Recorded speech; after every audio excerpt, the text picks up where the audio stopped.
দাখিল কৰিব নিৰ্মলা সীতাৰমণৰ এই বাজেট দাখিলে বিত্তমন্ত্ৰী হিচাপে মুৰাৰজী দেশাইৰ অভিলেখ ভংগ কৰিব ভূতপূৰ্ব বিত্তমন্ত্ৰী মুৰাৰজী দেশাইয়ে ক্ৰমাগতভাৱে 5খন পূৰ্ণাংগ বাজেট আৰু এখন অন্তৰ্বৰ্তীকালীন বাজেট দাখিল কৰিছিল একেদৰে ভূতপূৰ্ব বিত্তমন্ত্ৰী মনমোহন সিং আৰু প্ৰণৱ মুখাৰ্জীয়ে ক্ৰমাগত 5 বাৰ বাজেট দাখিল কৰিছিল বিত্তমন্ত্ৰী নিৰ্মলা সীতাৰমণে এইবাৰৰ সাধাৰণ নিৰ্বাচনৰ পূৰ্বে ফেব্ৰুৱাৰীত অন্তৰ্বৰ্তীকালীন বাজেট দাখিল কৰিছিল সোমবাৰে আৰম্ভ হোৱা বাজেট অধিৱেশনৰ 19টা কৰ্মৰ দিনৰ 12 আগষ্টলৈকে চলিব সোমবাৰে বাজেট অধিৱেশনৰ পূৰ্বে সংবাদমেল সম্বোধন কৰি এই বাজেটক অমৃতকালৰ বাজেট আখ্যা দিয়া হৈছে লগতে কোৱা হৈছে যে এখন বাজেটে 5 বছৰীয়া কাৰ্যকালৰ দিশ নিৰ্ণায়ক হ'ব আৰু এই বাজেটে বিকশিত ভাৰতৰ সপোনৰ ভেটি নিৰ্মাণ কৰিব আৰু এবাৰ বিত্তমন্ত্ৰী নিৰ্মলা সীতাৰমণে জম্মু কাশ্মীৰৰ বাজেটো দাখিল কৰিব জম্মু কাশ্মীৰৰ পৰা সংবিধানৰ 370 অনুচ্ছেদ প্ৰত্যাহাৰৰ পিছত এবাৰ কেন্দ্ৰীয় শাসিত অঞ্চলটোৰ পঞ্চমখন বাজেট দাখিল কৰা হ'ব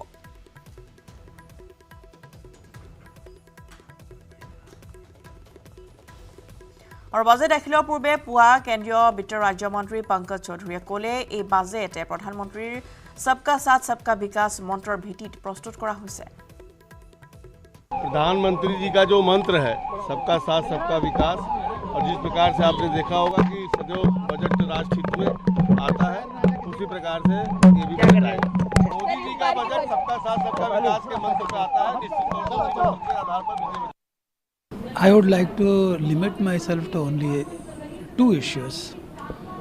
One is the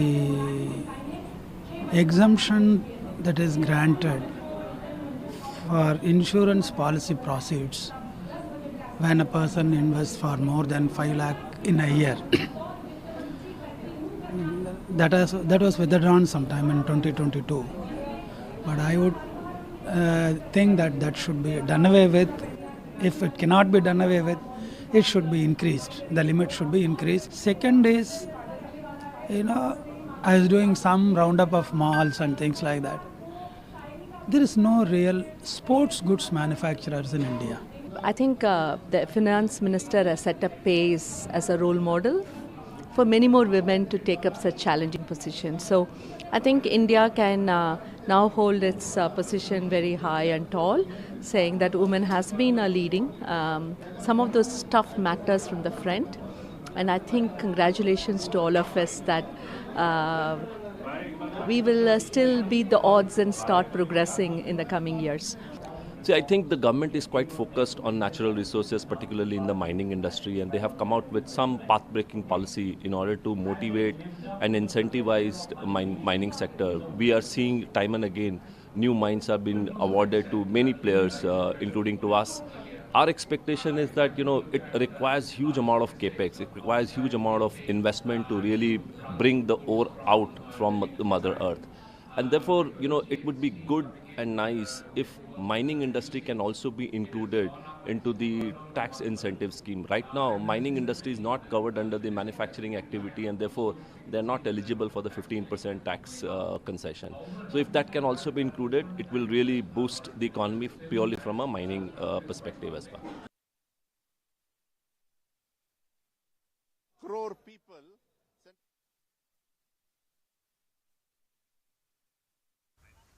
আৰু কিছু সময়ৰ পিছতে আজি দাখিল কৰা হ'ব 2024-25 বৰ্ষৰ বিত্তীয় বাজেট আৰু নৰেন্দ্ৰ মোদীৰ দ্বিতীয়টো কাৰ্যকালৰ এবাৰ প্ৰথমখন বাজেট আৰু কিছু সময়ৰ পিছতে দাখিল কৰিব বিত্তমন্ত্ৰী নিৰ্মলা সীতাৰমণে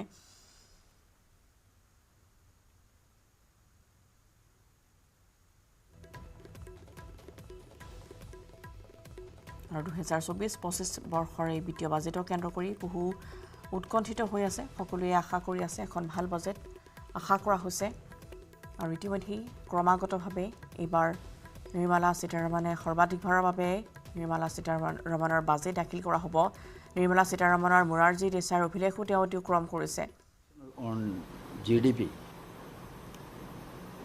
that is coming down than we expected. It says that projection for the year will be 6.5%. 6.5 or to 6.7%. Last year projection was 8.2%. That shows the GDP rate is expected to be down than the last year. The job creation, I don't know what they are going to say in this budget, but that is in a very important area where the government will have to react.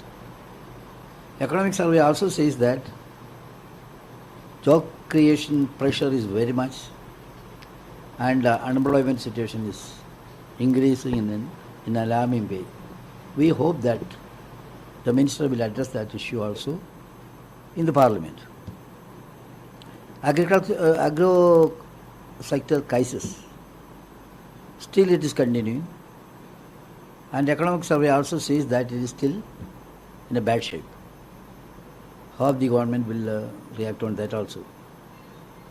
This MSMEs, that is the backbone of our economy. Regarding they also says that also is in a very diminishing kind of setup. So that is to be addressed. Inflation and food price, that is shooting up. Still that's a problem.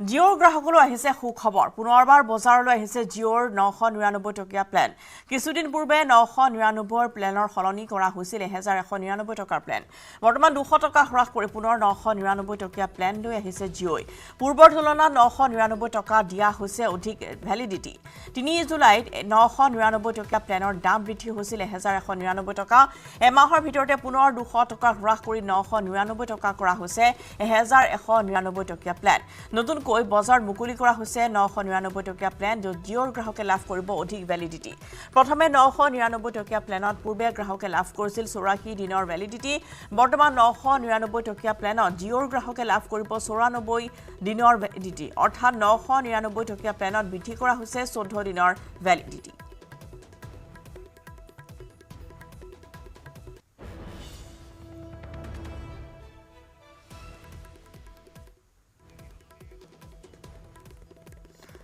আৰু কিছু সময় পিছতে আজি 2024-25 বৰ্ষৰ বিত্তীয় budget দাখিল কৰা হ'ব ইতিমধ্যে আমি জনাইছো যে নিৰ্মলা সীতাৰমণে আৰু কিছু সময় পিছতে দাখিল কৰিব এই বাজেট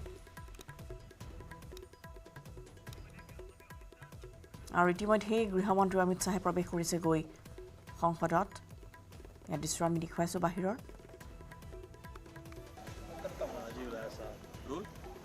सातवीं बार बजट पेश करने वाली निर्मला सीतारमण की क्या उम्मीदें हैं पहली उम्मीद तो देश की जनता को यह है कि बैसाखी पर आई हुई पहली बार ये सरकार जो बैसाखी पर आई है वो 15 लाख रुपए सूद समेत वापस करेगी महंगाई पर बात करेगी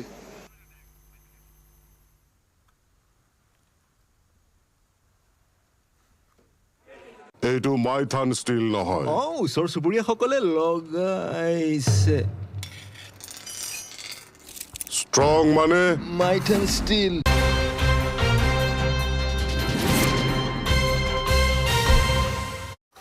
গছৰ ডাল পাতে ঢাকি পেলাইছে ট্ৰেফিক লাইন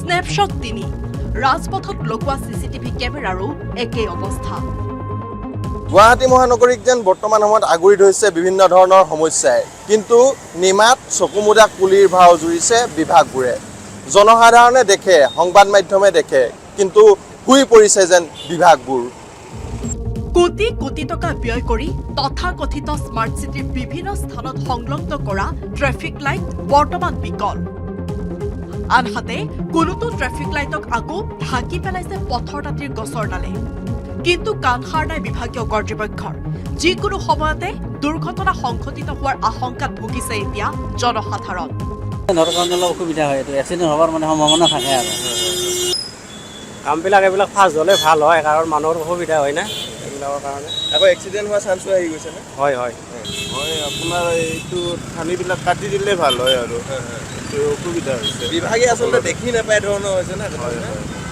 সোনকালে কাটি দিব লাগে কাটি দিলে ভাল হয় বিভাগবোৰৰ যেন এতিয়া কোনো এটা দুৰ্ঘটনা সংঘটিত হোৱাৰ পাছতহে হাৰ পোৱাটো নিয়মত পৰিণত হৈছে প্ৰায় 80 কোটি টকা ব্যয় কৰি গুৱাহাটী মহানগৰীত যান-জঁট নিয়ন্ত্ৰণৰ বাবে সংস্থাপিত কৰা হৈছিল এই ট্ৰেফিক লাইটবোৰ কিন্তু বৰ্তমান কোনোবা এটা সিগনেলে যদি সঠিকভাৱে কাম কৰি আছে কোনোবাটো ফুলদানি হৈ পৰি ৰৈছে ঠিক একেদৰে সিসিটিভি কেমেৰা কেইটাৰো তথৈবচ অৱস্থা কোনো এটা যদি পাতৰ আৰত লুকাইছে কোনোটো আকৌ কাৰ্যক্ষম অৱস্থাতেই নাই যাৰ ফলত বিভিন্ন সময়ত দুৰ্ঘটনা সংঘটিত কৰি পলায়ন কৰিছে বহু অপৰাধীয়ে সমস্যাবোৰ যেন দেখিও আওকাণ কৰাটো সকলোৰে অভ্যাস হৈ পৰিছে যাৰ বাবে সময়ে সময়ে সংঘটিত হৈছে ভয়ংকৰ দুৰ্ঘটনা প্ৰিয়ব্ৰত গগৈৰ ৰিপৰ্ট News 18 Assam Northeast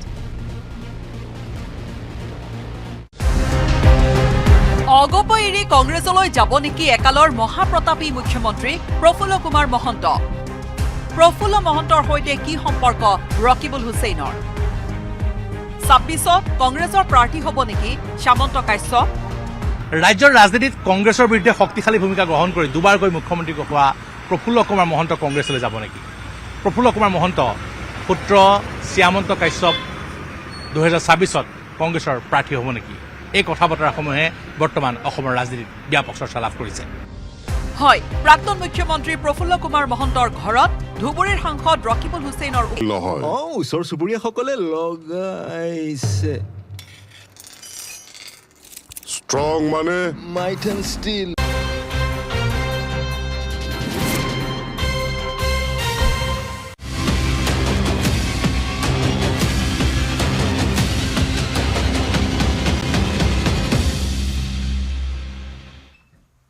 আৰু ইতিমধ্যে আমি জনাইছো যে আজি কেন্দ্ৰীয় বিত্তমন্ত্ৰী নিৰ্মলা সীতাৰমণে দাখিল কৰিব সদনত বাজেট আৰু কিছু সময়ৰ পিছতে 2024-25 বিত্তীয় বৰ্ষৰ বাজেট আজি দাখিল কৰা হ'ব আৰু কিছু সময়ৰ পিছতে 11 বজাত পাঠ কৰিব বাজেট ভাষণ প্ৰধানমন্ত্ৰী নৰেন্দ্ৰ মোদীৰ তৃতীয়টো কাৰ্যকালৰ প্ৰথমখন তথা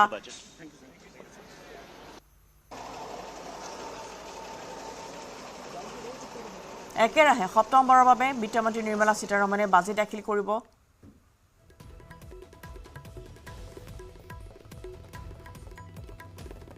আৰু ইতিমধ্যে কেন্দ্ৰীয় গৃহমন্ত্ৰী তাত গৈ উপস্থিত হোৱা দেখিবলৈ পোৱা গৈছে আৰু এই বাজেট দাখিলে বিত্তমন্ত্ৰী হিচাপে মুৰাৰজী দেশাইৰ অভিলেখো ভংগ কৰিব আজি নিৰ্মলা সীতাৰমণে এখন ভাল বাজেট হ'ব বুলি সকলো আশা প্ৰকাশ কৰিছে ৰাহুল গান্ধী গৈ উপস্থিত হৈছে গৈ কোনো ধৰণৰ প্ৰতিক্ৰিয়া তেওঁ আগ নবঢ়ালে বাজেটক লৈ আৰু ভোটে উল্লেখ কৰিছে যে সবকা সাথ সবকা বিকাশ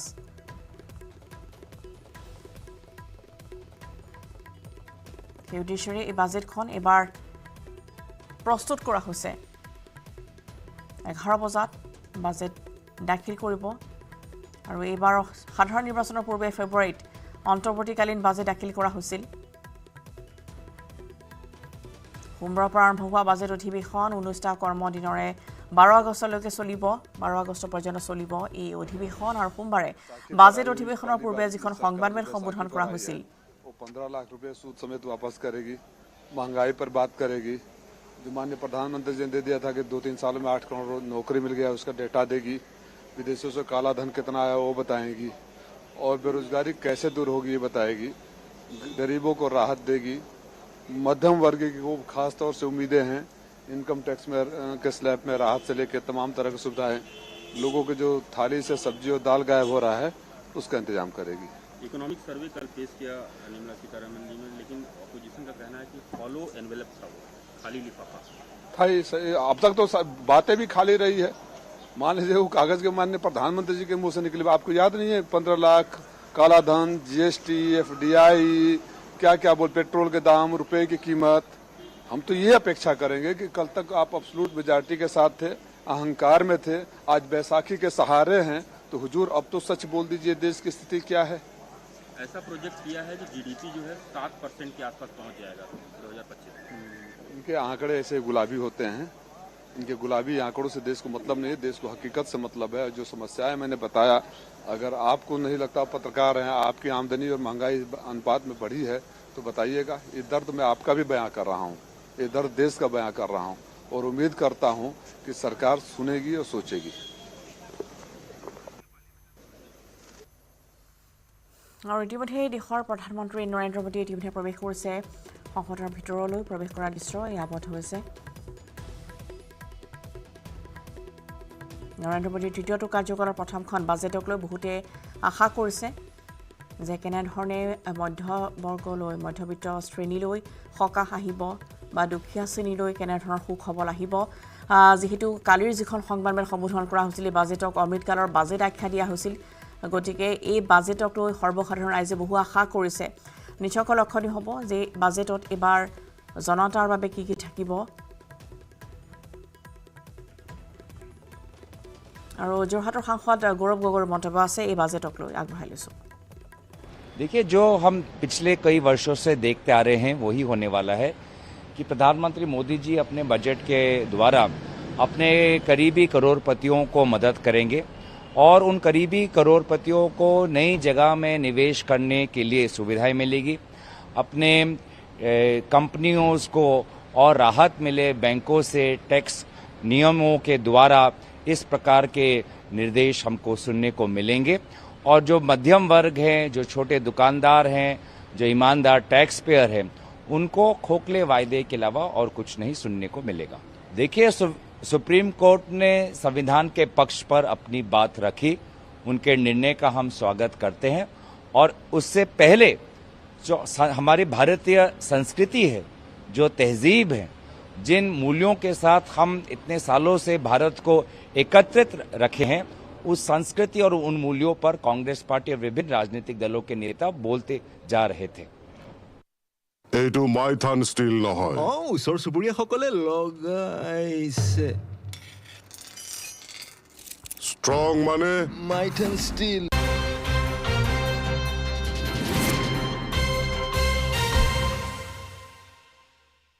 ৰাজ্যৰ ৰাজনৈতিক মহলত সৃষ্টি হৈছে ব্যাপক প্ৰতিক্ৰিয়াৰ 85 আৰু 96 কংগ্ৰেছক পৰাভূত কৰি দুবাৰকৈ অসমৰ মুখ্যমন্ত্ৰী হোৱা প্ৰফুল্ল কুমাৰ মহন্তৰ কংগ্ৰেছত যোগদানৰ সম্ভাৱনাক মানি ল'ব পৰা নাই অগপৰ তৃণমূল কৰ্মীয়ে অৱশ্যে বৰহমপুৰ সমষ্টি অগপৰ পৰা কাঢ়ি নিয়া ক্ষোভো আছে অগপৰ তৃণমূল কৰ্মীৰ মাজতো পিছে বৰহমপুৰৰ কংগ্ৰেছী নেতা কৰ্মীয়েও প্ৰফুল্ল কুমাৰ মহন্তৰ পুত্ৰ শ্যামন্ত কাশ্যপক কিমান আন্তৰিকতাৰে গ্ৰহণ কৰে সেয়াও প্ৰশ্নৰ বিষয় ইপিনে 2011ত প্ৰফুল্ল কুমাৰ মহন্তক সামগ্ৰীত পৰাভূত কৰা ৰকিবুল হুছেইনৰে মহন্তৰ ভিতৰুৱা সম্পৰ্ক আছে নেকি তেওঁ হৈ পৰিছে কৌতূহলৰ বিষয় প্ৰফুল্ল কুমাৰ মহন্ত আৰু ৰকিবুল হুছেইন 2011 চনত সমুখ সমৰত লিপ্ত হৈছিল কিন্তু সেই ৰকিবুল হুছেইনৰ সৈতে বৰ্তমান প্ৰফুল্ল কুমাৰ মহন্তৰ সম্পৰ্ক ভাল হৈছে নেকি আনহাতে একাংশৰ মতে 2011ৰ পৰাই কংগ্ৰেছৰ সৈতে প্ৰফুল্ল কুমাৰ মহন্তৰ গোপন সম্পৰ্ক আছে কিন্তু এই কথা কোনোপধ্যে স্বীকাৰ কৰিব নোখোজে অসম গণ পৰিষদৰ কৰ্মীসকলে কিন্তু লগতে প্ৰফুল্ল কুমাৰ মহন্ত কংগ্ৰেছলৈ যোৱাক লৈ প্ৰতিক্ৰিয়াৰ সৃষ্টি হৈছে কংগ্ৰেছ আৰু অগপ দুয়োটা দলৰ সমৰ্থকৰ মাজত অৱশ্যে এতিয়ালৈকে প্ৰফুল্ল কুমাৰ মহন্তই কংগ্ৰেছত যোগদান কৰিব নে নাই সেই বিষয়ে কোনো ধৰণৰ নিশ্চিত তথ্য কাৰো হাতত নাই একাংশৰ মতে 2011ত প্ৰফুল্ল কুমাৰ মহন্তই ৰকিবুল হুছেইনক হৰুৱাবলৈ সামগ্ৰীত জোৰ দিয়া নাছিল ইয়াৰ বিপৰীতে বৰহমপুৰতো কংগ্ৰেছে শক্তিশালী প্ৰতিদ্বন্দ্বিতা আগবঢ়োৱা নাছিল 2016তো কংগ্ৰেছৰ চৰকাৰক প্ৰফুল্ল কুমাৰ মহন্তই বাহিৰৰ পৰা সমৰ্থন দিয়াৰ বাবে বুজাপৰা কৰাৰো চৰ্চা চলিছিল অৱশ্যে এই সমগ্ৰ অভিযোগক নচ্ছাত কৰিছিল অগপ নেতা কৰ্মীসকলে কিন্তু এতিয়া মহন্ত পুত্ৰৰ কংগ্ৰেছ গমনৰ সম্ভাৱনাৰ বাতৰিয়ে প্ৰাসংগিক কৰি তুলিছে এই সমূহ বিষয়কো নগাঁৱৰ পৰা নীলোৎপল বৰাৰ report news 18 Assam north east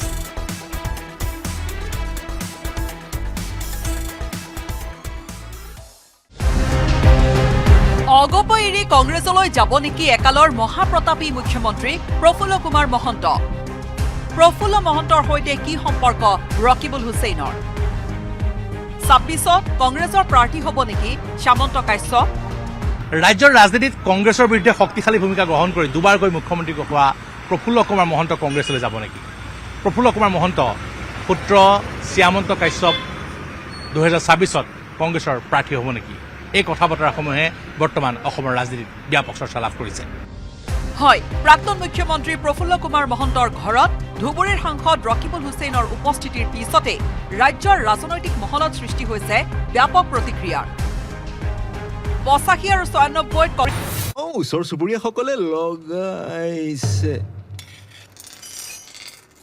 strong মানে মাইট and still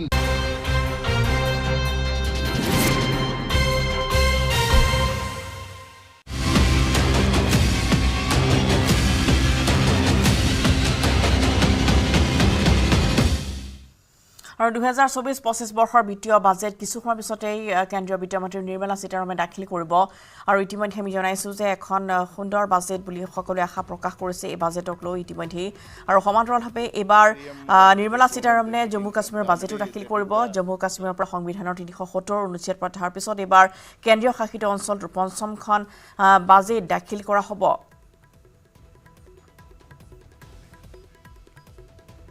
I would like to limit myself to only two issues. One is the exemption that is granted for insurance policy proceeds when a person invests for more than 5 lakh in a year. That was withdrawn sometime in 2022. But I would think that should be done away with. If it cannot be done away with, it should be increased. The limit should be increased. Second is, I was doing some roundup of malls and things like that. There is no real sports goods manufacturers in India. I think the finance minister has set up PACE as a role model for many more women to take up such challenging positions. So I think India can now hold its position very high and tall, saying that women has been leading some of those tough matters from the front. And I think congratulations to all of us that we will still beat the odds and start progressing in the coming years. See, I think the government is quite focused on natural resources, particularly in the mining industry, and they have come out with some path-breaking policy in order to motivate and incentivize mining sector. We are seeing time and again new mines have been awarded to many players, including to us. Our expectation is that, it requires huge amount of capex. It requires huge amount of investment to really bring the ore out from the Mother Earth. And therefore, it would be good and nice if mining industry can also be included into the tax incentive scheme. Right now, mining industry is not covered under the manufacturing activity and therefore they're not eligible for the 15% tax concession. So if that can also be included, it will really boost the economy purely from a mining perspective as well. देखिए, जो हम पिछले कई वर्षों से देखते आ रहे हैं वही होने वाला है कि प्रधानमंत्री मोदी जी अपने बजट के द्वारा अपने करीबी करोड़पतियों को मदद करेंगे और उन करीबी करोड़पतियों को नई जगह में निवेश करने के लिए सुविधाएं मिलेगी। अपने कंपनियों को और राहत मिले बैंकों से टैक्स नियमों के द्वारा इस प्रकार के निर्देश हमको सुनने को मिलेंगे और जो मध्यम वर्ग हैं, जो छोटे दुकानदार हैं, जो ईमानदार टैक्स पेयर हैं, उनको खोखले वायदे के अलावा और कुछ नहीं सुनने को मिलेगा। देखिए, सुप्रीम कोर्ट ने संविधान के पक्ष पर अपनी बात रखी, उनके निर्णय का हम स्वागत करते हैं और उससे पहले जो हमारी भारतीय संस्कृति है, जो तहजीब है, जिन मूल्यों के साथ हम इतने सालों से भारत को एकत्रित रखे हैं, उस संस्कृति और उन मूल्यों पर कांग्रेस पार्टी और विभिन्न राजनीतिक दलों के नेता बोलते जा रहे थे। এইটো মাইথান ষ্টিল নহয় ওচৰ চুবুৰীয়াসকলে লগাইছে স্ট্ৰং মানে মাইট এণ্ড ষ্টিল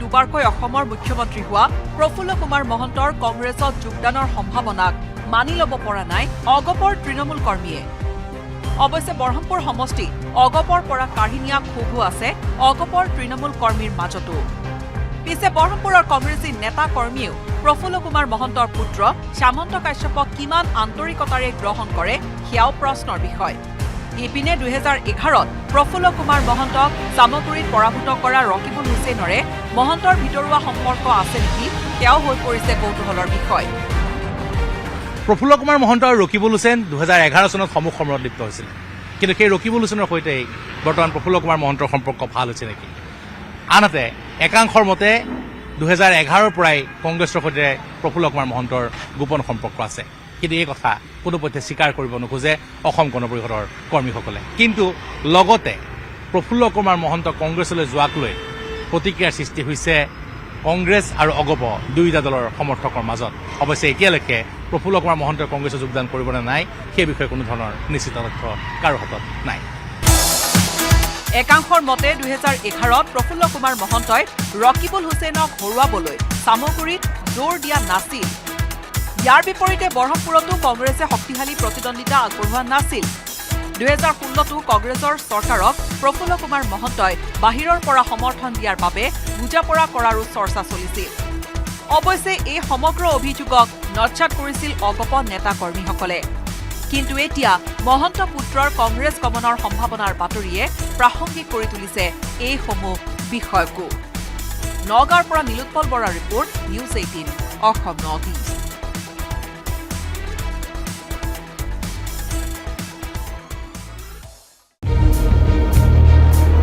কুমাৰ ইঞ্জিনিয়াৰিঙৰ স্বত্বাধিকাৰী কুমাৰ গৌৰৱৰ ৰহস্যজনক মৃত্যু 17টা কোম্পানীৰ মালিক কুমাৰ গৌৰৱৰ চাঞ্চল্যকৰ মৃত্যু চতুৰ্থ পত্নীৰ মানসিক হেঁচাৰ বাবে মৃত্যুৰ অভিযোগ তৃতীয় পত্নীৰ ঘটনাক লৈ তদন্ত আৰম্ভ কৰিছে নুনমাটি আৰক্ষীয়ে কুমাৰ ইঞ্জিনিয়াৰিঙৰ স্বত্বাধিকাৰী কুমাৰ গৌৰৱৰ ৰহস্যজনক মৃত্যুৱে জোকাৰণি তুলিছে মহানগৰী গুৱাহাটীৰ প্ৰতিষ্ঠিত ব্যৱসায়িক প্ৰতিষ্ঠানৰ স্বত্বাধিকাৰীগৰাকীয়ে কি কাৰণত এনে এটা চৰম সিদ্ধান্ত ললে তাৰ উৱাদিহ পোৱা নাই কোনেও আৰক্ষীয়েও ঘটনাৰ তদন্ত আৰম্ভ কৰিছে যদিও কোনো এক সিদ্ধান্তত উপনীত হ'ব পৰা নাই কিন্তু ইয়াৰ মাজতে গৌৰৱৰ তৃতীয় পত্নীৰ বিস্ফোৰক অভিযোগ বৰ্তমানৰ পত্নীৰ মানসিক হেঁচাই মৃত্যুমুখলৈ ঠেলি দিলে কুমাৰ গৌৰৱক লগতে তৃতীয় পত্নীয়ে ক'লে যে ফোনত গৌৰৱৰ সৈতে হোৱা শেষ বাৰ্তালাপত বাৰে বাৰে কৈছিল এইজনীয়ে মোৰ মাথা খাই দিছে মানে প্ৰেছাৰাইজটো কৰা হৈছে কাৰণ মানুহ এটাৰ লগত যদি এনি টাইম বকি থকা হয়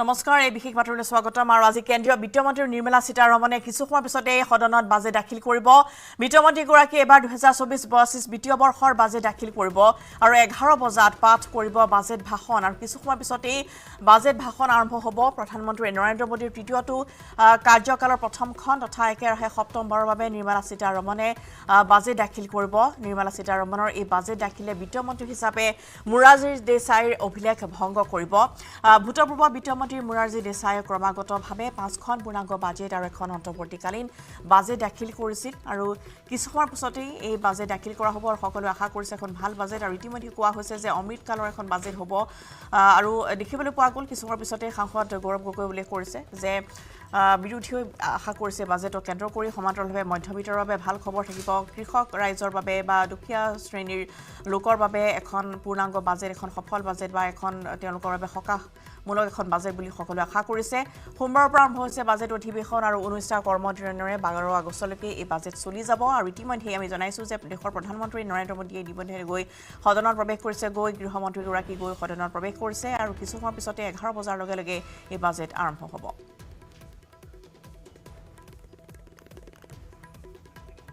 এখন অমৃতকালৰ বাজেট আখ্যা দিয়া হৈছে লগতে এইখন বাজেটে 5 বছৰীয়া কাৰ্যকালৰ দিশ নিৰ্ণায়ক হ'ব বুলি কোৱা হৈছে এই বাজেটকে বিকশিত ভাৰতৰ সপোনৰ ভেটি নিৰ্মাণ কৰিব বুলি কোৱা হৈছে সমান্তৰালভাৱে যি সৰ্বসাধাৰণ জনতা তেওঁলোকে উল্লেখ কৰিছে যে বিগত বৰ্ষসমূহত কেনে ধৰণৰ আচলতে ৰাইজক সকাহ দিয়া হ'ল সমান্তৰালভাৱে নিবনুৱা কিমান চাকৰি দিয়া হ'ল সেই সম্ভেদ বা সেই খবৰো তেওঁলোকে এই বাজেটৰ পৰাই লাভ কৰিব বুলি আশা কৰা হৈছে কোট কেনে ধৰণৰ মূল্য বৃদ্ধি হ্ৰাস কৰা হ'ব বা টেক্স কোট কমাই দিয়া হ'ব সেই সন্দৰ্ভতো তেওঁলোকে আশা কৰিছে বৃহৎ পৰিমাণে আৰু ইতিমধ্যে আমি উল্লেখ কৰিছোঁ যে প্ৰধানমন্ত্ৰীগৰাকী প্ৰৱেশ কৰিছে গৈ সদনৰ মজিয়াত এই দৃশ্য আমি আগবঢ়াইছোঁ পোনপটীয়াকৈ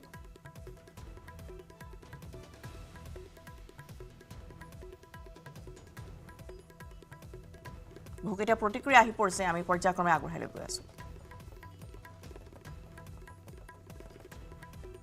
limit myself to only two issues. One is the exemption that is granted for insurance policy proceeds when a person invests for more than 5 lakh in a year. That was withdrawn sometime in 2022.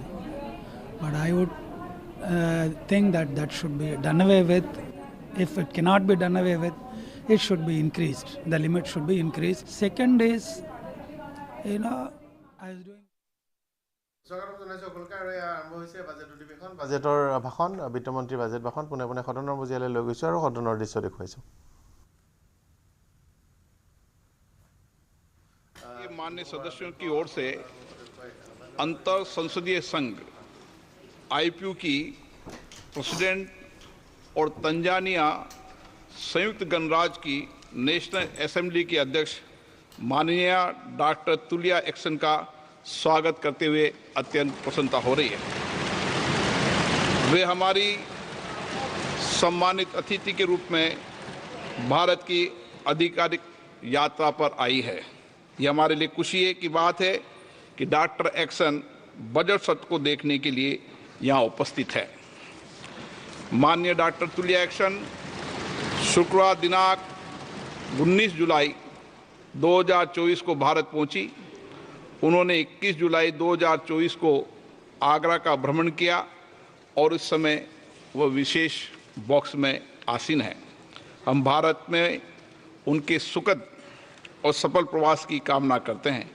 हम अंतर संसदीय संघ के president के रूप में उनकी भूमिका के लिए सफलता की भी कामना करते हैं।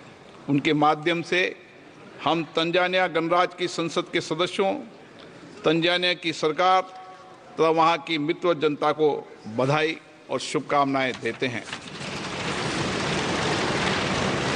माननीय सदस्यगण, जैसा कि आपको समाचार भाग 2 के माध्यम से पहले ही सूचित किया जा चुका है कि माननीय वित्त मंत्री जी के बजट भाषण की प्रतियां हार्ड कॉपी के रूप में उपलब्ध कराई जाएगी। अतः बजट प्रस्तुत हो जाने के पश्चात माननीय सदस्य कृपया बजट भाषण की अपनी अपनी प्रति प्रकाशन काउंटर से प्राप्त कर लें। आपको ये भी सूचित किया जाता है कि माननीय मंत्री द्वारा बजट प्रस्तुत किए जाने के पश्चात बजट की प्रतियां आपको मेंबर्स पोर्टल के माध्यम से भी उपलब्ध करा दी जाएगी। माननीय वित्त मंत्री Shrimati Nirmala Sitharaman.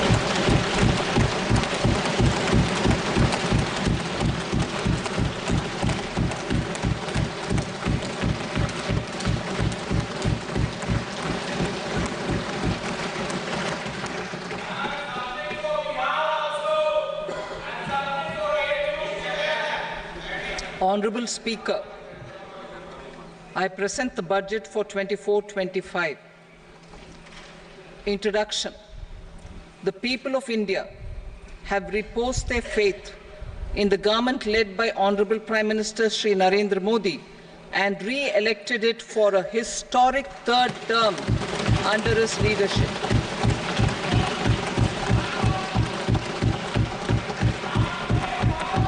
We are grateful for their support, faith, and trust in our policies.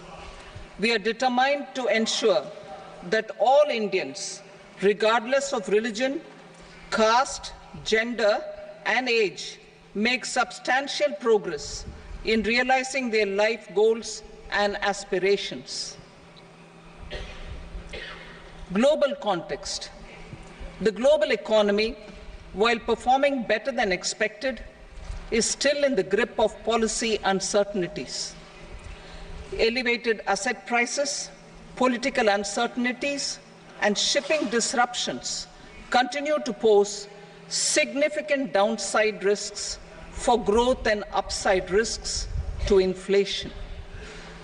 In this context, India's economic growth continues to be the shining exception and will remain so in the years ahead.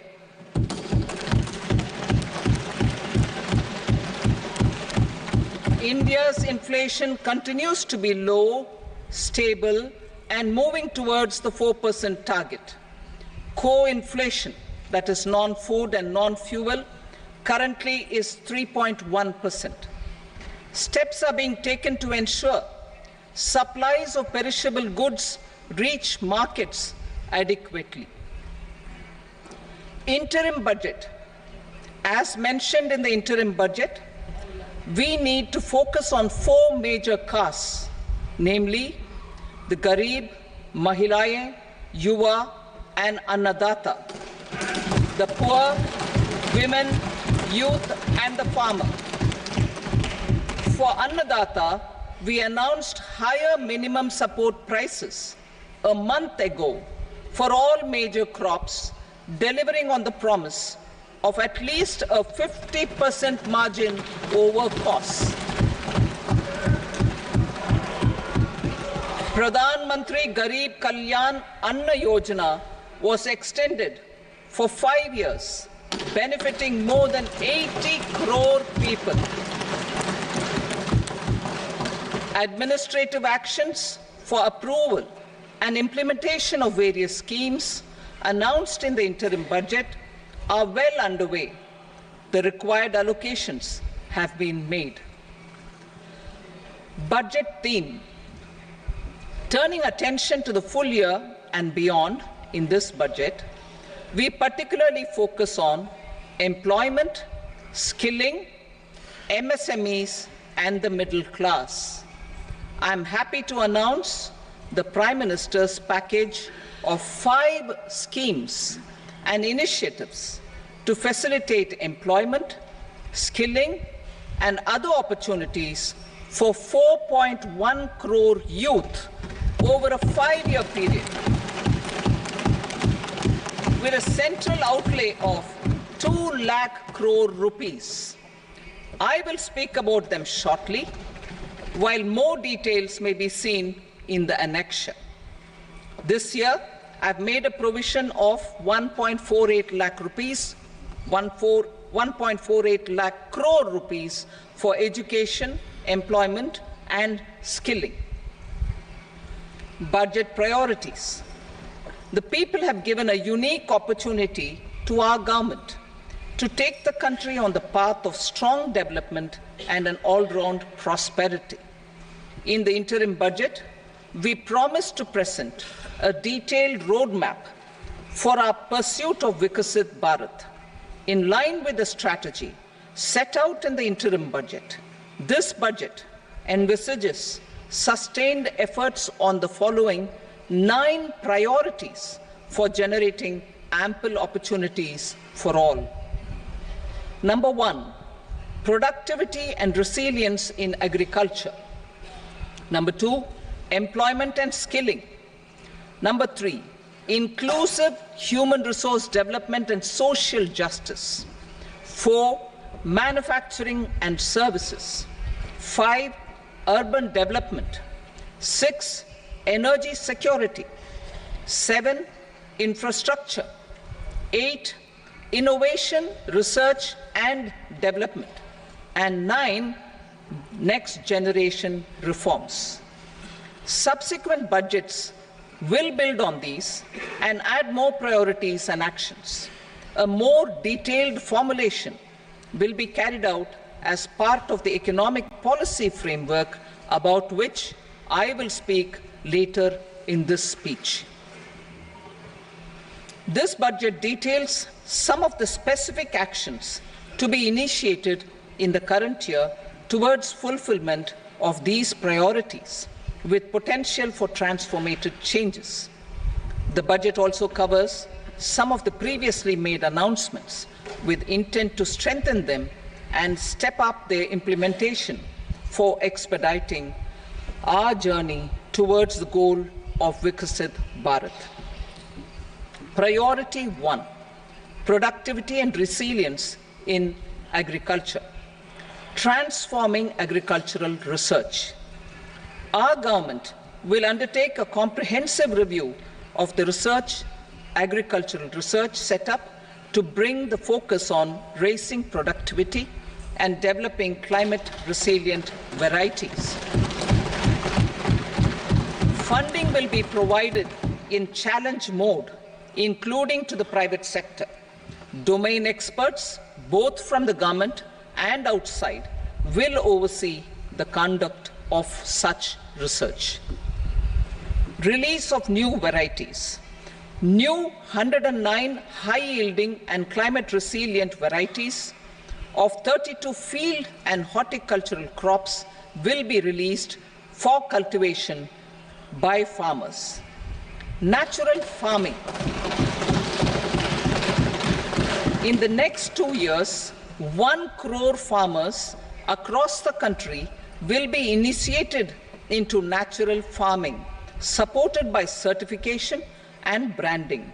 Implementation will be through scientific institutions and willing gram panchayats.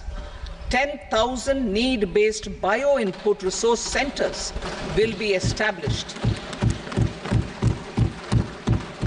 Missions for pulses and oilseeds.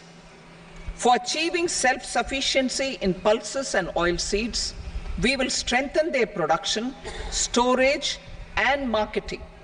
As announced in the interim budget, a strategy is being put in place to achieve Atmanirbharta for oilseeds such as mustard, groundnut, sesame, soybean, and sunflower. Vegetable production and supply chains. Large-scale clusters for vegetable production will be developed closer to major consumption centers.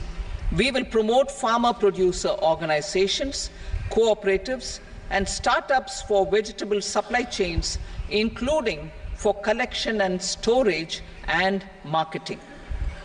Digital public infrastructure for agriculture. Buoyed by the success of the pilot project, our government, in partnership with the states, will facilitate the implementation of the digital public infrastructure in agriculture for coverage of farmers and their lands in 3 years. During this year, digital crop survey for Kharif using the DPI will be taken up in 400 districts. The details of 6 crore farmers and their lands will be brought into the farmer and land registries. Further, the issuance of Jan Samarth based Kisan credit cards will be enabled in 5 states. Shrimp production and export. Financial support for setting up a network of nucleus breeding centers for shrimp brood stocks will be provided. Financing for shrimp farming, processing, and export will be facilitated through NABARD. National cooperation policy. Our government will bring out a national cooperation policy for systematic, orderly, and all-round development of the cooperative sector, fast-tracking growth of rural economy and generation of employment opportunities on a large scale will be the policy goal. This year, I have made a provision of 1.52 lakh crore rupees for agriculture and allied sectors.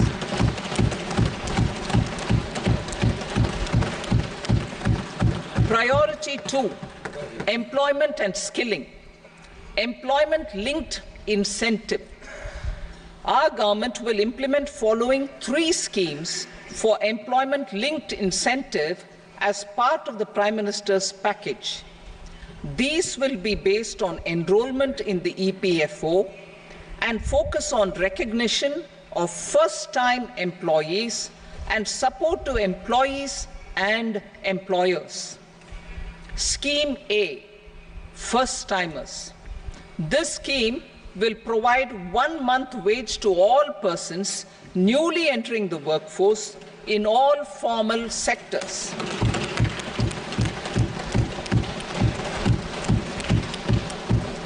Direct benefit transfer of 1 month's salary in 3 installments to first-time employees as registered in the EPFO will be up to 15,000 rupees. The eligibility limit will be a salary of 1 lakh per month, the scheme is expected to benefit 210 lakh youths.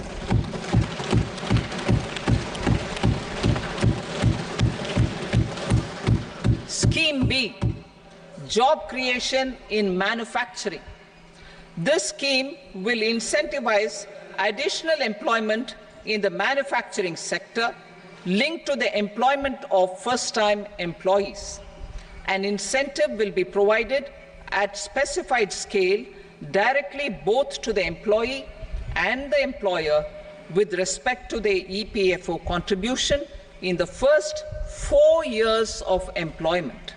The scheme is expected to benefit 30 lakh youth entering employment and their employers.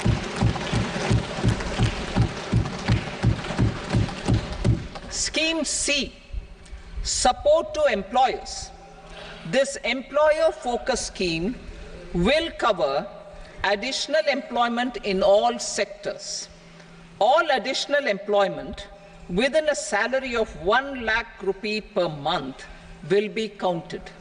The government will reimburse to employers up to 3,000 rupees per month for 2 years towards the EPFO contribution for each additional employee. The scheme is expected to incentivize additional employment of 50 lakh persons.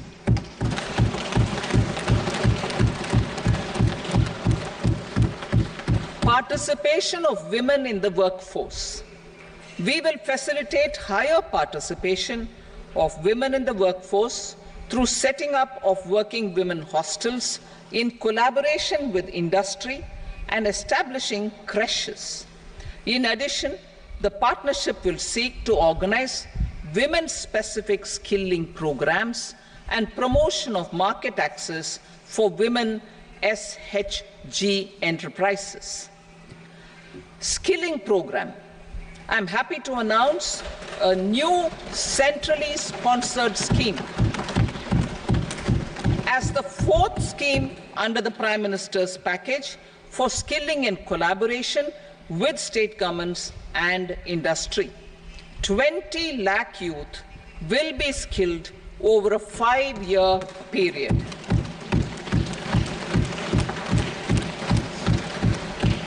$1,000 industrial training institutes will be upgraded in hub and spoke arrangements with outcome orientation. Course content and design will be aligned to the skill needs of industry, and new courses will be introduced for emerging needs. Skilling loans. The model skill loan scheme will be revised to facilitate loans up to 7.5 lakh rupees with a guarantee from a government-promoted fund. This measure is expected to help 25,000 students every year.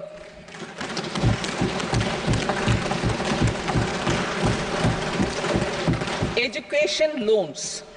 For helping our youth who have not been eligible for any benefit under government schemes and policies, I am happy to announce a financial support for loans up to 10 lakh rupees for higher education in domestic institutions.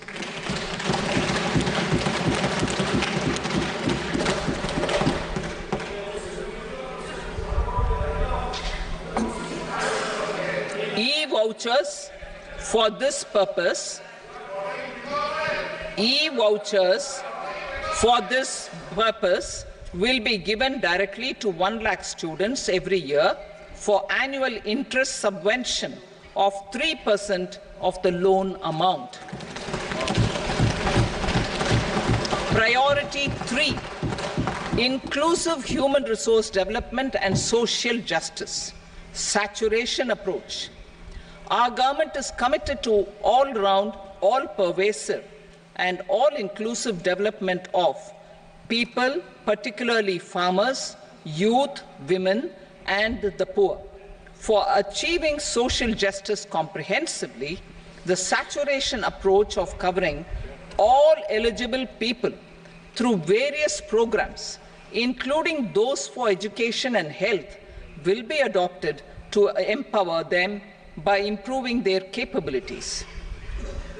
Implementation of schemes meant for supporting economic activities by craftsmen, artisans, self-help groups, scheduled caste, scheduled tribe, and women entrepreneurs and street vendors such as the PM Vishwakarma, PM Swanidhi, National Livelihood Missions, and Stand Up India will be stepped up. Purvodaya. The states in the eastern part of the country are rich in endowments and have strong cultural traditions. We will formulate a plan, Purvodaya, for the all-round development of the eastern region of the country, covering Bihar, Jharkhand, West Bengal, Odisha, and Andhra Pradesh. This will cover human resource development, infrastructure, and generation of economic opportunities to make the region an engine to attain Vikasit Bharat. On the Amritsar-Kolkata Industrial Corridor, we will support development of an industrial node at Gaya. This corridor will catalyze industrial development of the eastern region. The industrial node at Gaya will also be a good model for developing our ancient centers of cultural importance into future centers of modern economy. This model shall showcase Vikas B, Virasat B in our growth trajectory. We will also support development of road connectivity projects, namely 1. Patna-Purnia Expressway, 2. Buxar-Bhagalpur Expressway, 3. Bodh Gaya, Rajgir, Vaishali and Darbhanga spurs, and 4. Additional 2-lane bridge over River Ganga at Buxar at a total cost of 26,000 crore rupees.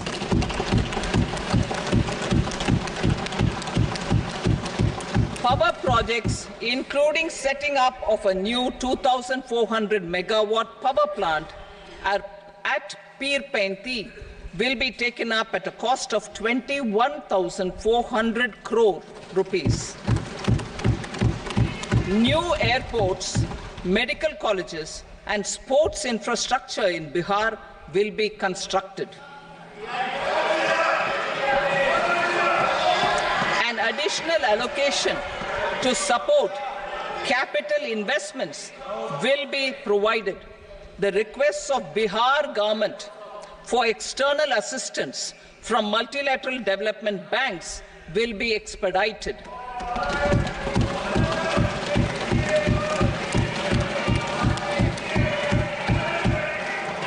Andhra Pradesh Reorganization Act.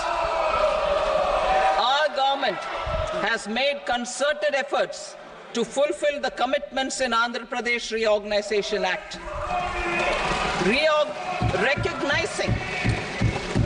Recognizing the state's need for the capital, recognizing the state's need for a capital, we will facilitate special financial support through multilateral development agencies. In the current financial year, 15,000 crore rupees will be arranged with additional amounts in future years.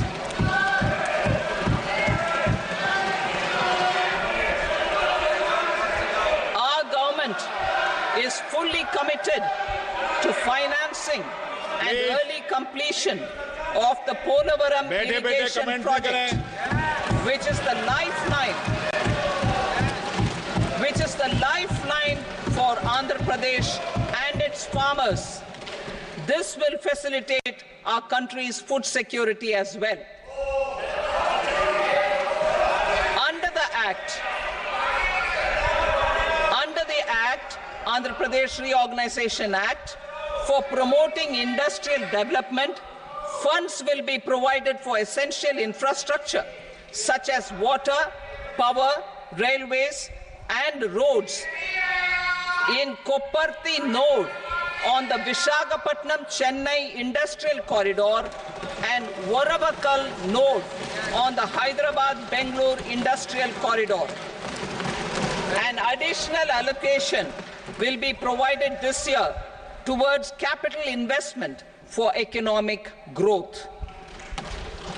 Grants for backward regions of Rayalaseema, Prakasham, North Coastal Andhra, as stated in the Act, will be provided. PM Awas Yojana. 3 crore additional houses under the PM Awas Yojana in rural and urban areas in the country have been announced, for which the necessary allocations are being made. Women-led development. For promoting women-led development, the budget carries an allocation of more than 3 lakh crore for schemes benefiting women and girls. This signals our government's commitment for enhancing women's role in economic development. Pradhan Mantri Janjatiya Unnat Gram Abhiyan. For improving the socio-economic condition of tribal communities, we will launch the Pradhan Mantri Janjatiya Unnat Gram Abhiyan by adopting saturation coverage for tribal families in tribal majority villages and aspirational districts.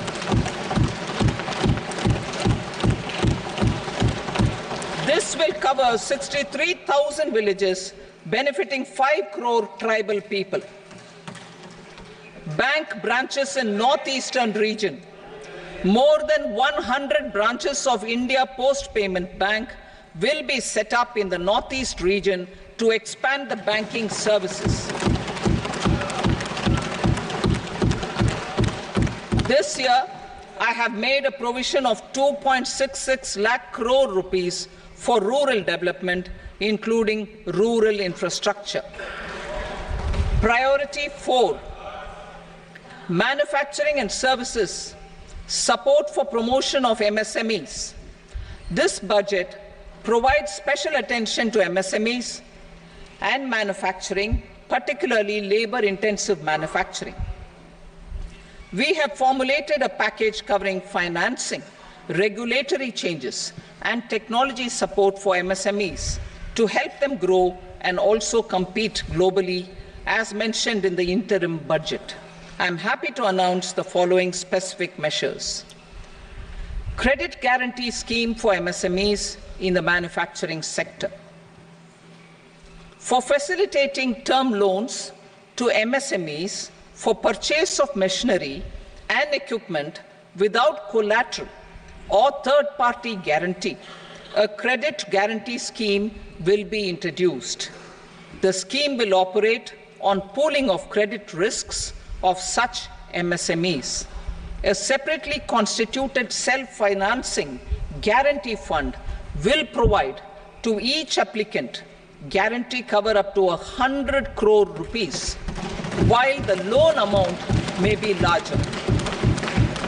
The borrower will have to provide an upfront guarantee fee and an annual guarantee fee on the reducing loan balance.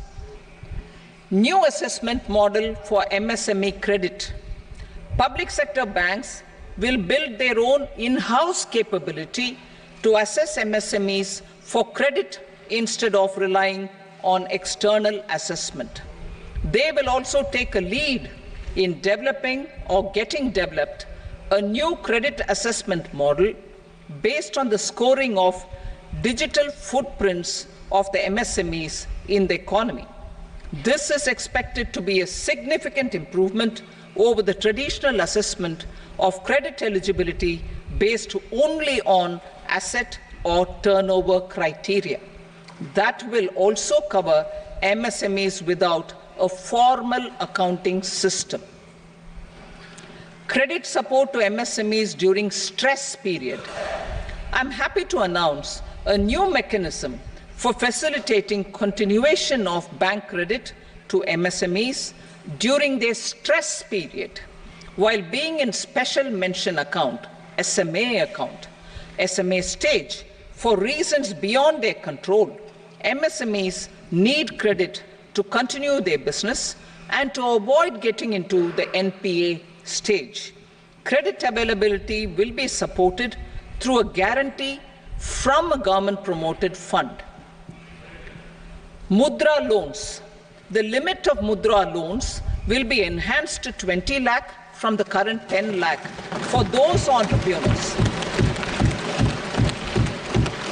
who have availed and successfully repaid previous loans under the Tarun category. Enhanced scope for mandatory onboarding in TREDS.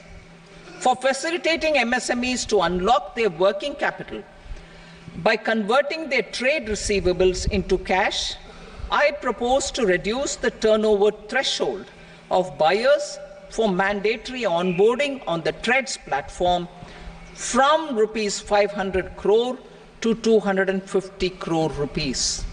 This measure will bring 22 more CPSCs and 7,000 more companies onto the platform. Medium enterprises will also be included in the scope of the suppliers. SIDBI branches in MSME clusters. SIDBI will open new branches to expand its reach to serve all major MSME clusters within 3 years and provide direct credit to them. With the opening of 24 such branches this year, the service coverage will expand to 168 out of 242 major clusters. MSME units for food irradiation, quality and safety testing. Financial support for setting up of 50 multi-product food irradiation units in the MSME sector will be provided. Setting up of 100 food quality and safety testing labs with NABL accreditation will be facilitated. E-commerce export hubs to enable MSMEs and traditional artisans to sell their products in international markets. E-commerce export hubs will be set up in public-private partnership mode. These hubs, under a seamless regulatory and logistic framework, will facilitate trade and export-related services under one roof. Measures for promotion of manufacturing and services. Internship in top companies. As the fifth scheme under Prime Minister's package, our government will launch a comprehensive scheme for providing internship opportunities in 500 top companies to 1 crore youth in 5 years. They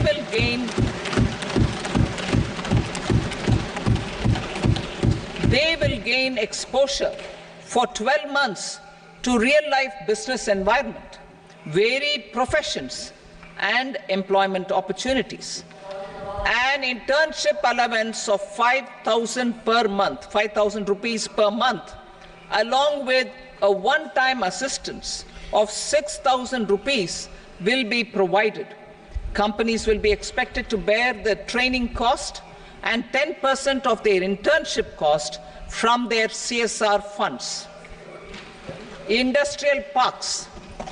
Our government will facilitate development of investment-ready, plug-and-play industrial parks with complete infrastructure in or near 100 cities in partnership with the states and private sector by better using town planning schemes. 12 industrial parks under the National Industrial Corridor Development Program also will be sanctioned.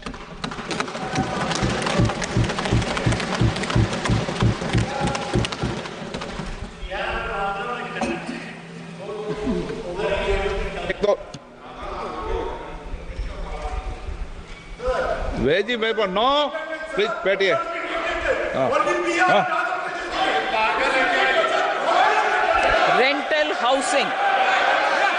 rental housing with dormitory type accommodation for industrial workers will be just 1 minute. Rental housing, I repeat, rental housing with dormitory type accommodation for industrial workers will be facilitated in PPP mode with VGF support and commitment from anchor industries. Shipping industry, ownership, leasing and flagging reforms will be implemented to improve the share of Indian shipping industry and generate more employment. Critical mineral mission.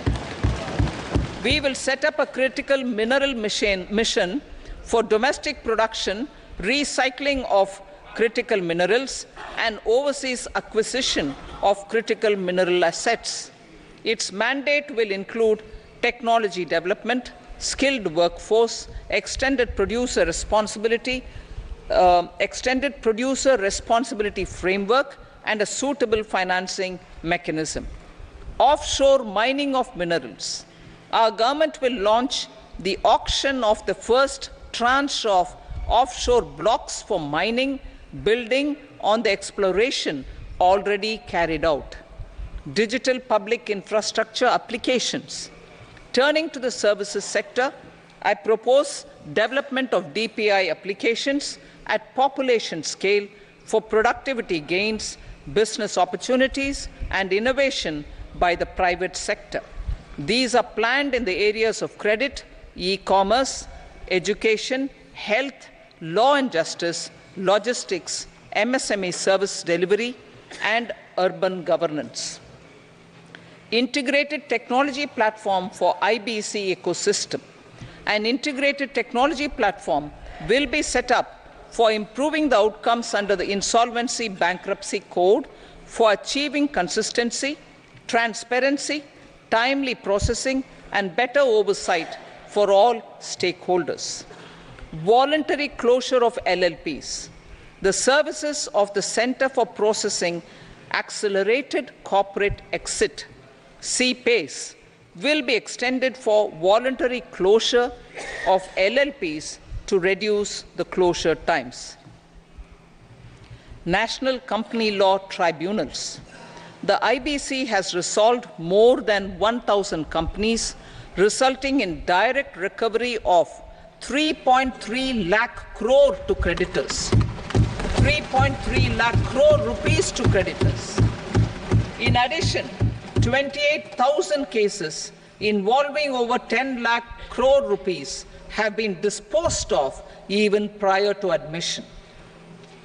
Appropriate changes to the IBC, reforms and strengthening of the tribunal and appellate tribunals will be initiated to speed up insolvency resolution. Additional tribunals will be established. Out of those, some will be notified to decide cases exclusively under the Companies Act. Debt recovery. Steps for reforming and strengthening debt recovery tribunals will be taken. Additional tribunals will be established to speed up recovery. Priority 5, urban development. Cities as growth hubs. Working with states, our government will facilitate development of cities as growth hubs. This will be achieved through economic and transit planning and orderly development of peri-urban areas utilizing town planning schemes. Creative redevelopment of cities.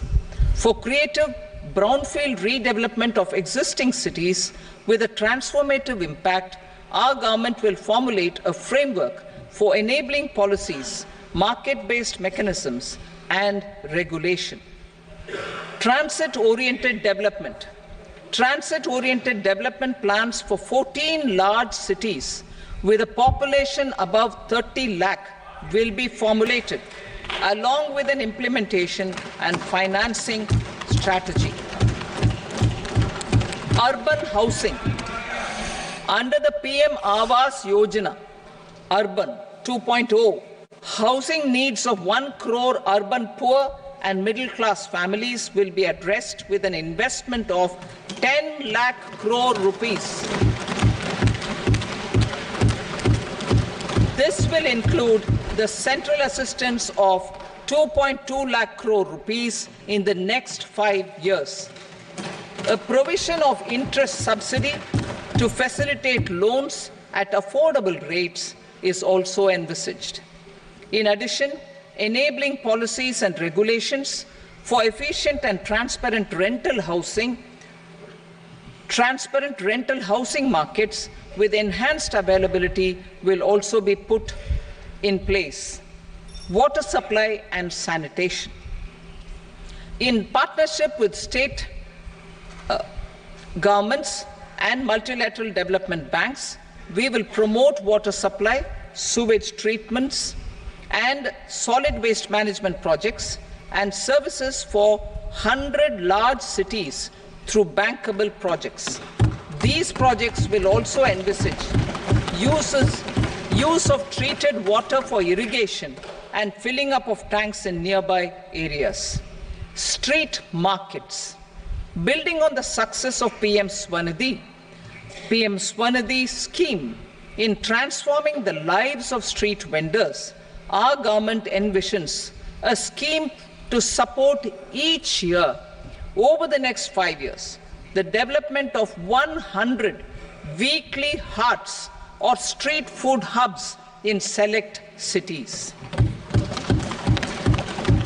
Stamp duty. We will encourage states which continue to charge high stamp duty to moderate the rates for all and also consider further lowering duties for properties purchased by women. This reform will be made an essential component of urban development schemes. Priority 6, energy security, energy transition. In the interim budget, I had announced our strategy to sustain high and more resource-efficient economic growth, along with the energy security in terms of availability, accessibility, and affordability. We will bring out a policy document on appropriate energy transition pathways that balances the imperatives of employment, growth, and environmental sustainability. PM Surya Ghar Muft Bijli Yojana. PM Surya Ghar Muft Bijli Yojana. In line with the announcement in the interim budget,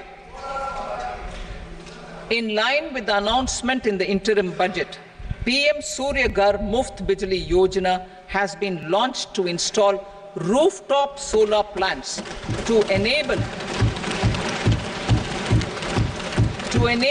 1 crore households obtain free electricity up to 300 units every month. The scheme has generated remarkable response with more than 1.28 crore registrations and 14 lakh applications, and we will further encourage it. Pumped storage policy.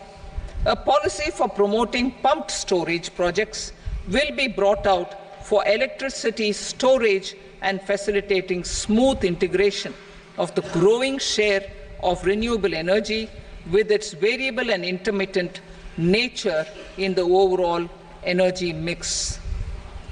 Research and development of small and modular nuclear reactors.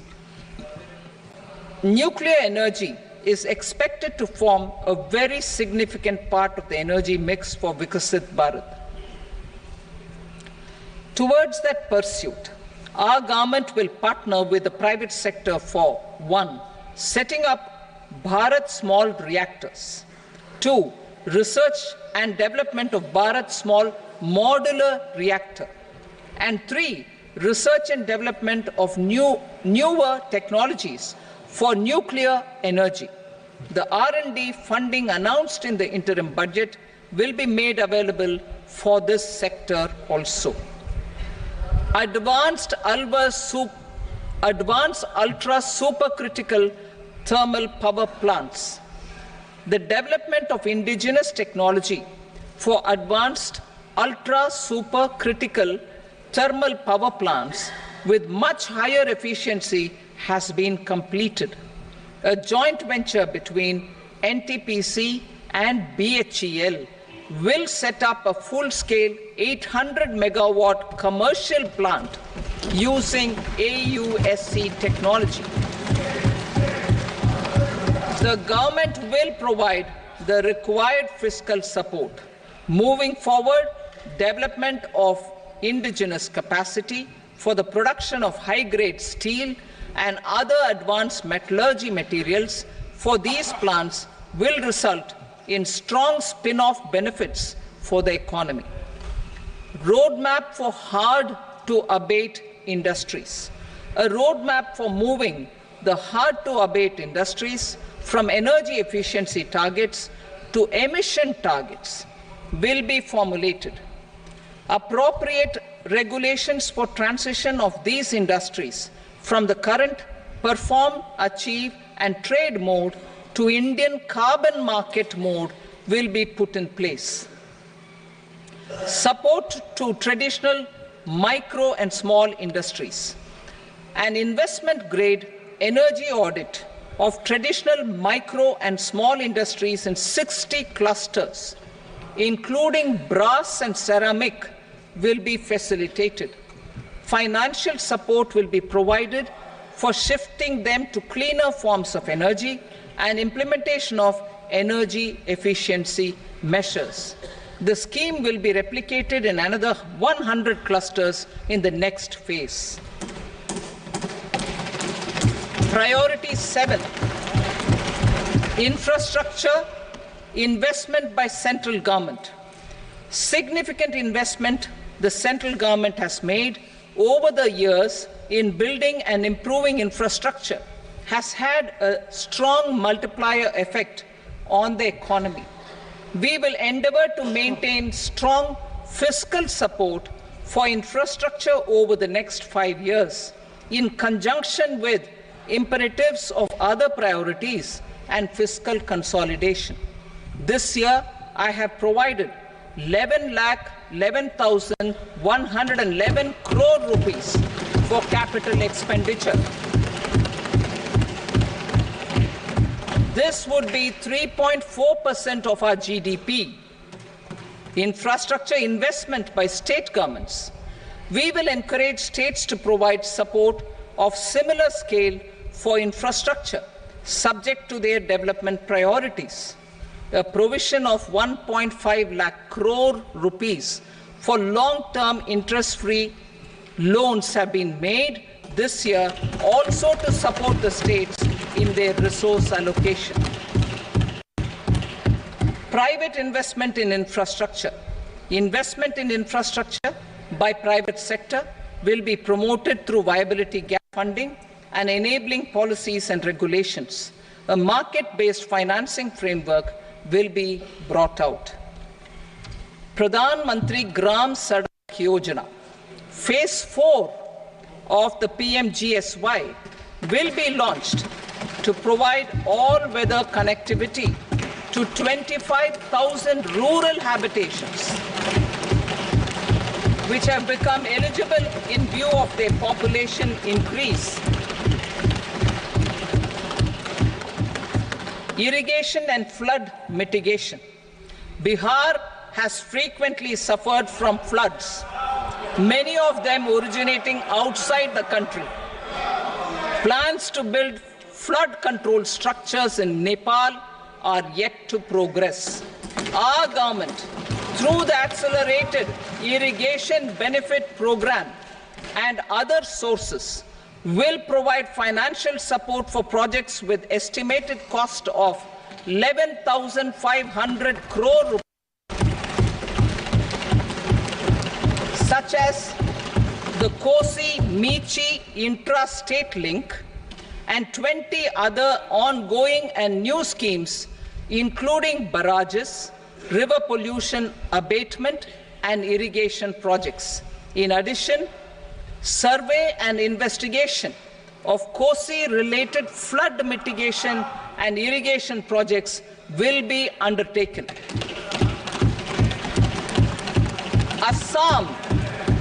Assam grapples with floods every year by the Brahmaputra River and its tributaries originating outside India.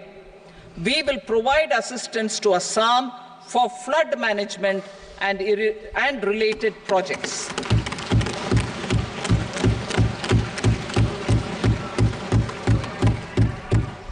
Himachal Pradesh suffered extensive losses due to floods last year. Our government will provide assistance to the state for reconstruction and rehabilitation through multilateral development assistance.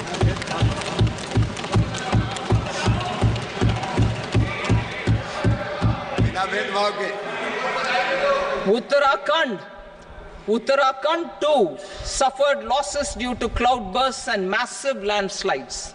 We will provide assistance to the state.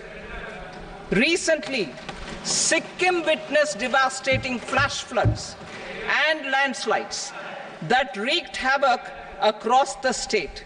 Our government will provide assistance to the state. Tourism has always been a part of our civilization. Our efforts in positioning India as a global tourist destination will also create jobs, stimulate investments, and unlock economic opportunities for other sectors. In addition to the measures outlined in the interim budget, I propose the following measures. Vishnupad Temple at Gaya and Mahabodhi Temple at Bodh Gaya in Bihar are of immense spiritual significance. Comprehensive development of Vishnupad Temple Corridor and Mahabodhi Temple Corridor will be supported, modeled on the successful Kashi Vishwanath Temple Corridor to transform them into world-class pilgrim and tourist destinations. Rajgir holds immense religious significance for Hindus, Buddhists and Jains. The 20th Tirthankara Muniswarata Temple in the Jain temple complex is ancient. The Saptarishi or the 7 hot springs form a warm water Brahmkund that is sacred. A comprehensive development initiative for Rajgir will be undertaken. Our government will support the development of Nalanda as a tourist center, besides reviving Nalanda University to its glorious stature. Odisha's scenic beauty, temples, monuments, craftsmanship, wildlife sanctuaries, natural landscapes, and pristine beaches make it an ultimate tourism destination. Our government will provide assistance for their development to Odisha as well. Priority 8, innovation, research and development. We will operationalize the Anusandhan National Research Fund for basic research and prototype development. Further, we will set up a mechanism for spurring private sector-driven research and innovation at commercial scale with a financing pool of 1 lakh crore rupees in line with the announcement in the interim budget. Space economy. With our continued emphasis on expanding the space economy by 5 times in the next 10 years, a venture capital fund of 1,000 crore rupees will be set up. Priority 9, next generation reforms. Economic policy framework. We will formulate an economic policy framework to delineate the overarching approach to economic development and set the scope of the next generation of reforms for facilitating employment opportunities and sustaining high growth. Our government will initiate and incentivize reforms for 1. Improving productivity of factors of production, and 2. Facilitating markets and sectors to become more efficient. These reforms will cover all factors of production, namely land, labor, capital, and entrepreneurship, and technology as an enabler of improving total factor productivity and bridging inequality. Effective implementation of several of these reforms requires collaboration between the center and the states, and building consensus as development of the country lies in development of the states. For promoting competitive federalism and incentivizing states for faster implementation of reforms, I propose to earmark a significant part of the 50-year interest-free loan. Working with states, we will initiate the following reforms.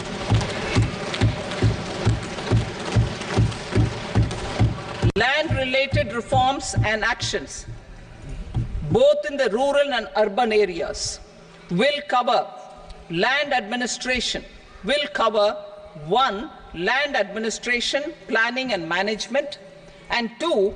Urban planning usage and building bylaws. These will be incentivized for completion within the next 3 years through appropriate fiscal support. Rural land-related actions. Rural land-related actions will include 1. Assignment of unique land parcel identification number, UL PIN, or Bhu Aadhaar for all lands. 2. Digitization of cadastral maps. 3. Survey of subdivisions, survey of map subdivisions as per current ownership. 4. Establishment of land registry. And 5. Linking to the farmers registry.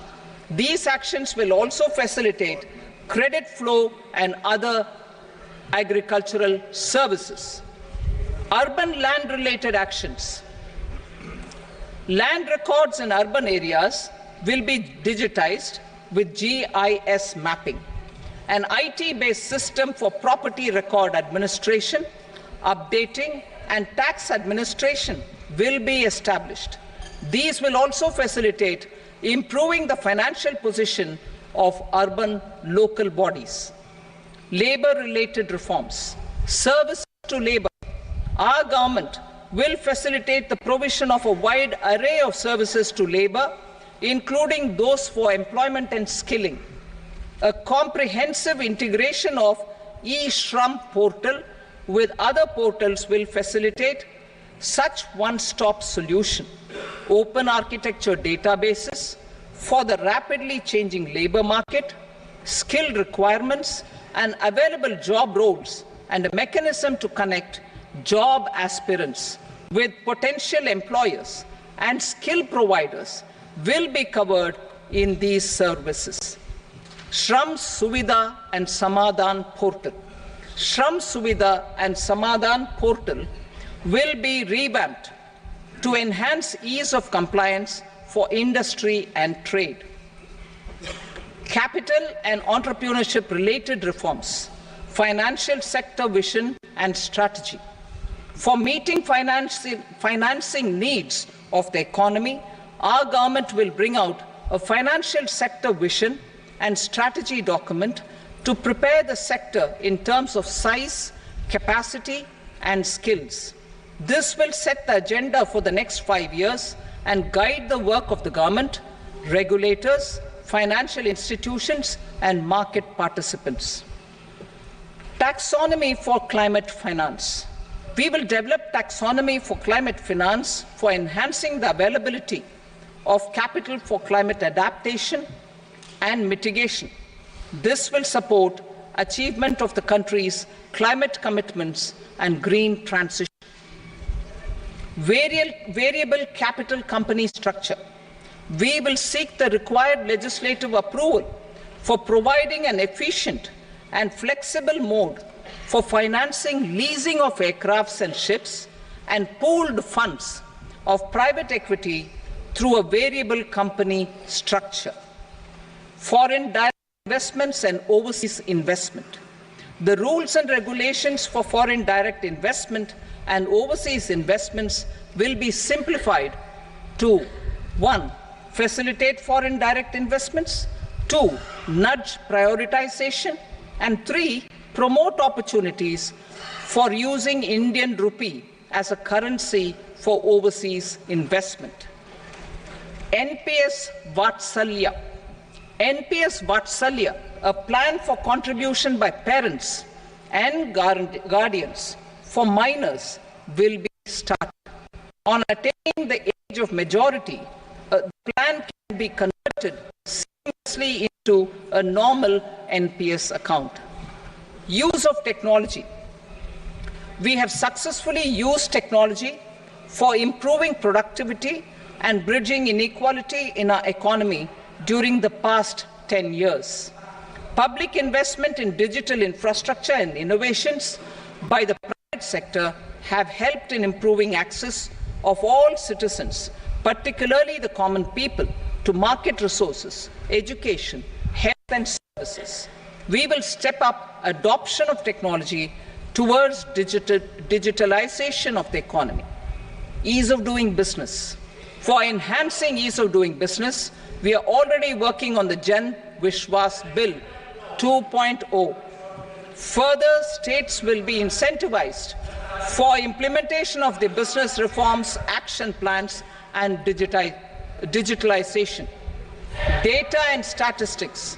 For improving data governance, collection, processing and management of data and statistics, different sectoral databases, including those established under the Digital India Mission, will be utilized with active use of technology tools. New pension scheme. The committee to review the NPS has made considerable progress in its work. I am happy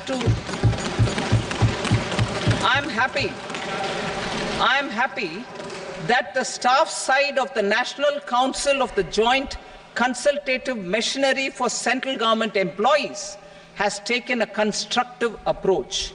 A solution will be evolved which addresses the relevant issues while maintaining fiscal prudence to protect the common citizens. Budget estimates for 24-25. For the year 24-25, total receipts other than borrowings and the total expenditure are estimated at 32.07 lakh crore rupees and 48.21 lakh crore rupees respectively. The net tax receipts are estimated at 25.83 lakh crore rupees. The fiscal deficit is estimated at 4.9% of the GDP. The gross and the net market borrowings through dated securities during 24-25 are estimated at 14.01 lakh crore rupees and 11.63 lakh crore rupees respectively. Both will be less than that in 23-24. The fiscal consolidation path announced by me in 2021 has served our economy very well, and we aim to reach the deficit below 4.5% next year. The government is committed to staying the course. From 2026-27 onwards, our endeavor will be to keep the fiscal deficit each year such that the central government's debt will be on a declining path as percentage of GDP. I will now move to Part B.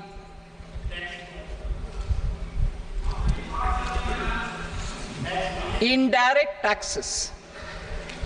Sir, I start with GST. It has decreased tax incidence on the common man, reduced compliance burden and logistics cost for trade and industry, and enhanced revenues of the central and the state governments. It is a success of vast proportions. To multiply the benefits of GST, we will strive to further simplify and rationalize the tax structure and endeavor to expand it to the remaining sectors. My proposals for customs duties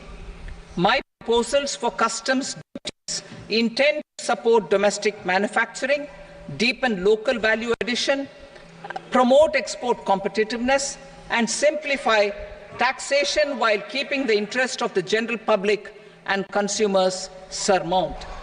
In Budget 22-23, we reduced the number of customs duty rates. I propose to undertake a comprehensive review of the rate structure over the next 6 months to rationalize and simplify it for ease of trade, removal of duty inversion, and reduction of disputes. I shall now take up sector-specific customs duty proposals. Medicine and medical equipments.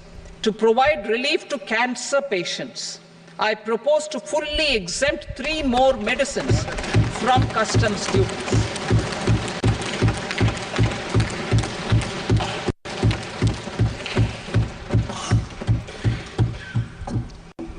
I also propose changes in the BCD on X-ray tubes and flat panel detectors for use in medical X-ray machines under the phased manufacturing program so as to synchronize them with the domestic capacity addition.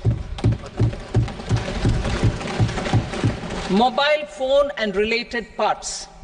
With a 3-fold increase in domestic production and almost a 100-fold jump in exports of mobile phones over the last 6 years, the Indian mobile industry has matured.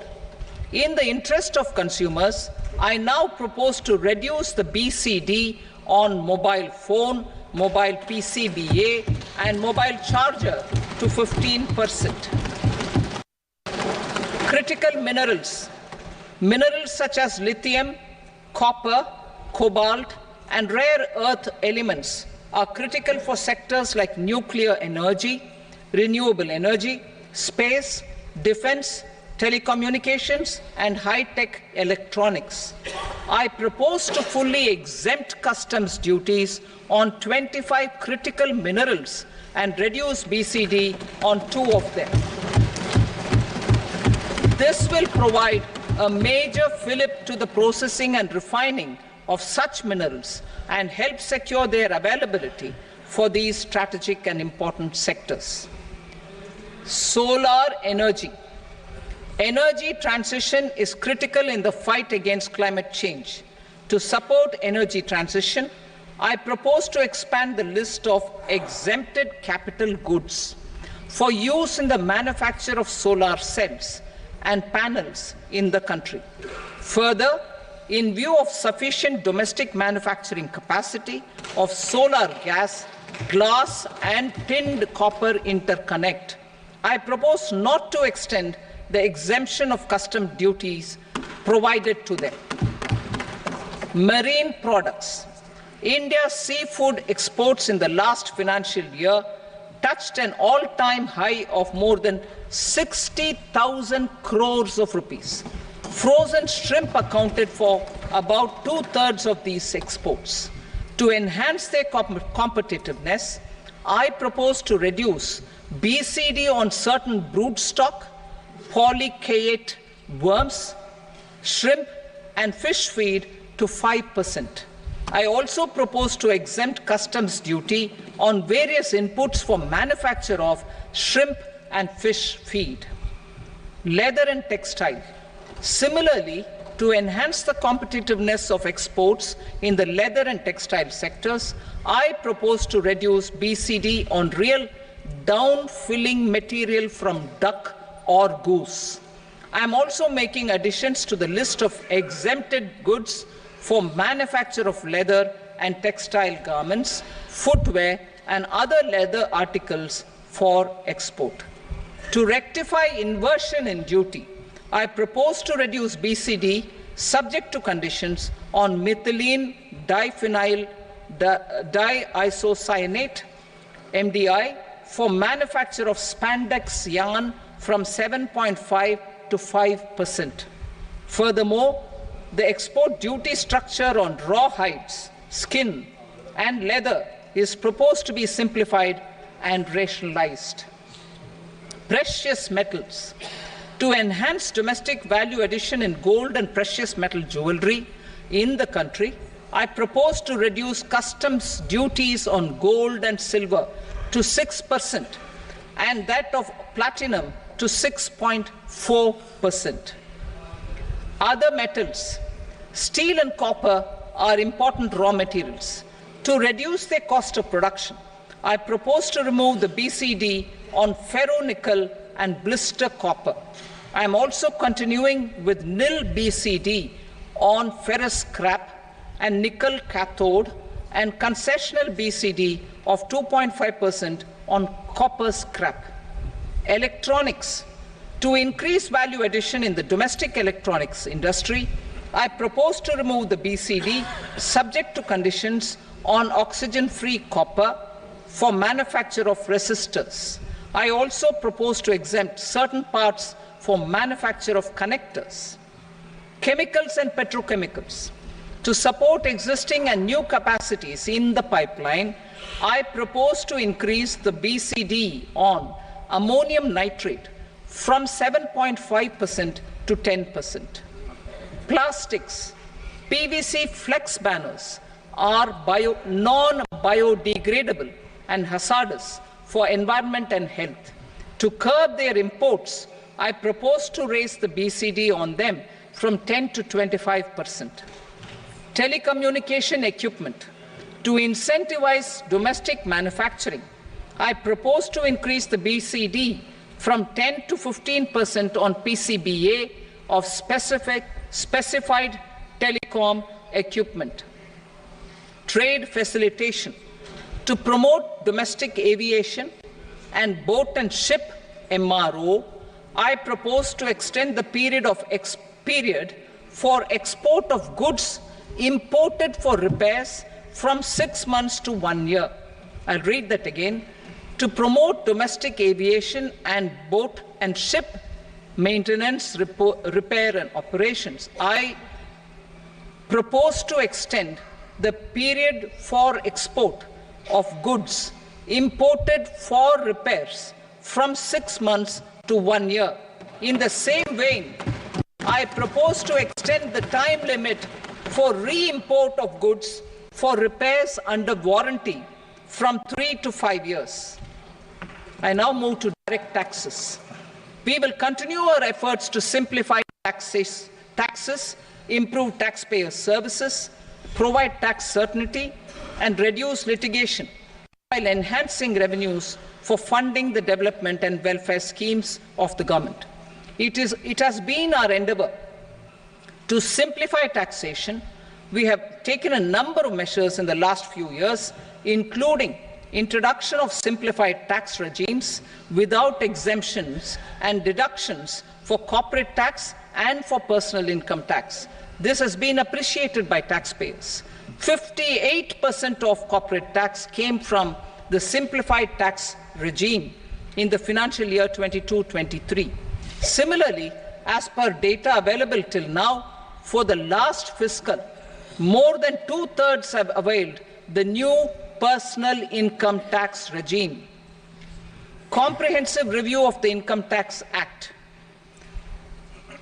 I am now announcing a comprehensive review of the Income Tax Act 1961. The purpose is to make the Act concise, lucid, easy to read and understand. This will reduce disputes and litigation, thereby providing tax certainty to the taxpayers. I will also bring down the demand embroiled in litigation. It is proposed to be completed in 6 months.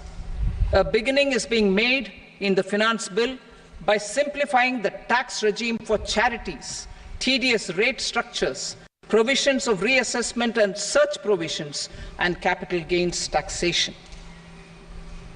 Simplification for charities and tedious. The two tax exemption regimes for charities are proposed to be merged into one. The 5% tedious rate on many payments is being merged into the 2% tedious rate and the 20% TDS rate on repurchase of units by mutual funds or UTI is being withdrawn. TDS rate on e-commerce operators is proposed to be reduced from 1 to 0.1%. Moreover, credit of TCS is proposed to be given in the TDS to be deducted on salary.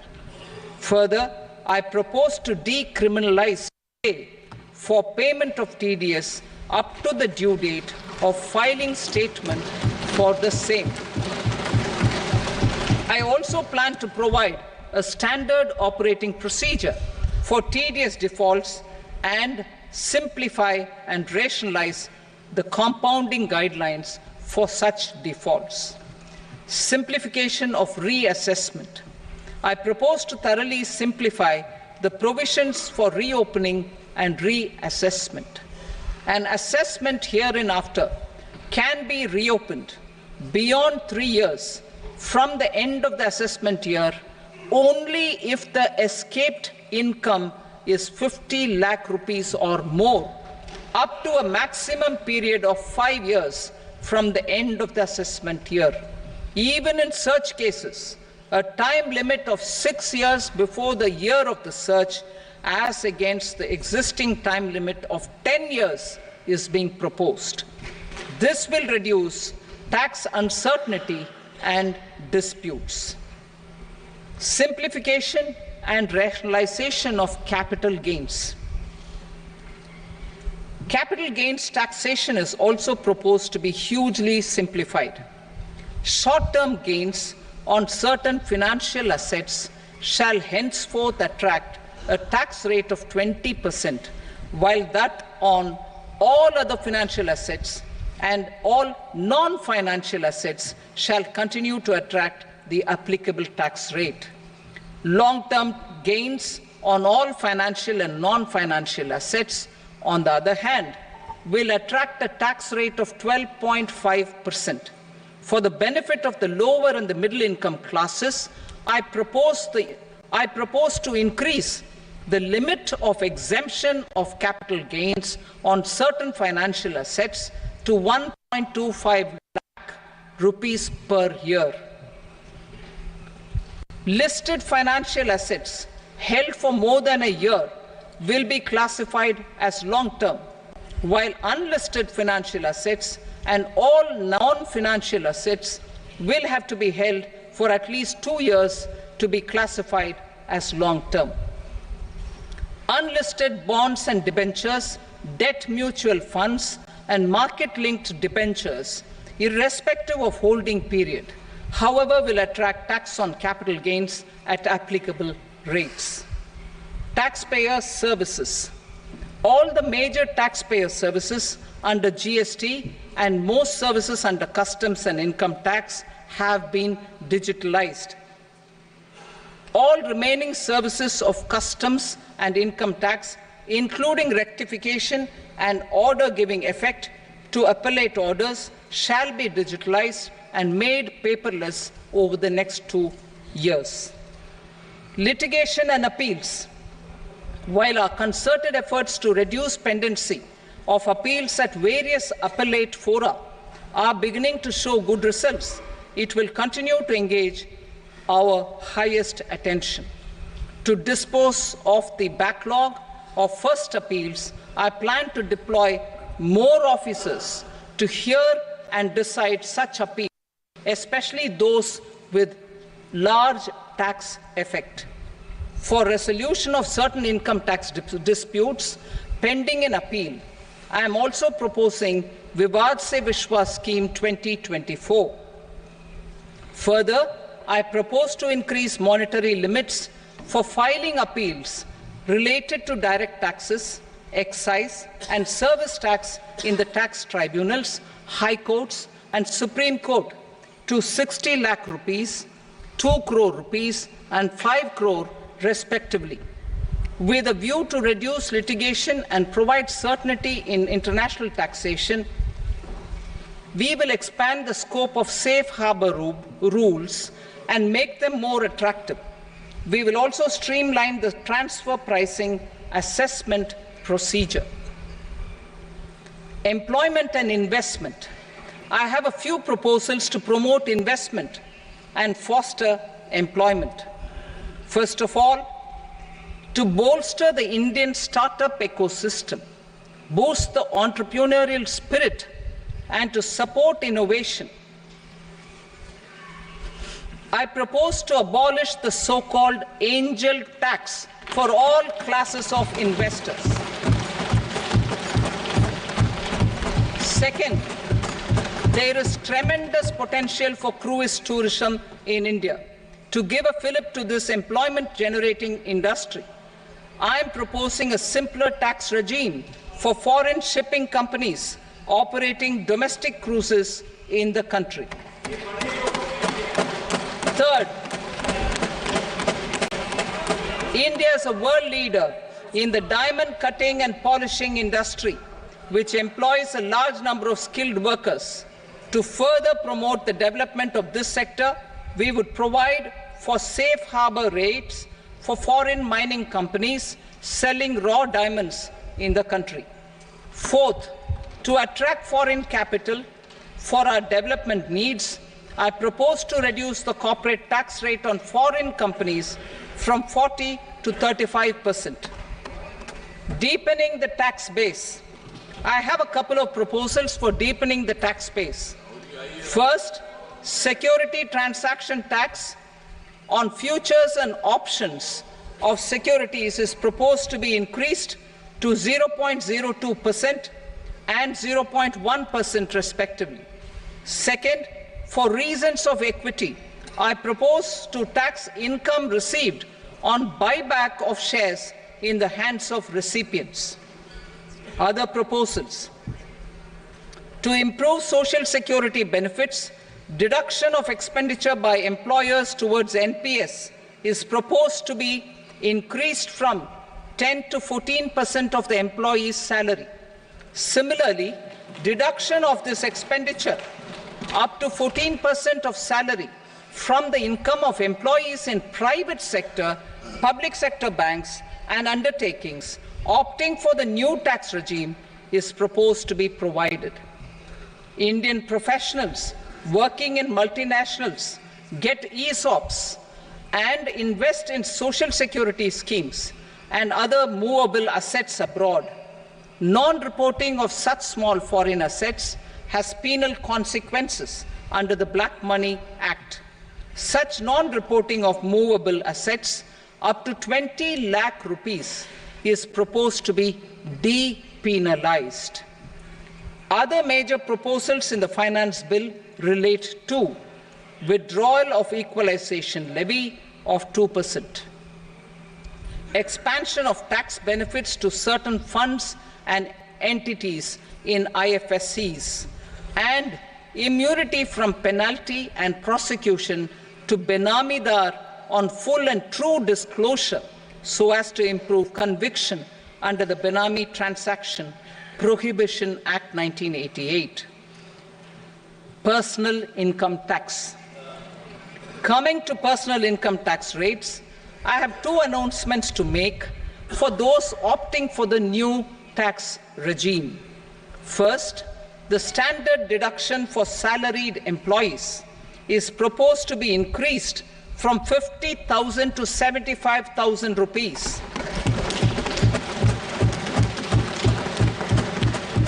Similarly, deduction on family pension for pensioners is proposed to be enhanced from 15,000 to 25,000 rupees.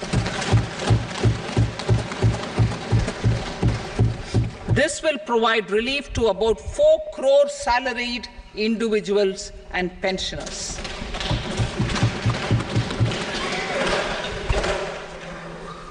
Second, in the new tax regime, the tax rate structure is proposed to be revised as follows. 0 to 3 lakh rupees, nil. 3 to 7 lakh rupees, 5%. 7 to 10 lakh rupees, 10%. 10 to 12 lakh rupees, 15%. 12 to 15 lakh rupees 20%, and above 15 lakh rupees 30%. As a result of these changes, a salaried employee in the new tax regime stands to save up to 17,500 rupees in income tax.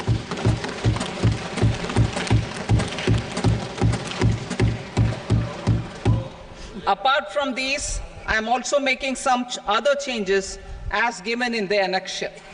As a result of these proposals, revenue of about 37,000 crore, that is 29,000 crore in direct taxes and 8,000 crore in indirect taxes will be foregone, while revenue of about 30,000 crore rupees will be additionally mobilized. Thus, the total revenue foregone is about 7,000 crores annually. Mr. Speaker, sir, with this, I commend the budget to this august House. Jai Hind.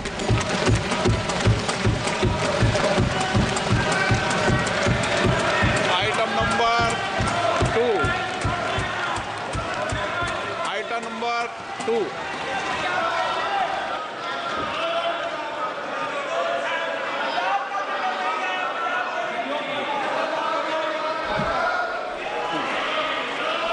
Sir, with your permission, I rise to lay on the table the following statements under Section 3 of the Fiscal Responsibility and Budget Management, FRBM Act 2003, Medium-Term Fiscal Policy cum Fiscal Policy Strategy Statement, and Macroeconomic Framework Statement. Item number 3. Sir, with your permission, I rise to move for leave to introduce the Finance Number 2 Bill 2024. प्रश्न ये कि विधेयक को पूरा स्थापित करने की अनुमति प्रदान की जाए। जो सदस्य इसके पक्ष में हाँ कहें, जो सदस्य विरोध में ना कहें, मेरे विचार में निर्णय हाँ वालों के पक्षवा अनुमति प्रदान की जाती है। माननीय मंत्री जी, अब विधेयक पूरा स्थापित करें। Sir, I introduce the bill. Item number 4. The Union Territory of Jammu and Kashmir budget. Sir, I rise to present a statement, Hindi and English versions, of the estimated receipts and expenditure of the Union Territory of Jammu and Kashmir for the year 24-25. सभा की कार्रवाई कल बुधवार दिनांक 24 जुलाई 2024 को प्राप्त 11 बजे तक के लिए स्थगित की जाती है।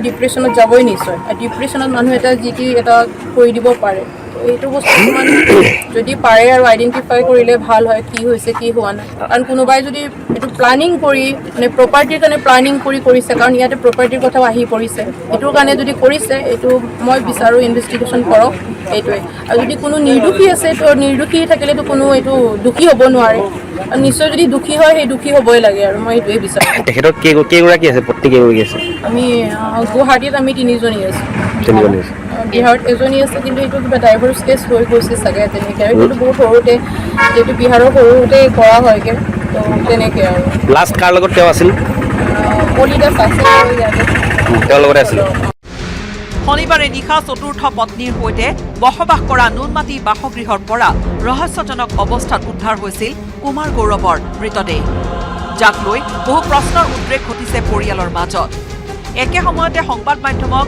মন্তব্য দিয়াৰ পৰা আঁতৰি থাকিল ব্যৱসায়ী কুমাৰ গৌৰৱৰ চতুৰ্থ পত্নীয়ে কুমাৰ গৌৰৱ আছিল কুমাৰ ইঞ্জিনিয়াৰিঙৰ পাৱাৰ ডিলাৰ ট্ৰেক্টৰ অটো আৰু ফাইনেন্স কোম্পানীকে ধৰি 17টা কোম্পানীৰ স্বত্বাধিকাৰী এইগৰাকী ব্যৱসায়ীৰ ৰহস্যজনক মৃত্যুক সহজভাৱে লোৱা নাই কোনেও এই ক্ষেত্ৰত আৰক্ষীয়ে তদন্ত কোন দিশে নিয়ে সেয়া লক্ষণীয় হ'ব বীৰেন্দ্ৰ কুমাৰ ডেকাৰ report news 18 Assam north east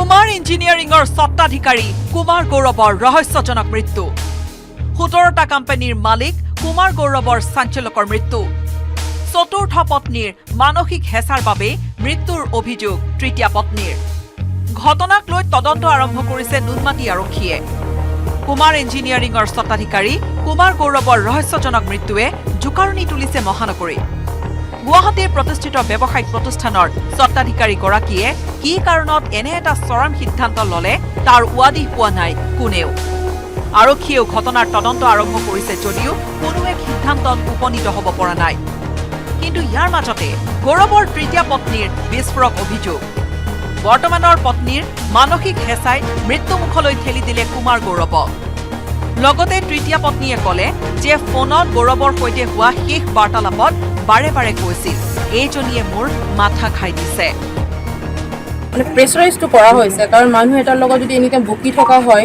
কাজিয়া কৰি থকা হয় মানুহ এটা ডিপ্ৰেশ্যনত যাবই নিশ্চয় আৰু ডিপ্ৰেশ্যনত মানুহ এটা যি কি এটা কৰি দিব পাৰে এইটো বস্তু মানে যদি পাৰে আৰু আইডেণ্টিফাই কৰিলে ভাল হয় কি হৈছে কি হোৱা নাই কাৰণ কোনোবাই যদি এইটো প্লানিং কৰি মানে প্ৰপাৰ্টিৰ কাৰণে প্লানিং কৰি কৰিছে কাৰণ ইয়াতে প্ৰপাৰ্টিৰ কথাও আহি পৰিছে এইটোৰ কাৰণে যদি কৰিছে এইটো মই বিচাৰোঁ ইনভেষ্টিগেশ্যন কৰক এইটোৱে আৰু যদি কোনো নিৰ্দোষী আছে তো নিৰ্দোষী থাকিলেতো কোনো এইটো দুখী হ'ব নোৱাৰে আৰু নিশ্চয় যদি দুখী হয় সেই দুখী হ'বই লাগে আৰু মই এইটোৱে বিচাৰোঁ তেখেতৰ কেইগৰাকী আছে পত্নী কেইগৰাকী আছে আমি গুৱাহাটীত আমি তিনিজনী আছোঁ বিহাৰত এজনী আছে কিন্তু এইটো কিবা ডাইভৰ্চ কেছ হৈ গৈছে চাগে তেনেকৈ আৰু সেইটো বহুত সৰুতে যিহেতু বিহাৰৰ সৰুতে কৰা হয়গৈ তো তেনেকৈ আৰু লাষ্ট কাৰ লগত তেওঁ আছিল কলিদাস আছে আৰু ইয়াতে তেওঁৰ লগতে আছিল শনিবাৰে নিশা চতুৰ্থ পত্নীৰ সৈতে বসবাস কৰা নুনমাটি বাসগৃহৰ ওচৰ চুবুৰীয়াসকলে লগাইছে স্ট্ৰং মানে মাইট এণ্ড ষ্টিল জনক অৱস্থাত উদ্ধাৰ হৈছিল কুমাৰ গৌৰৱৰ মৃতদেহ যাক লৈ বহু প্ৰশ্নৰ উদ্ৰেক ঘটিছে পৰিয়ালৰ মাজত একে সময়তে সংবাদ মাধ্যমক মন্তব্য দিয়াৰ পৰা আঁতৰি থাকিল ব্যৱসায়ী কুমাৰ গৌৰৱৰ চতুৰ্থ পত্নীয়ে কুমাৰ গৌৰৱ আছিল কুমাৰ ইঞ্জিনিয়াৰিঙৰ পাৱাৰ টিলাৰ ট্ৰেক্টৰ অটো আৰু ফাইনেন্স কোম্পানীকে ধৰি 17টা কোম্পানীৰ স্বত্বাধিকাৰী এইগৰাকী ব্যৱসায়ীৰ ৰহস্যজনক মৃত্যুক সহজভাৱে লোৱা নাই কোনেও এই ক্ষেত্ৰত আৰক্ষীয়ে তদন্ত কোন দিশে নিয়ে সেয়া লক্ষণীয় হ'ব বীৰেন্দ্ৰ কুমাৰ ডেকাৰ report news 18 Assam north east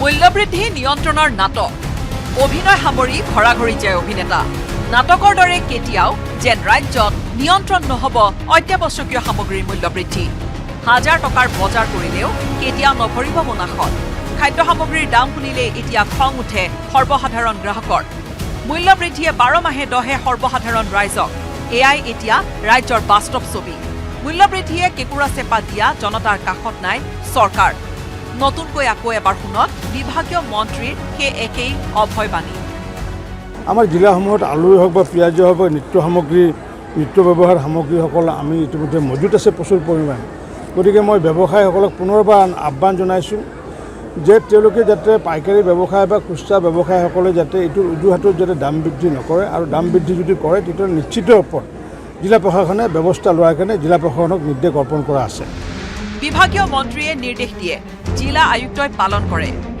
কিন্তু নিৰ্দেশে মানি নচলে অসাধু ব্যৱসায়ী চক্ৰই যোগান মন্ত্ৰীটো দূৰৰ কথা মূল্যবৃদ্ধি নিয়ন্ত্ৰণৰ বাবে জিলাই জিলাই টাস্ক ফ'ৰ্চ গঠনৰ নিৰ্দেশ দিছিল মুখ্যমন্ত্ৰীয়ে কিন্তু আজিলৈকে ৰাজ্যৰ বজাৰত নপৰিল টাস্ক ফ'ৰ্চৰ প্ৰভাৱ বৰঞ্চ পূৰ্বতকৈ বৃদ্ধিহে পাইছে অত্যাৱশ্যকীয় সামগ্ৰীৰ মূল্য চাউল দাইল মিঠাতেল পাচলি কণী দাম বঢ়া নাই কোনবিধ সামগ্ৰীৰ নতুনকৈ দাম বাঢ়িবলৈ লৈছে আলুৰো দাম বহুত বেছি দাম এনেকুৱা চব্জি খাব নোৱাৰি না আমি আৰু বজাৰ কৰা অসুবিধা হৈ গৈছে আৰু এহেঁতো সঁচা কথাটো নকয় ৰাস্তাত আহোঁতে চেল টেক্সবালা পুলিচবালা সেইবিলাক ধৰি থাকে সেহেঁতো নকয় এইবিলাক যে দাম বাঢ়ি থাকে সেহেঁতৰ এইবিলাক কথা ঠিক আৰু এই ক্ষেত্ৰত মানে এটা কৃষি বিপণন বিভাগ আছে আমি চবেই জানো চৰকাৰ এটা কৃষি বিপণন বিভাগ আছে সেই কৃষি বিভাগ সম্পূৰ্ণ ব্যৰ্থ সম্পূৰ্ণ মৌন যোগান বিভাগ সম্পূৰ্ণ মৌন এই ক্ষেত্ৰত মই চৰকাৰক অলপ দাবী কৰোঁ অলপ বজাৰত আপোনালোকে চকু কাণ দিয়ক অত্যাৱশ্যকীয় সামগ্ৰীৰ মূল্যবৃদ্ধিৰ বাবে সৰ্বসাধাৰণ গ্ৰাহকটো দূৰৰ কথা অতিষ্ঠ হৈছে প্ৰাক্তন মন্ত্ৰী এটুৱা মুণ্ডাও একেবাৰে নিম্ন মধ্যবিত্ত মানুহবিলাক আজি এই বজাৰৰ জুই চাই দামত একদম হাহাকাৰ হৈ গৈছে মানুহৰ বস্তুত হাত দিব নোৱাৰি হাত পুৰি গৈছে দিনক দিনে আকাশলংঘী মূল্যবৃদ্ধি হৈছে এয়া কিন্তু একদম অত্যন্ত দুৰ্ভাগ্যজনক আৰু দুখীয়া ৰাইজৰ কাৰণে ই এটা মাৰাত্মক চব্জিৰ দামবিলাক হৈছে এই আমাৰ বৰ্তমান চৰকাৰৰ অপৰাগতা আৰু তেওঁলোকৰ এইটো কোনো ৰকমৰ কণ্ট্ৰল নথকাৰ কাৰণে মূল্যবৃদ্ধিক লৈ চৰকাৰৰ মতি গতি দেখি ক্ৰোধান্বিত হৈ পৰিছে সৰ্বসাধাৰণ জনতা। Bureau' report news 18 Assam north east. মূল্যবৃদ্ধি নিয়ন্ত্ৰণৰ নাটক অভিনয় সামৰি ঘৰাঘৰি যায় অভিনেতা।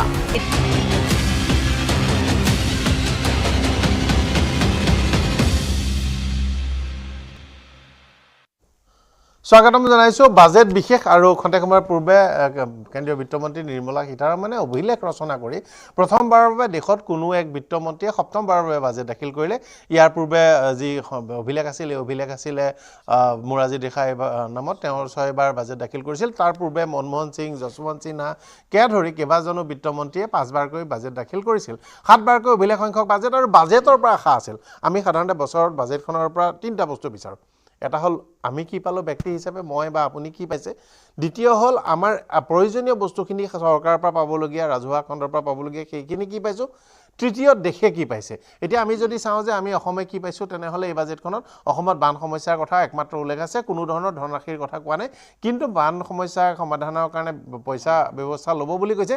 কিন্তু আমাৰ এই বাক্যটোতো দুটা কথা লুকাই আছে। এটা হ'ল নেশ্যনেল ইছ্যু বুলি যদিও নকয়, নেশ্যনেল প্ৰায়ৰিটি বুলি ক'ব বুলি ভবা হৈছিল যে ৰাষ্ট্ৰীয় অগ্ৰাধিকাৰ ভিত্তিটো সমাধান কৰিব পাৰে, সেই কথাটো ইয়াত উল্লেখ হোৱা নাই। গতিকে চাব লাগিব যে ইয়াৰ মূল বাজেটখনত ইয়াৰ বিতং বিস্তৃতি ব্যাখ্যা কেনেদৰে কৰা আছে। দ্বিতীয় কথাটো হ'ল যে উত্তৰ পূৰ্বাঞ্চলৰ বাবে উন্নয়নৰ বিশেষ আঁচনি কৰা হৈছে, য'ত বিহাৰ, উৰিষ্যা ইত্যাদিকো সামৰি লোৱা হৈছে, পশ্চিমবংগ। কিন্তু এই উন্নয়নৰ আঁচনিসমূহত অসম আৰু উত্তৰ পূৰ্বাঞ্চলৰ কি ক্ষতিয়ন। আগৰে পৰা আমি দেখিছিলোঁ যে ডনাৰ মন্ত্ৰণালয় গঠন কৰা হৈছিল আৰু ডনাৰ মন্ত্ৰালয় 10% মন্ত্ৰালয় আছিল। বহুদিনৰ পিছত আচলতে পূৰ্বৰ মনমোহন সিঙৰ চৰকাৰৰ দিনতে ইয়াক অতি দুৰ্বল নিশকটীয়া ৰাজ্যিক মন্ত্ৰী দিয়া এটা বিভাগলৈ পৰিণত কৰা হৈছিল। এইবাৰ প্ৰথমবাৰৰ বাবে জ্যোতিৰাদিত্য সিন্ধিয়াৰ যোগেদি এজন পূৰ্ণাংগ কেবিনেট মন্ত্ৰী পাইছিল। গতিকে আশা কৰা হৈছিল যে ডনাৰৰ বিশেষ উল্লেখ হ'ব।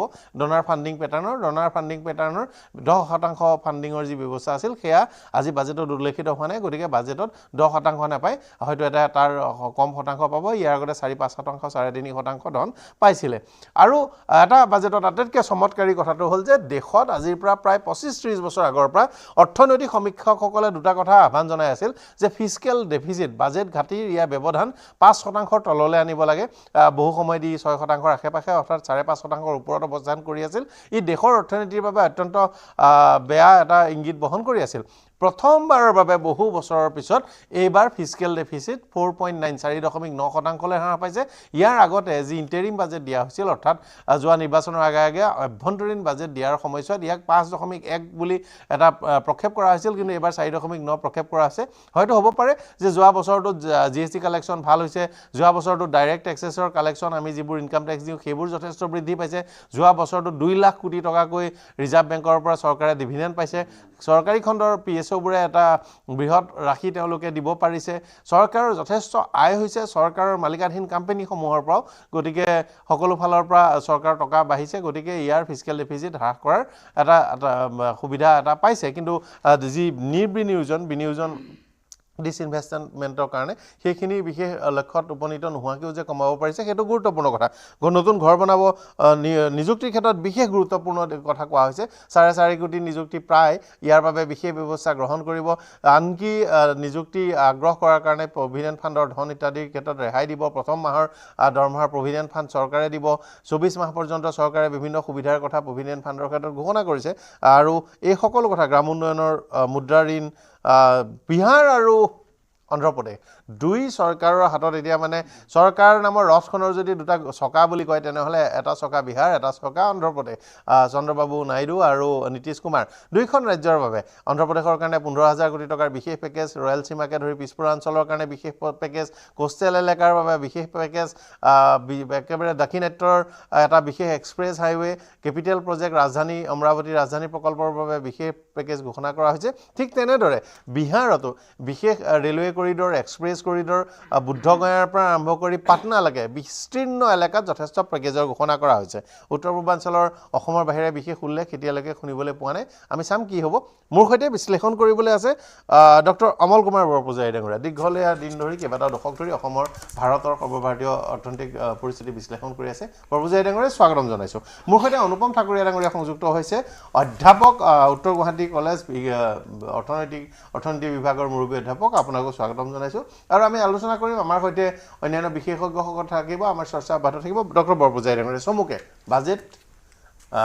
কি ক'ব একেষাৰে ক'বলৈ গ'লে এখন প্ৰগতিশীল বাজেট ইয়াত আনন্দ পাব লগাও বৰ বিশেষ একো নাই কিন্তু 1991 চনৰ পৰা যদি আপুনি লক্ষ্য কৰে তেতিয়াহ'লে আমি দেখিবলৈ পাম 1991 হয় 91 চনৰ পৰা যদি আমি নৰসিংহ ৰাও গভৰ্ণমেণ্টৰ দিনৰ পৰা যিটো আমি বিকাশৰ কাৰণে আৰু পৰিৱৰ্তনৰ কাৰণে প্ৰচেষ্টা চলাইছিলোঁ তাৰে বকচাত উঠি আমি এতিয়া লাহে লাহে 2030 চনত 29-30ত এখন প্ৰগতিশীল দেশৰ পৰা ডেভেলপ কাণ্ট্ৰিলৈ ষ্টেপ দিবৰ কাৰণে আমি যিটো ফ্ৰেমৱৰ্ক তৈয়াৰ কৰিব লাগে সেই ফ্ৰেমৱৰ্কৰে এইটো এটা প্ৰচেষ্টা বুলি মই ক'ব বিচাৰিছোঁ ঠাকুৰীয়া ডাঙৰীয়া হয় বাজেটৰ একচুৱেলি এইখিনি যিটো এতিয়া আমি আলোচনাত বহিছোঁ এই বাজেটৰ আচলতে পূৰা এনালাইচিছ বা গোটেই নিউমাৰিকেলছবিলাক এতিয়ালৈকে আহি পোৱা নাই আমাৰ সেইকাৰণে আমাৰ আমি এইটো একেবাৰে প্ৰাৰম্ভিক পৰ্যায়ত আমি আলোচনা বুলি ক'ব পাৰোঁ আচলতে এতিয়া মোৰ ব্যক্তিগত অনুভৱ যে বহুত আগৰ পৰা এটা কথা কৈ থকা হৈছিলে এইবাৰ বাজেটৰ দাখিল কৰাৰ বহুত আগৰ পৰা এটা আলোচনা কৰি থকা হৈছিলে যে MSME ক্ষেত্ৰত চৰকাৰে যথেষ্ট গুৰুত্ব দিব লাগে কাৰণ এইটো হৈছে এটা লেবাৰ ইণ্টেনচিভ ছেক্টৰ আৰু এইটো এমপ্লয়মেণ্ট জেনেৰেশ্যনৰ কাৰণে এটা মূল বিষয় গতিকে সেই ক্ষেত্ৰত মই ব্যক্তিগতভাৱে হেপী যে MSMEৰ ক্ষেত্ৰত চৰকাৰে যথেষ্ট গুৰুত্ব দিছে এইটো এমপ্লয়মেণ্ট জেনেৰেশ্যনৰ ক্ষেত্ৰত চৰকাৰে গুৰুত্ব দিছে মেনুফেকচাৰিঙৰ ক্ষেত্ৰত গুৰুত্বৰ কথাটো বহুবাৰ কৈ থকা হৈছিলে বিভিন্ন কমিটিত এইবোৰ কথা আলোচনা কৰা হৈছিলে এতিয়া কিন্তু মেনুফেকচাৰিঙৰ ক্ষেত্ৰত কেনেকুৱা ধৰণৰ কি আহিছে মই ঠিক গম নাপালোঁ ডিটেইল একো পোৱা নাই বা মই তেনেকৈ দেখা পোৱা নাই কিন্তু মেনুফেকচাৰিঙৰ যিটো আমাৰ অৱস্থা সেই মেনুফেকচাৰিঙৰ অৱস্থাটো আমাৰ ভাৰতবৰ্ষৰ ক্ষেত্ৰত আমাৰ পৃথিৱীৰ বেলেগ দেশৰ কথা বাদেই দিছোঁ আমি দক্ষিণ পূব এছিয়াৰ আমাৰ যিখিনি দেশ যেনে ইণ্ডোনেছিয়া ভিয়েটনাম এইবোৰতকৈও আমাৰ বহুত তলত আছে গতিকে মেনুফেকচাৰিং ছেক্টৰ ক্ষেত্ৰত আমাৰ যথেষ্ট গুৰুত্ব দিবলগীয়া দৰকাৰ আছে যদিহে আমি আমাৰ নিয়োগ ক্ষেত্ৰত আমাৰ সম্ভাৱনা বৃদ্ধি কৰিব বিচাৰোঁ আৰু এটা আমাৰ উল্লেখ কৰিছে ইতিমধ্যে যে আমাৰ ফিস্কেল ডেফিচিটৰ যিটো টাৰ্গেট 4.9%লৈ হ্ৰাস কৰিব বিচৰা হৈছে আমাৰ এইটো FRBM এক্টৰ আণ্ডাৰত যিটো 3% কৰিব বিচৰা হৈছিলে তালৈ এতিয়াও যথেষ্ট বহু বাকী কিন্তু মই ভাবোঁ যদি এতিয়া আমাৰ হয়তো কালি আমাৰ যিটো প্ৰি বাজেট ছাৰ্ভে দেখুৱাইছে তাত আপোনাৰ 7% প্ৰজেক্ট কৰা হৈছে 6 to 7% প্ৰজেক্ট গ্ৰ'থ যদি নমিনেল GDP যদি আমাৰ 11%লৈকে নিব পৰা যায় তেতিয়া হয়তো 3-4 বছৰৰ ভিতৰত আমাৰ হয়তো এইটো ফিস্কেল FRBM এক্টৰ আণ্ডাৰত আমাৰ হয়তো আমি হয়তো 3% নহ'লেও আমি হয়তো যথেষ্টখিনি আমি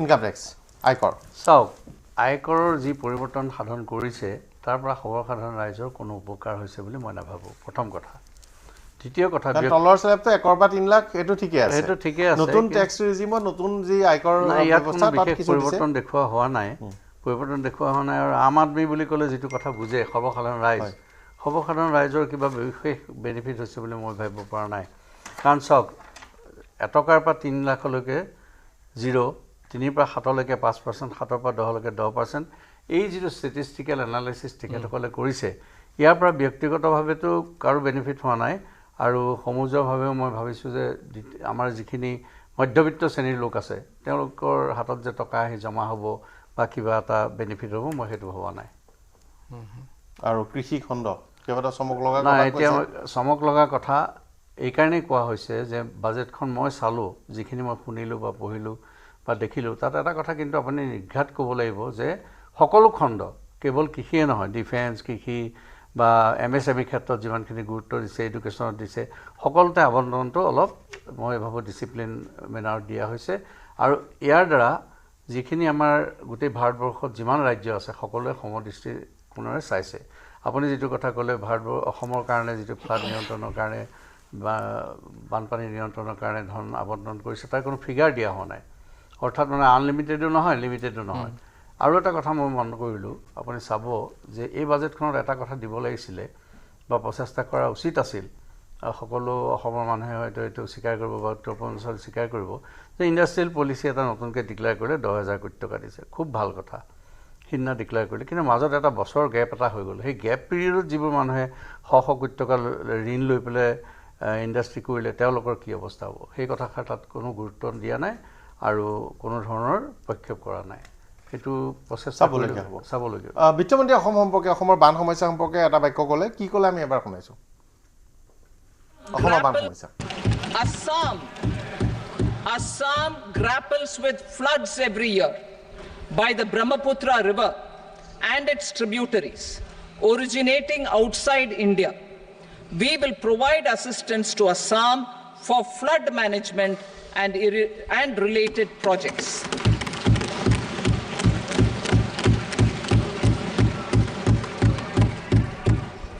আৰু ইনকাম টেক্স আয়কৰ সম্পৰ্কত কি ক'লে এইটো এবাৰ বক্তব্য শুনাইছোঁ। In the new tax regime, the tax rate structure is proposed to be revised as follows: 0 to 3 lakh rupees, nil; 3 to 7 lakh rupees, 5%; 7 to 10 lakh rupees, 10%; 10 to 12 lakh rupees, 15%; 12 to 15 lakh rupees, 20%; and above 15 lakh rupees, 30%. As a result of these changes, a salaried employee in the new tax regime stands to save up to 17,500 rupees in income tax.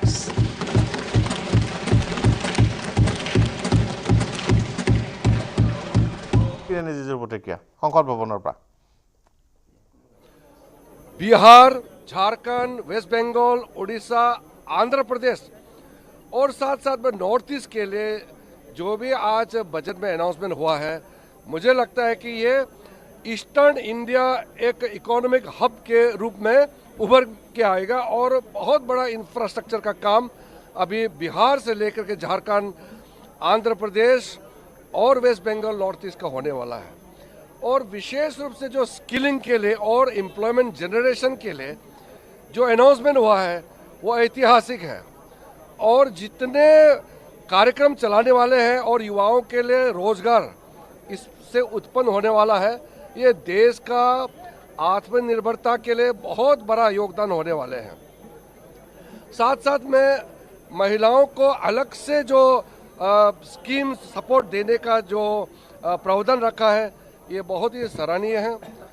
और north east में banking को लेकर के, north east में banking का खास करके पहाड़ों में, दूर दराज इलाकों में बैंकिंग सर्विसेज का थोड़ा सा कमी जो थे, वो भी इस बजट में वित्त मंत्री जी ने जो अनाउंसमेंट किया है उससे नॉर्थ ईस्ट का फाइनेंशियल इंक्लूजन में बहुत जोरदार से मेन स्ट्रीमिंग होने वाले हैं। इसके अलावा 3 करोड़ आवास योजना गरीबों के लिए शहरों में और ग्रामीण इलाकों में घर बनाने वाला है, वो भी ऐतिहासिक है। और फिर मुझे लगता है कि प्रधानमंत्री जी का जो सपना है कि 2047 तक भारत को विकसित राष्ट्र बनाना है, इसका बहुत बड़ा शुरुआत आज के इस बजट में झलकता है। लेकिन सर, ऑपोजिशन ये कह रहा है कि आपने अपने एली पार्टी को खुश करने के लिए क्या है? ऑपोजिशन ने अगर ऑपोजिशन पार्टी ने क्रिटिसाइज किया, मतलब ये बहुत अच्छा बजट है, इसलिए वो निराश हो गई है।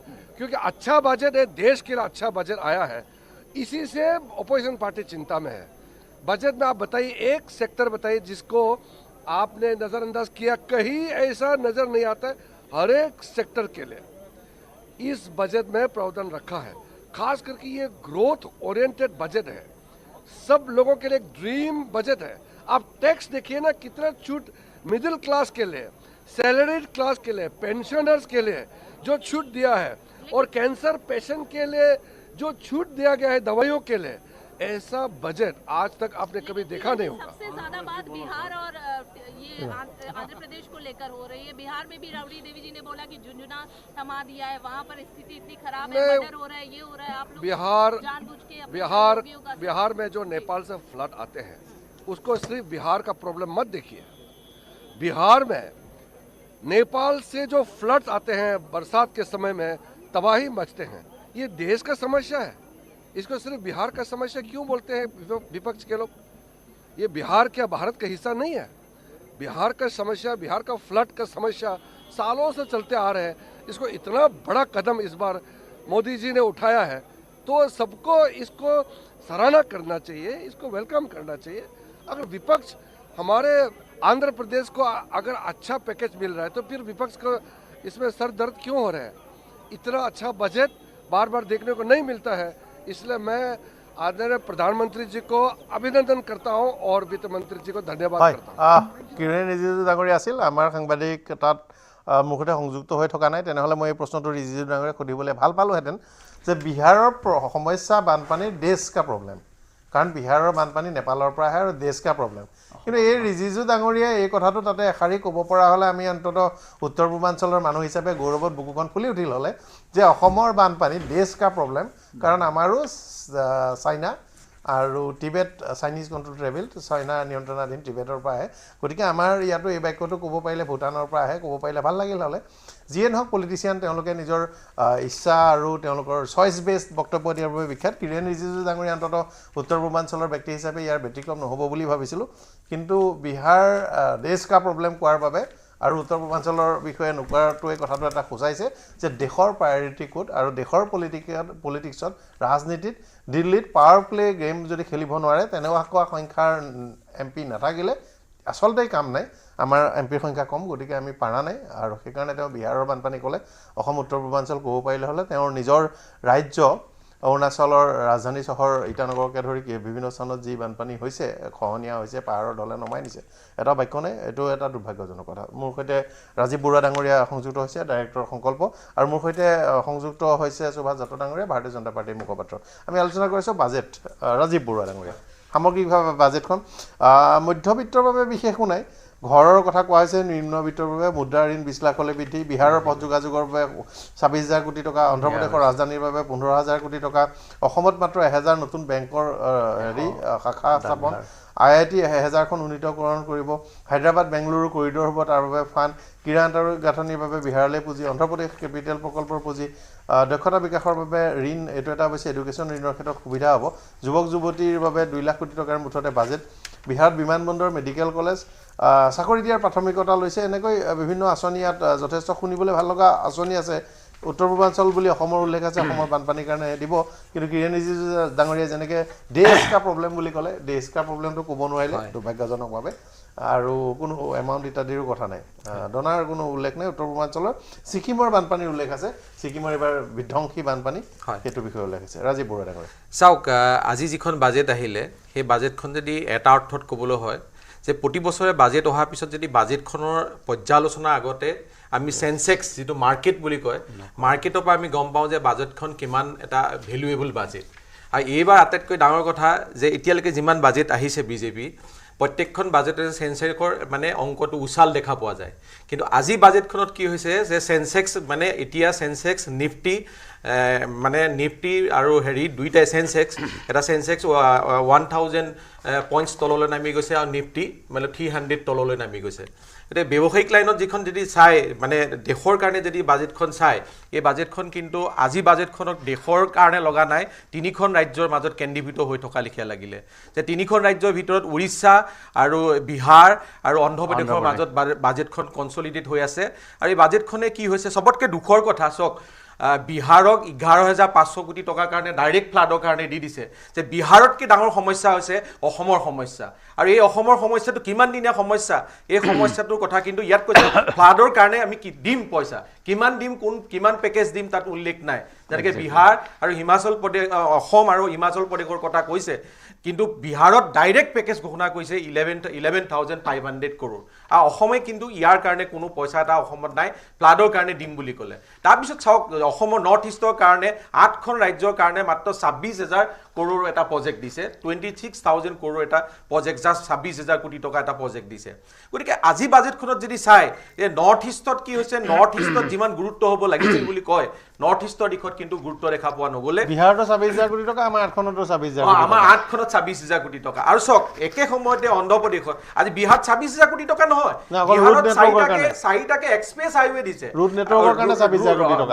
ৰুট নেটৱৰ্ক আৰু তাৰ পিছত তাৰ টুইজিম সেক্টৰ ৰাজগিৰি নালন্দা বোধগয়া এই যিকে টুইজিম সেক্টৰ এই গোটেইখিনিত আপুনি যদি মিলায় তে মোৰ দেন কমসে কম 20,000 কৰোৰ তাৰ ইনভেষ্টমেন্ট আছে মই যেটো চালো 38,000 কোটি টকা মান হৈ যাব পাৰে বিহাৰত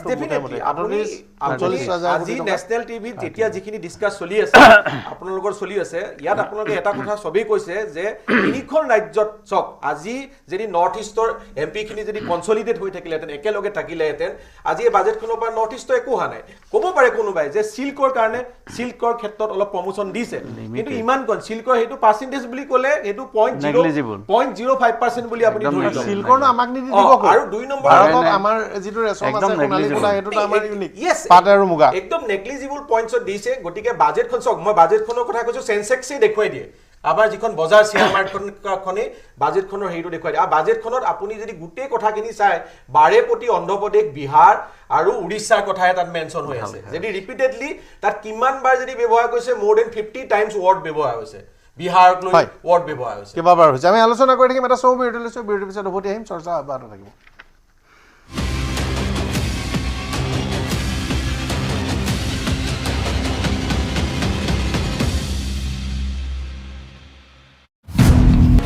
যেন ৰাজ্যত নিয়ন্ত্ৰণ নহব অত্যাৱশ্যকীয় সামগ্ৰীৰ মূল্য বৃদ্ধি হাজাৰ টকাৰ বজাৰ কৰিলেও কেতিয়াও নভৰিব মোনাখন খাদ্য সামগ্ৰীৰ দাম শুনিলে এতিয়া খং উঠে সৰ্বসাধাৰণ গ্ৰাহকৰ মূল্য বৃদ্ধিয়ে 12 মাহে দহে সৰ্বসাধাৰণ ৰাইজক এয়াই এতিয়া ৰাজ্যৰ বাস্তৱ ছবি মূল্য বৃদ্ধিয়ে কেকুৰা চেপা দিয়া জনতাৰ কাষত নাই চৰকাৰ নতুনকৈ আকৌ এবাৰ শুনক বিভাগীয় মন্ত্ৰীৰ সেই একেই অভয়বাণী আমাৰ জিলাসমূহত আলুই হওক বা পিঁয়াজেই হওক বা নিত্য সামগ্ৰী নিত্য ব্যৱহাৰ সামগ্ৰীসকল আমি ইতিমধ্যে মজুত আছে প্ৰচুৰ পৰিমাণে গতিকে মই ব্যৱসায়ীসকলক পুনৰবাৰ আহ্বান জনাইছোঁ যে তেওঁলোকে যাতে পাইকাৰী ব্যৱসায় বা খুচুৰা ব্যৱসায়ীসকলে যাতে এইটোৰ অজুহাতত যাতে দাম বৃদ্ধি নকৰে আৰু দাম বৃদ্ধি যদি কৰে তেতিয়া নিশ্চিত ওপৰত জিলা প্ৰশাসনে ব্যৱস্থা লোৱাৰ কাৰণে জিলা প্ৰশাসনক নিৰ্দেশ অৰ্পণ কৰা আছে বিভাগীয় মন্ত্ৰীয়ে নিৰ্দেশ দিয়ে জিলা আয়ুক্তই পালন কৰে কিন্তু নিৰ্দেশে মানি নচলে অসাধু ব্যৱসায়ী চক্ৰই যোগান মন্ত্ৰীটো দূৰৰ কথা মূল্য বৃদ্ধি নিয়ন্ত্ৰণৰ বাবে জিলাই জিলাই টাস্ক ফ'ৰ্চ গঠনৰ নিৰ্দেশ দিছিল মুখ্যমন্ত্ৰীয়ে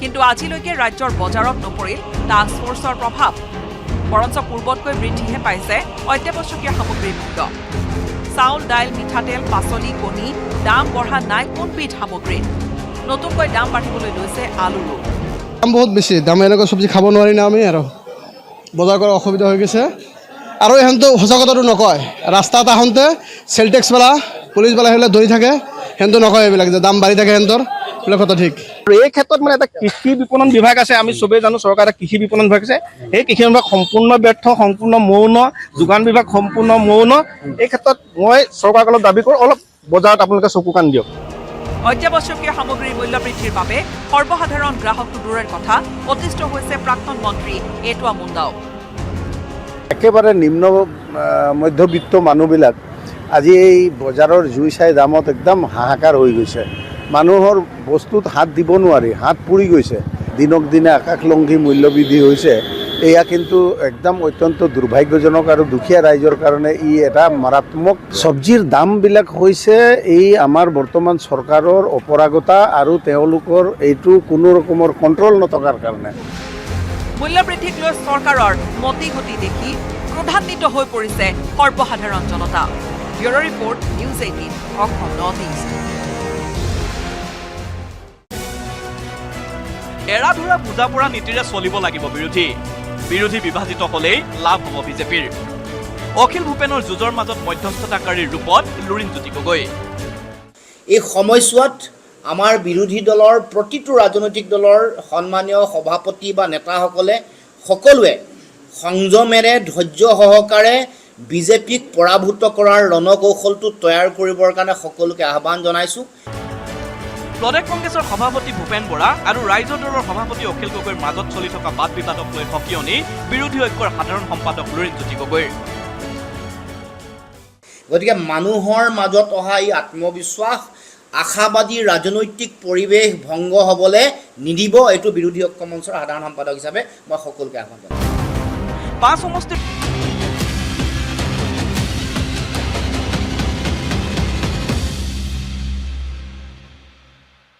স্বাগতম জনাইছোঁ বাজেট বিশেষ আৰু আমি চৰ্চা কৰি আছোঁ নিৰ্মলা সীতাৰমণ ডাঙৰীয়ানীয়ে দিয়া বাজেট উত্তৰ পূৰ্বাঞ্চলে কি গুৰুত্ব পালে। মোৰ সৈতে সুভাষযুত ডাঙৰীয়া আছে, ভাৰতীয় জনতা পাৰ্টীৰ মুখপাত্ৰ। নমস্কাৰ সকলোকে। আজি যিখন বাজেট ইতিমধ্যে নিৰ্মলা সীতাৰমণ ডাঙৰীয়ানীয়ে উত্থাপন কৰিছে, আমি বাজেটখনক আমি আদৰণি জনাইছোঁ আৰু ভাৰতবৰ্ষৰ জনসাধাৰণে বিচৰাৰ ধৰণেই আজি বাজেটখন আমাৰ বিত্তমন্ত্ৰী ডাঙৰীয়ানী দাঙি ধৰিছে। যিখিনি নিৰ্বাচনৰ সময়ত আমাৰ প্ৰতিশ্ৰুতি আছিল, সেই প্ৰতিশ্ৰুতিসমূহ অনুসৰিয়ে ইতিমধ্যে বাজেটখনত আমাৰ গোটেই কথা বতৰাবিলাক ৰিফ্লেক্ট হৈছে। বিশেষকৈ এমপ্লয়মেণ্ট জেনেৰেশ্যনৰ পৰা আৰম্ভ কৰি কৃষি বিকাশ, ৰুৰেল ডেভেলপমেণ্ট, অন্যান্য যিখিনি আমাৰ ইনফ্ৰাষ্ট্ৰাকচাৰ ক্ষেত্ৰত যিখিনি আমাৰ প্ৰতিশ্ৰুতি আছিল, এই গোটেইখিনি ইয়াতে ৰিফ্লেক্ট হৈছে।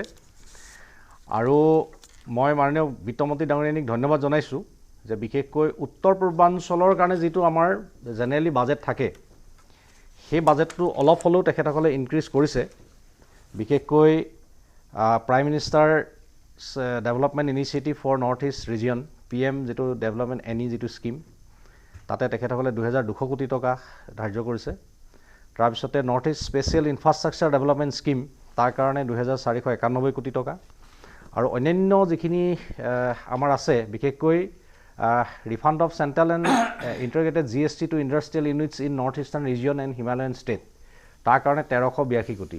গতিকে এনেকুৱা ধৰণৰ ইনিচিয়েটিভবিলাকৰ উপৰিও বিশেষকৈ অসমৰ বানপানীটোক আজি এড্ৰেছ কৰিছে, যে অসমৰ যিটো বানপানী, এই বানপানীটোৰ নিয়ন্ত্ৰণৰ কাৰণে ইতিমধ্যে কেন্দ্ৰীয় চৰকাৰে আমাৰ যথেষ্টখিনি ফেচিলিটেট কৰিছে। বিশেষকৈ 5000 কোটি টকাৰ এটা আমাৰ স্পেচিয়েলি 5000 কোটি টকা এটা মানে ফাণ্ড চেণ্ট্ৰেল গভৰ্ণমেণ্টে আমাক এভেইলেবল কৰি দিছে, বিশেষকৈ ৱৰ্ল্ড বেংক আৰু ADBৰ পৰা, যিটো একচুৱেলি লোনটোৰ 10% অসমে পৰিশোধ কৰিব লাগে, 90% কেন্দ্ৰীয় চৰকাৰে পৰিশোধ কৰে। আৰু ৰাজ্যখনৰ যিখিনি মানে যিটো আমাৰ ফ্লাড মেনেজমেণ্ট যিটো ছিষ্টেম, এই ছিষ্টেমটোৰ কথাটো আজি তেখেতে তাতে উল্লেখ কৰিছে। তাৰোপৰি অন্যান্য যিবিলাক মই চাইছোঁ গোটেই বাজেটখনত আমাৰ যিখিনি আমাৰ ফ্লেগশ্বিপ স্কিম আছে, বিশেষকৈ প্ৰধানমন্ত্ৰী গ্ৰাম চড়ক যোজনা, তাত ইতিমধ্যে 19000 কোটি টকা দিছে। গতিকে এইবিলাক স্কিমত যিটো ধন বাঢ়িছে, এইবিলাক আমিও পাম, অসমেও পাব, উত্তৰ পূৰ্বাঞ্চলেও পাব। বা আজি মাননীয় প্ৰধানমন্ত্ৰী ডাঙৰীয়াৰ অন্যান্য যিখিনি স্কিম আছে, স্বচ্ছ ভাৰত মিছন বা জল জীৱন মিছনকে ধৰি যিবিলাক আঁচনি আছে, এই আঁচনিবিলাকৰ যোগেদি বিশেষকৈ অসম, উত্তৰ পূৰ্বাঞ্চল বিশেষভাৱে উপকৃত হ'ব। বিশেষকৈ ট্ৰাইবেল ডেভেলপমেণ্টৰ কাৰণে যিটো ফাণ্ড এনাউন্স হৈছে, বিশেষকৈ 65,000 আমাৰ যি জনজাতীয় গাঁও উন্নয়নৰ কাৰণে যিটো ঘোষণা হৈছে, এইটো ঘোষণাৰ যোগেদি বিশেষকৈ আমাৰ ইয়াতে 6 শিডিউল 3খন আমাৰ হেৰি আছে, অট'নমাছ কাউন্সিল আছে, BTR, Karbi Anglong, north Cachar and hills, আমাৰ যি 3খন 6 শিডিউল। তাৰপৰি অন্যান্য আমাৰ জনজাতীয় কেইবাখনো আমাৰ ইয়াতে হেৰি আছে। আমি আটাইবিলাকত আমি ভাবোঁ যে আমি এইখিনি ক্ষেত্ৰত বেনিফিটেড হ'ম। আৰু উত্তৰ পূৰ্বাঞ্চলৰ বিশেষকৈ আটাইবিলাক ৰাজ্য যিহেতু নেকি জনজাতীয় বসতি প্ৰধান ৰাজ্য, গতিকে ইয়াৰ যোগেদিও আমি যথেষ্ট বেনিফিটেড হ'ম। আৰু বিশেষকৈ কৃষি উৎপাদনৰ ক্ষেত্ৰত যিটো গুৰুত্ব দিয়া হৈছে, কৃষি উৎপাদন বৃদ্ধিৰ কাৰণে বা আমাৰ আজি মৎস্য উৎপাদন বা লাইভ ষ্টকৰ কাৰণে যিটো ইয়াত বাজেটত যিটো ৰিফ্লেকশ্যন দেখিছোঁ, ই আমাৰ বিশেষকৈ অৰ্থনৈতিক যথেষ্ট আগুৱাই লৈ যাব। হয়। আৰু এটা কথা মই এইখিনিতে উল্লেখ কৰিব বিচাৰিছোঁ, আমাৰ কেন্দ্ৰীয় চৰকাৰে বিশেষকৈ মাননীয় প্ৰধানমন্ত্ৰী ডাঙৰীয়াৰ নেতৃত্বত বিগত 10টা বছৰত যিটো মিছন লৈ আজি ভাৰতীয় জনতা পাৰ্টীৰ আমাৰ NDA চৰকাৰ আগবাঢ়ি গৈছিল, এই মিছনটো কাৰ্যকৰী কৰাৰ কাৰণে বিশেষকৈ এতিয়া আপুনি চাব যে নিবনুৱা সমস্যা সমাধানৰ কথাটো ইয়াত বিশেষভাৱে উল্লেখ আছে, এড্ৰেছ কৰিছে। স্কিল গেপ যিটো যোৱাকালি যেতিয়া আমাৰ ইকনমিক ছাৰ্ভে আহিছিল, ইকনমিক ছাৰ্ভেটোৰ কথাটো আহিছে যে স্কিল গেপ মানে ষ্টাডি আৰু আমাৰ যিটো শিক্ষা, এই শিক্ষাৰ লগত বিশেষকৈ স্কিল ডেভেলপমেণ্টৰ বিষয়টো আজি ইয়াতে লিংক কৰাৰ কাৰণে যিটো গুৰুত্ব দিয়া হৈছে, ইয়াৰ যোগেদি সমগ্ৰ দেশখনৰ এটা পজিটিভ ইম্পেক্ট নিশ্চিতভাৱে আহিব। আৰু যিটো সেন্সেক্সৰ কথা কৈছেতো অলপমান কেপিটেল টেক্স বৃদ্ধি বা এনেকুৱা ধৰণৰ কথা বতৰাবিলাকৰ কাৰণে এটা কিছুমান সেগমেন্টত 20% পৰিছে এটা মানে ৰিয়েকচন এটা হৈছে 10% বা 12.5% কিন্তু এটো এনেকুৱা ধৰণৰ চাওক আজি আমাৰ এটো ফিফথ ইকনমি বাট ওয়াৰ্ল্ডৰ ফিফথ ইকনমি হৈছে মানে ভাৰতৰ ডেৰাইভেটিভ ট্ৰেডিং আমাৰ যিখন বাজেট কৰিব বিচাৰিছে আমাৰ যিখন বাজেট আমাৰ যিটো অৰ্থনীতি এটো ষ্টেবল হয় আৰু আমাৰ বিশেষকৈ বেংকিং সেক্টৰ বা অন্যান্য মানে চৰকাৰে শেয়াৰ বজাৰখনক জোৱাৰ সমান কৰি ৰাখিব বিচৰা নাই গতিকে মোৰ সাইন্টিফিক এদিন দুদিনত ট্ৰেডিং কৰিবৰ কাৰণে এই ব্যৱস্থাটো কৰিছে আহিব মই আপোনাক ক'লো যে 25000 ইতিবাচক কি হয় দেখা যাব এখিনি ইতিবাচক হ'ব বুলি মোৰ বিশ্বাস কিন্তু এটা ঘটনা হল যে এটা মানে বজাৰ ভিত্তিক যে ডেৰাইভেটিভস বা অপশন ফিউচাৰ ট্ৰেডিংৰ ক্ষেত্ৰত যি বাৰু টেক্স ইত্যাদি আহিছে সেইটো বেলেগ কথা কিন্তু সামগ্ৰিকভাৱে ওভাৰঅল এটা কথাটো হৈছে যে দৰিদ্ৰ লোকসকলে যেটো অনুভৱ কৰি আছে আৰু মধ্যবিত্তই যেটো অনুভৱ কৰি আছে এই দুইটা অনুভৱ যোৱা 4-5 বছৰ বা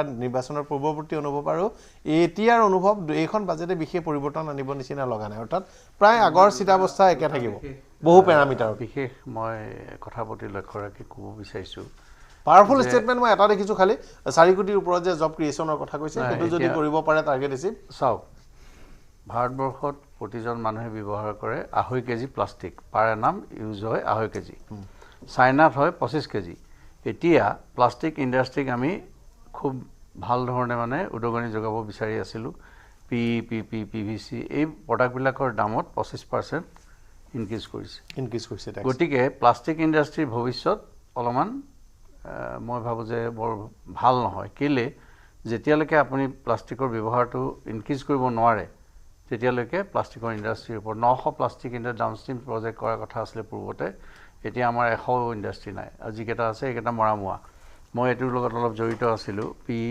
পিভিসি যিমানবিলাক বস্তু ইউজ হয় তাৰ ওপৰত যদি এই টেক্সটো লগাই দিয়া যায় তেতিয়াহলে কি হ'ব আমাৰ এই 2.5 কেজিটো নামি পেলাই 1 কেজিলৈ আহিব প্ৰথম কথা এটো যদি কিবা কৰি পেলে অলপমান সংশোধন কৰিব পৰা যায় বেয়া নহয় আমি MSME ৰ ওপৰত ইমান গুৰুত্ব দিছো ঠিক আছে খুব ভাল কথা এটো MSME ত গুৰুত্ব দিওতে এটা বস্তু চাব লাগিছিল যে অসম বা উত্তৰ পূৰ্বাঞ্চলৰ কাৰণে যে 10000 কোটি টকাৰ পেকেজ দিয়া আছে সেইখিনি তেওঁলোকে পেমেন্ট কৰিব সময়ত কিন্তু এই ইনসেন্টিভটো এটা বছৰ গ্যাপ থাকি গল মই ইতিমধ্যে কৈছো সেই গ্যাপটো মেকআপ কৰিব লাগিছিল গ্যাপটোৰ পিৰিয়ডটো সময় দিলে বহুতখিনি মানুহৰ হকা হ'ল ইন্ডাষ্ট্ৰিবিলাক থাকি যাব এতিয়া কন্টিনিউয়াস হৈ থাকিলে তেতিয়া 3 নম্বৰ বাজেটখনক বেয়া বুলি কেলে ক'ব নোৱাৰি মই আপোনাক কওঁ এটা কথা যে লিবাৰেলাইজেশ্যন প্ৰাইভেটাইজেশ্যন এণ্ড গ্লোবেলাইজেশ্যন এই তিনিটা কথাৰ ওপৰত ভিত্তি কৰি 2029 লৈ আমাক তৃতীয় স্থানত অৱস্থিত কৰিবৰ কাৰণে প্ৰস্তুতি চলোৱা এখন বাজেট হয় কণ্টাক্টৰে ডাঙৰ চলাইছো হয়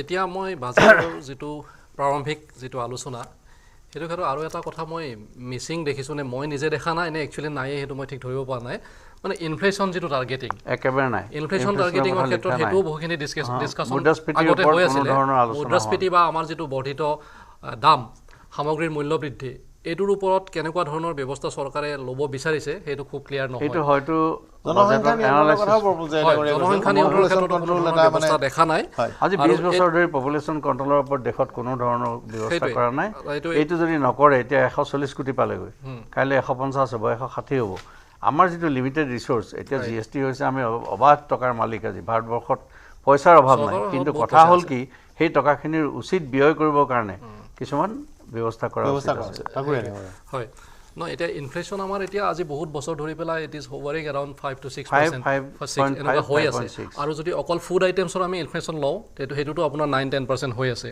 গতিকে হেতু একচুয়ালি আমাৰ ইভেন প্ৰি পোল সাৰ্ভে বহুত কমিটিয়ে বা বহুত অনুষ্ঠান পৰিচালনা কৰিছিলে যে এটো বস্তুত এই অকল প্ৰাইস ৰাইজটো এটা সিঙ্গল এজেন্ডা যেটো কমন মানুহক বা সাধাৰণ মানুহক বহুখিনি এফেক্ট কৰি আছে গতিকে সেই ক্ষেত্ৰত হয়তো কেনেকুৱা ধৰণৰ ব্যৱস্থা লৈছে বা কেনেকুৱা ব্যৱস্থা ল'ব হেতু অলপ বেসিকলি প্ৰাইস ক্ষেত্ৰত তিনটা কথা গভৰ্ণমেণ্টখনে প্ৰাইমেৰিলি 3% ওপৰত ফোকাস কৰি আছিল এটা হল গ্ৰোথ ৰেট কিমান পাৰ্সেন্টেজ হ'ব বহু দিনৰ পৰা চাই আছিল ফিস্কেল ডেফিসিট 5% ৰ তলত আনা আৰু ইনফ্লেশন নিয়ন্ত্ৰণ কৰা যদি আমি ফুড ইনফ্লেশন 8-9% কৈ আছো মইতো আমি মানে আমি মানে ফুড ইনফ্লেশন যোৱা 5-6 মাহত এই কথাটো ক'ব লাগিব যে 5-6 মাহত ৰিমাৰ্কেবল একদম লক্ষণীয়ভাৱে কমিছে এটা নিয়ন্ত্ৰণ আছে আজিৰ তাৰিখত আচলতে আমাৰ যেটো ইনফ্লেশন আছে এটো 6 তলত থাকিলে অলপ আৰু তলত লাগে আচলতে 3.5 মান হলে বিপদজনক হৈ যাব 4.5 ওচৰে পাজৰে থাকিব লাগিলে ভাল কাৰণ ডিফ্লেশ্যনো বেয়া বা একদম লো একদম একেবাৰে লো ইনফ্লেশ্যনো বেয়া কিন্তু এইকেইটা পেৰামিটাৰত ভাল হৈছে বাজেটখনে আজি ডেফিনেটলি 4.9% ফিস্কেল ডেফিচিটৰ কথা ক'ব পৰা হৈছে এইটো পাৱাৰফুল ষ্টেটমেণ্ট দ্বিতীয় কথাটো কৈছে যে ইনফ্লেশ্যন অলপ কমিছে আৰু অলপ কমিব পাৰিলে ভাল তাত 2-4টা কথা আছে আজি মই দেখিছোঁ যে বাহিৰৰ পৰা এক্সপৰ্টৰ ক্ষেত্ৰত যিটো আগতে উদাৰ ব্যৱস্থা আছিল পালচেছ বা অন্যান্য ক্ষেত্ৰত তাৰ ক্ষেত্ৰত আমাৰ উইনফল টেক্স বা অন্যান্য কিবা কিবি বঢ়াই দিছে ক্ৰুডৰ ক্ষেত্ৰতো আমি দেখিছোঁ আগতে যেনেধৰণে আছিলে আমি অল্টাৰনেটিভ ৰিচোৰ্চৰ কাৰণে কৰিছোঁ 1 কোটি ঘৰ যদি 1 কোটি 1.26 কৰোঁ খুব সম্ভৱতঃ মই তেওঁ কৈ থাকোঁতে শুনিলোঁ কিন্তু মই চেক কৰিব লাগিব কিন্তু 1 কোটিতকৈ বেছি লোকে সূৰ্য শক্তি ঘৰৰ কাৰণে আবেদন জনাইছে সি এটা চেঞ্জিং গতিকে এইটো এটা গেম চেঞ্জিং আমি চিফ্ট চেঞ্জ হ'ব বুঢ়া ডাঙৰীয়া কেইবাটাও দিশ আছে এই বাজেটখনৰ প্লাছ পইণ্টটো বহুত আছে প্লাছ পইণ্ট এইটো কাৰণেই আছে চক প্ৰথম কথাটো হৈছে যিটো শিক্ষাৰ ক্ষেত্ৰত এই বাজেটখনত এটা গুৰুত্ব দিয়া হৈছে যে 1 কোটি মানে যুৱকক মানে ইণ্টাৰ্ণশ্বিপৰ ব্যৱস্থা কৰিছে আৰু তাতে 5,000 টকা প্ৰতি মাহে মানে ইণ্টাৰ্ণশ্বিপৰ ব্যৱস্থাও কৰি দিছে গতিকে সেইটো এটা মানে পজিটিভ চব 1 কোটি যেতিয়া 1 কোটি ষ্টুডেণ্টক দিব তাকো কৈছে 500 টপ মোষ্ট কোম্পানীত সিহঁতৰ ইণ্টাৰ্ণশ্বিপ হ'ব গতিকে এইটো এটা পজিটিভ আৰু 2 নম্বৰ কথা হৈছে যে এডুকেশ্যন লোন যিটো এডুকেশ্যন লোনৰ কাৰণে কি এডুকেশ্যন লোনটো প্ৰতিখন বাজেটত উল্লেখ থাকে কিন্তু ইয়াত লিখি দিছে যে 3% ইণ্টাৰেষ্টটো হ'ব এইটো এটা বেংকে বেছিকৈ লয় ইয়াত এক্সেক্টলি লোকে মানে ইণ্ডিকেট কৰি দিছে যে 3% হ'ব এইটো এটা ইয়াৰ এটা পজিটিভ চাইন নেক্সট কৈছে যে যিটো মহিলাৰ কাৰণে বিশেষভাৱে মহিলাৰ কাৰণে যিটো গুৰুত্ব দিয়া হৈছে এই বাজেটখনত মহিলা আৰু গ্ৰামীণ অঞ্চলৰ কাৰণে 2.66 লাখ কৰোৰ ৰুপিয়া যিটো ইনভেষ্টমেণ্ট সেইটো এটা ইয়াত প্লাছ পইণ্ট আৰু তাতোতকৈ ডাঙৰ কথাটো হৈছে যে এই বাজেটখনত কি হৈছে কিছুমান যে আমাৰ যিটো পাৱাৰ ছেক্টৰটো কি হৈছে ইণ্ডিয়াৰ দুৰ্বলতা আছে গতিকে পাৱাৰ ছেক্টৰটো কি হৈছে নিউক্লিয়াৰ এনাৰ্জিৰ ওপৰত বিশেষভাৱে গুৰুত্ব দিয়া হৈছে কাৰণ নিউক্লিয়াৰ এনাৰ্জিত কি হৈছে কষ্টিংটো কম হয় গতিকে নিউক্লিয়াৰ এনাৰ্জিত গুৰুত্ব দিলে কি হয় ভাৰতবৰ্ষত এই সময়ত পাৱাৰ কাৰণে চবতকৈ কষ্টিংটো কম হয় আৰু মানে ভলিউম কৰি আছোঁ কি এটা ইন্ধন আমি পুৰি আছোঁ বেলেগ এটা উৎপাদন কৰি গতিকে নিউক্লিয়াৰ এনাৰ্জিটোৰ ওপৰত যিটো গুৰুত্ব দিছে সেইটো এটা ইণ্ডিয়াৰ কাৰণে প্লাছ পইণ্ট আৰু চবতকৈ চক আজি ইণ্টাৰনেশ্যনেল লেভেলত আজি বাজেটখনলৈ এটা আলোচনা হৈ আছে যে ইণ্ডিয়াই স্পেচ টেকন'লজিৰ ওপৰত কাৰণ স্পেচ টেকন'লজিত ইণ্ডিয়াৰ কি হৈছে বিজনেছটো বঢ়াব পাৰে কাৰণ গোটেই ৱৰ্ল্ডত কি হৈছে ইণ্ডিয়া এনেকুৱা এটা স্পেচৰ এনেকুৱা আছে যে ইণ্ডিয়াত কম কষ্টিঙত মানে কি হৈছে ছেটেলাইটবিলাক উৎক্ষেপণ কৰিব পাৰে যিটো কি হৈছে মাৰ্কেটিং ছিষ্টেমত ইণ্ডিয়াই মানে ৱৰ্ল্ডত ৰাজ কৰিবৰ কাৰণে সুবিধা পাব কিন্তু বহুত দিন বাজেটত এইটো দেখা নাছিলে স্পেচৰ ওপৰত কম পৰিমাণে আছিলে কিন্তু এইবাৰ স্পেচ টেকন'লজিৰ ওপৰত বিশেষভাৱে চৰকাৰে গুৰুত্ব নিৰ্দিষ্টভাৱে গুৰুত্ব দিছে নেক্সট হৈছে যে যিটো ছ'লাৰ এনাৰ্জি চাওক ছ'লাৰ এনাৰ্জিটো আজি কৈছে যে 14 লাখ মানুহে এতিয়ালৈকে ৰেজিষ্ট্ৰেশ্যন কৰিলে 1 কোটি মানুহক মানে ফ্ৰী অফ কষ্ট আগতে ফ্ৰী নাছিলে আগতে ফ্ৰী এইটো কাৰণে নাছিলে আগতে আপুনি যদি ৰেজিষ্ট্ৰেশ্যন কৰে তাত প্ৰচেছ আছে কিবা কিবি চব আছিলে পইচা তাত এমাউণ্ট এটা জমা কৰিব লাগে এতিয়া তাত ফ্ৰী কৰি দিলে টোটেল ফ্ৰী সেইকাৰণে এতিয়া ফ্ৰী কৰাৰ পিছত ৰেজিষ্ট্ৰেশ্যন আৰু বাঢ়ি যাব সেই সময়ত ৰেজিষ্ট্ৰেশ্যন কমি থাকিলে কাৰণ এইটো চৰকাৰে এটা পজিটিভ চিন্তা কৰিছে যিটো যাতে ফ্ৰী হ'ব চব এইটো কাৰণে চবতকৈ বেনিফিট ইয়াত দুটা কথা আছে যে এইটো কাৰণে ইণ্ডিয়াত চবতকৈ বেনিফিট হ'ব যিখিনি আমাৰ লাক্ষাদ্বীপ আছে আন্দামান নিকোবৰ এইবিলাকত কি হয় জেনেৰেট নহয় ইলেক্ট্ৰিচিটি জেনেৰেটত বহুত হয় সেই অঞ্চলবিলাকক বিশেষভাৱে যে আমাৰ নৰ্থ ইষ্টৰ কাৰণে যিবোৰ আছে অসমক বাদ দি কাৰণ ইয়াত হাইড্ৰইলেক্ট্ৰিক পাৱাৰ পইণ্ট ইমান কম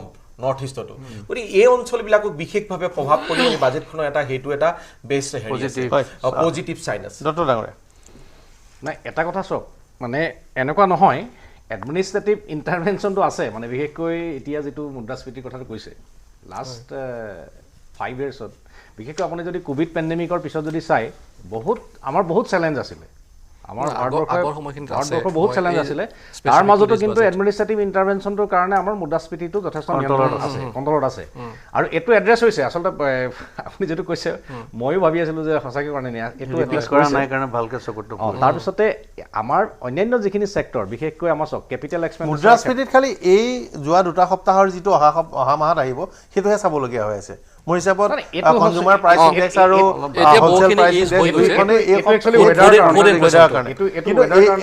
যোৱা মাহটোত মানে জুলাই মাহটোত এস্কেলেট কৰিছে কিন্তু এইটো এই ৱেডাৰৰ কাৰণে বা অন্যান্য কিছুমান হেৰিয়াৰ কাৰণে এইটো হৈছিলে তাৰ পাছতে এটা কথা চাব যে আমাৰ বিশেষকৈ এতিয়া গভৰ্ণমেণ্টৰ যিটো আমাৰ ৰেভিনিউ ৰিচিপ্টটো যথেষ্ট ভাল বহুত মানে ৰেভিনিউটো খুব ভাল বহুত ষ্টেণ্ডাৰ্ড বিশেষকৈ 31,29,200 কোটি মানে যেটো অনুমান কৰা হৈছে ৰেভিনিউ ৰিচিপ্ট তাৰ উপৰিও এতিয়া আমাৰ ইন্টাৰিম বাজেটত যেটো আমাৰ এনাউন্স হৈছিলে ক্যাপিটাল এক্সপেন্ডিচাৰৰ কাৰণে এটো আমাৰ একে থাকিব এটো মানে বহুৱা কম কৰা নাই গতিকে এবাৰ এনাউন্স হৈ গৈছিল ইমানখিনি আমি ক্যাপিটাল এক্সপেন্ডিচাৰ কৰিম গতিকে তাতে কমোৱা বহুৱা কৰা নাই বা ভাল এটো মই ভাবো যে 11.11 লাখ কোটি টকা যেটো গতিকে ক্যাপিটাল এক্সপেন্ডিচাৰটো ইনটেক ৰাখিব পৰা গৈছে আৰু অন্যান্য কিছুমান ক্ষেত্ৰত আমাৰ ভাল হৈছে মানে বিশেষকৈ আৰবিআই যেটো ডিভিডেন্ড আমাক দিলে 2 লাখ কোটি টকা হেতুৱে আমাক যথেষ্ট এটা মানে হকা দিছে আৰু জিএসটিৰ বাম্পাৰ কালেকচন আৰু ৰাজ্য চৰকাৰ মানে দান্দা লগাই জিএসটি কালেকচন কৰিছে এইখিনিতে এটা কথা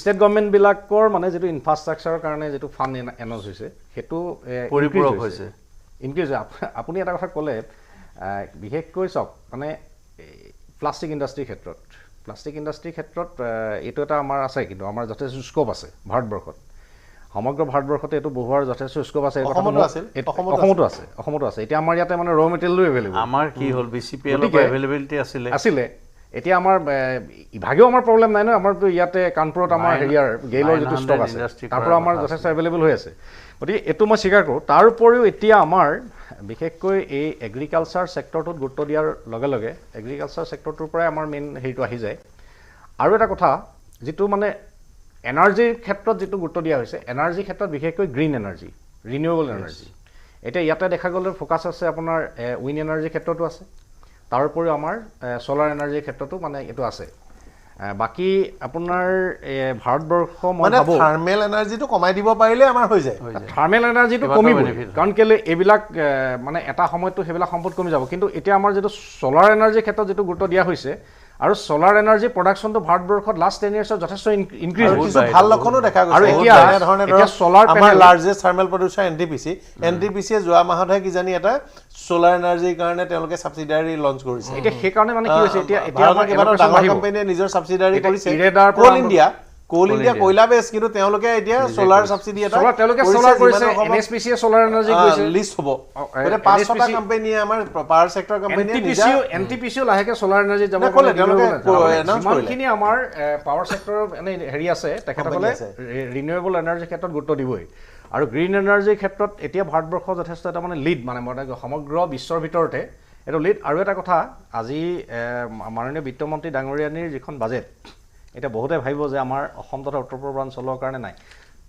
বিভিন্ন সেক্টৰত যিবিলাক আমাৰ এলোকেশন বাঢ়িছে হেতুৰ 10% অসম তথা উত্তৰ পূৰ্বাঞ্চলৰ কাৰণে তো আমাৰ এটা নিয়মত আছে ইকুৱেলি গুটে ভাৰতবৰ্ষই সমানে পাব আমি সহজ সৰল মানুহ বাবে এনেকে ভাবো আৰু এটা কথা যে 48 লাখ কোটি টকাৰ বাজেট গতিকে 4.8 লাখ কোটি টকা নৰ্থ ইষ্টলৈ আহিব লাগে আমি সহজকে ভাবো লাহিলেও ঠিক আছে বুজা নাই কিন্তু হেতুত যদি আমাৰ 40,000 কোটি টকা 30,000 কোটি টকা হে তেতিয়ালে আমি এইটো বাজেটটো কি যিটো পইচা আছে 1% পাম এটো ইকুৱেল ডিভিজন আপুনি এটা কথা চাওক যে আমাৰ 48 পাৰৰ আমাৰ হল 4.8 লাখ স্কোৰ এতিয়া আমি পালো 40,000 কোটি টকা মানৰ আশে পাশে গতিকে আমি কি পালো লেছ দেন 1% পালো 10% ডিপাৰ্টমেন্ট কি বুলি এইটো এটা কথা আছে আমি মানে একদম মানে ডিম বুলি এটা কই ওচৰে পাজৰে দিলে ভাল একদম কম দিলে বেয়া এটা একেবাৰে কম নাহে 40,000 কোটি টকা যথেষ্ট ভাল 40-42,000 কোটি টকাতকৈ এটা কথা মন কৰিছে নেকি মই আমি আকৌ যোগ কৰিম হয় ক'ব বিচাৰিছো hello'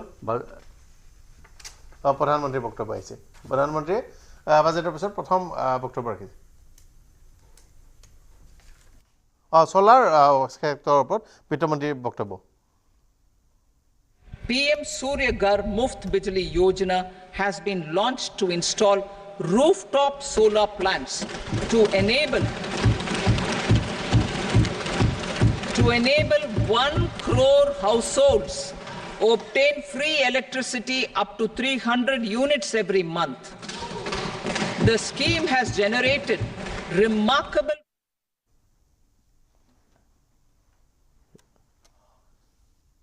and 14 lakh applications, and we will further encourage it.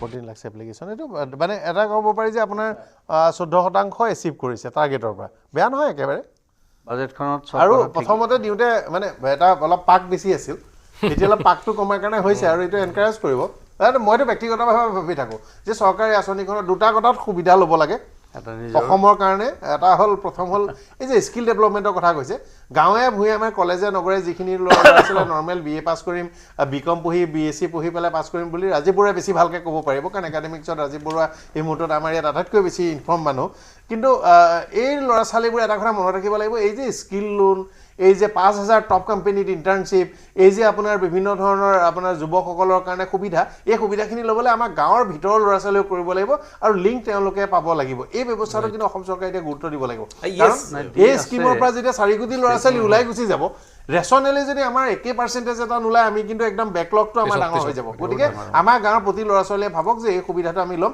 আৰু সকলোৱে থিংক বিগ ডাঙৰ কোম্পানীত ইণ্টাৰ্ণশ্বিপ কৰিবলৈ আহিব লাগে বৰ আমাৰ আগ্ৰহটো কম মই নিজে আমি এটা 4টা ইণ্টাৰ্ণ কৰাব পাৰো মাহে মই নিজে ইউনিভাৰ্চিটিলৈ ফোন কৰি মাজে মাজে কওঁ যে পঠাই নিদিয়ে কিয় ল'ৰা ছোৱালীকেইটা মই এটা এড কৰি দিওঁ অসম চৰকাৰে আগতে আমাৰ তেনেকুৱা ইনিচিয়েটিভ নাছিল কিন্তু আমাৰ এখন যুৱ আয়োগ হ'ল যুৱ আয়োগে অলপ মানে এনেকুৱা ধৰণৰ ইনিচিয়েটিভ লৈছে নহ'লে মানে আগতে কি হয় আজমল ফাউণ্ডেশ্যনে এটাইবিলাকৰ মানে সুবিধাটো লৈ লয় বিশেষকৈ স্বৰ্ণজয়ন্তী গ্ৰামীণ যিটো স্বৰোজগাৰ যোজনা হায়েষ্ট মানে এচিভমেণ্ট লৈ ল'লে তেখেতসকলে হায়েষ্ট বেনিফিট লৈছে আজমল ফাউণ্ডেশ্যনে সময়ত বা এতিয়া আমাৰ যেটো এটো ঘোষণা হৈছে নিশ্চিতভাৱে আমাৰ এখিনি এড্ৰেছ কৰিব পৰা বৰুৱাই লক আমাৰ বৰুৱাইও লক বৰুৱাই অলপ ল'ব পাৰে তেখেতটো কৰিয়ে থাকে কৰক ডায়াছে কৰক এটা সব মই এইখনত এডুকেশ্যন সেক্টৰ পাৰসন আপুনি এডুকেশ্যন সেক্টৰত এইটো বহুত এটা ভাল কাম কৰিছে আজি এডুকেশ্যন সেক্টৰত এটা ভাল কাম কৰিছে ITI যিখিনি আজিকালি ভোকেশনাল যিটো এডুকেশ্যন হেতু ওপৰত এই বাজেটখনত বিশেষভাৱে গুৰুত্ব দিছে সক আজি মই ইন্টাৰেষ্টিং কথা আপোনাক ক'বলৈ ওলাইছো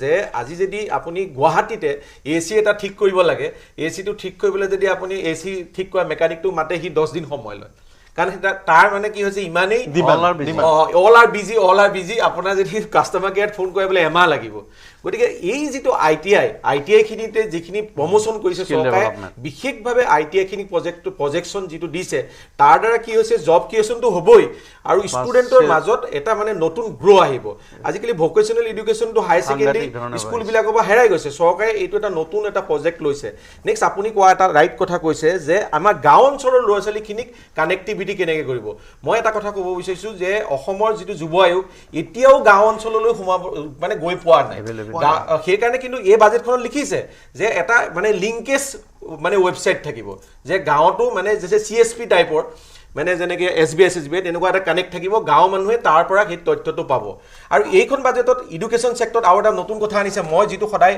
এগেইনষ্ট কৰি থাকো কাৰণ মই কওঁ যে মানে আমাৰ মানদণ্ডটো বাঢ়িব লাগে IIT বা মেডিকেল কলেজ বনালেই নহ'ব সেইকাৰণে এইখন বাজেটত মেডিকেল কমিটি এখন সেটআপ কৰাইছে যে মেডিকেল কমিটিখনে জাজমেন্ট কৰিব যে মেডিকেল কলেজ লাগে না লাগে খসা অৰ্থত যদি লাগে তেতিয়াহে আপুনি মেডিকেল কলেজ সেটআপ কৰিব পাৰিব কাৰণ এইটোৱে গোটে ভাৰতবৰ্ষত এটা ডাঙৰ হেৰি হৈছে প্ৰত্যেকখন ৰাজ্যতে কি হৈছে মেডিকেল কলেজ মানে নিজৰ মানে হেৰিয়াত বনাই কিন্তু মই বৰুৱা আপোনাৰ সৈতে এটা কথা মানে ভৰাই মোৰ থাকে আজি এতিয়া বাংলাদেশত এতিয়া আভ্যন্তৰীণ হিংসা হ'ল অসমৰ ল'ৰা ছোৱালী দলে বলে মেডিকেল পঢ়া ভাৰতৰ ল'ৰা ছোৱালী আহিছে বাংলাদেশতো মেডিকেল পঢ়িবলৈ যায় এবাৰ উজনি অসমৰ পৰা 4 গৰাকী ছাত্ৰী চট্টগ্ৰাম মেডিকেল কলেজত পঢ়িবলৈ গ'ল মই নিউজটো কৰিলোঁ বাংলাদেশত মোৰ ভাই বন্ধু টাইপ কিছু যুৱক যুৱতী আছে ঢাকা ইউনিভাৰ্চিটিৰ এটা ষ্টাডি চাৰ্কুলৰ সৈতে মোৰ যোগাযোগ হৈ থাকে তেওঁলোকে মোক ক'লে দাদা এইটো কিয় পঠাইছে আমাৰ ইমান বেয়া মানে আমাৰ মেডিকেল এডুকেশ্যন ঢাকা ইউনিভাৰ্চিটি তেওঁলোক ৰিচাৰ্চ কলা PhD আছে ষ্টাডি গ্ৰুপটো তো মই ক'লো যে নহয় তেওঁলোক গৈছে কোটা এটাত কিন্তু ইমান নাযায় এতিয়াতো মই দেখিলোঁ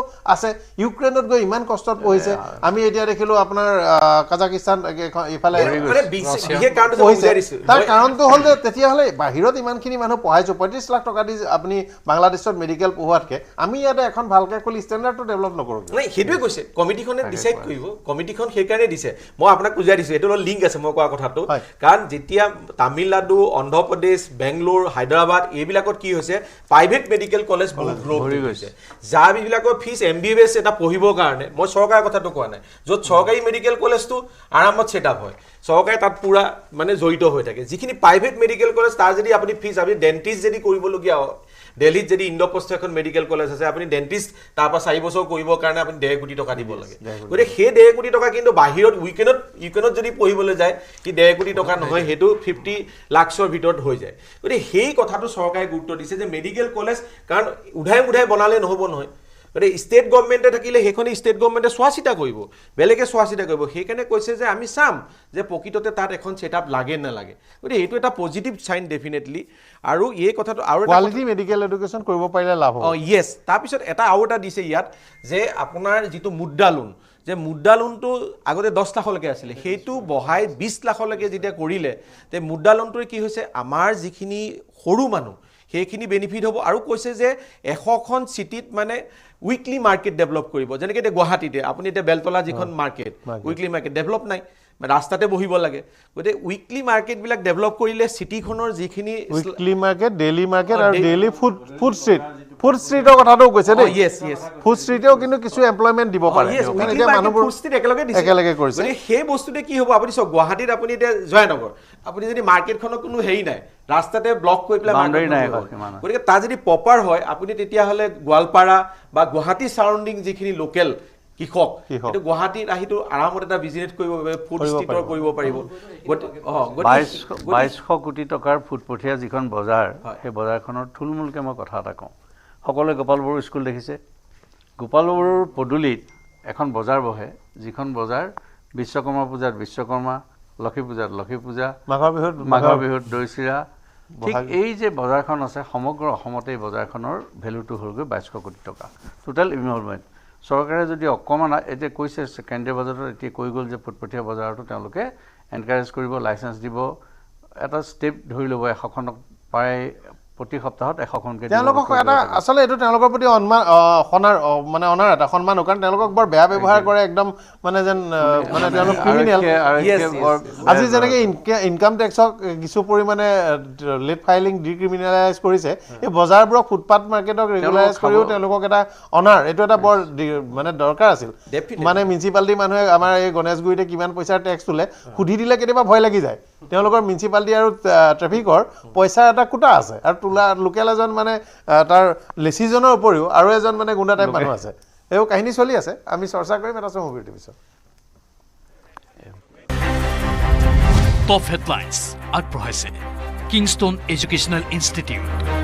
ইমাজিন, ইনোভেট, ইনস্পায়াৰ। মোদী চৰকাৰ 3.0 প্ৰথমখন পূৰ্ণাংগ বাজেট দাখিল। কেন্দ্ৰীয় বিত্তমন্ত্ৰী নিৰ্মলা সীতাৰমণে দাখিল কৰা বাজেটত মুঠ 9টা ক্ষেত্ৰত বিশেষ গুৰুত্ব। নিয়োগ আৰু দক্ষতা বিকাশৰ বাবে প্ৰধানমন্ত্ৰীৰ 5খন আঁচনি। 5 বছৰত 4.1 কোটি যুৱ নিয়োগৰ বাবে 2 লাখ কোটি টকা ধাৰ্য। বান বিধ্বস্ত অসমলৈ কেন্দ্ৰীয় চৰকাৰৰ আৰ্থিক সহায়। অসমৰ বান খহনীয়া নিয়ন্ত্ৰণৰ বাবে কেন্দ্ৰৰ বিশেষ পুঁজি ঘোষণা। অসমৰ বান প্ৰতিৰোধ ব্যৱস্থাপনাৰ বাবে 2024-25 বৰ্ষৰ কেন্দ্ৰীয় বাজেটত বিশেষ গুৰুত্ব। হ্ৰাস পাব কৰ্কট ৰোগৰ 3বিধ ঔষধৰ দাম। দাম কমিব সোণ, ৰূপ, প্লেটিনাম, কাপোৰ, জোতা, চেণ্ডেল, চামৰাৰ সামগ্ৰীৰ। হ্ৰাস পাব দেশীয় মোবাইল ফোন আৰু পাৰ্টছৰ দাম। প্লাষ্টিকৰ সামগ্ৰীত 25% দাম বৃদ্ধি। আয়কৰ ষ্টেণ্ডাৰ্ড ডিডাকশ্যন 50,000 পৰা 75,000 টকালৈ বৃদ্ধি। আয়কৰৰ নিউ টেক্স ৰিজিউমৰ অধীনত বিশেষ ৰেহাই বাজেটত 3 লাখ টকালৈ সম্পূৰ্ণ ৰেহাই হ'ব আয়কৰ। 3 পৰা 7 লাখ টকালৈ 5%, 7 পৰা 10 লাখ টকালৈ 10%, 10 পৰা 12 লাখ টকালৈ 15% আৰু 15 লাখ টকাৰ ওপৰত 30% আয়কৰ। আৰু বাজেট দাখিলৰ পিছতে ভাৰতীয় শ্বেয়াৰ বজাৰৰ 1% পতন। নিফটি 50 সূচাংকৰ 1% হ্ৰাসেৰে 24,225 পইণ্ট স্পৰ্শ। চেনচেক্সৰো 80,024 পইণ্ট স্পৰ্শৰে 1% হ্ৰাস। টপ হেডলাইন্স আগবঢ়াইছে Kingston educational institute. Imagine, innovate, inspire. প্ৰতিদ্বন্দ্বিতা কৰাৰ হুংকাৰ দিছিল প্ৰদেশ কংগ্ৰেছৰ সভাপতি ভূপেন বৰাই। এতিয়াতো শুনক, কোনো ৰাজনৈতিক দলেতো আৰু ঘৰত বহি নাথাকে। চবেইতো নিজৰ নিজৰ শক্তি বৃদ্ধি কৰিবৰ কাৰণে, সংগঠন বৃদ্ধি কৰিবৰ কাৰণে কাম কৰি থাকিব। সেইখিনিতো আৰু বেয়া পাই লাভ নাই। গতিকে এতিয়া আমি ইলেকশ্যনৰ প্ৰক্ৰিয়াটো সম্পূৰ্ণ আৰম্ভ হৈছে বুলি ক'ব নোৱাৰে। আমাৰ দলৰ আভ্যন্তৰীণ যিখিনি কথা সেইখিনি আমি পাতি আছোঁ। ভূপেন অখিলৰ বাকযুদ্ধৰ মাজতে পুনৰ 5 সমষ্টিত অকলেই কংগ্ৰেছৰ প্ৰাৰ্থী প্ৰদান কৰাৰ ইংগিত সাংসদ ৰকিব হুছেইনৰ। কংগ্ৰেছৰ এই মন্তব্যৰ পিছতে ৰাইজৰ দলৰ সভাপতি অখিল গগৈয়ে কৈছিল, যদি কংগ্ৰেছে 5 সমষ্টিত প্ৰতিদ্বন্দ্বিতা কৰিব পাৰে তেন্তে ৰাইজৰ দলেও দিব 5 সমষ্টিত প্ৰাৰ্থী।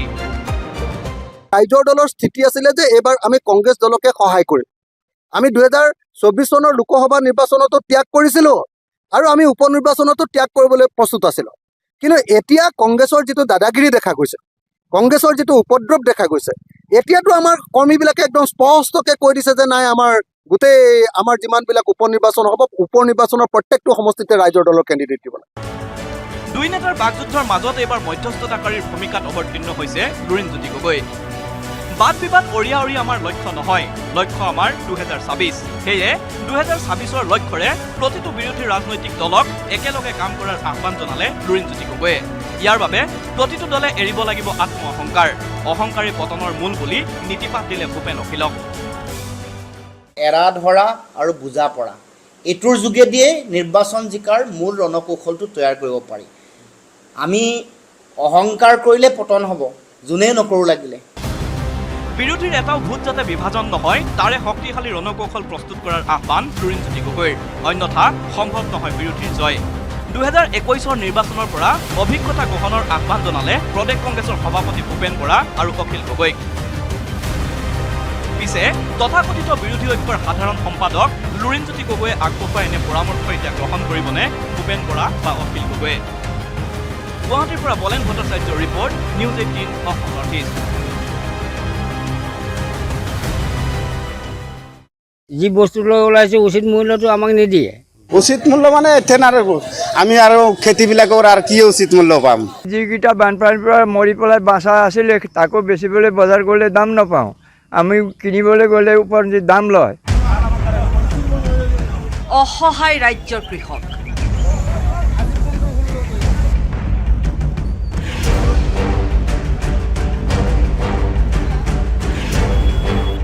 ৰাজ্যৰ কৃষকৰ হাতত নাই বজাৰ ব্যৱস্থা।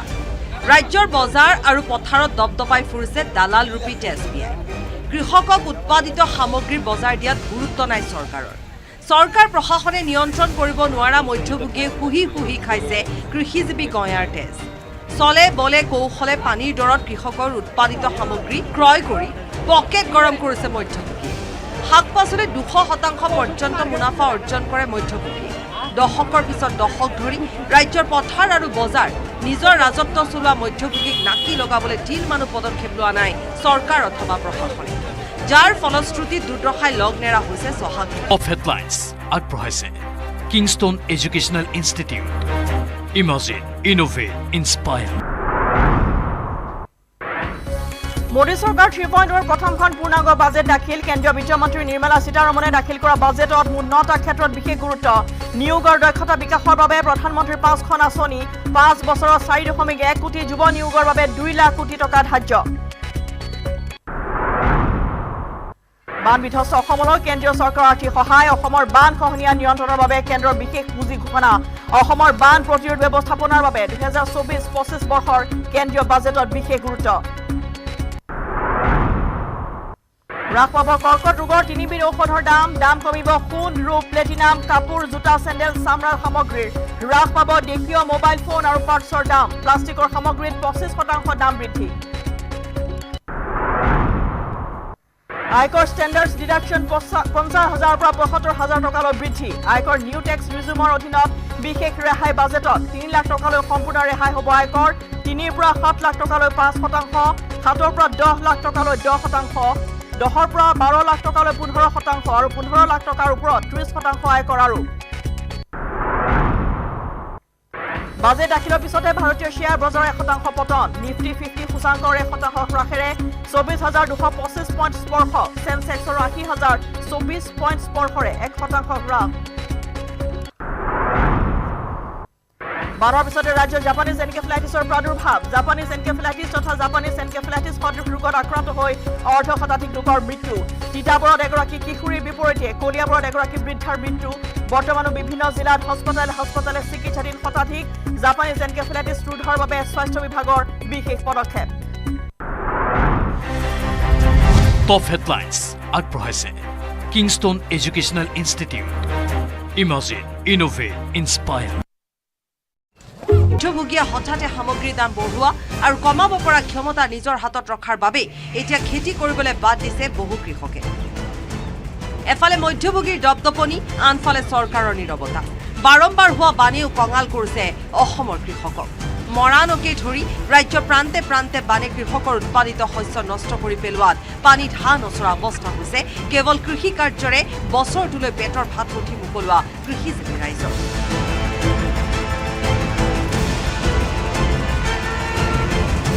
Bureau report news 18 Assam north east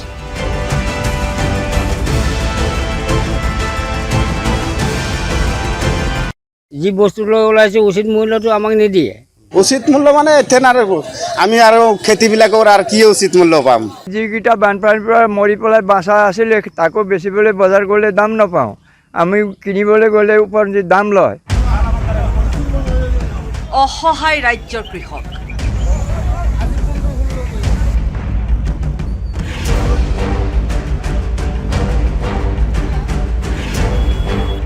ৰাজ্যৰ কৃষকৰ হাতত নাই বজাৰ ব্যৱস্থা ৰাজ্যৰ বজাৰ আৰু পথাৰত দপদপাই ফুৰিছে দালাল ৰূপী এছবিআই কৃষকক উৎপাদিত সামগ্ৰীৰ বজাৰ দিয়াত গুৰুত্ব নাই চৰকাৰৰ চৰকাৰ প্ৰশাসনে নিয়ন্ত্ৰণ কৰিব নোৱাৰা মধ্যভোগীয়ে শুহি শুহি খাইছে কৃষিজীৱী গয়াৰ তেজ চলে বলে কৌশলে পানীৰ দৰত কৃষকৰ উৎপাদিত সামগ্ৰী ক্ৰয় কৰি পকেট গৰম কৰিছে মধ্যভোগীয়ে শাক পাচলি 200% পৰ্যন্ত মুনাফা অৰ্জন কৰে মধ্যভোগীয়ে দশকৰ পিছত দশক ধৰি ৰাজ্যৰ পথাৰ আৰু বজাৰ নিজৰ ৰাজত্ব চলোৱা মধ্যভোগীক নাকি লগাবলৈ দিন মানুহ পদক্ষেপ লোৱা নাই চৰকাৰ অথবা প্ৰশাসনে যাৰ ফলশ্ৰুতিত দুৰ্দশাই লগ নেৰা হৈছে চহা কৃষকৰ মধ্যভোগীয়ে হঠাতে সামগ্ৰীৰ দাম বঢ়োৱা আৰু কমাব পৰা ক্ষমতা নিজৰ হাতত ৰখাৰ বাবে এতিয়া খেতি কৰিবলৈ বাদ দিছে বহু কৃষকে এফালে মধ্যভোগীৰ দপদপনি আনফালে চৰকাৰৰ নীৰৱতা বাৰম্বাৰ হোৱা বানেও কঙাল কৰিছে অসমৰ কৃষকক মৰাণকে ধৰি ৰাজ্যৰ প্ৰান্তে প্ৰান্তে বানে কৃষকৰ উৎপাদিত শস্য নষ্ট কৰি পেলোৱাত পানীত হাঁহ নচৰা অৱস্থা হৈছে কেৱল কৃষি কাৰ্যৰে বছৰটোলৈ পেটৰ ভাত মুঠি মোকলোৱা কৃষিজীৱী ৰাইজ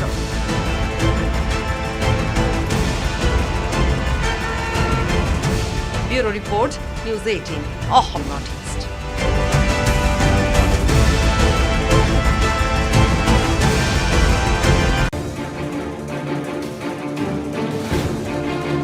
জাতীয় ফল নেমুক লৈ দালালি দালালৰ হাতোৰাত অসমৰ জাতীয় ফল নেমু খেতি কৰি বিপাঙত অসমীয়া কৃষক অন্যান্য পাচলিটো দূৰৰে কথা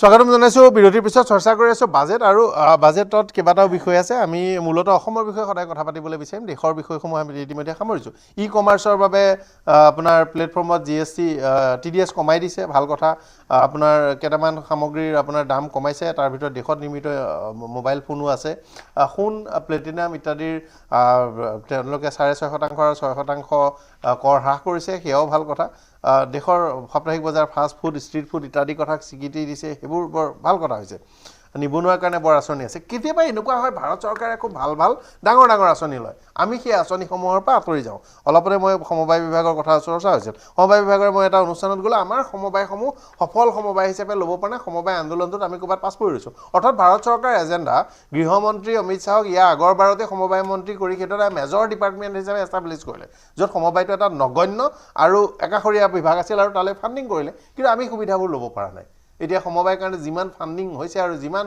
সমবায়ৰ কাৰণে সুবিধা আছে সকলোতে অগ্ৰাধিকাৰ চাবলগীয়া হৈছে বৰপূজাৰী ডাঙৰীয়া এই কথাটো কৈ আছিল সমবায় বিশেষভাৱে বৰপূজাৰী ডাঙৰীয়া উল্লেখ কৰিছিল মই কৈছোঁ যে সমবায় আন্দোলনটো জীৱিত ৰাখিবলৈ হ'লে অসমত নতুনকৈ ইয়াৰ জন্ম ল'ব লাগিব পুৰণা যিবিলাক আছিলে সমবায় বন্ধ হৈ গ'ল ভলাগুৰি কোঅপাৰেটিভ বেংক আছিলে নগাঁৱত কলিয়াবৰৰ ফালে বোধ কৰোঁ সেই বেংকটো বন্ধ হৈ গ'ল এটা টাইমত একমাত্ৰ বেংক আছিলে কোঅপাৰেটিভ বেংক এতিয়া মহাৰাষ্ট্ৰই তাকে ফ'ল' কৰি তেওঁলোকৰ তাত কৰিছে এই বাজেটখনত আৰু এটা স্কোপ গভৰ্ণমেণ্টে হেৰুৱালে সেইটো হ'ল FDI কথা লিখা নাই হয়তো ফাইনেন্স বিলখন মই চালে তেতিয়া গম পাম ফৰেইন ডাইৰেক্ট ইনভেষ্টমেণ্টৰ কথা অলপ ক'ব লাগিছিলে যে কিমান টকা তেওঁলোকে ইনভেষ্ট কৰিব বা কিমান টকা তেওঁলোকে তাত বিনিয়োগ কৰিব ফৰেইন ডাইৰেক্ট ইনভেষ্টমেণ্টৰ কথা কওঁতে মই অসম চৰকাৰক এটা ৰিকুৱেষ্ট কৰিছিলোঁ ৰিচেণ্টলি যে ডিফেন্সৰ কিছুমান প্ৰডাক্টছৰ স্পেয়াৰ পাৰ্টছ আমি ইজৰাইলৰ পৰা আনো বেলেগ বেলেগ কাণ্ট্ৰিৰ পৰা আনো জাৰ্মানীৰ পৰা আনো ছুইডেনৰ পৰা আনো বন্দুকৰ গুলিটো আমি ছুইডেনৰ পৰা আনো কোটি কোটি টকাৰ আমি হাজাৰ হাজাৰ এইবাৰ অকণমান চিনেৰিঅ' সলনি হৈছে যোৱা 3 মাহমানত মই চাইছোঁ ইজৰাইলকে ধৰি কেইখনমান দেশলৈ সকলো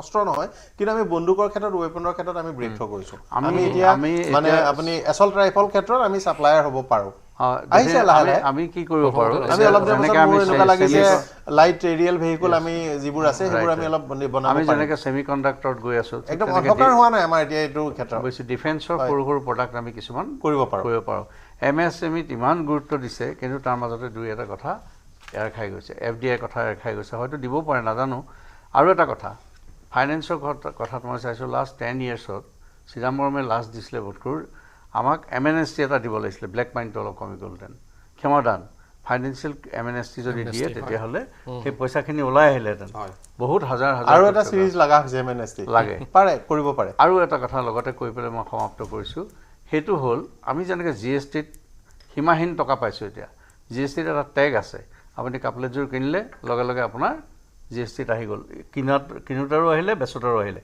ঠিক তেনেকৈ এক্সপেণ্ডিচাৰটো যেতিয়া গভৰ্ণমেণ্ট এক্সপেণ্ডিচাৰ কৰে তাতো এটা টেগ লাগিলে বেয়া নাছিলে মানে সকলোৱে যাতে সৰ্বসাধাৰণ ৰাইজে পায় হয় ঠাকুৰীয়া হয় এইটো যিটো কথা আপোনাৰ কৈছে যে আমাৰ কোঅপাৰেশ্যনৰ ফাণ্ডিঙৰ কথা বা বেলেগ বেলেগ ক্ষেত্ৰত ফাণ্ডিঙৰ কথা এইটো ক্ষেত্ৰত আমি একচুৱেলি ৰেভিনিউ ৰিচিপ্টৰ পৰা কথাটো আৰম্ভ কৰিব পাৰোঁ ৰেভিনিউ ৰিচিপ্ট এতিয়া চৰকাৰৰ হাততো যথেষ্ট পইচা বিশেষকৈ চেণ্ট্ৰেল গভৰ্ণমেণ্টৰ হাতত অজস্ৰ টকা তেওঁলোকে এতিয়া সেইখিনি ক'ত কেনেকৈ পাৰ্ক কৰে সেইটো আচলতে ভালকৈ চেনেলাইজ কৰি এতিয়া মেইন ইম্পৰ্টেণ্ট পইণ্টটো হৈছে ইয়াতে যে চেণ্ট্ৰেল গভৰ্ণমেণ্টৰ হাতত যিখিনি পইচা আছে সেইখিনি ডিভলিউশ্যনটো কেনেকৈ হ'ব আমাৰ ষ্টেটবিলাকৰ মাজত যিটো ডিভলিউশ্যনৰ যিটো ফৰ্মুলা সেই ফৰ্মুলাটো ফাইনেন্স কমিশ্যনে ডিটাৰমিন কৰে তাৰ বাহিৰেও যিখিনি চেণ্ট্ৰেল গভৰ্ণমেণ্টৰ যিটো ডিছক্ৰেশ্যনেৰী পাৱাৰ সেইটো আপোনাৰ CSS বা CSEC হিচাপত এনেকৈ যিখিনি আহে গ্ৰাণ্টছ ইন এইড যিখিনি তাৰপিছত আহে সেই বস্তুখিনিৰ ক্ষেত্ৰত আমাৰ এতিয়া আমাৰ ষ্টেট গভৰ্ণমেণ্টবিলাকৰ বাৰ্গেনিং পাৱাৰ হওক বা পলিটিকেল আপোনাৰ চিটুৱেশ্যন ইকনমিক চিটুৱেশ্যন এই কথাবিলাকে যথেষ্ট গুৰুত্ব পাব সেই ক্ষেত্ৰত এতিয়া আপোনাৰ আমাৰ বিহাৰ অন্ধ্ৰপ্ৰদেশ এই ক্ষেত্ৰত যিটো কথাটো কোৱা হৈছে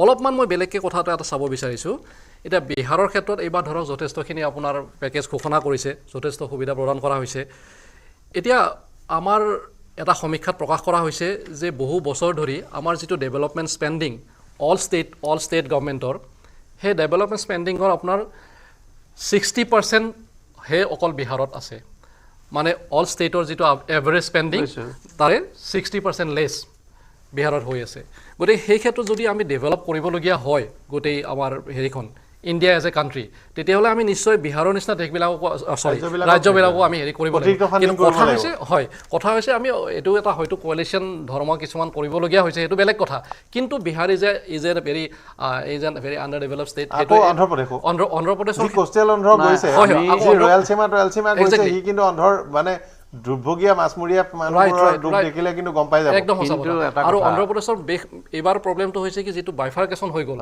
সেইটো কাৰণে আকৌ অন্ধ্ৰ ৰিভিল কৰিবলগীয়া হৈছে সেইটো এটা কথা এতিয়া কথা হৈছে বিহাৰৰ নিচিনাকৈ বাকী ষ্টেট আছে ডেফিনেটলি আছে কিন্তু বাকী ষ্টেটবিলাককো হয়তো দিব লাগে that is a different issue altogether কিন্তু সকলো ষ্টেট ডেভেলপ হ'ব লাগিব সেইটো কথা আৰু আমাক দিবলগীয়া বস্তুৰ ভিতৰত আমাৰ কিছুমান লিমিটেড বিষয়হে লাগে আমাক ডাঙৰ ৰাস্তাকেইটা প্ৰথমতে লাগে আমিতো বহুত বস্তু বিচাৰি থকা নাই ভাৰত চৰকাৰ নিচিনা আমাক ভাল ৰাস্তাকেইটা লাগে এডুকেশ্যনেল হেল্থ ইনফ্ৰাষ্ট্ৰাকচাৰ আৰু বেছি লাগে আমাক অলপ ছ'চিয়েল ছেক্টৰত আমাক কিছু লাগে আৰু আমাৰ পাৱাৰ ছেক্টৰত আমাক অলপ মানে লাগে এইকেইটা বিষয় বৰুৱা ডাঙৰ এতিয়া এই বাজেটখনৰ আৰু এটা ইণ্টাৰেষ্টিং পইণ্ট আছে নৰ্থ ইষ্টৰ যদি চৰকাৰখিনিয়ে ভালকৈ চায় যে লং টাৰ্ম ইণ্টাৰেষ্ট ফ্ৰী টুইজিম 50 বছৰলৈ লং টাৰ্ম ইণ্টাৰেষ্ট ফ্ৰী মানে টুইজিম ছেক্টৰৰ কাৰণে গভৰ্ণমেণ্ট অফ ইণ্ডিয়াৰ পৰা লোন ল'ব পাৰিব সেইটো এটা বহুত ডাঙৰ এই কাৰণে কাৰণ নৰ্থ ইষ্ট হৈছে টুইজিম হব আৰু ইয়াত এটা এডুকেশ্যন মানে ছিষ্টেম আছে যে আজি তাৰিখত কি হৈছে মেডিকেল টুইজিম চবতকৈ এটা ডাঙৰ এটা হৈছে কাৰণ আপুনি যদি চাই south east Asia central Asia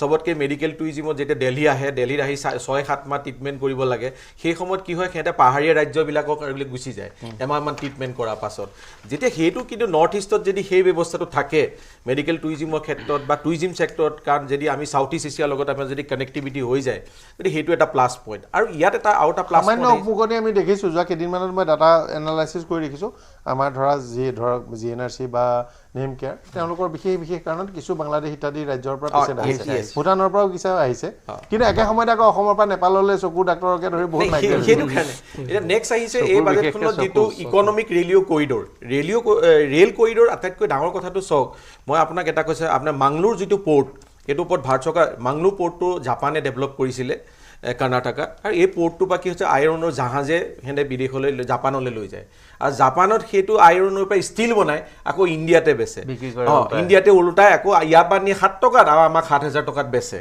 আমাৰ সেই যে কৰিডৰ লিংকবিলাক নাই পোৰ্টবিলাকৰ লগত এতিয়া কৈছে যে ইণ্ডিয়ান ৰেলৱে যিটো 3টা কৰিডৰ বনাব এনাৰ্জি সেক্টৰ সিমেন্ট সেক্টৰ আৰু এটা সেক্টৰ আছিল এই সেক্টৰত মানে কৰিডৰ বনাব যিবিলাক মানে হাই ৰোড হয় যেনেকৈ গুৱাহাটী দিল্লী কানেক্টিভিটি যিটো ৰোড এইটো কি নৰ্থ ইষ্ট ডেভেলপ কৰিবলৈ হ'লে এইটো কি 2 লেন কৰিবই লাগিব 2টা হেৰিয়াত কৰিবই লাগিব 2টাত থাকিলে নহ'ব এটা আজিকালি নতুন আহিছে যে ৱাগন টেক মানে আজি তাৰিখত দিল্লী পা বা ক'ব বস্তু আহি অসমত পাবলৈ হ'লে কি হয় ৱাগন টেকত স্পীডটো বাঢ়িব ইকনমিক কৰিডৰ তেতিয়া বস্তুটো কষ্টিংটো কমি যাব গতিকে তাতে কি হৈছে উত্তৰ পূৰ্বাঞ্চলত বেনিফিট হ'ব বেছিকে ইয়াত ক্ষেত্ৰত গুৱাহাটীকো কানেক্ট কৰা কথা এটা চলি আছে এই স্পেচিয়েল কৰিডৰটোত গতিকে এই স্পেচিয়েল কৰিডৰটো তাত এটা উল্লেখ কৰিছে সেইটো এটা এই বাজেটখনৰ এটা মানে স্পেচিয়েল যে ইকনমিক ৰেলিঅ' কৰিডৰ এই বাজেটখনৰ এটা খাস মানে আমাৰ কাৰণে এটা ভাল যদি ইয়াত যদি আমি ইনিচিয়েটিভ লওঁ কিন্তু ইনিচিয়েটিভ কি হৈছে আমাৰ এমপি সকলে টোটালি ইনিচিয়েটিভ ল'ব লাগিব আৰু এটা কথা আপুনি ঠিকেই কৈছে কিন্তু ব্ৰহ্মপুত্ৰৰ 2টা পাৰে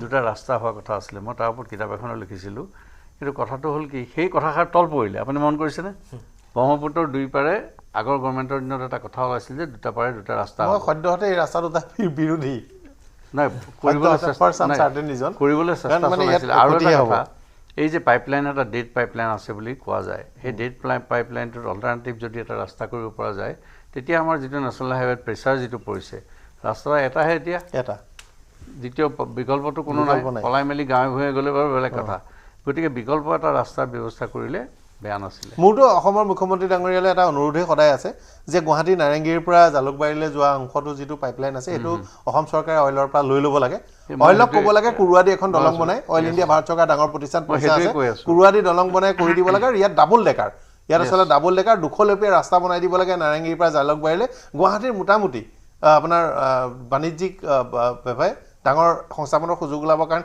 সেই ৰাস্তাটো 2 পাৰে বজাৰ দোকান হোটেল ধাবা ইত্যাদি হ'ব ৰেল আৰু ফ্ৰী ফ্ল' ৰেল আচলতে মনোৰেল কৰিব লাগে দ্বিতীয় এটা মই ভাবিছিলোঁ হিমন্ত বিশ্ব শৰ্মা ডাঙৰীয়ালে মোৰ অনুৰোধ আছিল যে আমাৰ খানাপাৰা জালুকবাৰী বাইপাছটো বনাওঁতে তাৰ কাষতে এলিভেটেড অৰ্থাৎ মনোৰেল কৰিব লাগিছিল যি আমাৰ এলিভেটেড ওপৰত পোষ্ট বনাই আজি দিল্লীত যেনেকৈ কৰিছে আৰু সেইটো নি আমাৰ যোৰাবাদ বা খানাপাৰা 2টা সৰু ষ্টেচন কৰি সোণাপুৰ এটা মেজৰ আপাৰ আছামৰ কাৰণে কমাৰ্চিয়েল আৰু প্ৰাইভেট ট্ৰেন্সপৰ্টেশ্যনৰ কাৰণে ৰেলৱে কৰিব লাগে খুব বেছি খৰচ নহয় আচলতে এই 2টা কাম কৰিবৰ কাৰণে আমি যদিও অসমৰ পৰা আমি ডাঙৰ খৰচ বুলিও ভাৰত চৰকাৰৰ কাৰণে তেনেই নগণ্য ৰেলৱেৰ বাবে একেবাৰে তেনেই নগণ্য কিন্তু এই 2টা কাম কৰিলে কি হয় Guwahati traffic management cargo transportation আৰু গাঁৱৰ খেতিয়ক আৰু পেচেঞ্জাৰ সকলো যোৰাবাটত এটা আমাৰ মন্দিৰটো আছে মন্দিৰটো পিছফালে আমাৰ অসম চৰকাৰৰ মাটিখিয়া তাত এটা ষ্টেচন ভাল কৰিব পাৰে আৰু খানাপাৰাত এই যে মেঘালয় বিচাৰি আছে এতিয়া যিখিনি আমাৰ সিপাৰে মাটি আছে তাতে পিছফালে খালী মাটি আছে তাত এটা ষ্টেচন কৰি দিব লাগে আৰু এলিভেটেড ৰেল ট্ৰেক কৰিব লাগে মানে ফ্লাইঅভাৰ নহয় অকল ৰেল ট্ৰেকটো কৰিব লাগে এলিভেটেড 2টা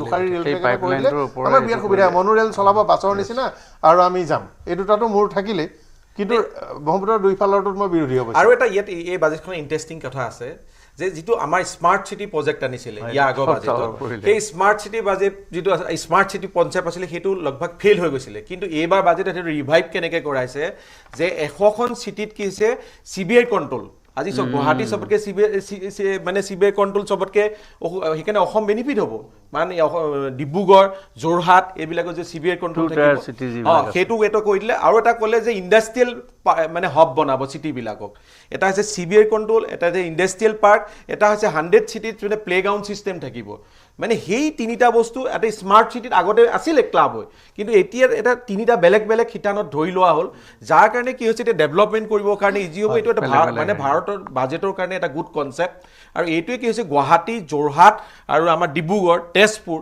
ইয়াৰ মানে ডেভেলপমেণ্ট হোৱাৰ এটা সুবিধা আছে 2টা চিটিবিলাক আৰু মানে আকৌ এবাৰ আহিছোঁ যে মানে মোৰ আচলতে এই শুনাৰ পৰা অলপ বেয়া লাগি আছে বিহাৰৰ বানপানীৰ কাৰণে বিহাৰ এখন আমি সদায় কওঁ যে খৰাং পীড়িত আৰু অতি উৎকট গৰম চুকা পীড়িত বুলি বিহাৰক কোৱা হয় বিহাৰৰ ফ্লাডটো তেনেই অনগণ্য নেপালৰ পৰা সামান্য এটা অংশত হয় এবাৰ পাটনাত ডাঙৰ ফ্লাড হৈছিল মই তেতিয়া আকৌ পাটনাতে আছিলোঁ মই দেখিছোঁ 300 মান মানুহ মৰিছিলে কিন্তু একদম নগণ্য অংশত ফ্লাড হয় তেওঁলোকে আচলতে সাঁতুৰিব নাজানে বানপানী দেখা নাই সেইকাৰণে মৰ্টেলিটি ৰেট বিহাৰত বেছি হয় কিন্তু আমাৰ ইয়াত ইমান বানপানী হয় আমাৰ একদম মানে এবাৰেই আমি দেখিছোঁ চৰকাৰে হিচাপ দিছে এটা সময়ত চৰকাৰে হিচাপ চাওঁতে 28খন জিলা হৈ গ'ল গভৰ্ণমেণ্টৰ ৰিপৰ্ট 28খন জিলা য'ত ফ্লাড এফেক্টেড হয় তাত এই বিষয়টো এটা বৰ গুৰুত্বপূৰ্ণ কথা কিন্তু আমাৰ কোনো ফাণ্ড মেনেজমেণ্ট মানে এনাউন্সমেণ্ট নাই দীৰ্ঘম্যাদী পৰিকল্পনা নাই, সেইটো এটা অসুবিধা আমাৰ হৈ আছে।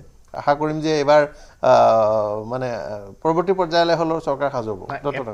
এটা কথা এতিয়া আপুনি চাব আমাৰ কেন্দ্ৰীয় চৰকাৰৰ মানে প্ৰমুখ যিখিনি যোজনা মানে মেজৰ স্কিমছ প্ৰায় 140খন মেজৰ স্কিমছ যিটো বাজেটত ইতিমধ্যে দিছে প্ৰত্যেকতে ফাণ্ড এলোকেশ্যনটো বাঢ়িছে। মই আপোনালোকে কথা পাতি মই এইখিনিয়ে চাই আছিলোঁ, ফাণ্ড এলোকেশ্যনটো বাঢ়িছে। এতিয়া আপুনি যিটো কথা উল্লেখ কৰিলে, এতিয়া আমাৰ যিটো আমাৰ ডিজাষ্টাৰ মিটিগেশ্যন ফাণ্ড বাঢ়িছে, ফলত আমাৰ ষ্টেট হিচাপত আমি শ্বেয়াৰ বেছিকৈ পাম। SDRFৰ হেৰি বাঢ়িছে, আমি তাত পাম। NDRFতো ফ'কাছ আছে, NDRFৰ পইচাও হয়তো আমি যদি এইখিনি আমাৰ নলয় তেতিয়া আমি পাম।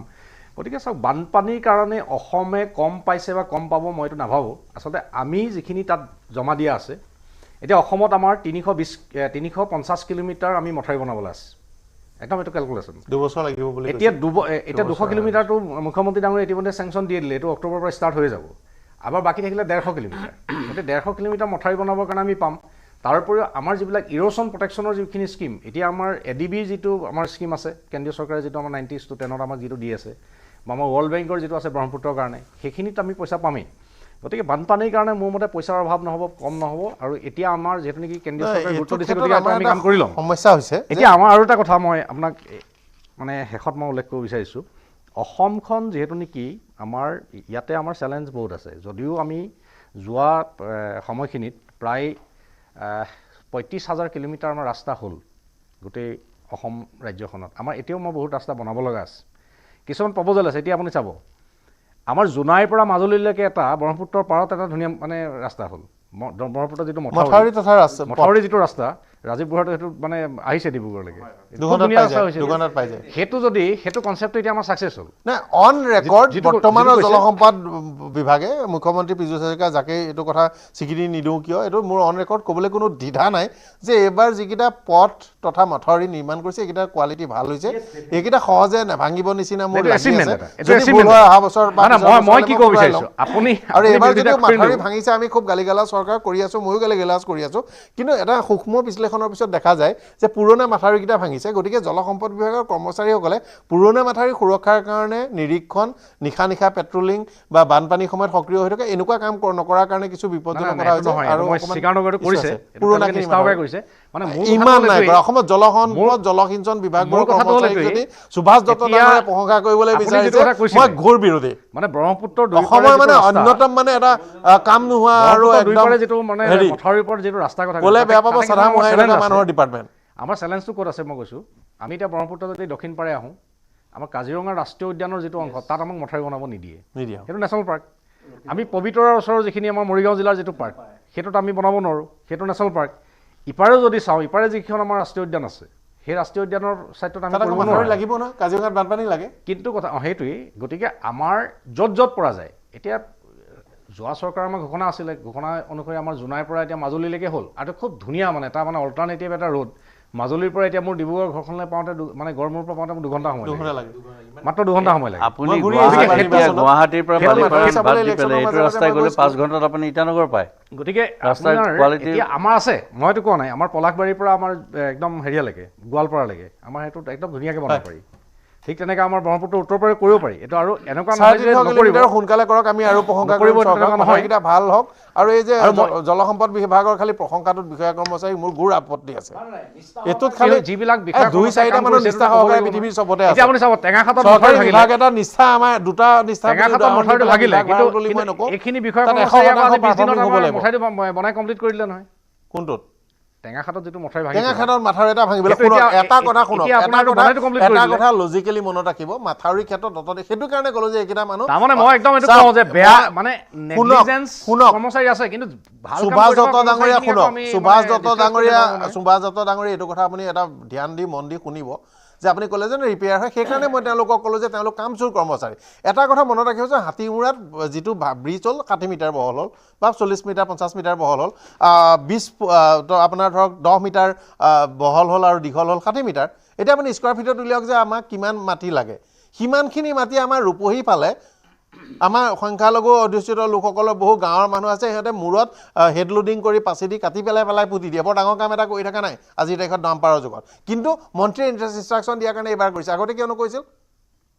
মাটি অলপ যে জমা ৰাখিব লাগে মই কামত নেগলেক্ট কৰা কৰ্মচাৰীসকলৰ কথা কোৱা নাই কিন্তু যিসকলে নিষ্ঠা আজি কাম কৰে মাজুলী যিটো মাথাউৰি নিজে দেখিছো ধন্যবাদ মন্ত্ৰীৰ কাৰণে যে মাজুলী মাথাউৰিত মাটিখিনি পেলালে কিন্তু সেইখনেই মাটি পেলাবৰ কাৰণে আগৰ পৰা প্ৰিপেয়াৰ্ডনেছ নাছিল অত দিনৰ পৰাতো বিভাগটো শুই আছিল নাই এইবাৰতো প্ৰথম প্ৰমাণ হ'ল যে পানী বাঢ়ি থাকোঁতেই বান হৈ থাকোঁতে পানী সোমাই থাকোঁতে এটা সোমাই থকা ৰানিং ফ্ল' এটা বন্ধ কৰি দিব পাৰি মাথাউৰিত এইটো শুনা নাছিলোঁ কাৰণ বিভাগৰ কৰ্মচাৰীসমূহ ইয়াৰ আগলৈকে তেওঁলোকে একদম কামবিহীন কোনো মগজু নখটোৱা দৰমহা লোৱা আৰু এই তাজপাত খেলি চাধা মোহাৰি পাৰ কৰা এটা বিভাগ আছিল বেছিভাগে কেইজনমান ভাল মানুহ আছে তেওঁলোকৰ প্ৰতি আমাৰ অনাৰ আছে তেওঁলোকে একদম কাম কৰি আছে কিন্তু সেইকেইজনে বিভাগটোক ভাল বুলি ৩-৪জন 10জন 20জন 200জনে বিভাগটো ভাল বুলি ক'ব নোৱাৰে মই আকৌ ভাল কেইজনকহে ভাল বুলি কৈছোঁ বেয়া কেইজনক মানে হেড অফিচত থকা কেইজনমান মানুহৰ ইঞ্জিনিয়াৰ হেড অফিচত থকা কেইজনমান ইঞ্জিনিয়াৰ মই কাহিনী ক'ম ষ্টুডিঅ'ৰ পৰা ওলাই গৈয়ে ক'ব পাৰোঁ অন ৰেকৰ্ড আজি নকওঁ কেতিয়াবা আমি হয়তো ইনভেষ্টিগেশ্যন ফাইল হিচাপে কৰাম কাহিনী কৈ দিয়াৰ পাছত আপুনি বুজি পাই যাব ডিপাৰ্টমেণ্ট কিমান ভাল নাই আমি এতিয়া বাজেটৰ কথা পাতি আছোঁ বাজেটৰ কথাখিনি থাকি যাব নহ'লে এটা বিৰতি লৈছোঁ বিৰতিৰ পাছত উভতি আহিম চৰ্চা অব্যাহত থাকিব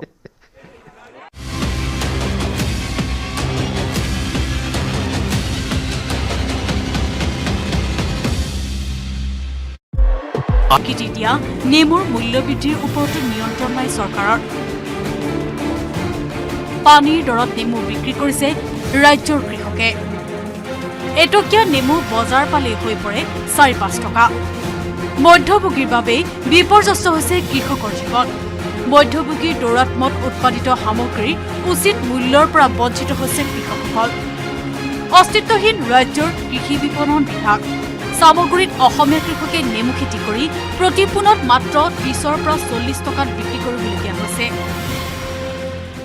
কিন্তু আমাৰ ইয়াত ৪০ টকা ৩০ টকা পোন চলি আছে এটা মধ্যভোগীখিনি আমাৰ পৰা সুবিধাখিনি ইয়াতে বেছিকৈ খায় আমি যিমান পাওঁ মধ্যভোগীয়ে তাতকৈ দুগুণ পায় আমাৰ এতিয়া ইয়াত ধৰক ৩০ টকা বা ৪০ টকা পোন নেমুৰ চলি আছে কিন্তু বজাৰতো দাম বেছি চলি আছে এতিয়া পাইকাৰী খুচুৰাকে কোনোবাই কিনিব গ'লে হালি ২০ টকা ৩০ টকাকে কিনে কিন্তু আমাৰ ইয়াত পোন ৮০টাত ৩০ টকা চলি আছে আনহাতে নগাঁৱৰ পাইকাৰী বজাৰত সেই নেমুৰ দাম হৈছেগৈ ১২০ৰ পৰা ১৫০ টকা খুচুৰা বজাৰত প্ৰতিটো নেমু বিক্ৰী হৈছে ৪ৰ পৰা ৫ টকা দৰত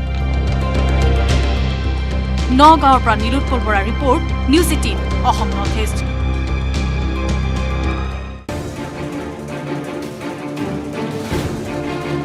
জাতীয় ফল নেমুক লৈ দালালি দালালৰ হাতোৰাত অসমৰ জাতীয় ফল নেমু খেতি কৰি বিপাঙত অসমীয়া কৃষক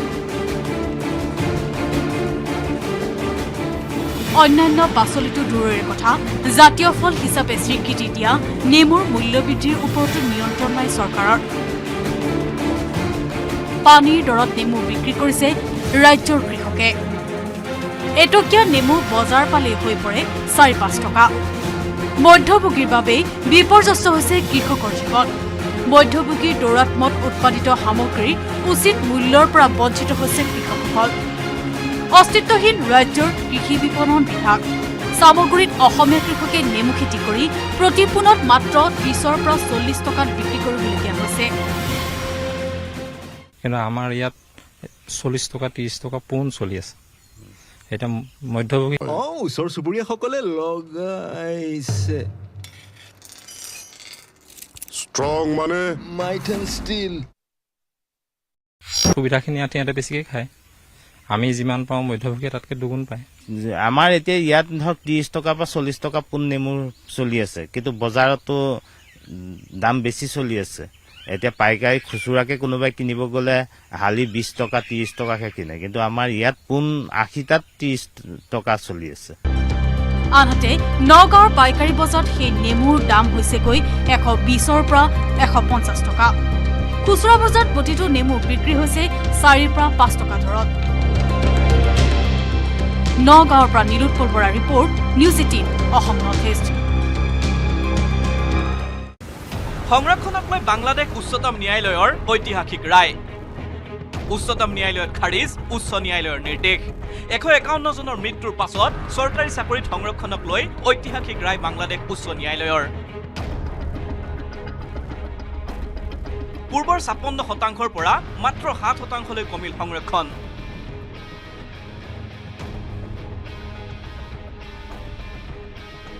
পূৰ্বে মেধাৰ ভিত্তিত মাত্ৰ 44% আবেদনকাৰীৰ নিয়োগৰ ব্যৱস্থা আছিল বাংলাদেশৰ চৰকাৰী চাকৰিত। দেশজুৰি কেইবাদিন ধৰি চলা তীব্ৰ আন্দোলনৰ পাছত দিয়া উচ্চতম ন্যায়ালয়ৰ ৰায়ে 52 বছৰ ধৰি চলা ব্যৱস্থাত সংস্কাৰ আনিব বুলি আশা একাংশ প্ৰতিবাদকাৰীৰ। ঐতিহাসিক ৰায়টোত আন্দোলন প্ৰত্যাহাৰ কৰি ছাত্ৰ সমাজক শিক্ষানুষ্ঠানলৈ উভতি যোৱাৰ আহ্বান জনালে বাংলাদেশৰ উচ্চতম ন্যায়ালয়ে। আগৰ দৰে বাংলাদেশৰ চৰকাৰী চাকৰিত 30% সংৰক্ষণৰ সুবিধা ভোগ কৰিব নোৱাৰিব মুক্তিযোদ্ধাৰ পৰিয়ালৰ লোকে। সেই পৰিমাণ 5%লৈ হ্ৰাস কৰাৰ নিৰ্দেশ বাংলাদেশৰ সৰ্বোচ্চ আদালতৰ। লগতে জনজাতিৰ বাবে থকা 1% আৰু প্ৰতিবন্ধীৰ লগতে তৃতীয় লিংগৰ আবেদনকাৰীৰ বাবে 1% সংৰক্ষণ বাহাল ৰখাৰ নিৰ্দেশক আদৰণি জনাইছে প্ৰতিবাদকাৰীয়ে। 1972 চনৰ পৰা বাংলাদেশৰ চৰকাৰী চাকৰিত চলি আছে 56% সংৰক্ষণৰ ব্যৱস্থা, য'ত স্বীকৃতিপ্ৰাপ্ত মুক্তিযোদ্ধাৰ পৰিয়ালৰ বাবে 30%, মহিলাৰ বাবে 10%, বিভিন্ন জিলাৰ বাবে 10%, জনজাতিৰ বাবে 5% আৰু প্ৰতিবন্ধীৰ বাবে 1% সংৰক্ষণৰ ব্যৱস্থা আছিল। এই ব্যৱস্থাৰ বিৰুদ্ধে চলা আন্দোলনৰ পাছতেই শ্বেখ হাছিনা চৰকাৰে 2018 চনত বাতিল কৰিছিল মুক্তিযোদ্ধাৰ পৰিয়াল, মহিলা আৰু বিভিন্ন জিলাৰ বাবে থকা 50% সংৰক্ষণৰ ব্যৱস্থা। শ্বেখ হাছিনাৰ চৰকাৰৰ এই সিদ্ধান্তৰ বিৰুদ্ধে 2011 চনত উচ্চ ন্যায়ালয়ৰ দ্বাৰস্থ হৈছিল মুক্তিযোদ্ধাৰ 7টা পৰিয়াল। সেই গোচৰৰ আধাৰত পূৰ্বৰ দৰে সংৰক্ষণ ব্যৱস্থা চলাই থাকিবলৈ উচ্চ ন্যায়ালয়ে ৰায় দিয়াৰ পাছতেই ৰক্তাক্ত পৰিস্থিতিৰ সৃষ্টি হৈছে বাংলাদেশত। সংৰক্ষণ ব্যৱস্থা বাতিলৰ দাবীত আন্দোলন বিয়পি পৰিছিল সমগ্ৰ বাংলাদেশত। অশান্ত হৈ পৰিছিল ছাত্ৰ সমাজে আৰম্ভ কৰা শান্তিপূৰ্ণ প্ৰতিবাদ। প্ৰতিবাদ মষিমূৰ কৰিবলৈ প্ৰতিবাদকাৰীৰ ওপৰত জঁপিয়াই পৰিছিল আৰক্ষীৰ লগতে সেনাবাহিনী। দেশজুৰি বন্ধ হৈ পৰিছিল শিক্ষানুষ্ঠান। চৰকাৰে কৰ্তন কৰিব লগা হৈছিল ইণ্টাৰনেট সেৱা। এনে পৰিস্থিতিত প্ৰাণৰ আশংকাত ভুগিছিল ভাৰতৰ 8,000ৰো অধিক ছাত্ৰ ছাত্ৰীৰ লগতে কৰ্মসূত্ৰে বাংলাদেশত থকা 15,000 ভাৰতীয়ই। অশান্ত পৰিস্থিতিৰ মাজত বাংলাদেশৰ বিভিন্ন চিকিৎসা মহাবিদ্যালয়ত পঢ়ি থকা একাংশ ছাত্ৰ ছাত্ৰী উভতি আহিল ভাৰতলৈ। গ্লোবেল ইউনিভাৰ্চিটি, পঢ়িব অসম, বাঢ়িব অসম। মোদী চৰকাৰৰ 3.0 প্ৰথমখন পূৰ্ণাংগ বাজেট দাখিল। কেন্দ্ৰীয় বিত্তমন্ত্ৰী নিৰ্মলা সীতাৰমণে দাখিল কৰা বাজেটত মুঠ 9টা বিশেষ গুৰুত্ব প্ৰদান। নিয়োগ আৰু দক্ষতা বিকাশৰ বাবে প্ৰধানমন্ত্ৰীৰ 5খন আঁচনি। 5 বছৰত 4.1 কোটি যুৱ নিয়োগৰ বাবে 2 লাখ কোটি টকা। বান বিধ্বস্ত অসমলৈ কেন্দ্ৰীয় চৰকাৰৰ আৰ্থিক সহায়। অসমৰ বান খহনীয়া নিয়ন্ত্ৰণৰ বাবে কেন্দ্ৰৰ বিশেষ পুঁজি ঘোষণা। অসমৰ বান প্ৰতিৰোধ ব্যৱস্থাপনাৰ বাবে 2024-25 বৰ্ষৰ কেন্দ্ৰীয় বাজেটত বিশেষ গুৰুত্ব। হ্ৰাস পাব কৰ্কট ৰোগৰ 3বিধ ঔষধৰ দাম। দাম কমিব সোণ, ৰূপ, প্লেটিনাম, কাপোৰ, জোতা, চেণ্ডেল, চামৰাৰ সামগ্ৰীৰ। হ্ৰাস পাব দেশীয় মোবাইল ফোন আৰু পাৰ্টছৰ দাম। প্লাষ্টিকৰ সামগ্ৰীত 25% দাম বৃদ্ধি।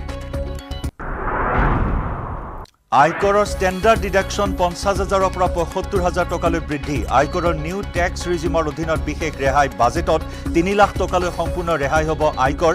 3 লাখৰ পৰা 7 লাখ টকালৈ 5%, 7ৰ পৰা 10 লাখ টকালৈ 10%, 10ৰ পৰা 12 লাখ টকালৈ 15% আৰু 15 লাখ টকাৰ ওপৰত 30% আয়কৰ আৰোপ। বাজেট দাখিলৰ পাছতে ভাৰতীয় শ্বেয়াৰ বজাৰৰ 1% পতন। নিফটি 50 সূচাংকৰ 1% হ্ৰাসেৰে 24,225 পইণ্ট স্পৰ্শ।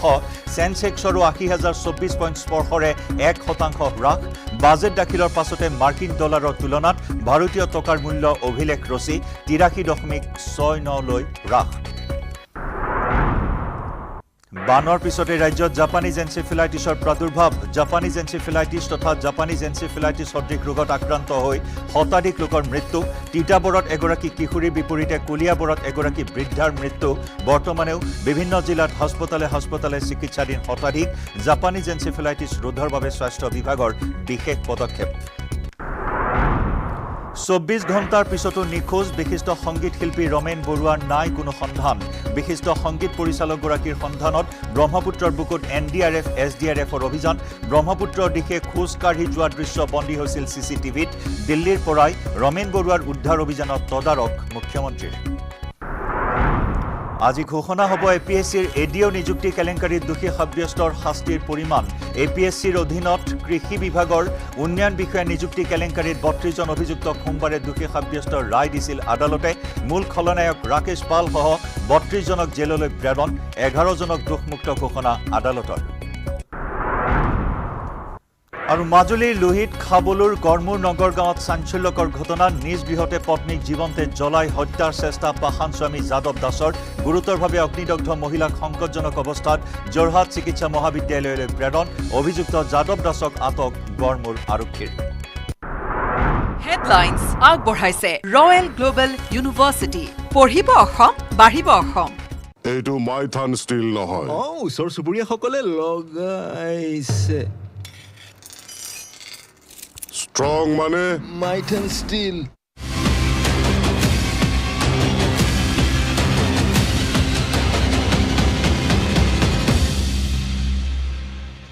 বিৰতি বিশেষ স্বাগতম জনাইছোঁ বাজেট বিশেষ আৰু পোনে পোনে লৈ গৈছোঁ প্ৰধানমন্ত্ৰী নৰেন্দ্ৰ মোদীৰ প্ৰতিক্ৰিয়া প্ৰথম প্ৰতিক্ৰিয়া বাজেটৰ পিছত ये जो न्यू मिडिल क्लास बना है ये बजट उनके सशक्तिकरण की निरंतरता का बजट है इन नौजवानों को अनगिनत नए अवसर देने वाला बजट है इस बजट से शिक्षा और स्किल को नई स्केल मिलेगी ये मिडिल क्लास को नई ताकत देने वाला बजट है ये जनजातीय समाज दलित पिछड़ों को सशक्त करने की मजबूत योजनाओं के साथ आया है इस बजट से महिलाओं की आर्थिक भागीदारी सुनिश्चित करने में मदद मिलेगी इस बजट से छोटे व्यापारियों एमएसएमईज को यानी कि लघु उद्योगों का उसकी प्रगति का नया रास्ता मिलेगा बजट में मैन्युफैक्चरिंग पर भी बल है इंफ्रास्ट्रक्चर पर भी बल है इससे आर्थिक विकास को नई गति मिलेगी और गति को भी निरंतरता मिलेगी साथियों रोजगार और स्वरोजगार के अभूतपूर्व अवसर बढ़ ये हमारी सरकार की पहचान रही है आज का बजट इसे और सुदृढ़ करता है देश और दुनिया ने पीएलआई स्कीम की सफलता देखी है अब इस बजट में सरकार ने एम्प्लॉयमेंट लिंक्ड इंसेंटिव स्कीम की घोषणा की है इससे देश में करोड़ों करोड़ों नए रोजगार बनेंगे इस योजना के तहत जीवन में पहली नौकरी पाने वाले युवा की पहली तनख्वाह हमारी सरकार देगी स्किल डेवलपमेंट और उच्च शिक्षा के लिए मदद हो या फिर 1 करोड़ नौजवानों को इंटर्नशिप की योजना इससे गांव के गरीब के मेरे नौजवान साथी मेरे बेटे बेटी देश की टॉप कंपनियों में काम करेंगे उनके सामने संभावनाओं के नए द्वार खुलेंगे हमें हर शहर हर गांव हर घर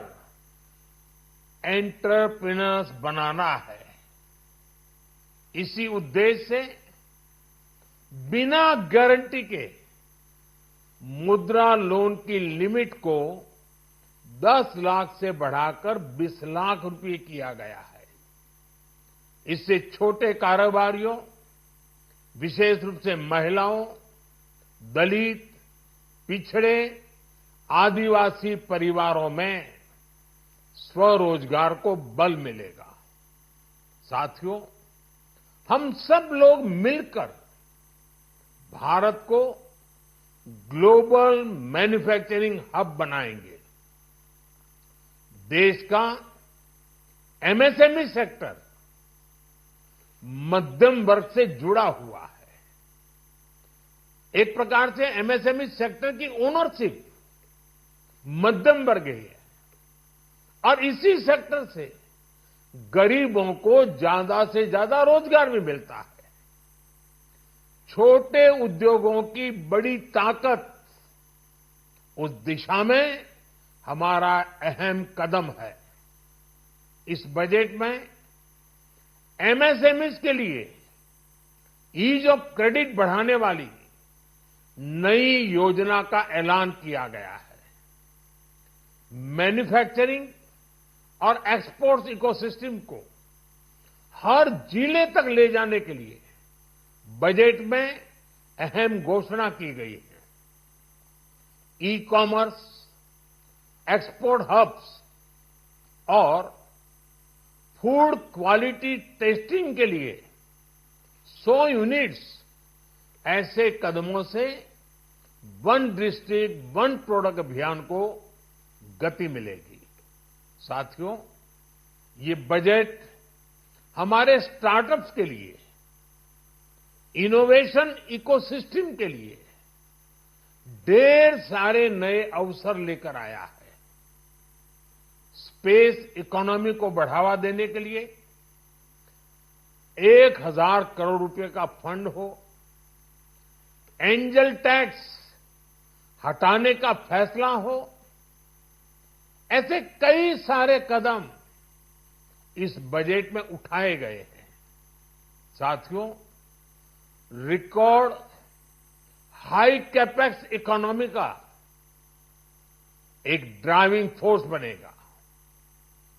12 नए इंडस्ट्रियल नोड्स, देश में नए सैटेलाइट टाउन्स का विकास और 14 बड़े शहरों के लिए ट्रांजिट प्लान्स, इससे देश में नए इकोनॉमिक हब विकसित होंगे और बहुत बड़ी संख्या में नए रोजगार बनेंगे।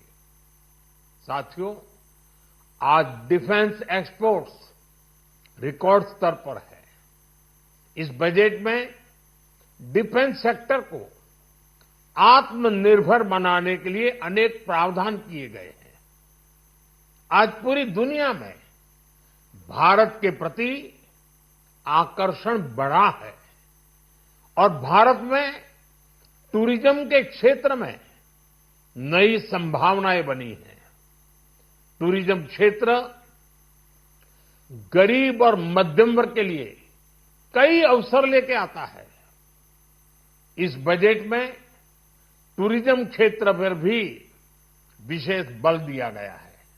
साथियों, एनडीए सरकार ने पिछले 10 साल में ये सुनिश्चित किया है कि गरीब और मध्यम वर्ग को लगातार टैक्स से राहत मिलती रहे। इस बजट में भी इनकम टैक्स में कटौती और स्टैंडर्ड डिडक्शन में वृद्धि का फैसला लिया गया है। टीडीएस के नियमों को भी सरल किया गया है। इन कदमों से हर टैक्स पेयर को अतिरिक्त बचत होने वाली है। साथियों, देश के विकास के लिए भारत के पूर्वी क्षेत्र का संपूर्ण विकास पूर्वोदय के विजन द्वारा हमारे इस अभियान को नई गति, नई ऊर्जा मिलेगी। हम पूर्वी भारत में कई महत्वपूर्ण इंफ्रास्ट्रक्चर जैसे हाईवेज, वाटर प्रोजेक्ट्स और पावर प्रोजेक्ट्स का निर्माण कर विकास को नई गति देंगे। साथियों, इस बजट का एक बहुत बड़ा फोकस देश के किसान है। अन्न भंडारण के लिए दुनिया की सबसे बड़ी स्कीम के बाद अब हम वेजिटेबल प्रोडक्शन क्लस्टर्स बनाने जा रहे हैं। इससे एक और छोटे किसानों को फल, सब्जियों, अन्य उपज के लिए नए बाजार मिलेंगे, बेहतर दाम मिलेंगे, तो दूसरी ओर हमारे मध्यम वर्ग के लिए फल, सब्जियों की उपलब्धता बढ़ेगी और परिवार के लिए पोषण भी सुनिश्चित होगा। कृषि क्षेत्र में भारत का आत्मनिर्भर बनना समय की मांग है। इसलिए दलहन तिलहन की पैदावार बढ़ाने के लिए किसानों को मदद की घोषणा की गई है।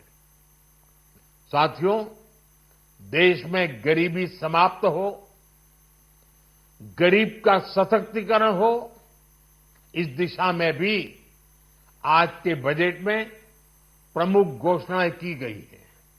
गरीबों के लिए 3 करोड़ नए घर बनाना तय हुआ है। जनजातीय उन्नत ग्राम अभियान सैचुरेशन अप्रोच के साथ 5 करोड़ आदिवासी परिवारों को मूलभूत सुविधाओं से जोड़ा जाएगा।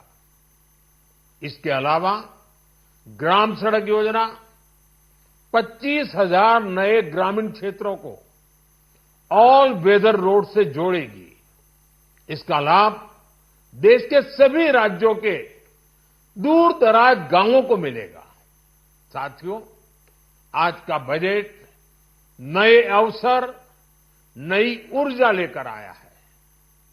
ये ढेर सारे नए रोजगार, स्वरोजगार के अवसर लेकर आया है। ये बेटर ग्रोथ और ब्राइट फ्यूचर लेकर आया है। आज का बजट भारत को दुनिया की तीसरी सबसे बड़ी आर्थिक ताकत बनाने के उस पूरी प्रक्रिया में कैटलिस्ट का काम करेगा। विकसित भारत की एक ठोस नींव रखेगा। सभी देशवासियों को बहुत बहुत शुभकामनाएं। प्रधानमंत्री नरेंद्र मोदी हमारा समस्या बाजेट विश्लेषण बुझाই দিব। नेहरूर পৰা মোদীলৈকে যদি আপুনি চায় এখন one of the best budget বুলি মই ক'লোঁ। কিন্তু এইখিনিতে মোৰ এটা কথা আছে, অনুৰোধ আছে যে উত্তৰ পূৰ্বাঞ্চলৰ পৰা দক্ষিণ পূব এছিয়ালৈ যাবৰ কাৰণে আৰু ব্যৱসায় বাণিজ্য বঢ়াবলৈ গ্ৰেট ইষ্টাৰ্ণ কৰিডৰ নামেৰে এই জেগাটুকুৰা নামাকৰণ কৰা যাওক। এইখিনি মোৰ ব্যক্তিগত কথা। হয় হয়, এই বাজেটখনত এতিয়ালৈকে মই যিখিনি দেখিছোঁ, মই ব্যক্তিগতভাৱে মই এটা ক্ষেত্ৰতে যথেষ্ট সুখী যে এইখন এখন এমপ্লয়মেণ্ট অৰিয়েণ্টেড বাজেট আৰু স্কিলিং এমপ্লয়মেণ্ট MSME স্কিলিঙৰ ক্ষেত্ৰত যথেষ্ট খালি এটা বস্তু আমি খালি অলপমান চাব, আমি মানে সেইটো হয়তো চৰকাৰে নিশ্চয় চকু ৰাখিব। যিটো আমাৰ কেপেক্সৰ কথা কোৱা হৈছে বা বাকী আমাৰ এই হেৰিৰ কাৰণে নিয়োগ সৃষ্টিৰ ক্ষেত্ৰত যিখিনি ব্যৱস্থাৰ কথা কোৱা হৈছে, তাৰে কিছুমান বস্তুত আমাৰ অলপ ছাপ্লাই ছাইড বায়াছ কিছুমান থাকে, য'ত আমাৰ এমপ্লয়মেণ্ট ইলাষ্টিচিটিটো অলপমান কম হয়। সেইকাৰণে সেই বস্তুখিনি সেই যদি আমাৰ হেৰিটো এড্ৰেছ কৰে, তেতিয়াহ'লে আমাৰ ডেফিনেটলি আমাৰ এমপ্লয়মেণ্ট জেনেৰেশ্যনৰ ক্ষেত্ৰত যথেষ্ট হয়। এই বাজেটখনত নৰ্থ ইষ্টৰ কাৰণে আৰু এটা স্পেচিয়েল আছিলে, ইণ্ডিয়ান পোষ্টেল বেংক ব্ৰাঞ্চৰ 1500 ব্ৰাঞ্চ খুলিব। 1500 ব্ৰাঞ্চ হ'ব। ইয়াতে কি হয়, এমপ্লয়মেণ্ট জেনেৰেশ্যন হ'ব। কিন্তু মই এটা বেলেগ কথা কৈছোঁ, এই বাজেটত যে এটা উল্লেখ কৰিছিলে বেংকৰ পৰীক্ষাবোৰত আমাৰ ল'ৰা ছোৱালীয়ে তেনেই কম পায়। য়েছ, সেইটোতো বেলেগ কথা। এতিয়া কিন্তু ইয়াৰ প্ৰতি মই এটা বেলেগ এটা কথা কৈছোঁ। এই বাজেটখনত আমি এতিয়ালৈকে আলোচনা কৰা সেই বিষয়টো হৈছে যে ভাৰতবৰ্ষৰ যিটো পইচা ৰুপি যিটো হৈছে, ৰুপি ডেভেলপমেণ্টৰ কাৰণে স্পেচিয়েল পেকেজ লৈছে। কাৰণ এই কথাটো আমি এইকাৰণেই জানিবলগীয়া হয়, বিশ্ব মাৰ্কেটত সদায় কি হয়, আমি ডলাৰত বস্তু কিনিব লাগে, ডলাৰত বেচিব লাগে। কিন্তু এইবাৰ বাজেটত কি হৈছে যে ৰুপি যিটো ভাৰতবৰ্ষৰ যিটো পইচা, সেই পইচাটো গ্ৰ'থ ৰেট বনাই সাউথ ইষ্ট এছিয়া, চেণ্ট্ৰেল এছিয়াত চবতে মানে গাল্ফ কাণ্ট্ৰিত যাতে আমি আমাৰ পইচা দি আমি যাতে মাৰ্কেটিংটো কৰিব পাৰোঁ। কাৰণ এইটোৱে কি বেনিফিট হ'ব, তেতিয়া আপুনি চাওক US-ৰ কাৰণে এটা ডাঙৰ সংকট হৈ আহিব। কাৰণ আমি যেতিয়া বস্তু কিনো কোনোবা এখন দেশৰ পৰা, প্ৰথমে আমি ডলাৰলৈ কনভাৰ্ট কৰিব লাগে, তেতিয়া 2.5% USA পাই যায়। আকৌ সেইখন দেশৰ পইচালৈ কনভাৰ্ট কৰিবৰ কাৰণে আকৌ পইচা দিব লাগে 2.5, মানে 5%। 1 কোটি টকাত মানে আমি 5 লাখ টকা ইউনাইটেড ষ্টেট অফ আমেৰিকাত দি দিব লাগে। কিন্তু এইখন চৰকাৰ আটাইতকৈ ডাঙৰ বুলি কৈছোঁ মই। সেইকাৰণে কৈছোঁ যে এইখন বাজেট মানে এখন দূৰদৰ্শী বাজেট। কাৰণ দূৰদৰ্শী এই কাৰণে যেতিয়া আমি আজি সদায় ডলাৰৰ পিছত দৌৰি থাকিব লাগে আৰু মই ভাবো খুব কম সময়ৰ ভিতৰতে আমি south east Asia central Asia Gulf country সবতে মানে মাইক্ৰোনেছিয়া পলিনেছিয়া আমি আমাৰ নিজৰ মাৰ্কেট ৰাছিয়া অলৰেডি ৰাছিয়াৰ লগত ৰাছিয়াৰ লগত আমি কৰিয়ে আছো ৰাছিয়াৰ লগত পেট্ৰকেমিকেল প্ৰডাকচন কৰি ইউএইৰ লগত আৰম্ভ হৈছে এইটোৱে কি হ'ব ইণ্ডাষ্ট্ৰি ক্ষেত্ৰত কিন্তু আমি ডাইৰেক্ট ইউএছক মানে আগ দেখুৱাই দিছো চকু দেখুৱাই দিছো গতিকে এইটো একদম পজিটিভ সাইড এখন ভাল বাজেটে কিন্তু নৰ্থ ইষ্টৰ কাৰণে আৰু পাব লাগিছিল অসমৰ কাৰণে সেইটো ক্ষেত্ৰত মই অকমান দুখী ডক্টৰ ডাঙৰীয়া মাননীয় প্ৰধানমন্ত্ৰী নৰেন্দ্ৰ মোদী ডাঙৰীয়াৰ যিটো দূৰদৰ্শী যিটো আমাৰ ভিজন বিশেষকৈ ভাৰতবৰ্ষৰ স্বাধীনতা যেতিয়া 100 বছৰ সম্পূৰ্ণ হ'ব 2047 চনত 47 চনলৈকে ভাৰতবৰ্ষই কেনেকৈ ধৰণে যাব তাৰ এটা ৰূপৰেখা ইতিমধ্যে তৈয়াৰী কৰা হৈছে আৰু এই বাজেটখনত তাৰ যথেষ্টখিনি ৰিফ্লেকশ্যন আমি দেখিলোঁ এতিয়া ভাৰতবৰ্ষত আগবঢ়াই নিবৰ কাৰণে আটাইতকৈ ডাঙৰ কথা হৈছে যে এইবাৰ বাজেটখনত আমাৰ কেপিটেল এক্সপেণ্ডিচাৰ 11,11,000 কোটি লগত grants in aid for creation of capital assets এইটো আমি কেপিটেল এক্সপেণ্ডিচাৰ বুলি ধৰি যদি প্লাছ কৰি লওঁ তেতিয়াহ'লে আমাৰ প্ৰায় 15 লাখ কোটি টকা কেপিটেল এক্সপেণ্ডিচাৰ এইটো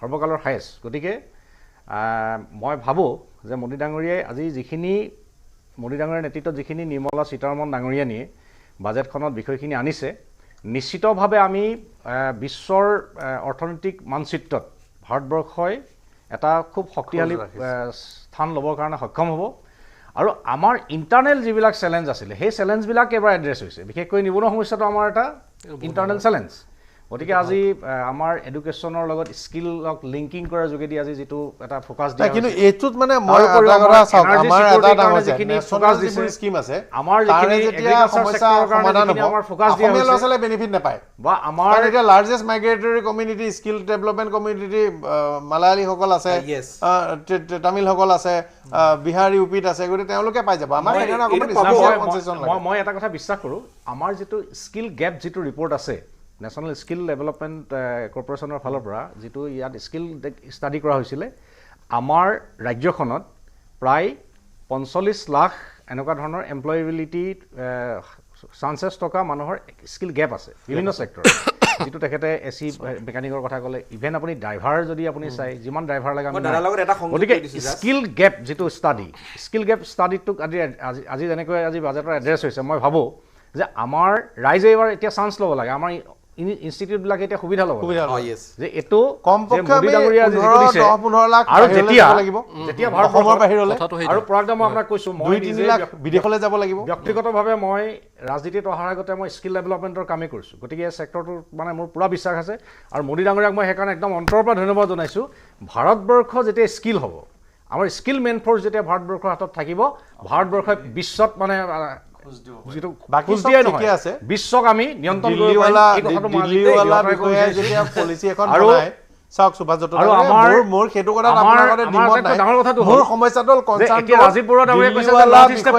কিন্তু মই কৈছোঁ যে north east north east south east Asia হ'ব আজি তেখেতে যিটো সাউথ ইষ্ট এছিয়াৰ কাৰণে যিটো আমাৰ কৰিডৰৰ কথা কৈছে আৰু অলপ পাব লাগে আজি সেমি কণ্ডাক্টৰ ইণ্ডাষ্ট্ৰি ইয়াত অহাৰ লগে লগে ইয়াৰ কিন্তু বাটটো মুকলি হৈছে কথাটো আমি স্বীকাৰ কৰিব লাগিব মই দাদা এইটো কোৱা নাই মই আপোনাক কৈছোঁ যে আৰু পাবলৈ মানে স্কোপ আছে আৰু পাবই লাগিব ডেফিনেটলি পাব লাগিব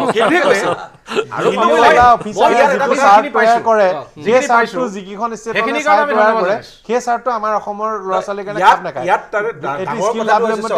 উচ্চ শিক্ষা হওক এমপ্লয়েবিলিটি হওক গতিকে সেই চোলাটো আমাৰ ইয়াত খাপ নাখায় মোৰ কনচাৰ্ণ সেইটো আমাৰ ইয়াত এটা গণ্ডগোল আছে সেই হাৰত নাপাওঁ ইয়াত এটা গণ্ডগোল আছে চাওক আমাৰ এখন নলেজ কমিশ্যন আছে সেই নলেজ কমিশ্যনৰ কাম আছিলে কি হৈছিলে যে এডুকেশ্যন ছেক্টৰ এই যিখিনি আজি আহিছে যে IT ছেক্টৰ বহুদিন আমি নলেজ কমিশ্যন কাৰণে এক্টিভ নাই আৰু কি হৈছে এই বস্তুটো এই কাৰণে প্ৰাইম মিনিষ্টাৰে জোৰ দি আছে নলেজ কমিশ্যন আকৌ ৰিভাইভ কৰি এক্টিভ কৰা চাওক এতিয়া গভৰ্ণমেণ্টৰ ফ'কাছ হ'ল ইলেক্ট্ৰনিক প্ৰডাকশ্যনৰ এটা হাব হ'ব লাগে ইলেক্ট্ৰনিক প্ৰডাকশ্যনৰ হাবটো এতিয়া নৰ্থ ইষ্টে হ'ব অসমে হ'ব নি চাওক কিন্তু নাই প্ৰডাকশ্যন মই আপোনাক কৈছো যে আজি Subhash south east Asia focus কৰি সুভাষ ডাঙৰীয়া এটা কথা নৰ্থ ইষ্ট মানে হল new engine for developing India এনেকুৱা কাহিনী বহুত শুনি আছো আজি অলপ দিনৰ পৰা আজি শুনি কিছুমান কথা শুনি বিৰক্ত হৈ গলো ছেমিকণ্ডাক্টৰ প্ৰকল্পই মানচিত্ৰত আমাক শক্তি দিব কিন্তু সংখ্যা নিয়োগৰ তেনে কম ছেমিকণ্ডাক্টৰ বা এইবোৰৰ নৰ্থ ইষ্ট ডেভেলপমেণ্টৰ আটাইতকৈ ডাঙৰ কথা জোখত দেখাব পাৰিলে ভাল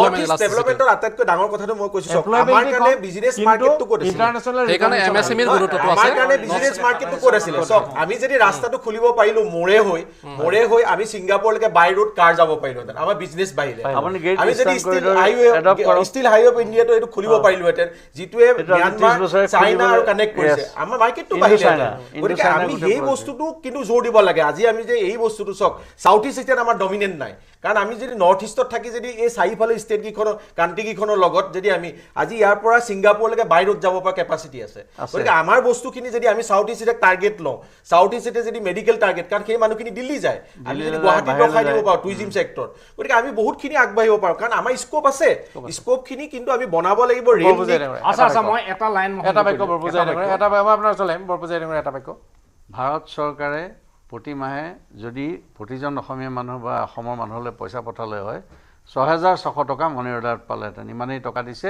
টকাৰ উচিত ব্যৱহাৰ হৈছে নে নাজানো কিন্তু এই বাজেটখন অতি ভাল বাজেট ডক্টৰ ডাঙৰ এটা বাক্য ইতিমধ্যে কেন্দ্ৰীয় চৰকাৰৰ যিটো আমাৰ ministry of commerce and industry তেখেতসকলে ইতিমধ্যে উত্তৰ পূব ট্ৰান্সফৰ্মেটিভ ইণ্ডাষ্ট্ৰিয়েলাইজেশ্যন স্কিম উন্নতি 2024 ইতিমধ্যে দিছে প্ৰজেক্ট গাইডলাইনছ ইতিমধ্যে আহিছে গতিকে এইবিলাকৰ আমি বেনিফিট ল'ব ইয়াতে মানে অন্তিম বক্তব্য মাৰি দিব সেইটো আপুনি কৈছিলে সেইটো মাৰি দিলে খুব ভাল হয় মাৰি দিলে মানে ভাল হয় কিন্তু ইয়াৰ সুবিধা oriented budget employment oriented budget I am happy ধন্যবাদ জনাইছোঁ আশা কৰিছোঁ বাজেট আপোনালোকক স্পৰ্শ কৰিবলৈ সক্ষম হ'ব আমাকো স্পৰ্শ কৰিব সকলোৰে ভাল হওক বুলি আশা কৰিছোঁ বাজেটত আৰু বিভিন্ন প্ৰতিক্ৰিয়া আহিছে সমালোচনা আহিছে কণ্ঠ সময়ৰ পিছত আমি সেয়া সকলো জনাম মই বিদায় লৈছোঁ ধন্যবাদ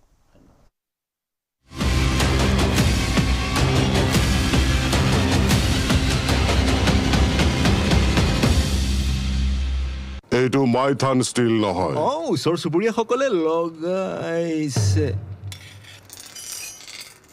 ষ্ট্ৰং মানে মাইথান ষ্টিল মেঘালয়ৰ ডাউকি সীমান্তৰে 405 গৰাকী কৰিমগঞ্জৰ সুতাৰকান্দি সীমান্তৰে 71 গৰাকী চিকিৎসা বিজ্ঞানৰ ছাত্ৰ ছাত্ৰী উভতি আহিছে ভাৰতলৈ দেওবাৰে ধুবুৰী হৈ 305 গৰাকী আৰু ত্ৰিপুৰা সীমান্তৰে 665 গৰাকী ছাত্ৰ ছাত্ৰী উভতি অহাৰ পাছতেই সংৰক্ষণৰ ব্যৱস্থাক লৈ ঐতিহাসিক ৰায় দিলে বাংলাদেশ উচ্চতম ন্যায়ালয়ে এই ৰায়ৰ পাছতে বাংলাদেশৰ পৰিস্থিতি শান্ত হোৱালৈ বাট চাইছে ভাৰতলৈ উভতি অহা ছাত্ৰ ছাত্ৰীয়ে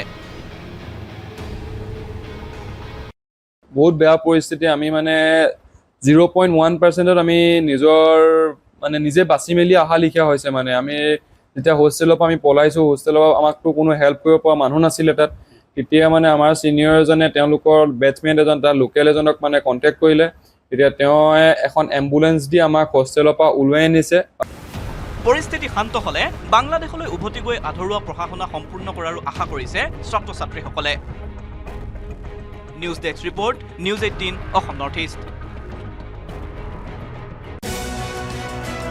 এৰা ধৰা বুজা পৰা নীতিৰে চলিব লাগিব বিৰোধী বিভাজিত হলেই লাভ হ'ব বিজেপিৰ অখিল ভূপেনৰ যুঁজৰ মাজত মধ্যস্থতাকাৰীৰ ৰূপত লুৰিণজ্যোতি গগৈ এই সময়ছোৱাত আমাৰ বিৰোধী দলৰ প্ৰতিটো ৰাজনৈতিক দলৰ সন্মানীয় সভাপতি বা নেতাসকলে সকলোৱে সংযমেৰে ধৈৰ্য সহকাৰে বিজেপিক পৰাভূত কৰাৰ ৰণকৌশলটো তৈয়াৰ কৰিবৰ কাৰণে সকলোকে আহ্বান জনাইছোঁ প্ৰদেশ কংগ্ৰেছৰ সভাপতি ভূপেন বৰা আৰু ৰাইজৰ দলৰ সভাপতি অখিল গগৈৰ মাজত চলি থকা বাদ বিবাদক লৈ সকিয়নি বিৰোধী ঐক্যৰ সাধাৰণ সম্পাদক লুৰিণজ্যোতি গগৈৰ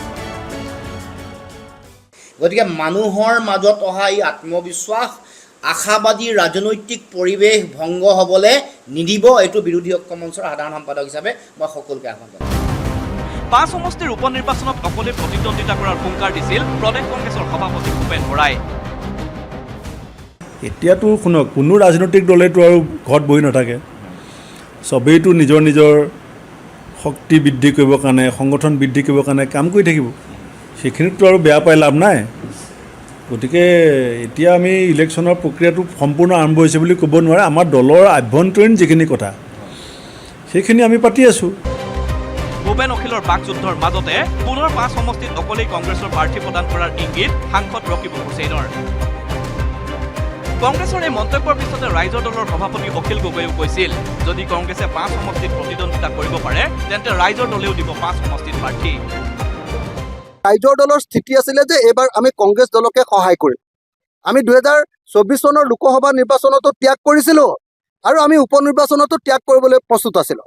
কিন্তু এতিয়া কংগ্ৰেছৰ যিটো দাদাগিৰি দেখা গৈছে, কংগ্ৰেছৰ যিটো উপদ্ৰৱ দেখা গৈছে, এতিয়াতো আমাৰ কৰ্মীবিলাকে একদম স্পষ্টকৈ কৈ দিছে যে নাই, গোটেই আমাৰ যিমানবিলাক উপ নিৰ্বাচন হ'ব, উপ নিৰ্বাচনৰ প্ৰত্যেকটো সমষ্টিতে ৰাইজৰ দলৰ কেণ্ডিডেট দিব লাগে। দুই নেতাৰ বাকযুদ্ধৰ মাজত এইবাৰ মধ্যস্থতাকাৰীৰ ভূমিকাত অৱতীৰ্ণ হৈছে লুৰিণজ্যোতি গগৈ। বাদ বিবাদ অৰিয়া অৰি আমাৰ লক্ষ্য নহয়, লক্ষ্য আমাৰ 2024। সেয়ে 2024ৰ লক্ষ্যৰে প্ৰতিটো বিৰোধী ৰাজনৈতিক দলক একেলগে কাম কৰাৰ আহ্বান জনালে লুৰিণজ্যোতি গগৈয়ে। ইয়াৰ বাবে প্ৰতিটো দলে এৰিব লাগিব আত্ম অহংকাৰ, অহংকাৰী পতনৰ মূল বুলি নীতিপাত দিলে ভূপেন অখিলক। এৰা ধৰা ওচৰ চুবুৰীয়াসকলে লগাইছে ষ্ট্ৰং মানে মাইট এণ্ড ষ্টিল কৰা, এইটোৰ যোগেদিয়ে নিৰ্বাচন জিকাৰ মূল ৰণকৌশলটো তৈয়াৰ কৰিব পাৰি। আমি অহংকাৰ কৰিলে পতন হ'ব, যোনে নকৰোঁ লাগিলে। বিৰোধীৰ এটাও ভোট যাতে বিভাজন নহয় তাৰে শক্তিশালী ৰণকৌশল প্ৰস্তুত কৰাৰ আহ্বান লুৰিণজ্যোতি গগৈৰ, অন্যথা সম্ভৱ নহয় বিৰোধীৰ জয়। 2021 নিৰ্বাচনৰ পৰা অভিজ্ঞতা গ্ৰহণৰ আহ্বান জনালে প্ৰদেশ কংগ্ৰেছৰ সভাপতি ভূপেন বৰা আৰু অখিল গগৈক। পিছে তথাকথিত বিৰোধী ঐক্যৰ সাধাৰণ সম্পাদক লুৰিণজ্যোতি গগৈয়ে আগবঢ়োৱা এনে পৰামৰ্শ এতিয়া গ্ৰহণ কৰিবনে ভূপেন বৰা বা অখিল গগৈয়ে? গুৱাহাটীৰ পৰা বলেন ভট্টাচাৰ্যৰ report, news 18 Assam north east.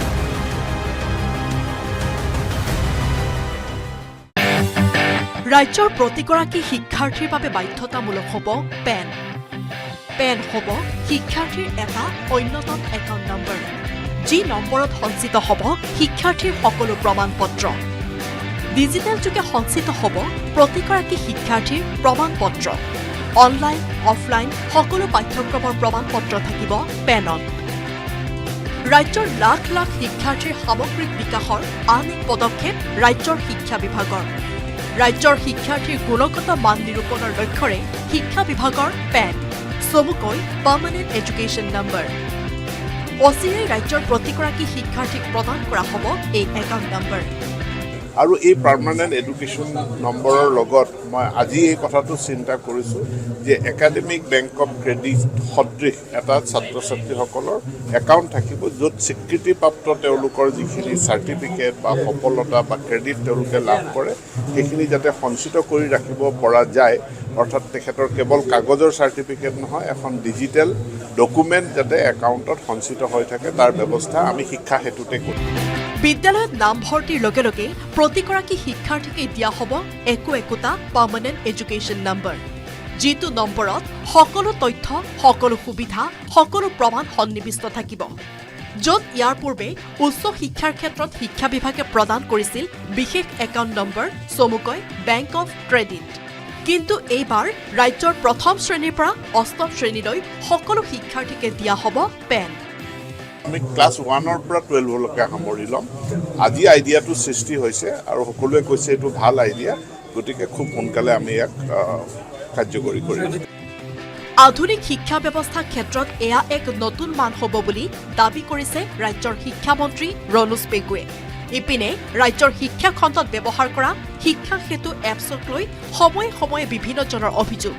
এনে অভিযোগ নিষ্পত্তিৰ বাবে ৰাজ্যৰ শিক্ষা বিভাগে গঠন কৰিছে এখন অভিযোগ দাখিলকাৰী সমিতি, যি সমিতিত এতিয়াৰে পৰা শিক্ষক, অভিভাৱক অথবা যিকোনো ক্ষেত্ৰৰ লোকে দাখিল কৰিব পাৰিব অভিযোগ। আজিৰে পৰা এই প্ৰক্ৰিয়া আৰম্ভ হোৱা বুলি দাবী শিক্ষামন্ত্ৰী ডাঃ ৰণোজ পেগুৰ। আজিৰ পৰা কমিটিয়ে কাম আৰম্ভ কৰিছে। পেপাৰত বিজ্ঞাপন ওলাইছে, এটা QR কোড দিয়া হৈছে। QR কোড দিলে তেওঁলোকে ৱেবছাইটত যাব পাৰিব, তাত তেওঁলোকে নিজৰ অভিযোগখিনি লিপিবদ্ধ কৰিব পাৰিব। QR কোডত নগৈ পেলাই এটা মেইল আইডিও দিয়া হৈছে, গতিকে পোনপটীয়াকৈ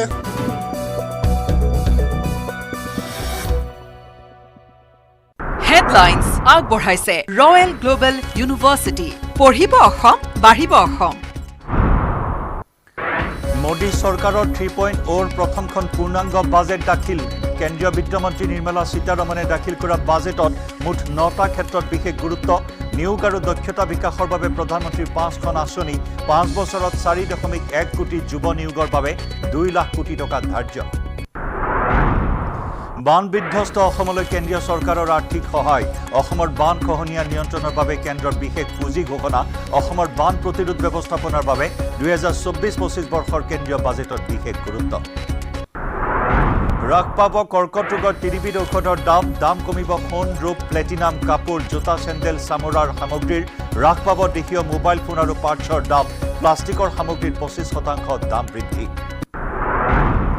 আয়কৰৰ ষ্টেণ্ডাৰ্ড ডিডাকশ্যন 50,000ৰ পৰা 75,000 টকালৈ বৃদ্ধি আয়কৰৰ নিউ টেক্স ৰিজিমৰ অধীনত বিশেষ ৰেহাই বাজেটত 3 লাখ টকালৈ সম্পূৰ্ণ ৰেহাই হ'ব আয়কৰ 3ৰ পৰা 7 লাখ টকালৈ 5%, 7ৰ পৰা 10 লাখ টকালৈ 10%, 10ৰ পৰা 12 লাখ টকালৈ 15% আৰু 15 লাখ টকাৰ ওপৰত 30% আয়কৰ আৰোপ বাজেট দাখিলৰ পাছতে ভাৰতীয় শ্বেয়াৰ বজাৰৰ 1% পতন নিফটি 50 সূচাংকৰ 1% হ্ৰাসেৰে 24,225 পইণ্ট স্পৰ্শ সেন্সেক্সৰো 80,024 পইণ্ট স্পৰ্শৰে 1% হ্ৰাস বাজেট দাখিলৰ পাছতে মাৰ্কিন ডলাৰৰ তুলনাত ভাৰতীয় টকাৰ মূল্য অভিলেখ ৰচি 83 টকা 69 পইচালৈ হ্ৰাস বানৰ পিছতে ৰাজ্যত জাপানীজ এনচেফেলাইটিছৰ প্ৰাদুৰ্ভাৱ জাপানীজ এনচেফেলাইটিছ তথা জাপানীজ এনচেফেলাইটিছ সদৃশ ৰোগত আক্ৰান্ত হৈ অৰ্ধ শতাধিক লোকৰ মৃত্যু তিতাবৰত এগৰাকী কিশোৰীৰ বিপৰীতে কলিয়াবৰত এগৰাকী বৃদ্ধাৰ মৃত্যু বৰ্তমানেও বিভিন্ন জিলাত হাস্পতালে চিকিৎসাধীন হৈ আছে শতাধিক জাপানীজ এনচেফেলাইটিছ ৰোধৰ বাবে স্বাস্থ্য বিভাগৰ বিশেষ পদক্ষেপ গুৱাহাটী মহানগৰীত পুনৰ মৃতদেহ উদ্ধাৰক লৈ তীব্ৰ চাঞ্চল্য ৰূপনগৰৰ শংকৰদেৱ পথৰ ভাড়াঘৰৰ শুৱাপাতিত উদ্ধাৰ নলবাৰীৰ পংকজ বৈশ্যৰ মৃতদেহ ভাড়াঘৰৰ মালিকে 4 মাহ পূৰ্বে বিবাহপাশত আবদ্ধ হোৱা পংকজক হত্যা কৰাৰ অভিযোগ পৰিয়ালৰ পংকজৰ পৰা ঘৰৰ মালিক গকুল দৈমাৰীয়ে সুদত লৈছিল 40,000 টকা 24 ঘণ্টাৰ পিছতো নিখোজ বিশিষ্ট সংগীত শিল্পী ৰমেন বৰুৱাৰ নাই কোনো সন্ধান বিশিষ্ট সংগীত পৰিচালকগৰাকীৰ সন্ধানত ব্ৰহ্মপুত্ৰৰ বুকুত NDRF SDRFৰ অভিযান অব্যাহত ব্ৰহ্মপুত্ৰৰ দিশে খোজকাঢ়ি যোৱা দৃশ্য বন্দী হৈছিল CCTVত দিল্লীৰ পৰাই ৰমেন বৰুৱাৰ উদ্ধাৰ অভিযানত তদাৰক মুখ্যমন্ত্ৰীৰ আজি ঘোষণা হ'ব APSCৰ ADO নিযুক্তি কেলেংকাৰীত দোষী সাব্যস্তৰ শাস্তিৰ পৰিমাণ APSCৰ অধীনৰ কৃষি উন্নয়ন বিষয়া নিযুক্তি কেলেংকাৰীত 32 জন অভিযুক্তক সোমবাৰে দোষী সাব্যস্তৰ ৰায় দিছিল আদালতে মূল খলনায়ক ৰাকেশ পাল সহ 32 জনক জেললৈ প্ৰেৰণ 11 জনক দোষমুক্ত ঘোষণা আদালতৰ মাজুলীৰ লোহিত খাবলুৰ গড়মূৰ নগৰ গাঁৱত চাঞ্চল্যকৰ ঘটনা নিজ গৃহতে পত্নীক জীৱন্তে জ্বলাই হত্যাৰ চেষ্টা পাষাণ স্বামী যাদৱ দাসৰ গুৰুতৰভাৱে অগ্নিদগ্ধ মহিলাক সংকটজনক অৱস্থাত যোৰহাট চিকিৎসা মহাবিদ্যালয়লৈ প্ৰেৰণ অভিযুক্ত যাদৱ দাসক আটক গড়মূৰ আৰক্ষীৰ হেডলাইন্স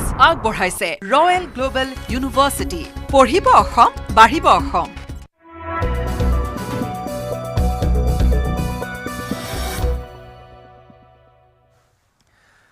নমস্কাৰ আপুনি চাই আছে গাঁও চহৰ জিলাৰ খবৰ মই জয়ন্ত মাধৱ গোস্বামী প্ৰথমে জনাইছো এটা বিগ ব্ৰেকিং নিউজ কৰিমগঞ্জত এটা ভয়ংকৰ দুৰ্ঘটনাত 4 জনৰ মৃত্যু অটোৰিক্সা আৰু 4চকীয়া বাহনৰ ভয়ংকৰ সংঘৰ্ষ এই দুৰ্ঘটনাত গুৰুতৰভাৱে আহত 2 জন দুৰ্ঘটনাত থিতাতে মৃত্যু এটি শিশুৰ দুৰ্ঘটনাৰ পিছতে পথাৰত বাগৰি পৰিল 2খন বাহন অসম ত্ৰিপুৰা সংযোগী 8 নম্বৰ ৰাষ্ট্ৰীয় ঘাইপথত সংঘটিত হয় এই দুৰ্ঘটনাৰ পিছতে নীলাম বজাৰৰ বেৰাজালত উত্তেজনাৰ সৃষ্টি হয় ঘাইপথ অৱৰোধ কৰি ক্ষুব্ধ ৰাইজে সাব্যস্ত কৰে প্ৰতিবাদ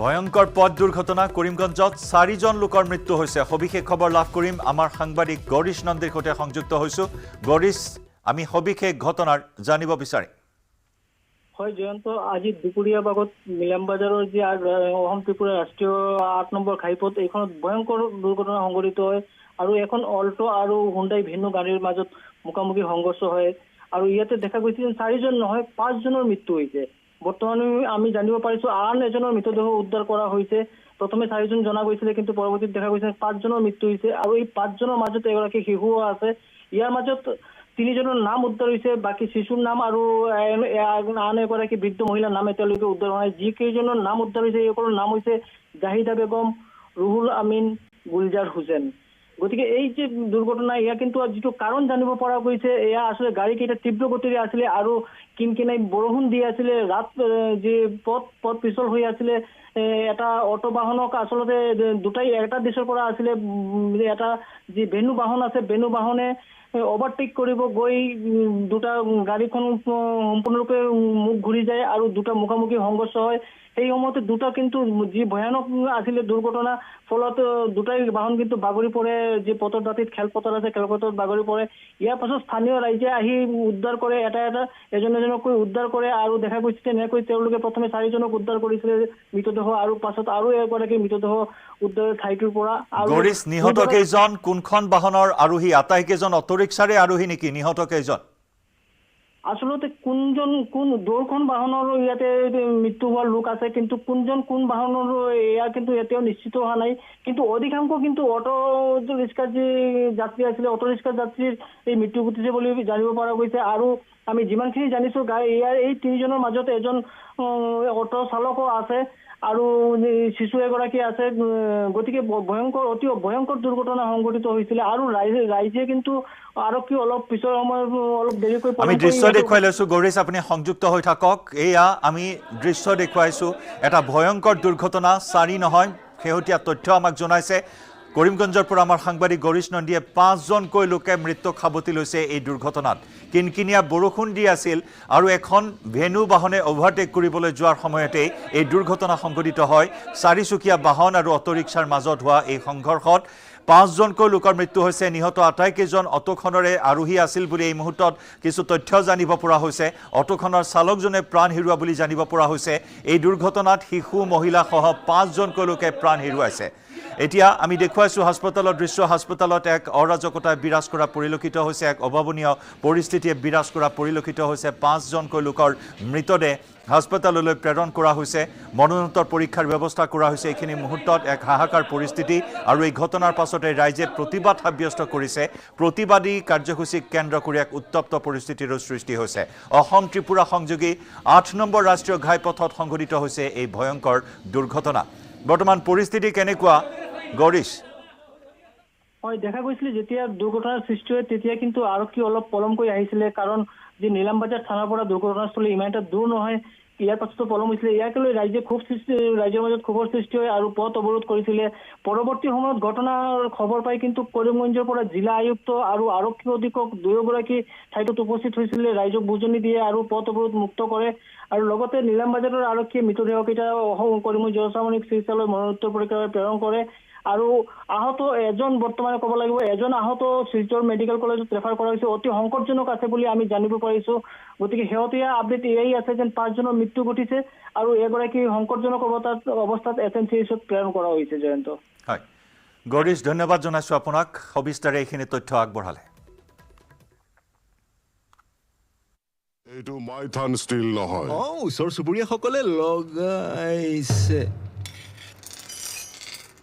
ষ্ট্ৰং মানে মাইথান ষ্টিল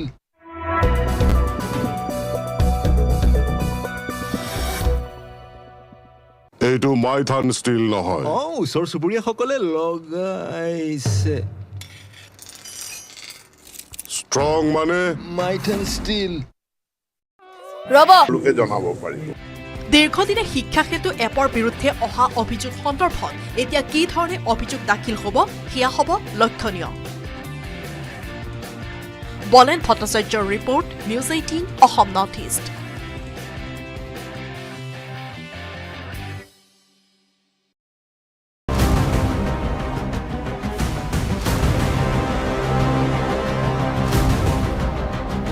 এইবাৰ কংগ্ৰেছ বিজেপিৰ মাজত জ্যেষ্ঠতাক লৈ যুঁজ জ্যেষ্ঠতাক লৈ দুই আহোম সাংসদৰ মাজত যুঁজ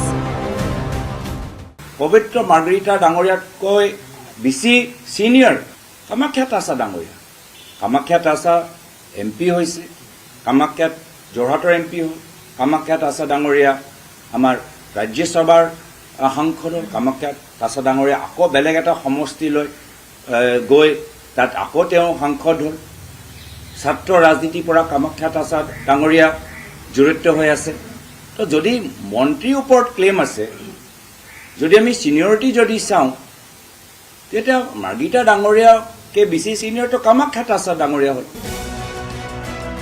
শনিবাৰে এনেদৰে কেন্দ্ৰীয় ৰাজ্যিক মন্ত্ৰী পবিত্ৰ মাৰ্ঘেৰিটাক টাৰ্গেট কৰি লৈছিল কংগ্ৰেছৰ যোৰহাট সমষ্টিৰ সাংসদ তথা লোকসভাত কংগ্ৰেছৰ বিৰোধী উপদলপতি গৌৰৱ গগৈ।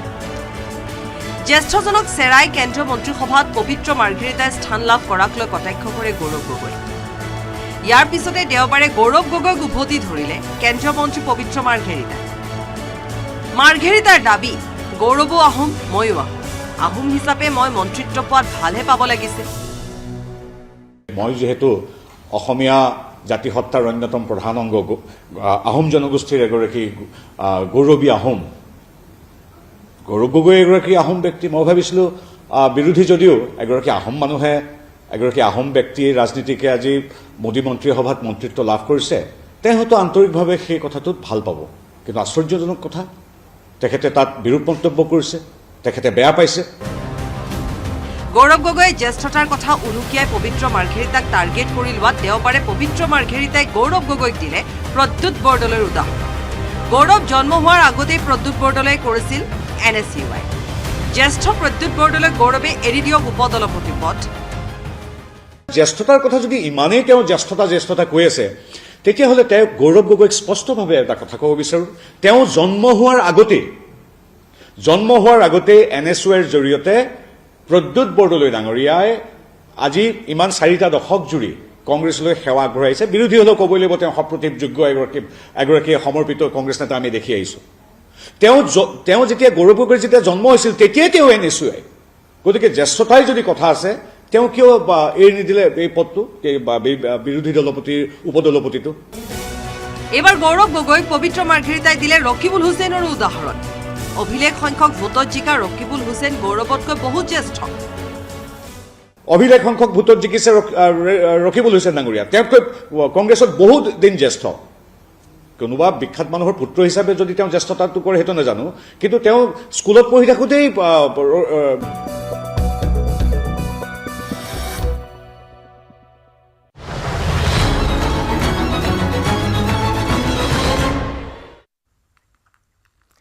চৌব্বিছ ঘণ্টাৰ পাছতো সন্ধান নাই বিশিষ্ট সংগীত পৰিচালক ৰমেন বৰুৱাৰ। ব্ৰহ্মপুত্ৰৰ পাৰত পোৱা হৈছে ৰমেন বৰুৱাৰ অন্তিম মোবাইল লোকেশ্যন। ভৰা ব্ৰহ্মপুত্ৰত পৰি যোৱাৰ সন্দেহত ৰমেন বৰুৱাক বিচাৰি অভিযানত নামিছে SDRFৰ বৃহৎ দল।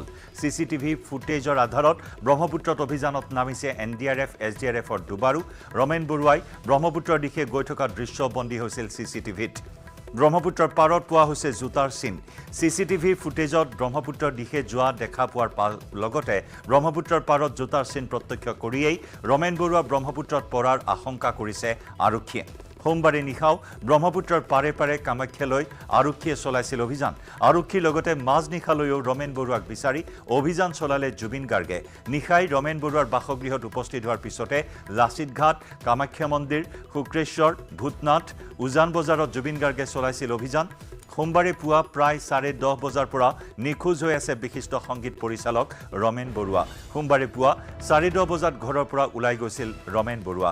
ঘৰৰ পৰা ওলাই যোৱাৰ সময়ত বৰুৱাই পৰিধান কৰিছিল বগা কুৰ্তা পায়জামা। পথত সংলগ্ন CCTVত বন্দী হৈছিল ৰমেন বৰুৱা খোজকাঢ়ি যোৱাৰ দৃশ্য। ঘৰৰ পৰা লতাশিলৰ গণেশ মন্দিৰলৈ ওলাই যোৱাৰ পিছৰে পৰা নিৰুদ্দেশ হৈ আছে বিশিষ্ট সংগীত পৰিচালকগৰাকী। সোমবাৰে পুৱাৰে পৰা অফ হৈ আছে ৰমেন বৰুৱাৰ মোবাইল ফোন।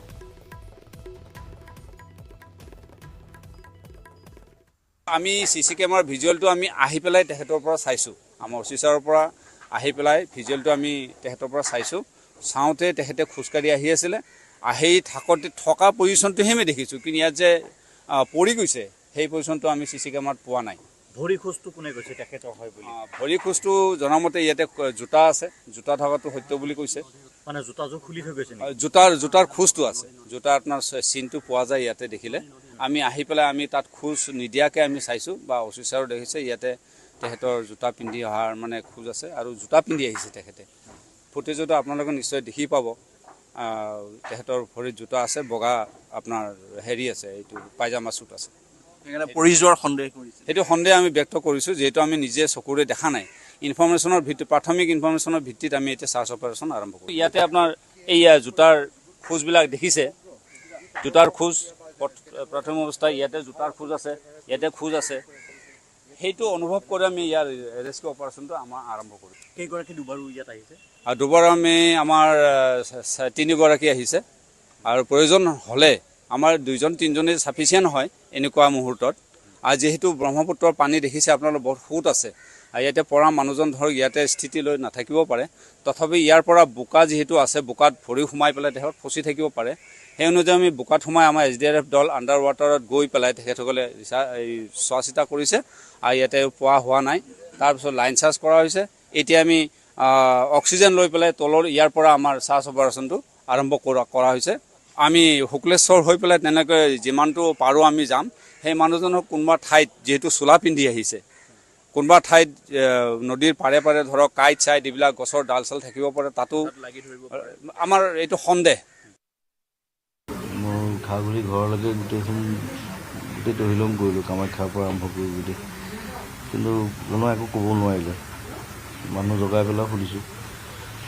চ' এটা ক্ৰিটিকেল পৰিৱেশ এটা। এতিয়া আমি উপায় নাই, ৰ'ব লাগিব। এতিয়া পুলিচেও কি কৰিছে নাজানো, তাতো খবৰ দিছোঁ। কালি ৰাতিও কথা পাতিছোঁ। এতিয়া চাওঁচোন কি হয়। নকৰে, কাৰণ তেওঁ তেনেকুৱা মানুহ নহয়। ৰাতি আৰু বিশেষকৈ ৰাতি ঘূৰি ফুৰা মানুহ নহয়তো। মই যিমান দূৰ জানো আৰু মই যিমানখিনি দেখিছোঁ। I don't know. Let's see. মই অলপ দিন আগত লগ পাইছোঁ, মই 6-7 মাহ আগতে। ভালকৈ ধুনীয়াকৈ কথা পাতিছোঁ। আমি কালিও আহিছোঁ, মই ৰাতিকালি তাৰ লগতো কথা পাতিছোঁ। ইট ছিমছ গুড, কিন্তু কি হ'ল নাজানো আৰু। এইটো আৰু ক'বলৈ বৰ দিগদাৰ। এটা আমি তেনেকৈ ক'ব নোৱাৰোঁ। কিবা এটা ওলালে তেতিয়া আমি গম পাম।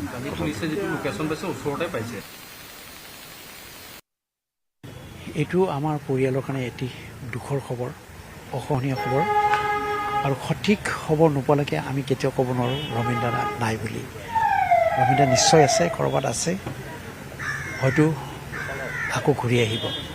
গতিকে এইখিনি সময়লৈকে আমি যেতিয়া 48 আৱাৰ্ছ নোহোৱালৈকে আমি কেতিয়াও ক'ব নোৱাৰোঁ যে কি ৰমেন দাৰ হঠাৎ কিবা এটা হৈছে। কাৰণ পিছত যদি কিবা এটা হৈছে বুলি মানুহে সন্দেহ কৰিছে, সেইটো হয়তো 48 আৱাৰ্ছ বা তাৰ পিছতহে গম পোৱা যাব। যিয়ে নহওক, মোৰ বিশ্বাস ৰমেন দা আকৌ ঘূৰি আহিব। ৰমেন দা ভালেই আছে। মোৰ এটাই প্ৰশ্ন যে কি আমাৰ কৰণীয় কি, আমি কি কৰোঁ এতিয়া? ইতিমধ্যে চৰকাৰকো লগত যোগাযোগ কৰা হৈছে, পুলিচ বিভাগেও বহুতখিনি কৰি আছে। আমি আমাৰ ফালৰ পৰা যিখিনি কৰিব লাগে আমি খবৰ লৈ আছোঁ, কিন্তু ক'তো একো কোনো ক্ষেত্ৰ পোৱা নাই। গতিকে এতিয়া এটাই কথা যে ৰমেন দা নিশ্চয় আছে, ভালেই আছে, আকৌ ঘূৰি আহক। সামাজিক মাধ্যমযোগে জানিবলৈ দিছে জীয়ৰী বৰ্ণিকা বৰুৱাই। দেউতা, তুমি ক'ত গুচি গ'লা? পুৱাৰে পৰা ফোন কৰি আছোঁ। এনেদৰে এক আৱেগিক বাৰ্তা পোষ্ট কৰি কোনো লোকে ৰমেন বৰুৱাৰ সম্ভেদ লাভ কৰিলে।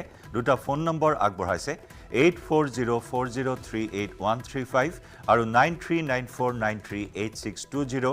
এই দুটা নম্বৰত যোগাযোগ কৰিবলৈ আহ্বান জনাইছে জীয়ৰী বৰ্ণিকা বৰুৱাই। নিৰুদ্দেশ সন্দৰ্ভত লতাশিল থানাতো অৱগত কৰিছে পৰিয়ালৰ লোকে। বিশিষ্ট সংগীত পৰিচালক ৰমেন বৰুৱা নিৰুদ্দেশ হোৱাক লৈ উদ্বিগ্ন মুখ্যমন্ত্ৰী হিমন্ত বিশ্ব শৰ্মা। টেলিফোনযোগে আৰক্ষী আয়ুক্তৰ পৰা ঘটনাৰ বুজ লৈছে মুখ্যমন্ত্ৰীয়ে। নিখোজ ৰমেন বৰুৱাক শীঘ্ৰেই উদ্ধাৰৰ বাবে আৰক্ষী আয়ুক্তক দিল্লীৰ পৰাই ব্যৱস্থা গ্ৰহণ কৰিবলৈ নিৰ্দেশ দিয়ে মুখ্যমন্ত্ৰী ডক্টৰ শৰ্মাই।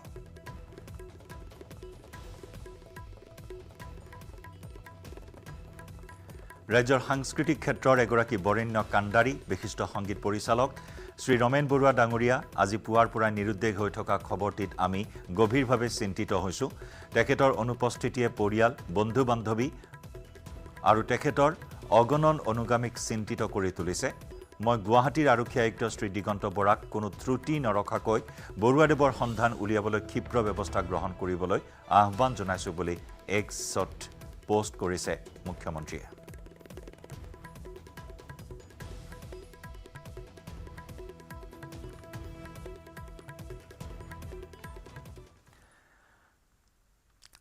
বাতৰিত পুনৰ আগবঢ়াইছোঁ টপ হেডলাইন্স।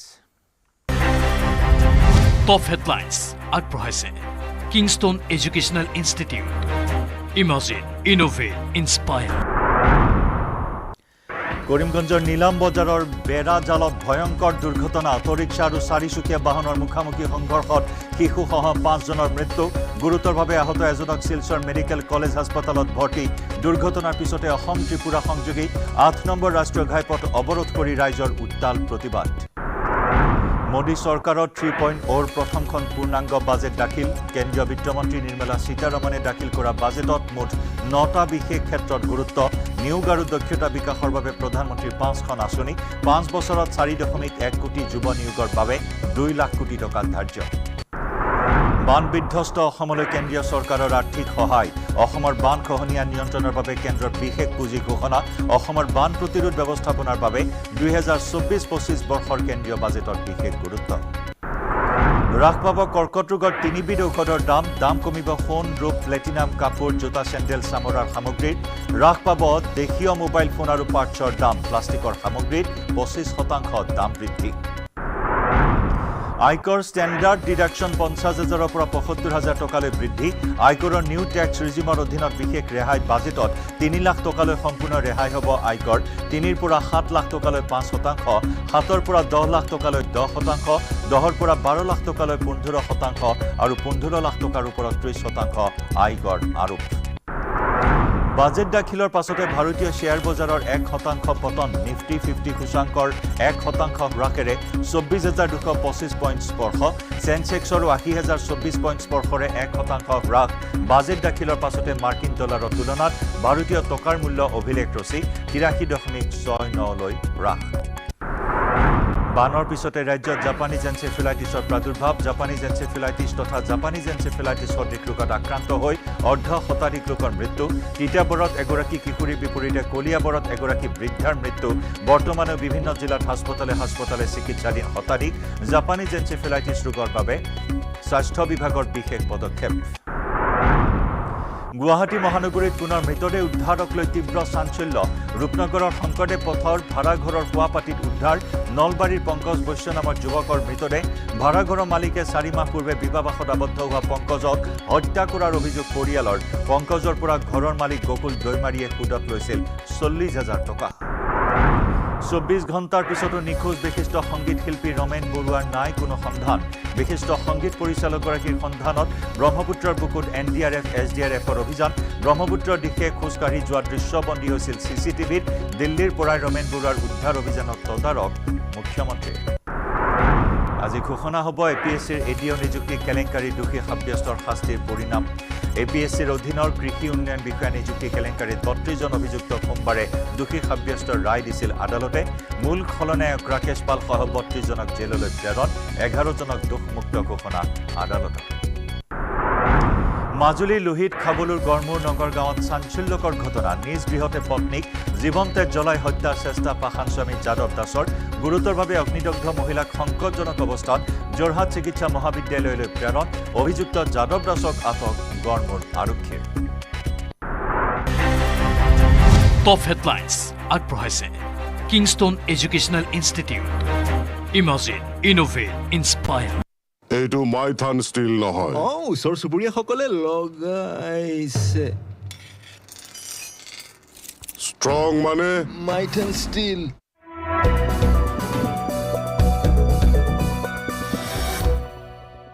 এইটো মাইথান ষ্টিল নহয় ওচৰ চুবুৰীয়াসকলে লগাইছে ষ্ট্ৰং মানে মাইথান ষ্টিল কংগ্ৰেছ নেতা আমি জনাত জ্যেষ্ঠতাৰ কথা কৈ পবিত্ৰ মাৰ্ঘেৰিটাক টাৰ্গেট কৰি লোৱা গৌৰৱ গগৈক পবিত্ৰ মাৰ্ঘেৰিটাই উপদলপতি পদটো এৰিবলৈ দিলে পৰামৰ্শ তেওঁ যদি ইমান জ্যেষ্ঠৰ প্ৰতি ইমান আকুল হৈছে তেওঁ তেতিয়াহ'লে এতিয়াও সময় আছে গৌৰৱ গগৈয়ে তেওঁৰ বিৰোধীৰ উপদলপতিটো যিটো লোকসভাত তেওঁলোকৰ দলৰ উপদলপতি আছে সেই পদটো এতিয়াও সময় আছে তেওঁ ৰিজাইন দি তেওঁৰ জন্মৰ আগতে কংগ্ৰেছ কৰা তেখেতসকলক এগৰাকী সুযোগ্যতা প্ৰদ্যুৎ বৰুৱাক দি দিয়ক বা সেইটো অসুবিধা হ'লে তেওঁতকৈ আৰু বহু এটা দুটা দশক জ্যেষ্ঠ ৰখিবলৈচনক দি দিয়ক ইয়াৰ পিছতে মন্ত্ৰী মাৰ্ঘেৰিটাই আনিলে চাহ জনগোষ্ঠীৰ প্ৰসংগ মাৰ্ঘেৰিটাৰ প্ৰশ্ন চাহ জনগোষ্ঠীয় জ্যেষ্ঠ নেতা পৱন সিং ঘাটোৱাৰক কিয় নিদিলে টিকট ৰাজু চাহুক কিয় টিকটৰ পৰা বঞ্চিত কৰিলে পৱন সিং ঘাটোৱাৰক তেখেতসকলে কিয় ডিব্ৰুগড় টিকেট দিয়া নাছিল, কিয় লুৰিণ গগৈক টিকেট দিলে? তেতিয়া তেওঁৰ ঘাটোৱাৰ প্ৰীতি, চাহ জনগোষ্ঠীৰ প্ৰীতি বা জ্যেষ্ঠতা এইবিলাক কথা অহা নাছিল। তেওঁলোকে কিয় দিছিল তেতিয়াহ'লে তেওঁ প্ৰীতি? একেধৰণে আমাৰ কি কয় ৰাজু চাহু ডাঙৰীয়া, তেওঁ এগৰাকী জ্যেষ্ঠ নেতা তথা চাহ জনগোষ্ঠীৰ এগৰাকী অতি দক্ষ নেতা। এনেদৰে গৌৰৱ গগৈক কঠোৰ ভাষাৰে সমালোচনা কৰি মন্ত্ৰী মাৰ্ঘেৰিটাই কংগ্ৰেছৰ বাবে কৰিলে উপাস্য দেৱতাক প্ৰাৰ্থনা। মোৰ উপাস্য দেৱতা ফুৰাতাৰাক মই প্ৰাৰ্থনা জনাইছোঁ, মোৰ ঈশ্বৰক প্ৰাৰ্থনা জনাইছোঁ, এনেকুৱা ভাল দিন অৰ্থাৎ 30খনত সংকুচিত সদায় হৈ থাকক। আমি 93খন পাই হিমন্ত বিশ্ব শৰ্মাৰ নেতৃত্বত চৰকাৰ গঠন কৰোঁ। মোদী ডেঙুৰাই তৃতীয়বাৰ, চতুৰ্থবাৰ, পঞ্চমবাৰৰ বাবে প্ৰধানমন্ত্ৰী হওক। এনে ভাল দিন, কংগ্ৰেছৰ এনে ভাল দিন সদায় থাকক।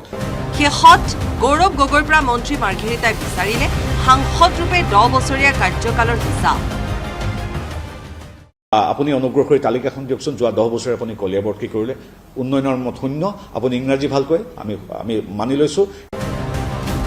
এনেদৰে আৰম্ভ হৈছে এতিয়া অসমৰ 2 আহোম সাংসদৰ মাজৰ বাকযুদ্ধ, ক্ষমতা কেন্দ্ৰিক যুদ্ধ। Biju Kumar Deka report, News 18 Assam north east. প্ৰতিবেদনৰ আৰম্ভণিতেই চাই লওক কেইটামান দৃশ্য। স্নেপশ্বট 1, বিকল ট্ৰেফিক লাইট। স্নেপশ্বট 2, গছৰ ডাল পাতে ঢাকি পেলাইছে ট্ৰেফিক লাইট। স্নেপশ্বট 3, ৰাজপথত লগোৱা CCTV কেমেৰাৰো একেই অৱস্থা। গুৱাহাটী মহানগৰীক যেন বৰ্তমান সময়ত আগুৰি ধৰিছে বিভিন্ন ধৰণৰ সমস্যাই, কিন্তু নিমাত চকুমুদা কুলিৰ ভাও জুৰিছে বিভাগবোৰে। জনসাধাৰণে দেখে, সংবাদ মাধ্যমে দেখে, কিন্তু শুই পৰিছে যেন বিভাগবোৰ। কোটি কোটি টকা ব্যয় কৰি তথাকথিত স্মাৰ্ট চিটিৰ বিভিন্ন স্থানত সংলগ্ন কৰা ট্ৰেফিক লাইট বৰ্তমান বিকল। আনহাতে কোনোটো ট্ৰেফিক লাইটক আকৌ ঢাকি পেলাইছে পথৰ দাঁতিৰ গছৰ ডালে। কিন্তু কাণসাৰ নাই বিভাগীয় কৰ্তৃপক্ষৰ। যিকোনো সময়তে দুৰ্ঘটনা সংঘটিত হোৱাৰ আশংকাত ভুগিছে এতিয়া জনসাধাৰণ। অসুবিধা হয়, এইটো এক্সিডেণ্ট হোৱাৰ মানে সম্ভাৱনা থাকে আৰু কামবিলাক এইবিলাক ফাষ্ট হ'লে ভাল হয়, কাৰণ মানুহৰ অসুবিধা হয় না এইবিলাকৰ কাৰণে। আকৌ এক্সিডেণ্ট হোৱা চান্সো আহি গৈছে নে? হয় হয় হয়, আপোনাৰ এইটো ঠানিবিলাক কাটি দিলে ভাল হয় আৰু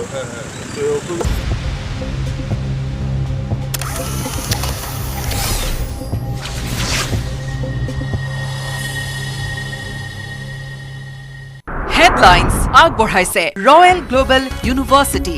পঢ়িব অসম, বাঢ়িব অসম।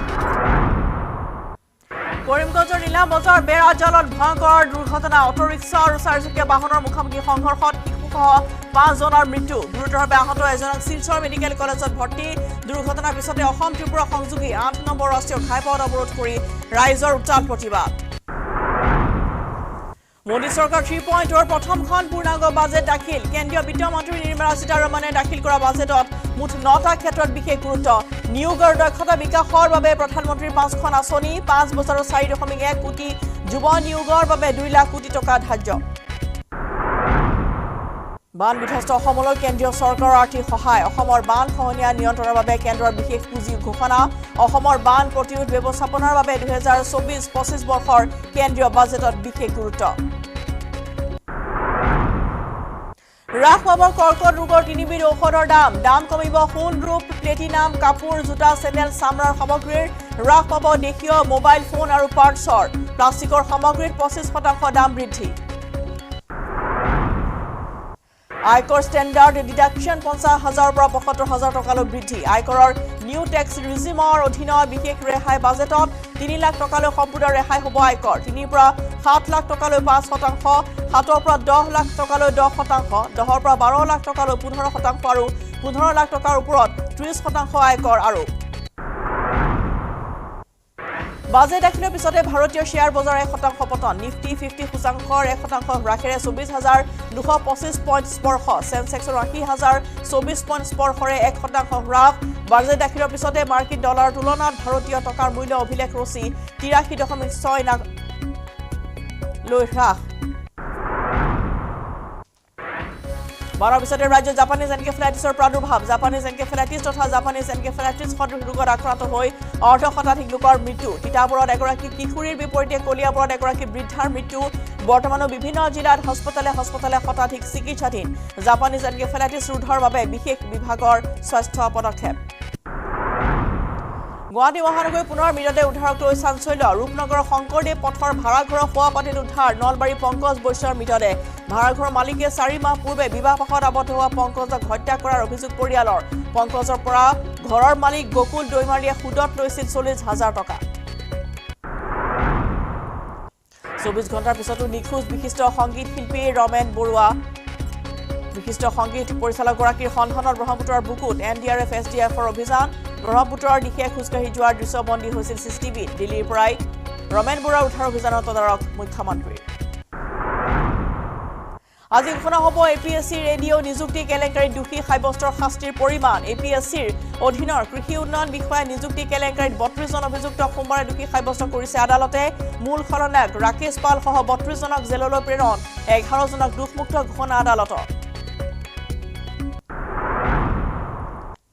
মাজুলীৰ লোহিত খাবলুৰ গড়মূৰ নগৰ গাঁৱত চাঞ্চল্যকৰ ঘটনা নিজ গৃহতীয়া পত্নীক জীৱনতে জ্বলাই হত্যাৰ চেষ্টা পাহান স্বামী যাদৱ দাসৰ গুৰুতৰভাৱে অগ্নিদগ্ধ মহিলাক সংকটজনক অৱস্থাত যোৰহাট চিকিৎসা মহাবিদ্যালয়লৈ প্ৰেৰণ অভিযুক্ত যাদৱ দাসক আটক গড়মূৰ আৰক্ষী হেডলাইন্স আগবঢ়াইছে ৰয়েল গ্লোবেল ইউনিভাৰ্চিটি পঢ়িব অসম বাঢ়িব অসম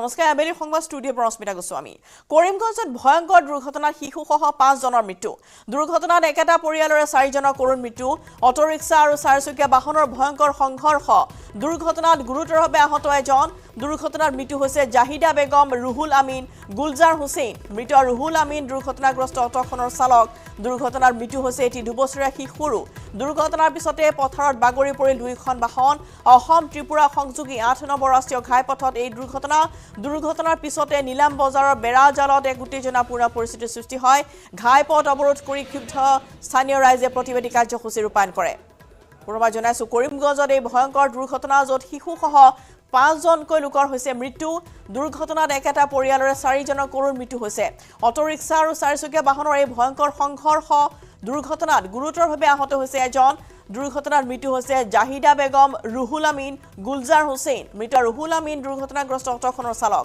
দুৰ্ঘটনাত মৃত্যু হৈছে এটি 2 বছৰীয়া শিশুৰ দুৰ্ঘটনাৰ পিছতে পথাৰতে বাগৰি পৰিল দুইখন বাহন অসম ত্ৰিপুৰা সংযোগী 8 নম্বৰ ৰাষ্ট্ৰীয় ঘাইপথত এই দুৰ্ঘটনা সংঘটিত হৈছে দুৰ্ঘটনাৰ পিছতে নীলাম বজাৰ বেৰা জালত এক উত্তেজনাপূৰ্ণ পৰিস্থিতি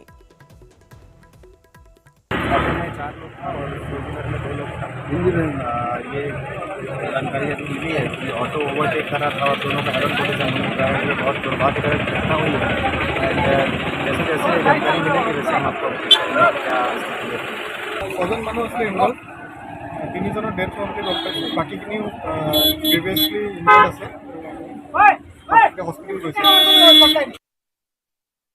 জনাব গৰিছ নন্দিয়া গৰিছ এটা ভয়ংকৰ দুৰ্ঘটনা য'ত 5 জনকৈ ইতিমধ্যে আৰোহীৰ মৃত্যু হৈছে সংকটজনক অৱস্থা আছিল তেওঁলোক আৰু বৰ্তমান কি জানিব পৰা গৈছে শেহতীয়া পৰিস্থিতি যিহেতু এই দুৰ্ঘটনাৰ পিছতে যথেষ্ট উত্তেজনাপূৰ্ণ পৰিস্থিতি বিৰাজ কৰিছিল ঘটনাস্থলীত হয় ৰশ্মিতা ক'ব লাগিব ভয়াৱহৰ লগতে এক শোকাবহ দুৰ্ঘটনা আৰু এটা কথা এই মুহূৰ্তত পুনৰ ব্ৰেক কৰিব লাগিব প্ৰথমতে 4 জন জনোৱা হৈছিলে তাৰ পাছত 5 জন এই মুহূৰ্তত ব্ৰেক কৰি আছো যেন 6 গৰাকীৰ মৃত্যু হৈছে মুঠ 6 গৰাকীৰ মৃত্যু হৈছে আৰু এই এজনক শিলচৰত লৈ গৈ আছিলে এসএমচিত লৈ গৈ আছিলে কিন্তু মাছ বাটতে তেওঁৰ মৃত্যু হৈছে কৰমুজত উভতাই আনিছে গতিকে এই মুহূৰ্তত পাছৰ লগতে 6 জনৰ মৃত্যু হৈছে এই দুৰ্ঘটনাত আৰু এই 6 গৰাকী সকলোই কিন্তু এটা পৰিয়ালৰ বুলি জানিব পৰা গৈছে আৰু যি চালক আছিলে চালকও একে পৰিয়ালৰ তেওঁলোকে পাতাকান্দিৰ এটা বাগিচা এলেকাৰ পৰা তেওঁলোকে ৰৱানা দিছিলে কৰিমগঞ্জৰ আহিবলৈ আৰু সেই সময়তে নীলাম বাজাৰৰ যে 8 নম্বৰ ৰাষ্ট্ৰীয় ঘাইপথ ত্ৰিপুৰা সংযোগী 8 নম্বৰ ৰাষ্ট্ৰীয় ঘাইপথ দুৰ্ঘটনা সংঘটিত হয় আৰু যেটো জানিব পৰা গৈছিলে দুয়োখন বাহন কিন্তু অতি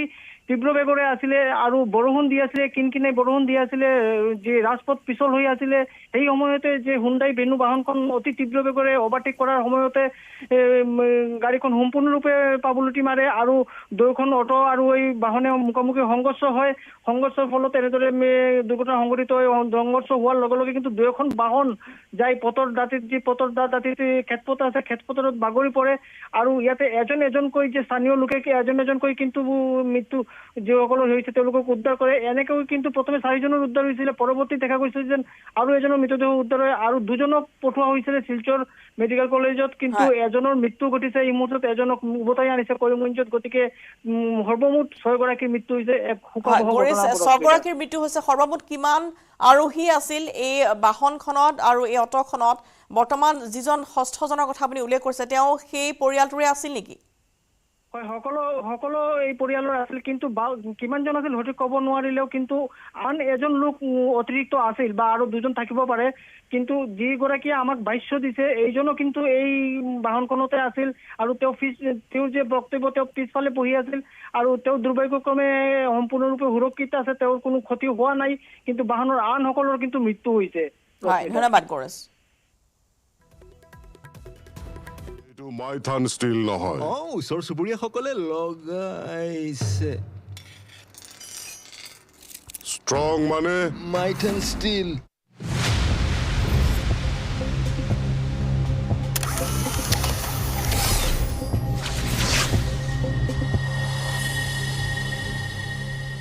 এইটো মাইথান ষ্টিল নহয়। ওচৰ চুবুৰীয়াসকলে লগাইছে। ষ্ট্ৰং মানে মাইথান ষ্টিল। দেখি নাপায় ধৰণৰ হৈছে না, সোনকালে কাটি দিব লাগে, কাটি দিলে ভাল হয়। বিভাগবোৰৰ যেন এতিয়া কোনো এটা দুৰ্ঘটনা সংঘটিত হোৱাৰ পাছতহে হাৰ পোৱাটো নিয়মত পৰিণত হৈছে।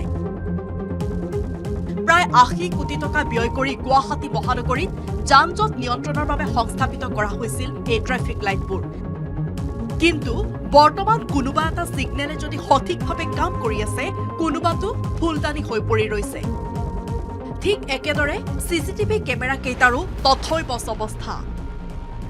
কোনো এটা যদি পাতৰ আঁৰত লুকাইছে, কোনোটো আকৌ কাৰ্যক্ষম অৱস্থাতেই নাই, যাৰ ফলত বিভিন্ন সময়ত দুৰ্ঘটনা সংঘটিত কৰি পলায়ন কৰিছে বহু অপৰাধীয়ে। সমস্যাবোৰ যেন দেখিও আওকাণ কৰাটো সকলোৰে অভ্যাস হৈ পৰিছে, যাৰ বাবে সময়ে সময়ে সংঘটিত হৈছে ভয়ংকৰ দুৰ্ঘটনা। প্ৰিয়ব্ৰত গগৈৰ report, news 18 Assam north east.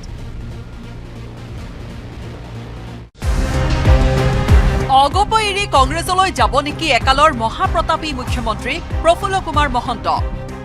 প্ৰফুল্ল মহন্তৰ সৈতে কি সম্পৰ্ক ৰকিবুল হুছেইনৰ? 26ত কংগ্ৰেছৰ প্ৰাৰ্থী হ'ব নেকি সামন্ত কাশ্যপ?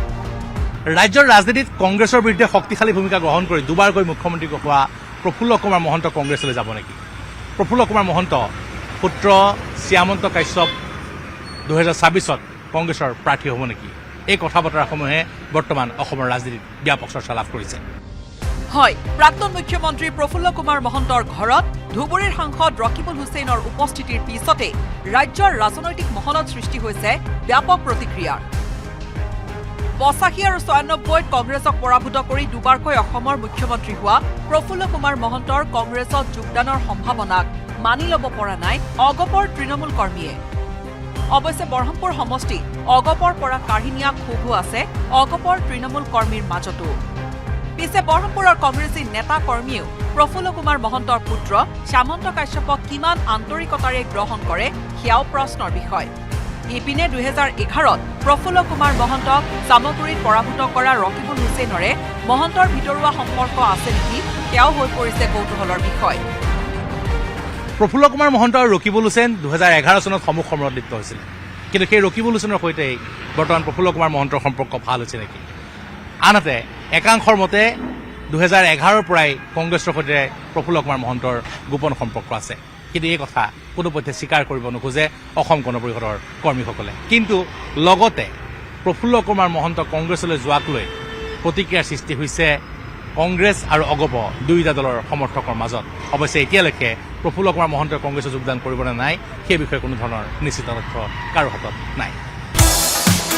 একাংশৰ মতে 2011ত প্ৰফুল্ল কুমাৰ মহন্তই ৰকিবুল ওচৰ চুবুৰীয়াসকলে লগাইছে ষ্ট্ৰং মানে মাইট এণ্ড ষ্টীল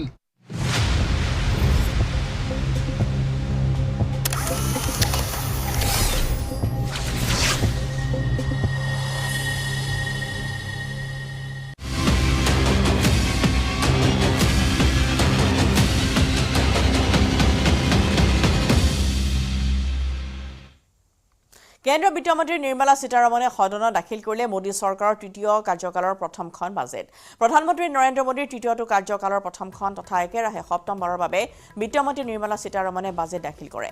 নিৰ্মলা সীতাৰমণৰ এই বাজেট দাখিলে বিত্তমন্ত্ৰী হিচাপে মোৰাৰজী দেশাইৰ অভিলেখো ভংগ কৰিলে। ভূতপূৰ্ব বিত্তমন্ত্ৰী মোৰাৰজী দেশাইয়ে ক্ৰমাগতভাৱে 5খন পূৰ্ণাংগ বাজেট আৰু এখন অন্তৰ্বৰ্তীকালীন বাজেট দাখিল কৰিছিল। একেদৰে ভূতপূৰ্ব বিত্তমন্ত্ৰী মনমোহন সিঙে আৰু প্ৰণৱ মুখাৰ্জীয়ে ক্ৰমাগতভাৱে 5বাৰ দাখিল কৰিছিল বাজেট। আৰু এইখিনি মুহূৰ্তত সংবাদমেল সম্বোধন কৰিছে কেন্দ্ৰীয় বিত্তমন্ত্ৰীগৰাকীয়ে। আমি পোনপটীয়াকৈ লৈ গৈছোঁ। I'd like you to, for a moment, spend a time on it. And deriving from that, everything which has been said in the budget falls in place. But with that said, yes, your question is on the point there is we wanted to simplify the approach to taxation, also for the capital gains. One. Second, if anything, the average taxation actually has come down when we say it is 12.5%. Because we've worked out for each of the different asset classes, each varied with the indexation. I'll ask secretaries to elaborate on it. But the point that we brought it down from below the average to 12.5, which is the lowest if you can look at the last several years, encourages investment in the markets. With that said, I'll ask Somanathan or who is going to elaborate, Sanjay, on the specifics. So you had, there were, I think, two or more parts to your question. One was on real estate and gold and other assets. So earlier the rate was 20% with indexation. It has now been reduced to 12.5% without indexation. If you assume that the rate of return on real estate is typically above 10% per annum, and if you take inflation at about 4% per annum, the real rate of return was earlier, let's say, somewhere between 6 and 16% per annum in real estate. If it was 16%, 20% of 16% was being taxed. The effective rate was 16%. It has gone down to 12.5%. If the rate of return was 10% per annum nominal, it has also remained approximately the same at 12.5%. So actually there is either a reduction or no change in respect of the effective rate of tax on property and gold. Now, as regards the equity, yes, it has gone up from 10 to 12.5, but you'll also find that unlisted equity has gone down from 20 with indexation to 12.5 without indexation. Basically, we have a very, very simple, easy regime. All listed, all unlisted are at 12.5% long term.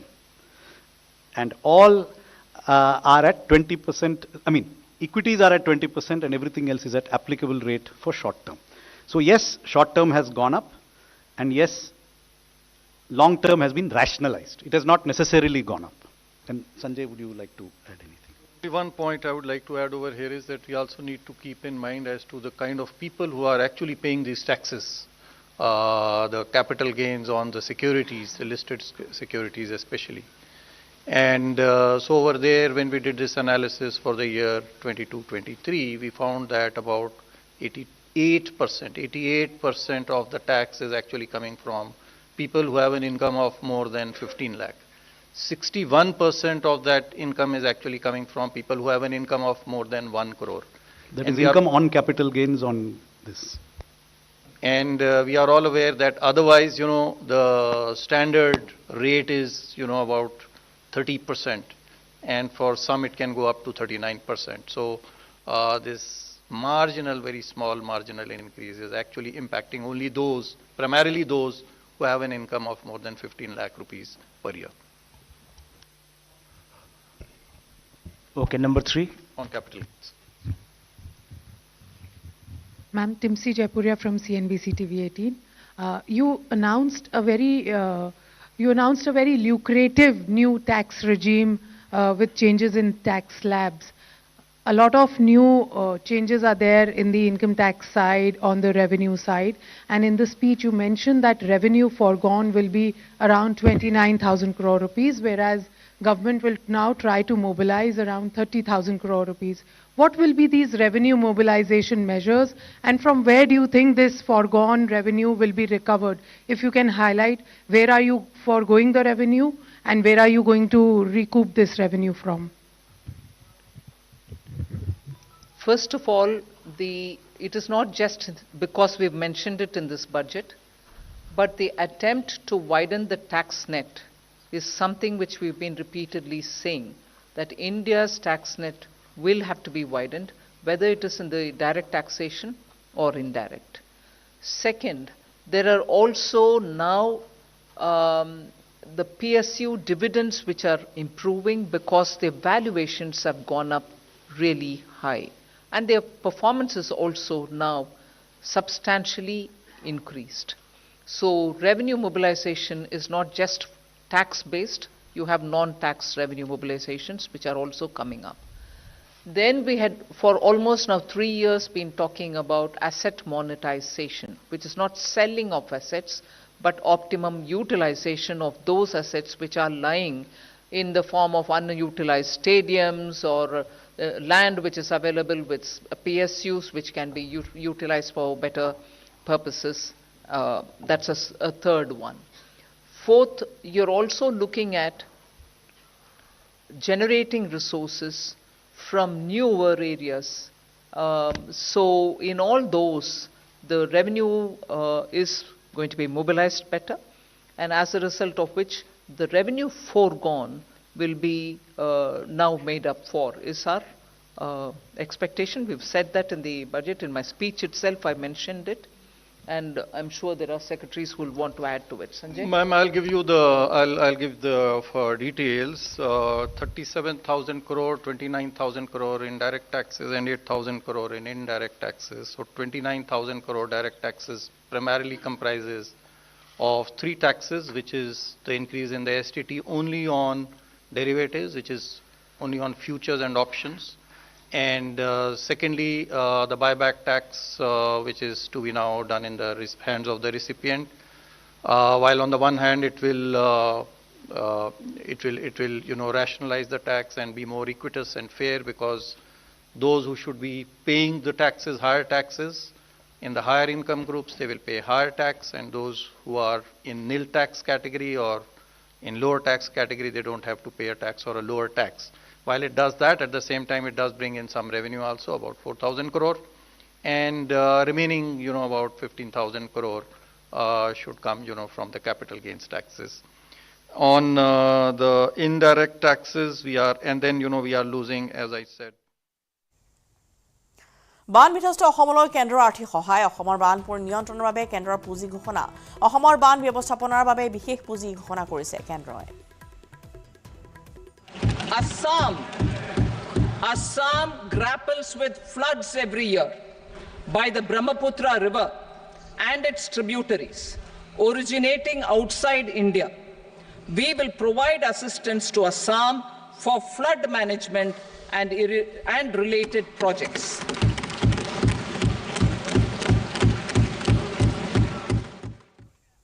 আয়কৰ standard deduction ৭৫,০০০ টকালৈ বৃদ্ধি কৰা হৈছে পূৰ্বে আয়কৰ standard deduction আছিল ৫০,০০০ টকা ৩ লাখ টকালৈ সম্পূৰ্ণ আয়কৰ ৰেহাই দিয়া হৈছে ৩ পৰা ৭ লাখ টকালৈ ৫% আয়কৰ ৭ পৰা ১০ লাখ টকালৈ ১০% আয়কৰ ১০ পৰা ১২ লাখ টকালৈ ১৫% আয়কৰ ১২ পৰা ১৫ লাখ টকালৈ ২০% আয়কৰ আৰু ১৫ লাখ টকাৰ ওপৰত ৩০% আয়কৰ ধাৰ্য কৰা হৈছে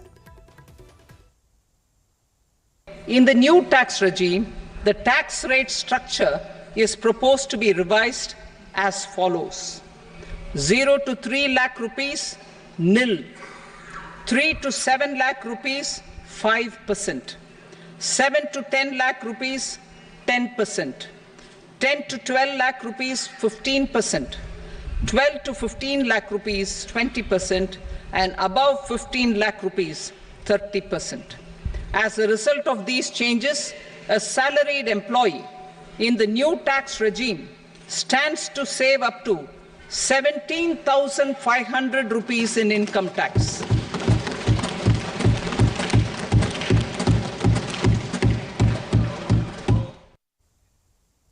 দুখীয়া মহিলা যুৱ আৰু কৃষকৰ বাবে বিশেষ গুৰুত্ব প্ৰদান কৰা হৈছে দেশৰ দৰিদ্ৰ শ্ৰেণীৰ লোকলৈ PMAY আঁচনিৰ 3 কোটি ঘৰ যুৱ প্ৰজন্মৰ বাবে 5টা নতুন নিয়োগ আঁচনি জনজাতিৰ আৰ্থ সামাজিক কল্যাণৰ বাবে আঁচনি ধাৰ্য কৰা হৈছে 1 কোটি যুৱক যুৱতীয়ে পাব ইন্টাৰ্নশ্বিপৰ সুবিধা ছাত্ৰৰ বাবে আদৰ্শ কৌশল ঋণ আঁচনি 1 কোটি পৰিয়ালৰ ঘৰলৈ সৌৰ শক্তি প্ৰকল্প যুৱক যুৱতীৰ বাবে 2 লাখ কোটি টকাৰ এই আঁচনি ধাৰ্য কৰা হৈছে As mentioned in the interim budget, we need to focus on 4 major castes, namely the Garib, Mahilaye, Yuva, and Annadata, the poor, women, youth, and the farmer. For Annadata, we announced higher minimum support prices a month ago for all major crops, delivering on the promise of at least a 50% margin over costs. Pradhan Mantri Garib Kalyan Anna Yojana was extended for 5 years, benefiting more than 80 crore people. Administrative actions for approval and implementation of various schemes announced in the interim budget are well underway. The required allocations have been made. বিনামূলীয়া সৌৰশক্তি আঁচনিৰ ঘোষণা কৰা হৈছে PM সূৰ্য ঘৰ বিনামূলীয়া সৌৰশক্তি আঁচনি 1 কোটি পৰিয়ালৰ ঘৰ স্থাপন কৰিব সৌৰশক্তি আঁচনি প্ৰতি মাহে 300 ইউনিট পৰ্যন্ত বিনামূলীয়া বিদ্যুৎ যোগান ধৰা হ'ব PM Surya Ghar Muft Bijli Yojana has been launched to install rooftop solar plants to enable 1 crore households obtain free electricity up to 300 units every month. The scheme has generated remarkable response with more than 1.28 crore registrations and 14 lakh applications, and we will further encourage it. Top headlines আগবঢ়াইছে Kingston Educational Institute. Imagine, innovate, inspire. কৰিমগঞ্জৰ নীলাবজাৰ বেৰাজালত ভয়ংকৰ দুৰ্ঘটনা auto rickshaw আৰু চাৰিচকীয়া বাহনৰ মুখামুখি সংঘৰ্ষত শিশুসহ 5 জনৰ মৃত্যু গুৰুতৰভাৱে আহত এজনক শিলচৰ মেডিকেল কলেজ হাস্পতালত ভৰ্তি দুৰ্ঘটনাৰ পিছতে অসম ত্ৰিপুৰা সংযোগী 8 নম্বৰ ৰাষ্ট্ৰীয় ঘাইপথ অৱৰোধ কৰি ৰাইজৰ উত্তাল প্ৰতিবাদ মোদী চৰকাৰ 3.0 প্ৰথমখন পূৰ্ণাংগ বাজেট দাখিল কেন্দ্ৰীয় বিত্ত মন্ত্ৰী নিৰ্মলা সীতাৰমণে দাখিল কৰা বাজেটত মুঠ 9টা ক্ষেত্ৰত বিশেষ গুৰুত্ব নিয়োগ আৰু দক্ষতা বিকাশৰ বাবে প্ৰধানমন্ত্ৰীৰ 5খন আঁচনি 5 বছৰৰ 4.1 কোটি যুৱ নিয়োগৰ বাবে 2 লাখ কোটি টকা ধাৰ্য বান বিধ্বস্ত অসমলৈ কেন্দ্ৰীয় চৰকাৰৰ আৰ্থিক সহায় অসমৰ বান খহনীয়া নিয়ন্ত্ৰণৰ বাবে কেন্দ্ৰৰ বিশেষ পুঁজি ঘোষণা অসমৰ বান প্ৰতিৰোধ ব্যৱস্থাপনাৰ বাবে 2024-25 বৰ্ষৰ কেন্দ্ৰীয় বাজেটত বিশেষ গুৰুত্ব হ্ৰাস পাব কৰ্কট ৰোগৰ 3 বিধ ঔষধৰ দাম কমিব সোণ ৰূপ প্লেটিনাম কাপোৰ জোতা চেণ্ডেল চামৰাৰ সামগ্ৰীৰ হ্ৰাস পাব নিত্য মোবাইল ফোন আৰু পাৰ্টছৰ দাম প্লাষ্টিকৰ সামগ্ৰীত 25% দাম বৃদ্ধি আয়কৰ ষ্টেণ্ডাৰ্ড ডিডাকশ্যন 50,000 পৰা 75,000 টকালৈ বৃদ্ধি আয়কৰৰ নিউ টেক্স ৰিজিমৰ অধীনত বিশেষ ৰেহাই বাজেটত 3 লাখ টকালৈ সম্পূৰ্ণ ৰেহাই হ'ব আয়কৰ 3 পৰা 7 লাখ টকালৈ 5%, 7 পৰা 10 লাখ টকালৈ 10%, 10 পৰা 12 লাখ টকালৈ 15% আৰু 15 লাখ টকাৰ ওপৰত 30% আয়কৰ আৰোপ কৰা হৈছে বাজেট দাখিলৰ পিছতে ভাৰতীয় শ্বেয়াৰ বজাৰৰ 1% পতন নিফটি 50 সূচাংকৰ 1% হ্ৰাসেৰে 24,225 পইণ্ট স্পৰ্শ সেন্সেক্সৰ 80,024 পইণ্ট স্পৰ্শৰ 1% হ্ৰাস বাজেট দাখিলৰ পিছতে মাৰ্কিন ডলাৰৰ তুলনাত ভাৰতীয় টকাৰ মূল্য অভিলেখ ৰচি 83.69 লৈ হ্ৰাস বানৰ পিছতে ৰাজ্যত জাপানীজ এনকেফেলাইটিছৰ প্ৰাদুৰ্ভাৱ জাপানীজ এনকেফেলাইটিছ তথা জাপানীজ এনকেফেলাইটিছ সদৃশ ৰোগত আক্ৰান্ত হৈ ১০ শতাধিক লোকৰ মৃত্যু তিতাবৰত এগৰাকী কিশোৰীৰ বিপৰীতে কলিয়াবৰত এগৰাকী বৃদ্ধাৰ মৃত্যু বৰ্তমানৰ বিভিন্ন জিলাত হস্পিটালে চিকিৎসাধীন শতাধিক জাপানীজ এনকেফেলাইটিছ ৰোধৰ বাবে স্বাস্থ্য বিভাগৰ বিশেষ পদক্ষেপ গুৱাহাটী মহানগৰীৰ পুনৰ মৃতদেহ উদ্ধাৰক লৈ তীব্ৰ চাঞ্চল্য ৰূপনগৰৰ শংকৰদেৱ পথৰ ভাড়াঘৰৰ কুৱাপাতিত উদ্ধাৰ নলবাৰী পংকজ বৈশ্যৰ মৃতদেহ ভাড়াঘৰৰ মালিকে 4 মাহ পূৰ্বে বিবাহত আবদ্ধ হোৱা পংকজক হত্যা কৰাৰ অভিযোগ পৰিয়ালৰ পংকজৰ পৰা ঘৰৰ মালিক গকুল দৈমাৰীয়ে সুদত লৈছিল 40,000 টকা 24 ঘণ্টাৰ পিছতো নিখোজ বিশিষ্ট সংগীত শিল্পী ৰমেন বৰুৱাৰ নাই কোনো সন্ধান বিশিষ্ট সংগীত পৰিচালকগৰাকীৰ সন্ধানত ব্ৰহ্মপুত্ৰৰ বুকুত NDRF SDRFৰ অভিযান ব্ৰহ্মপুত্ৰৰ দিশে খোজকাঢ়ি যোৱাৰ দৃশ্যবন্দী হৈছিল CC কেমেৰাত দিল্লীৰ পৰা ৰমেন বৰুৱাৰ উদ্ধাৰ অভিযানৰ তদাৰক মুখ্যমন্ত্ৰী আজি ঘোষণা হ'ব APSCৰ ADO নিযুক্তি কেলেংকাৰীত দোষী সাব্যস্তৰ শাস্তিৰ পৰিমাণ APSCৰ অধীনৰ কৃষি উন্নয়ন বিষয়া নিযুক্তি কেলেংকাৰীত 32 জন অভিযুক্ত সোমবাৰে দোষী সাব্যস্তৰ ৰায় দিছিল আদালতে মূল খলনায়ক ৰাকেশ পাল সহ 32 জনক জেললৈ প্ৰেৰণ 11 জনক দোষমুক্ত ঘোষণা আদালতৰ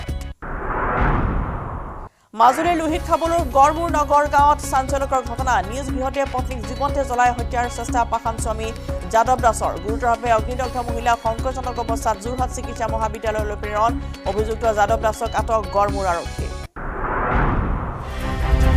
টপ হেডলাইন্স আগবঢ়াইছে Kingston educational institute imagine innovate inspire এইটো মাইথান ষ্টিল নহয় ওচৰ চুবুৰীয়াসকলে লগাইছে ষ্ট্ৰং মানে মাইথান ষ্টিল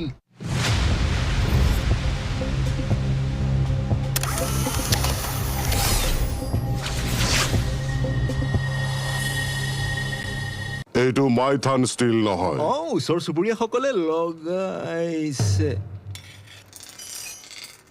ষ্ট্ৰং মানে মাইথান ষ্টিল এনে এজন সামগ্ৰীত জোৰ দিয়া নাছিল ইয়াৰ বিপৰীতে বৰহমপুৰতো কংগ্ৰেছে শক্তিশালী প্ৰতিদ্বন্দ্বিতা আগবঢ়োৱা নাছিল 2016তো কংগ্ৰেছৰ চৰকাৰক প্ৰফুল্ল কুমাৰ মহন্তই বাহিৰৰ পৰা সমৰ্থন দিয়াৰ বাবে বুজাপৰা কৰাৰো চৰ্চা চলিছিল অৱশ্যে এই সমগ্ৰ অভিযোগক নৎসাত কৰিছিল অগপ নেতা কৰ্মীসকলে কিন্তু এতিয়া মহন্ত পুত্ৰৰ কংগ্ৰেছ গমনৰ সম্ভাৱনাৰ বাতৰিয়ে প্ৰাসংগিক কৰি তুলিছে এই সমূহ বিষয়কো নগাঁৱৰ পৰা নীলোৎপল বৰাৰ report news 18 Assam north east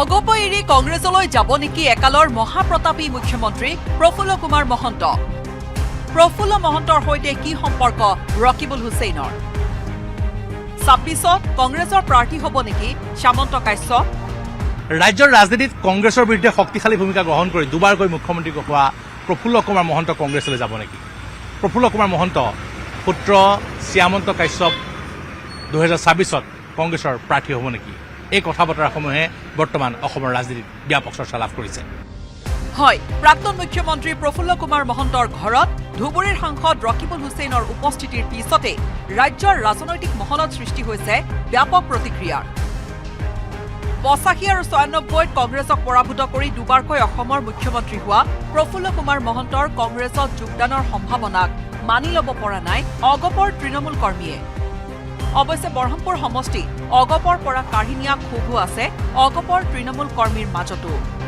পিছে বৰহমপুৰৰ কংগ্ৰেছী নেতা কৰ্মীয়েও প্ৰফুল্ল কুমাৰ মহন্তৰ পুত্ৰ সামন্ত কাশ্যপক কিমান আন্তৰিকতাৰে গ্ৰহণ কৰে সেয়াও প্ৰশ্নৰ বিষয় ইপিনে 2011ত প্ৰফুল্ল কুমাৰ মহন্তক সামগ্ৰীত পৰাভূত কৰা ৰকিবুল হুছেইনৰে মহন্তৰ ভিতৰুৱা সম্পৰ্ক আছে নেকি তেওঁ হৈ পৰিছে কৌতূহলৰ বিষয় প্ৰফুল্ল কুমাৰ মহন্ত আৰু ৰকিবুল হুছেইন 2011 চনত সমূহ সমৰত লিপ্ত হৈছিল কিন্তু সেই ৰকিবুল হুছেইনৰ সৈতে বৰ্তমান প্ৰফুল্ল কুমাৰ মহন্তৰ সম্পৰ্ক ভাল হৈছে নেকি আনহাতে একাংশৰ মতে 2011ৰ পৰাই কংগ্ৰেছৰ সৈতে প্ৰফুল্ল কুমাৰ মহন্তৰ গোপন সম্পৰ্ক আছে কিন্তু এই কথা কোনোপধ্যে স্বীকাৰ কৰিব নোখোজে অসম গণ পৰিষদৰ কৰ্মীসকলে কিন্তু লগতে প্ৰফুল্ল কুমাৰ মহন্ত কংগ্ৰেছলৈ যোৱাক লৈ প্ৰতিক্ৰিয়াৰ সৃষ্টি হৈছে কংগ্ৰেছ আৰু অগপ দুয়োটা দলৰ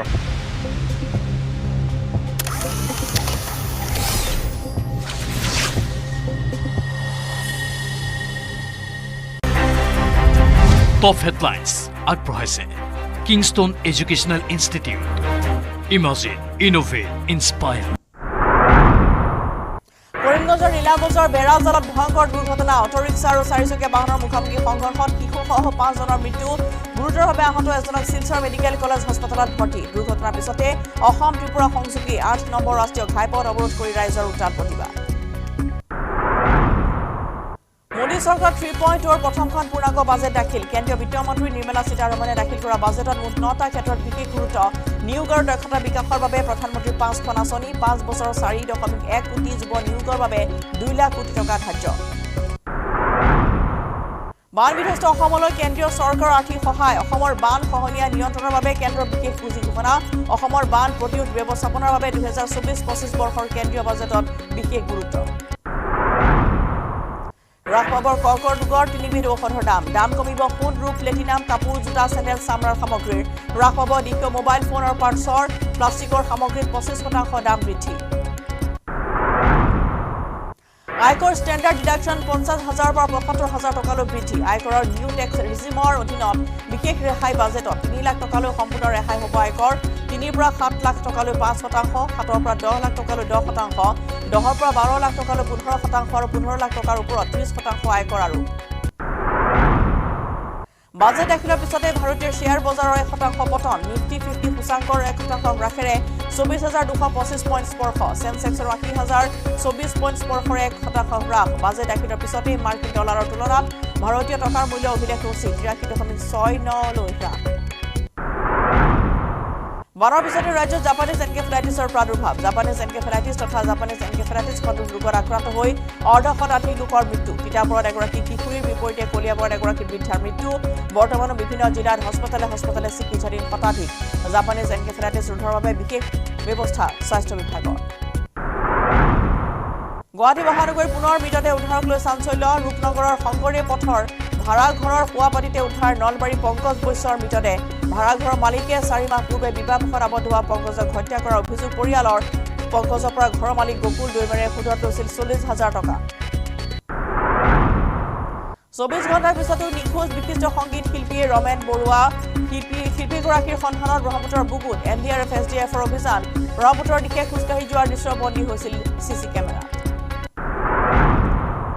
আজি ঘোষণা হ'ব APSCৰ ADO নিযুক্তি কেলেংকাৰী দুখী সাব্যস্তৰ শাস্তিৰ পৰিমাণ APSCৰ অধীনৰ কৃষি উন্নয়ন বিষয়া নিযুক্তি কেলেংকাৰীত 32 জন অভিযুক্ত সোমবাৰে দুখী সাব্যস্তৰ ৰায় দিছিল আদালতে মূল খলনায়ক ৰাকেশ পাল সহ 32 জনক জেললৈ প্ৰেৰণ 11 জনক দোষমুক্ত ঘোষণা আদালতৰ মাজুলীৰ লোহিত খাবলুৰ গড়মূৰ নগৰ গাঁৱত চাঞ্চল্যকৰ ঘটনা নিজ গৃহতে পত্নীক জীৱন্তে জ্বলাই হত্যাৰ চেষ্টা পাখান স্বামী যাদৱ দাসৰ গুৰুতৰভাৱে অগ্নিদগ্ধ মহিলা সংকটজনক অৱস্থাত যোৰহাট চিকিৎসা মহাবিদ্যালয়লৈ প্ৰেৰণ অভিযুক্ত যাদৱ দাসক আটক গড়মূৰ আৰক্ষী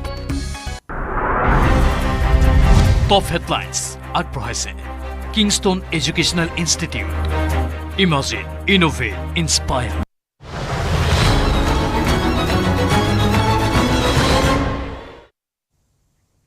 24 ঘণ্টাৰ পিছতো সন্ধান নাই বিশিষ্ট সংগীত পৰিচালক ৰমেন বৰুৱাৰ ব্ৰহ্মপুত্ৰৰ পাৰত পোৱা গৈছে ৰমেন বৰুৱাৰ অন্তিম মোবাইল লোকেশ্যন ভৰা ব্ৰহ্মপুত্ৰত পৰি যোৱাৰ সন্দেহত ৰমেন বৰুৱাক বিচাৰি অভিযানত নামিছে SDRFৰ বৃহৎ দল CCTVৰ ফুটেজৰ আধাৰত ব্ৰহ্মপুত্ৰত নামিছে NDRF SDRFৰ দুবাৰো ৰমেন বৰুৱাই ব্ৰহ্মপুত্ৰৰ দিশে গৈ থকা দৃশ্য বন্দী হৈছিল CCTVত ব্ৰহ্মপুত্ৰৰ পাৰত পোৱা গৈছে জোতাৰ চিহ্ন CCTVৰ ফুটেজত ব্ৰহ্মপুত্ৰৰ দিশে যোৱা দেখা পোৱাৰ লগতে ব্ৰহ্মপুত্ৰৰ পাৰত জোতাৰ চিহ্ন প্ৰত্যক্ষ কৰিয়ে ৰমেন বৰুৱা ব্ৰহ্মপুত্ৰৰ পৰাৰ আশংকা কৰিছে আৰক্ষীয়ে সোমবাৰে নিশাও ব্ৰহ্মপুত্ৰৰ পাৰে পাৰে কামাখ্যালৈ আৰক্ষীয়ে চলাইছিল অভিযান আৰক্ষীৰ লগতে মাজ নিশালৈও ৰমেন বৰুৱাক বিচাৰি অভিযান চলালে জুবিন গাৰ্গে নিশাই ৰমেন বৰুৱাৰ বাসগৃহত উপস্থিত হোৱাৰ পিছতে লাচিত ঘাট কামাখ্যা মন্দিৰ শুক্ৰেশ্বৰ ভূতনাথ উজান বজাৰত জুবিন গাৰ্গে চলাইছিল অভিযান সোমবাৰে পুৱা প্ৰায় 10:30 বজাৰ পৰা নিখোজ হৈ আছে বিশিষ্ট সংগীত পৰিচালক ৰমেন বৰুৱা সোমবাৰে পুৱা 10:30 বজাত ঘৰৰ পৰা ওলাই গৈছিল ৰমেন বৰুৱা ঘৰৰ পৰা ওলাই যোৱাৰ সময়তে বৰুৱাই পৰিধান কৰিছিল বগা কুৰ্তা পায়জামা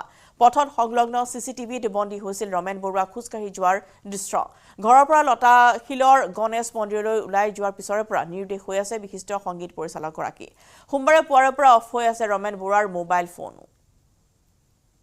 এতিয়ালৈকে কোনো ধৰণৰ সন্ধান উলিয়াব পৰা হোৱা নাই আৰু বিশিষ্ট শিল্পী গৰাকীৰ এনেদৰে নিখোজ হোৱা ঘটনা কোনেও সহজভাৱে মানি ল'ব পৰা নাই আৰু সেয়েহে পুৱাৰে পৰা উদ্ধাৰ অভিযান অব্যাহত আছে আৰু এইখিনি মুহূৰ্তত তাত উপস্থিত আছে আমাৰ সতীৰ্থ সাংবাদিক প্ৰিয়ব্ৰত আমি আপোনাৰ পৰা জানিব বিচাৰিছো বৰ্তমান উদ্ধাৰ অভিযানৰ সন্দৰ্ভত কিহতীয়া কি তথ্য লাভ কৰিছে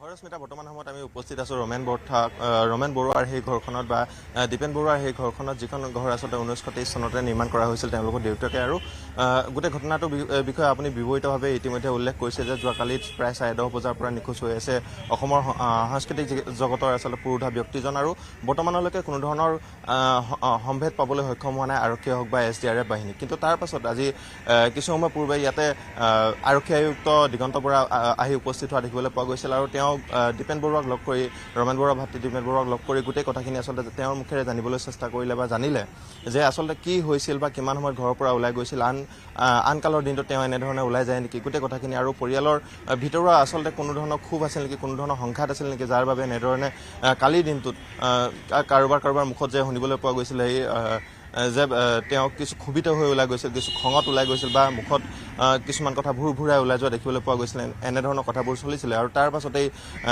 আৰক্ষী আয়ুক্ত আচলতে দিগন্ত বৰুৱাৰ মুখেৰে সেই কথাখিনি জানিবলৈ চেষ্টা কৰিছিল যে কি হৈছিল আচলতে কোনো ধৰণৰ সংঘাতৰ লিপ্ত হৈছিল নে বা ঘৰৰ বনোৱাক লৈ ইতিমধ্যে কিছুমান চৰ্চা চলিছিল যোৱাকালিৰ দিনটোৰ পৰা আজিৰ দিনটোৰ ভিতৰত যে ঘৰ বনোৱাৰ ক্ষেত্ৰলৈ কোনো সংঘাত আহিব পাৰে বা যিসমূহ ঘৰুৱা পাৰিবাৰিক আচলতে কথা থাকে সেই তেনেধৰণৰ কোনো কথা আছে নেকি আৰু তাৰপিছতে আমি দীপেন বৰুৱাৰ মতামত গ্ৰহণ কৰিবলৈ চেষ্টা কৰিলোঁ দীপেন বৰুৱাই তেতিয়া সেই সময়ত উল্লেখ কৰিলে যে কোনো ধৰণৰ তেওঁলোকৰ মাজত সংঘাত হোৱা নাছিল পূৰ্বতেই ঘৰ বনোৱাক লৈ কোনো এটা মতানৈক্য সৃষ্টি হৈছিল যদিও গোটেইখিনি কথা আচলতে পাছৰ সময়খিনিত গোটেইখিনি কথা মীমাংসিত হৈছিল আৰু বৰ্তমান সময়ত কোনো ধৰণৰ ক্ষোভ নাছিল কিন্তু এটা কথা তেওঁ তাৰ মাজতে এটা কথা উল্লেখ কৰিছে যে কোনো ধৰণৰ মনত অসন্তুষ্টি এটা লৈ কিন্তু ৰমেন বৰুৱা কালিৰ দিনটোত ওলাই গৈছিল বুলি তেওঁ ইতিমধ্যে জানিবলৈ দিছে তেওঁ দুবাৰ তিনিবাৰকৈ গোটেই আচলতে ভাষ্যটো তেওঁ উল্লেখ কৰিছে যে কোনোবা এটা ক্ষোভ আছে সেইটো হয় কিন্তু কি ক্ষোভ আছে বৰ্তমান সময়ত আমি নকওঁ কোনো ধৰণৰ আচলতে ক্ষোভ আছে ৰমেন বৰুৱা বুলি দীপেন বৰুৱাই সেই কথা নিজৰ মুখে স্বীকাৰ কৰিছে আৰু আচলতে যাৰ বাবে হয়তো কালিৰ দিনটোত আচলতে তেওঁ এনেধৰণে ওলাই গৈছিল নেকি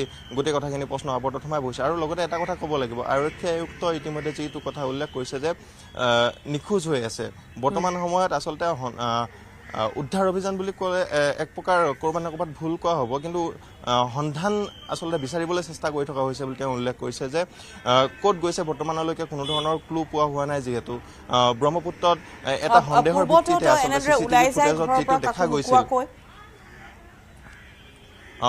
ৰশ্মিতা পূৰ্বতে কোনো ধৰণৰ এনেধৰণৰ ঘটনা সংঘটিত হোৱা নাছিল বা তেওঁ যে কালি যিখিনি স্থানলৈ গৈছিল য'ত কাছাৰী বজাৰলৈ গৈছিল বুলি এটা কথা উল্লেখ কৰা হৈছে কালি আমি দেখিবলৈ পাইছিলোঁ তালৈকে কোনোদিন তেওঁ পূৰ্বতে তালৈকে যোৱা দেখা নাছিল বা স্থানীয় ব্যক্তিসকলেও কৈছে যে কোনোদিন আমি ৰমেন দাক ইয়ালৈ অহা দেখা নাই বা এনেধৰণে ঘূৰি ফুৰা কোনো ধৰণৰ কথা আমি গম পোৱা নাই তেওঁ বহিলে আইডল ফাৰ্মাচীত বহে নতুবা গণেশ মন্দিৰত বহে এনেধৰণৰ মন্তব্য তেওঁ প্ৰদান কৰিছিল আৰু সদায় আচলতে ৰমেন বৰুৱা ঘৰৰ পৰা প্ৰায় 10:30 বজাত ওলাই যায় আৰু 12 বজাত ঘৰলৈকে ঘূৰি আহে বুলি তেওঁলোকৰ ঘৰৰ মানুহে ইতিমধ্যে মত পোষণ কৰিছে যিহেতু এটা গণেশ মন্দিৰ সমীপতে থকা যি গণেশ মন্দিৰ আছে গণেশ মন্দিৰত তেওঁ সভাপতিৰ আচলতে কাৰ্যভাৰ গ্ৰহণ কৰি আছে আৰু কাৰ্যকাল তেওঁ চলাই আছে সভাপতি হিচাপে গোটেই অনুষ্ঠানটো গতিকে তেওঁ প্ৰত্যেক দিনে যিবোৰ যাৱতীয় কাম থাকে কামসমূহ কৰিবলৈ গণেশ মন্দিৰলৈ যায় বুলি তেওঁলোকে উল্লেখ কৰিছে আৰু আচলতে খোজকাঢ়িয়ে যায় বুলি কৈছে আৰু আনদিনাৰ দৰে কালি দিনটোতো এনেধৰণেই বগা সাজ পৰিহিতভাৱে তেওঁ খোজকাঢ়িয়ে ওলাই গৈছিল ঘৰৰ পৰা আৰু কোনো ধৰণৰ আচলতে কাকো নজনোৱাকৈ গৈছিল আৰু আনদিনাৰ দৰে সাধাৰণতে ঘৰখনে আচলতে ভাবিব নোৱাৰিলে চাগৈ হয়তো সেইটো কথা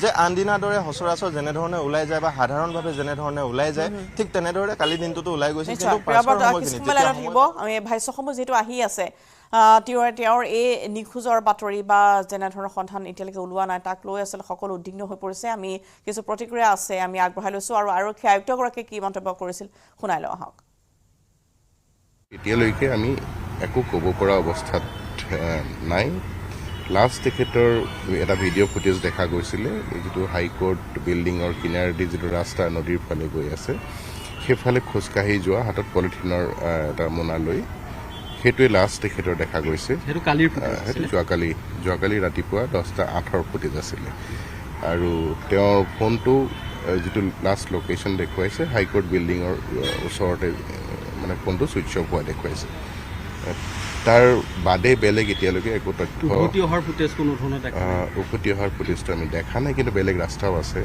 তাৰ পৰা ওলাই যাবলৈ গতিকে সেইফালেদিও ওলাই গুচি যাব পাৰে গতিকে আমি নিশ্চিতভাৱে একো ক'ব পৰা অৱস্থাত নাই কিন্তু আমাৰ ফালৰ পৰা যিখিনি আমি গুৰুত্ব সহকাৰে কামখিনি কৰিব লাগে তেখেতক বিচাৰি উলিয়াবলৈ সেই গোটেইখিনি কাম আমি হাতত লৈছোঁ মুখ্যমন্ত্ৰী ডাঙৰীয়াই আমাক নিৰ্দেশ দিছে আৰু তেখেতে খবৰ লৈ আছে যে কি ব্যৱস্থা লোৱা হৈছে কাৰণ তেখেত আমাৰ সাংস্কৃতিক জগতৰ এজন পুৰুষা ব্যক্তি গতিকে তেখেত হঠাৎ নোহোৱা হোৱাটো আমাৰ কাৰণে এটা ডাঙৰ মানে চেলেঞ্জ কি হৈছে ঘটনাটো বা ক'ত গ'ল এইটো বিচাৰি উলিয়াবলৈ আমি যৎপৰোনাস্তি চেষ্টা কৰিম আৰু ভাতৃ দীপেন বৰুৱাৰ ভাষ্য আগবঢ়াই লৈছো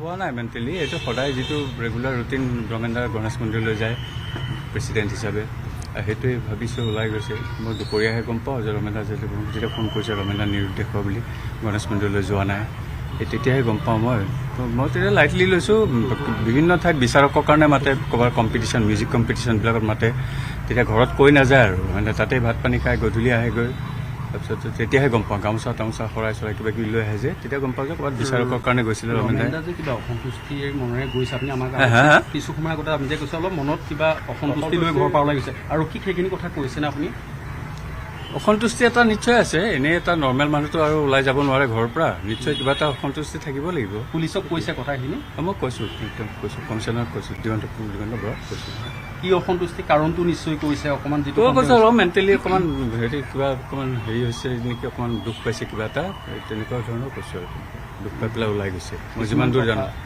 মই জানো যে যিমান দূৰ জানো অকণমান দুখ পাইছে খুব এটা সেইটো মই জানো ভালকৈ সেইকাৰণে ওলাই গৈছে বাকী পাৰিবাৰিক তেওঁ কৈছোঁ মই তাতকৈ বেছি নকওঁ এতিয়া বুলি কৈছোঁ তেওঁ পাৰিবাৰিক কথা মুখ্যমন্ত্ৰীগৰাকীও গুৰুত্ব সহকাৰে লৈছে বিষয়টো কালি চি পিলৈ ফোন কৰিছে মুখ্যমন্ত্ৰীয়ে কৈছে ভালকৈ যাতে হয় আৰু যাতে ৰমেন্দ্ৰক ঘূৰাই আনিব পাৰে তাৰ যিমান পাৰে ভাল কথা এইটো আমি CC কেমেৰাৰ ভিজুৱেলটো আমি আহি পেলাই তেখেতৰ পৰা চাইছোঁ আমাৰ অফিচাৰৰ পৰা আহি পেলাই ভিজুৱেলটো আমি তেখেতৰ পৰা চাইছোঁ চাওঁতে তেখেতে খোজকাঢ়ি আহি আছিলে আহি থাকোঁতে থকা পজিশ্যনটোহে আমি দেখিছোঁ কিন্তু ইয়াত যে পৰি গৈছে সেই পজিশ্যনটো আমি CC কেমেৰাত পোৱা নাই ভৰি খোজটো কোনে কৈছে তেখেতৰ হয় বুলি ভৰি খোজটো জনামতে ইয়াতে জোতা আছে জোতা থকাটো সত্য বুলি কৈছে মানে জোতাযোৰ খুলি থৈ গৈছে জোতাৰ খোজটো আছে জোতা আপোনাৰ চিনটো পোৱা যায় ইয়াতে দেখিলে আমি আহি পেলাই আমি তাত খোজ নিদিয়াকৈ আমি চাইছোঁ বা অফিচাৰো দেখিছে ইয়াতে তেখেতৰ জোতা পিন্ধি অহাৰ মানে খোজ আছে আৰু জোতা পিন্ধি আহিছে তেখেতে ফুটেজতো আপোনালোকে নিশ্চয় দেখি পাব তেখেতৰ ভৰিত জোতা আছে বগা আপোনাৰ হেৰি আছে এইটো পায়জামা চুট আছে পৰি যোৱাৰ সন্দেহ কৰিছে সেইটো সন্দেহ আমি ব্যক্ত কৰিছোঁ যিহেতু আমি নিজে চকুৰে দেখা নাই ইনফৰমেশ্যনৰ ভিত্তিত প্ৰাথমিক ইনফৰমেশ্যনৰ ভিত্তিত আমি এতিয়া চাৰ্চ অপাৰেশ্যন আৰম্ভ কৰিছোঁ ইয়াতে আপোনাৰ এইয়া জোতাৰ খোজবিলাক দেখিছে জোতাৰ খোজ প্ৰথম অৱস্থাত ইয়াতে জোতাৰ খোজ আছে ইয়াতে খোজ আছে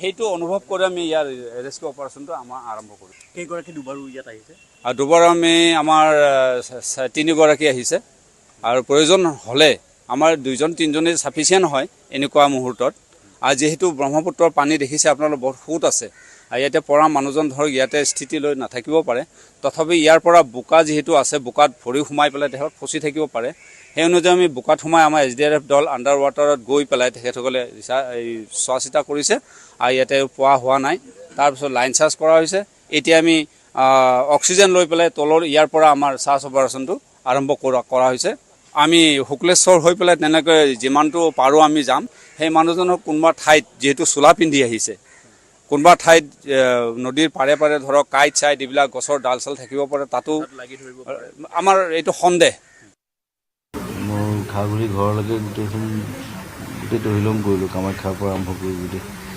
কিন্তু কোনোৱে একো ক'ব নোৱাৰিলে মানুহ জগাই পেলাই সুধিছোঁ চ' এটা ক্ৰিটিকেল পৰিৱেশ এটা এতিয়া আমি উপায় নাই ৰ'ব লাগিব এতিয়া পুলিচেও কি কৰিছে নাজানো তাতো খবৰ দিছোঁ কালি ৰাতিও কথা পাতিছোঁ এতিয়া চাওঁচোন কি হয়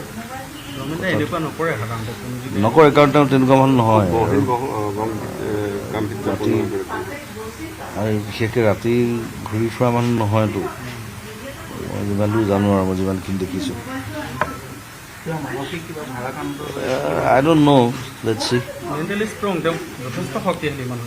মই অলপ দিন আগত লগ পাইছোঁ মই 6-7 মাহ আগতে ভালকৈ ধুনীয়াকৈ কথা পাতিছোঁ আমি কালিও আহিছোঁ মই ৰাতিকালি তাৰ লগতো কথা পাতিছোঁ ইট চিমছ গুড কিন্তু কি হ'ল নাজানো এইটো আৰু এতিয়া ক'বলৈ বৰ দিগদাৰ এতিয়া নবীন তেনেকৈ ক'ব নোৱাৰোঁ কিবা এটা ওলালে তেতিয়া আমি গম পাম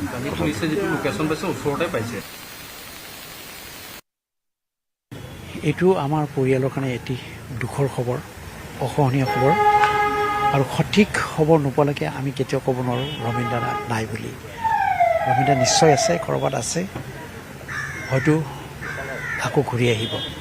গতিকে এইখিনি সময়লৈকে আমি যেতিয়া 48 আৱাৰ্ছ নোহোৱালৈকে আমি কেতিয়াও ক'ব নোৱাৰোঁ যে কি ৰমেন দাৰ হঠাৎ কিবা এটা হৈছে, কাৰণ পিছত যদি কিবা এটা হৈছে বুলি মানুহে সন্দেহ কৰিছে সেইটো হয়তো 48 আৱাৰ্ছ বা তাৰ পিছতহে গম পোৱা যাব। যিয়ে নহওক মোৰ বিশ্বাস ৰমেন দা আকৌ ঘূৰি আহিব, ৰমেন দা ভালেই আছে। মোৰ এটাই প্ৰশ্ন যে কি আমাৰ কৰণীয় কি, আমি কি কৰোঁ এতিয়া? ইতিমধ্যে চৰকাৰকো লগত যোগাযোগ কৰা হৈছে, পুলিচ বিভাগেও বহুতখিনি কৰি আছে। আমি আমাৰ ফালৰ পৰা যিখিনি কৰিব লাগে আমি খবৰ লৈ আছোঁ, কিন্তু ক'তো একো ক্ষেত্ৰ পোৱা নাই। গতিকে এতিয়া এটাই কথা যে ৰমেন দা নিশ্চয় আছে, ভালেই আছে, আকৌ ঘূৰি আহক। আৰু সকলোৱে আশা কৰিছে যে ৰমেন বৰুৱা সুশৰীৰে উভতি আহক নিজৰ গৃহলৈ। খবৰ আৰু আছে সময় হ'লে বিৰতিৰ। এইটো মাইথান ষ্টিল নহয়। ওচৰ চুবুৰীয়াসকলে লগাইছে। ষ্ট্ৰং মানে মাইথান ষ্টিল।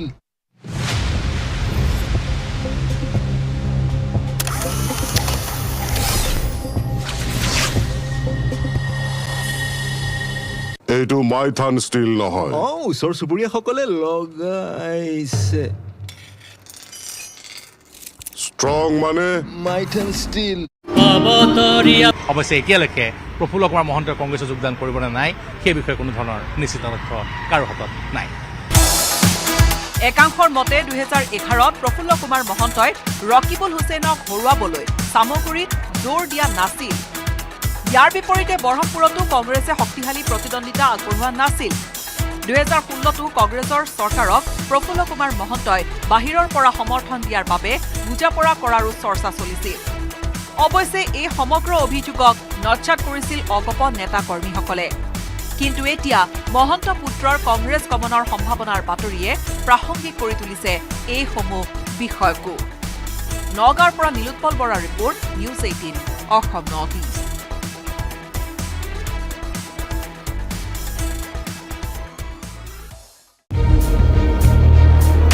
কুমাৰ ইঞ্জিনিয়াৰিঙৰ স্বত্বাধিকাৰী কুমাৰ গৌৰৱৰ ৰহস্যজনক মৃত্যু।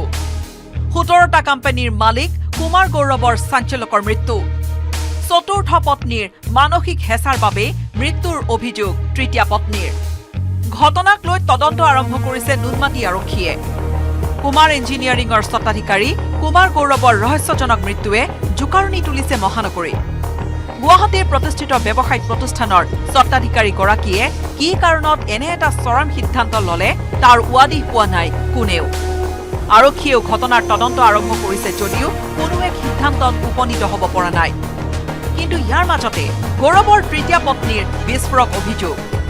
বৰ্তমানৰ পত্নীৰ মানসিক হেঁচাই মৃত্যুমুখলৈ ঠেলি দিলে কুমাৰ গৌৰৱক। লগতে তৃতীয় পত্নীয়ে ক'লে যে ফোনত গৌৰৱৰ সৈতে হোৱা শেষ বাৰ্তালাপত বাৰে বাৰে কৈছিল, এইজনীয়ে মোৰ মাথা খাই দিছে। মানে প্ৰেছাৰাইজটো কৰা হৈছে, কাৰণ মানুহ এটাৰ লগত যদি এনিটাইম বকি থকা হয়, কাজিয়া কৰি থকা হয়, মানুহ এটা ডিপ্ৰেশ্যনত যাবই নিশ্চয়। আৰু ডিপ্ৰেশ্যনত মানুহ এটা যি এটা কৰি দিব পাৰে, এইটো বস্তু মানে যদি পাৰে আৰু আইডেণ্টিফাই কৰিলে ভাল হয় কি হৈছে কি হোৱা নাই। কাৰণ কোনোবাই যদি এইটো প্লানিং কৰি মানে প্ৰপাৰ্টিৰ কাৰণে প্লানিং কৰি কৰিছে, কাৰণ ইয়াতে প্ৰপাৰ্টিৰ কথাও আহি পৰিছে, এইটোৰ কাৰণে যদি কৰিছে এইটো মই বিচাৰোঁ ইনভেষ্টিগেশ্যন কৰক এইটোৱে। আৰু যদি কোনো নিৰ্দোষী আছে তো নিৰ্দোষী থাকিলেতো কোনো এইটো দোষী হ'ব নোৱাৰে। আৰু নিশ্চয় যদি দোষী হয় সেই দোষী হ'বই লাগে, আৰু মই এইটোৱে বিচাৰোঁ। তেখেতৰ কেইগৰাকী আছে, পত্নী কেইগৰাকী আছে? আমি গুৱাহাটীত আমি 3জনী আছোঁ। তিনিজনী আছে। বিহাৰত এজনী আছে, কিন্তু এইটো কিবা ডাইভৰ্চ কেছ হৈ গৈছে চাগে তেনেকৈ। আৰু সেইটো বহুত সৰুতে, যিহেতু বিহাৰৰ সৰুতে কৰা হয়গৈ, তো তেনেকৈ আৰু। লাষ্ট কাৰ লগত তেওঁ আছিল? কলিদাস আছে আৰু ইয়াতে তেওঁৰ লগতে আছিল। শনিবাৰে নিশা চতুৰ্থ পত্নীৰ সৈতে বসবাস কৰা নুনমাটি বাসগৃহৰ পৰা ৰহস্যজনক অৱস্থাত উদ্ধাৰ হৈছিল কুমাৰ গৌৰৱৰ মৃতদেহ, যাক লৈ বহু প্ৰশ্নৰ উদ্ৰেক ঘটিছে পৰিয়ালৰ মাজত। একে সময়তে সংবাদ মাধ্যমক মন্তব্য দিয়াৰ পৰা আঁতৰি থাকিল ব্যৱসায়ী কুমাৰ গৌৰৱৰ চতুৰ্থ পত্নীয়ে। কুমাৰ গৌৰৱ আছিল কুমাৰ ইঞ্জিনিয়াৰিঙৰ পাৱাৰ ডিলাৰ, ট্ৰেক্টৰ, অটো আৰু ফাইনেন্স কোম্পানীকে ধৰি 17টা কোম্পানীৰ স্বত্বাধিকাৰী। এইগৰাকী ব্যৱসায়ীৰ ৰহস্যজনক মৃত্যুক সহজভাৱে লোৱা নাই কোনেও। এই ক্ষেত্ৰত আৰক্ষীয়ে তদন্ত কোন দিশে নিয়ে সেয়া লক্ষণীয় হ'ব। বীৰেঞ্চি কুমাৰ ডেকাৰ report news 18 Assam north east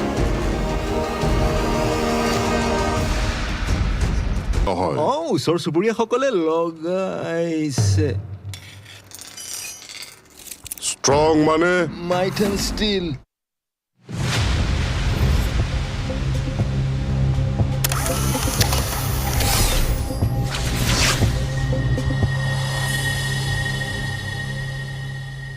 আৰু ফালে পিতৃৰ নিৰ্দেশৰ বিষয়ে সামাজিক মাধ্যম যোগে জানিবলৈ দিয়ে জিআৰই বৰ্ণিকা বৰুৱাই তেওঁ উল্লেখ কৰিছে যে পৰে পৰা যেটো তেওঁ ফোন কৰি আছিল গতিকে ফোন লগা নাই এটা আবেগিক পোষ্ট তেওঁ দিছে ফেসবুক পোষ্ট আৰু দুটাকৈ নাম্বাৰ তেওঁ দিছে 989394938620 আৰু 8404038135 এই দুটাকৈ নম্বৰত যোগাযোগ কৰিবলৈ পৰিয়ালৰ তৰফৰ পৰা আহ্বান জনোৱা হৈছে আৰু লগতে ইতিমধ্যে লতাশিল থানাত অৱগত কৰা হৈছে আৰু ইতিমধ্যে উল্লেখ কৰা হৈছে যে আৰক্ষী আয়ুক্ত দিগন্ত বৰা তেওঁলোকৰ ঘৰলৈ গৈছিল আৰু ইতিমধ্যে দীপেন বৰাই সেই কথা উল্লেখ কৰিছে যে কিছু কথা লৈ তেওঁ মানসিকভাৱে কিছু চিন্তাত আছিল গতিকে তেওঁ কিছু দুধুৰমুধুৰ অৱস্থাত আছিল গতিকে খং তেওঁৰ আছিল আৰু সেইবাবে এনেদৰে ঘৰৰ পৰা হয়তো তেওঁ ওলাই গৈছে এই সন্দেহ কৰিছে বৰ্তমান পৰিয়ালে কিন্তু কি কাৰণ আছিল কি কথাক লৈ তেওঁ এনেদৰে বিমৰ্ষ হৈ পৰিছিল বা হতাশ হৈ পৰিছিল বা এনে ধৰণৰ চিন্তিত হৈ আছিল সেই কথা ইতিমধ্যে আৰক্ষীক জনোৱাৰ কথা তেওঁলোকে উল্লেখ কৰিছে যদিও সংবাদ মাধ্যমৰ আগত বিশেষ কোনো কথা সদৰি কৰা নাই আৰু ইতিমধ্যে এই পৰ্যন্ত ৰমেন বৰাক উদ্ধাৰ কৰিবৰ বাবে এছডিআৰএফ এনডিআৰএফে অভিযান অব্যাহত ৰাখিছে ব্ৰহ্মপুত্ৰৰ বুকুত যেহেতু খুত বেছি গতিকে কিছু সময় লাগিব বা কোনো যাতে বেয়া খবৰ কোনো নাপায় তাৰ বাবে পৰিয়ালৰ লোকে আহ্বান জনাইছে প্ৰাৰ্থনা কৰিছে সমান্তৰালভাৱে কালিৰ দিনটো জুবিন গাৰ্গক দেখিবলৈ পোৱা গ'ল তেওঁ নিজাববীয়াকৈ চেষ্টা চলাইছিল তেওঁ নিজাববীয়াকৈ অনুসন্ধান বা সন্ধান উলিয়াবলৈ চেষ্টা কৰিছিল যদিও তেওঁ ব্যৰ্থ হয় আৰু ইতিমধ্যে সকলোৱে উল্লেখ কৰিছে যে সংগীত শিল্পীগৰাকী পূৰ্বতো এনেদৰে ওলাই যায় কিন্তু ইমান দেৰিকৈ উভতাকৈ নাথাকে যেহেতু ক'ৰবাত বিচাৰকৰ আসন কৰিবলৈ গ'লেও বা বিচাৰক কৰিবলৈ গ'লেও তেওঁ নিশাৰ ভাগত বা সন্ধিয়াৰ ভাগত উভতি আহে কিন্তু এনেধৰণৰ মোবাইল ফোন অফ কৰি যোৱা ঘটনাক লৈ সকলো চিন্তিত হৈ পৰিছে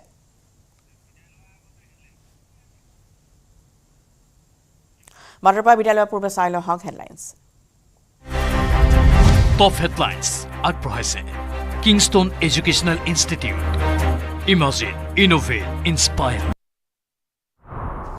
কৰিমগঞ্জৰ নীলা বজাৰৰ বেৰাজালত ভয়ংকৰ দুৰ্ঘটনা অটো ৰিক্সা আৰু চাৰিচকীয়া বাহনৰ মুখামুখি সংঘৰ্ষত শিশুসহ 5 জনৰ মৃত্যু গুৰুতৰভাৱে আহত এজনক শিলচৰ মেডিকেল কলেজ হাস্পতালত ভৰ্তি দুৰ্ঘটনাৰ পিছতে অসম ত্ৰিপুৰা সংযোগী 8 নম্বৰ ৰাষ্ট্ৰীয় ঘাইপথ অৱৰোধ কৰি ৰাইজৰ উত্তাল প্ৰতিবাদ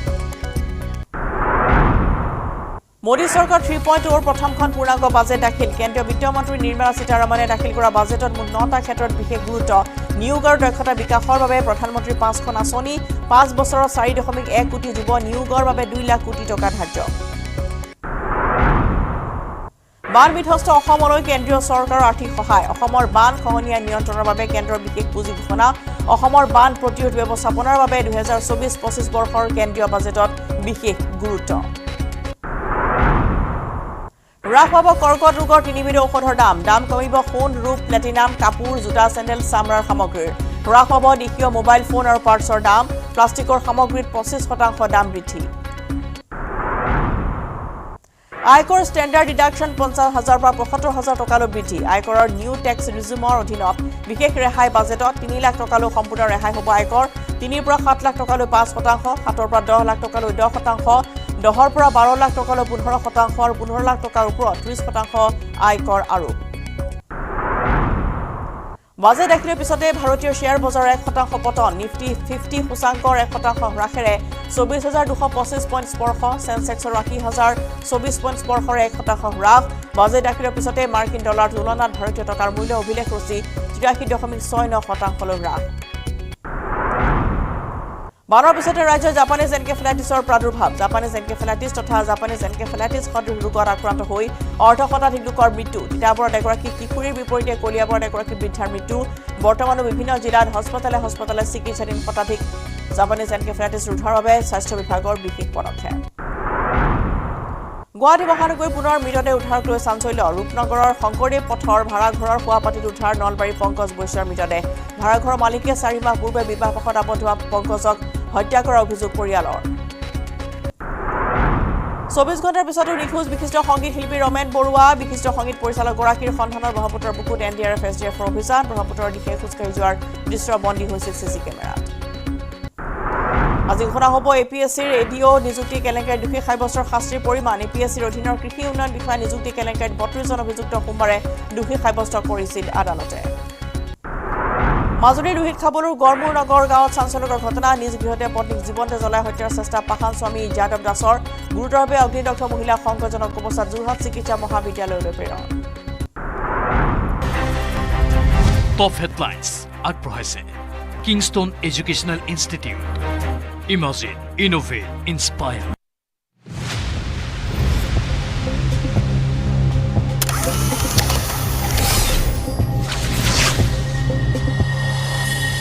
এইটো মাইথান ষ্টিল নহয় ওচৰ চুবুৰীয়াসকলে লগাইছে ষ্ট্ৰং মানে মাইথান ষ্টিল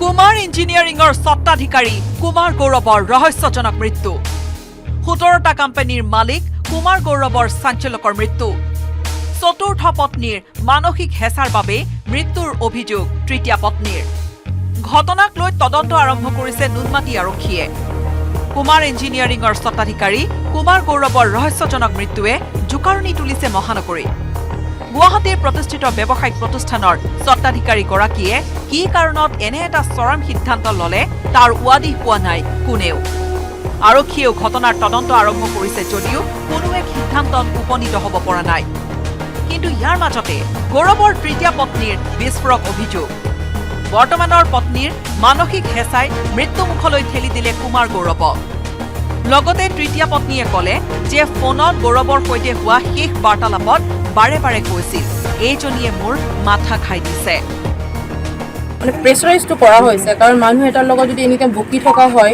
কাজিয়া কৰি থকা হয় মানুহ এটা ডিপ্ৰেশ্যনত যাবই নিশ্চয় আৰু ডিপ্ৰেশ্যনত মানুহ এটা যিটি এটা কৰি দিব পাৰে এইটো বস্তু মানে যদি পাৰে আৰু আইডেণ্টিফাই কৰিলে ভাল হয় কি হৈছে কি হোৱা নাই কাৰণ কোনোবাই যদি এইটো প্লানিং কৰি মানে প্ৰপাৰ্টিৰ কাৰণে প্লানিং কৰিছে কাৰণ ইয়াতে প্ৰপাৰ্টিৰ কথাও আহি পৰিছে এইটোৰ কাৰণে যদি কৰিছে এইটো মই বিচাৰোঁ ইনভেষ্টিগেশ্যন কৰক এইটোৱে আৰু যদি কোনো নিৰ্দোষী আছে তো নিৰ্দোষী থাকিলেতো কোনো এইটো দুখী হ'ব নোৱাৰে আৰু নিশ্চয় যদি দুখী হয় সেই দুখী হ'বই লাগে আৰু মই এইটোৱে বিচাৰোঁ তেখেতৰ কেইগৰাকী আছে পত্নী কেইগৰাকী আছে আমি গুৱাহাটীত আমি 3জনী আছোঁ তিনিজনী আছে বিহাৰত এজনী আছে কিন্তু এইটো কিবা ডাইভৰ্চ কেছ হৈ গৈছে চাগে তেনেকৈ আৰু এইটো বহুত সৰুতে যিহেতু বিহাৰৰ সৰুতে কৰা হয়গৈ তো তেনেকৈ আৰু লাষ্ট কাৰ লগত তেওঁ আছিল কলিদাস আছে আৰু ইয়াতে তেওঁৰ লগতে আছিল শনিবাৰে নিশা চতুৰ্থ পত্নীৰ সৈতে বসবাস কৰা নুনমাটি বাসগৃহৰ পৰা ৰহস্যজনক অৱস্থাত উদ্ধাৰ হৈছিল কুমাৰ গৌৰৱৰ মৃতদেহ যাক লৈ বহু প্ৰশ্নৰ উদ্ৰেক ঘটিছে পৰিয়ালৰ মাজত একে সময়তে সংবাদ মাধ্যমক মন্তব্য দিয়াৰ পৰা আঁতৰি থাকিল ব্যৱসায়ী কুমাৰ গৌৰৱৰ চতুৰ্থ পত্নীয়ে কুমাৰ গৌৰৱ আছিল কুমাৰ ইঞ্জিনিয়াৰিঙৰ পাৱাৰ ডিলাৰ ট্ৰেক্টৰ অটো আৰু ফাইনেন্স কোম্পানীকে ধৰি 17টা কোম্পানীৰ স্বত্বাধিকাৰী এইগৰাকী ব্যৱসায়ীৰ ৰহস্যজনক মৃত্যুক সহজভাৱে লোৱা নাই কোনেও এই ক্ষেত্ৰত আৰক্ষীয়ে তদন্ত কোন দিশে নিয়ে সেয়া লক্ষণীয় হ'ব বীৰেন্দ্ৰ কুমাৰ ডেকাৰ report news 18 Assam north east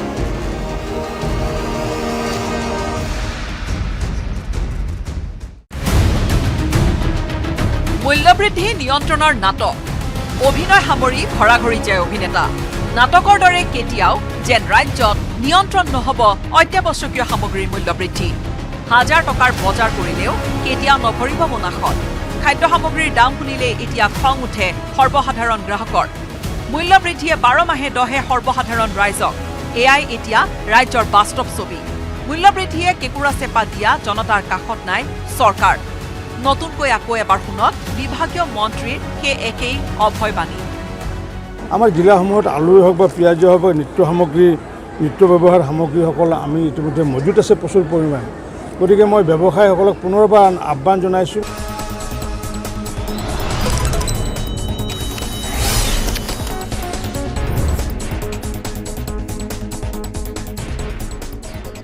headlines আগবঢ়াইছে ৰয়েল গ্লোবেল ইউনিভাৰ্চিটি পঢ়িব অসম বাঢ়িব অসম কৰিমগঞ্জৰ নীলাম বজাৰৰ বেৰাজালত ভয়ংকৰ দুৰ্ঘটনা অটো ৰিক্সা আৰু চাৰিচকীয়া বাহনৰ মুখামুখি সংঘৰ্ষত একেটা পৰিয়ালৰ শিশুসহ 6জনৰ মৃত্যু দুৰ্ঘটনাৰ পিছতে অসম ত্ৰিপুৰা সংযোগী ৮ নম্বৰ ৰাষ্ট্ৰীয় ঘাইপথ অৱৰোধ কৰি ৰাইজৰ উত্তাল প্ৰতিবাদ মোদী চৰকাৰ 3.0 প্ৰথমখন পূৰ্ণাংগ বাজেট দাখিল কেন্দ্ৰীয় বিত্তমন্ত্ৰী নিৰ্মলা সীতাৰমণে দাখিল কৰা বাজেটত মুঠ 9টা ক্ষেত্ৰত বিশেষ গুৰুত্ব নিয়োগ আৰু দক্ষতা বিকাশৰ বাবে প্ৰধানমন্ত্ৰীৰ 5খন আঁচনি 5 বছৰত 4.1 কোটি যুৱ নিয়োগৰ বাবে 2 লাখ কোটি টকা ধাৰ্য বান বিধ্বস্ত অসমলৈ কেন্দ্ৰীয় চৰকাৰৰ আৰ্থিক সহায় অসমৰ বান খহনীয়া নিয়ন্ত্ৰণৰ বাবে কেন্দ্ৰৰ বিশেষ পুঁজি ঘোষণা অসমৰ বান প্ৰতিৰোধ ব্যৱস্থাপনাৰ বাবে 2024-25 বৰ্ষৰ কেন্দ্ৰীয় বাজেটত বিশেষ গুৰুত্ব হ্ৰাস পাব কৰ্কট ৰোগৰ 3বিধ ঔষধৰ দাম কমিব সোণ ৰূপ প্লেটিনাম কাপোৰ জোতা চেণ্ডেল চামৰাৰ সামগ্ৰীৰ হ্ৰাস পাব দেশীয় মোবাইল ফোন আৰু পাৰ্টছৰ দাম প্লাষ্টিকৰ সামগ্ৰীত 25% দাম বৃদ্ধি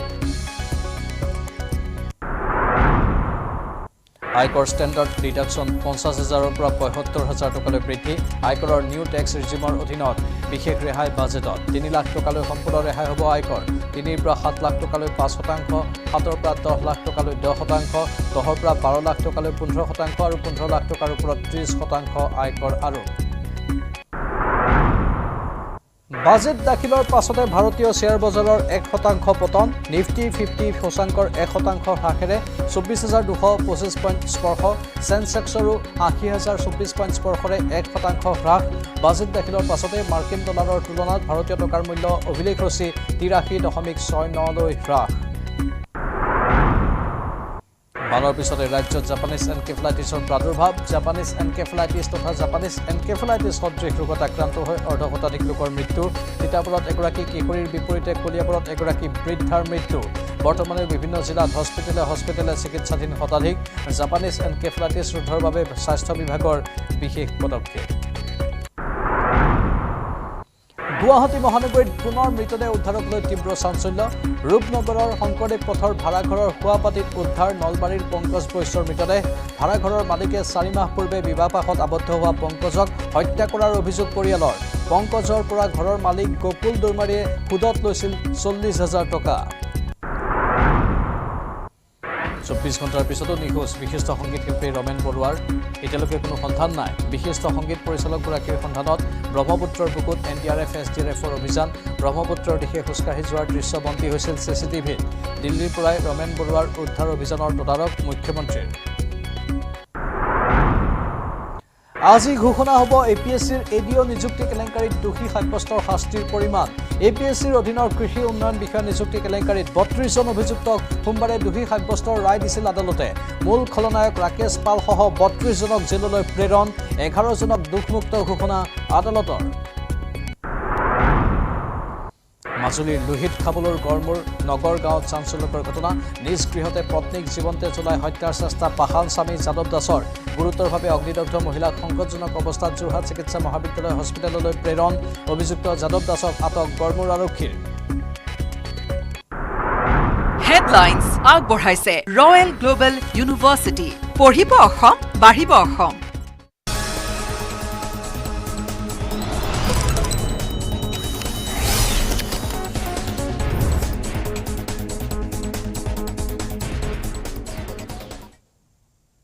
নমস্কাৰ স্বাগতম এয়া হৈছে বিয়লিৰ খবৰ ষ্টুডিঅ'ত মই প্ৰাঞ্জল এতিয়া বিতং খবৰ কৰিমগঞ্জত ভয়ংকৰ দুৰ্ঘটনাত শিশুসহ 6 জনৰ মৃত্যুৰ খবৰ আহিছে এই দুৰ্ঘটনাত একেটা পৰিয়ালৰ 6 জনৰ কৰুণ মৃত্যু হৈছে অটোৰিক্সা আৰু 4চকীয়া বাহনৰ ভয়ংকৰ সংঘৰ্ষ চিকিৎসালয়লৈ নিয়াৰ পথত এজনৰ মৃত্যু হৈছে দুৰ্ঘটনাত মৃত্যু জাহিদা বেগম ৰুহুল আমিন গুলজাৰ হুছেইনৰ মৃত ৰুহুল আমিন দুৰ্ঘটনাগ্ৰস্ত অটোখনৰ চালক দুৰ্ঘটনাত মৃত্যু হৈছে এটি 2 বছৰীয়া শিশুৰ এই দুৰ্ঘটনাৰ পিছতে পথাৰত বাগৰি পৰিল দুয়োখন বাহন অসম ত্ৰিপুৰা সংযোগী 8 নম্বৰ ৰাষ্ট্ৰীয় ঘাইপথত দুৰ্ঘটনাটো সংঘটিত হয় এই দুৰ্ঘটনাৰ পিছতে নীলাম বজাৰৰ বেৰাজালত উত্তেজনাই বিৰাজ কৰে ঘাইপথ অৱৰোধ কৰি ক্ষুব্ধ লোকে প্ৰতিবাদ সাব্যস্ত কৰে এক ভয়ংকৰ দুৰ্ঘটনা আৰু এই দুৰ্ঘটনাত শোকাবহভাৱে কেইবাজনো লোকে মৃত্যু সাৱটি ল'লে শিশুসহ 6 জনৰ মৃত্যুৰ খবৰ আহিছে দুৰ্ঘটনাত একেটা পৰিয়ালৰ 6 জনৰ কৰুণ মৃত্যু হৈছে অটোৰিক্সা আৰু 4চকীয়া বাহনৰ এয়া ভয়ংকৰ সংঘৰ্ষৰ খবৰ চিকিৎসালয়লৈ নিয়াৰ পথত এজনৰ মৃত্যু হৈছে দুৰ্ঘটনাত মৃত্যু হৈছে জাহিদা বেগম ৰুহুল আমিন গুলজাৰ হুছেইন মৃত ৰুহুল আমিন দুৰ্ঘটনাগ্ৰস্ত অটোখনৰ চালক এই দুৰ্ঘটনাত মৃত্যু হৈছে এটি 2 বছৰীয়া শিশুৰ দুৰ্ঘটনাৰ পিছতে পথাৰত বাগৰি পৰিল 2খন বাহন আৰু পথাৰৰ পৰা পাছত ক্ৰেনৰ সহায়ত উঠোৱা হৈছে এই 2খন বাহন টিভিৰ পৰ্দাত সেই দৃশ্য দেখুৱাইছো অসম ত্ৰিপুৰা সংযোগী 8 নম্বৰ ৰাষ্ট্ৰীয় ঘাইপথত এই দুৰ্ঘটনা সংঘটিত হয় দুৰ্ঘটনাৰ পিছতে নীলাম বজাৰৰ বেৰাজালত উত্তেজনাই বিৰাজ কৰিছে ঘাইপথ অৱৰোধ কৰি ক্ষুব্ধ স্থানীয় ৰাইজে প্ৰতিবাদ সাব্যস্ত কৰিছে 4 लोग था और 2 लोग था ये जानकारी अभी मिली है कि ऑटो ओवरटेक कर रहा था और दोनों का हेल्प पोजिशन होने का है ये बहुत दुर्भाग्यजनक घटना हुई है एंड जैसे जैसे जानकारी मिलेगी वैसे हम आपको क्या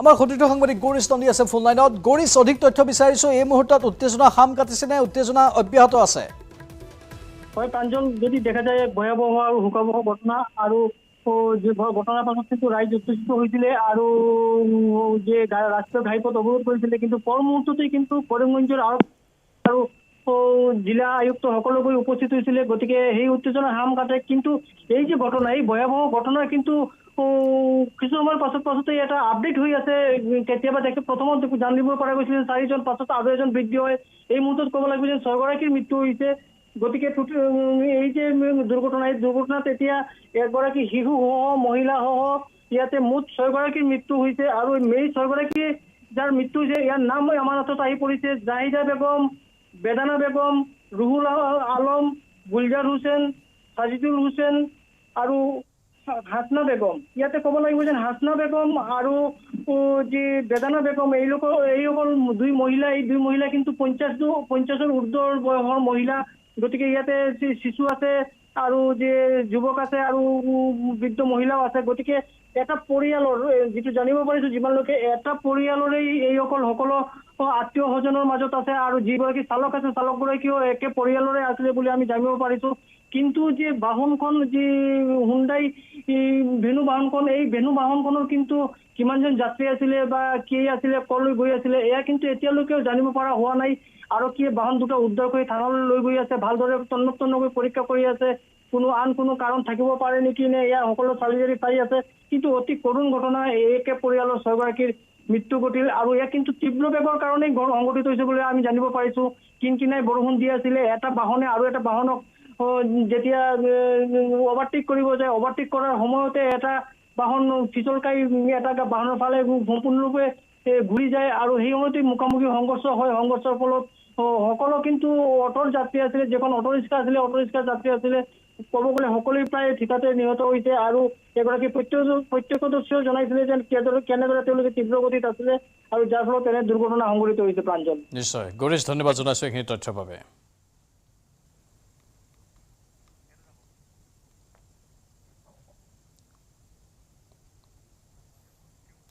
এবাৰ মহানগৰীৰ নাৰেংগীত মৃতদেহ উদ্ধাৰ কৰা হৈছে নাৰেংগীৰ কলংপাৰ বজাৰৰ সমীপৰ নলাত উদ্ধাৰ হৈছে মৃতদেহটো অনুকূল বস্তিৰ সাইদুল আলীৰ বুলি চিনাক্ত কৰা হৈছে সোমবাৰে নিশাৰে পৰা সন্ধানহীন হৈ আছিল যুৱকজন মৃত যুৱকজন ড্ৰাগছ আসক্ত আছিল এতিয়াও জানিব পৰা হোৱা নাই যুৱকজনৰ মৃত্যুৰ কাৰণ ঘটনাস্থলীত আৰক্ষী উপস্থিত হৈ আৰম্ভ কৰিছে তদন্ত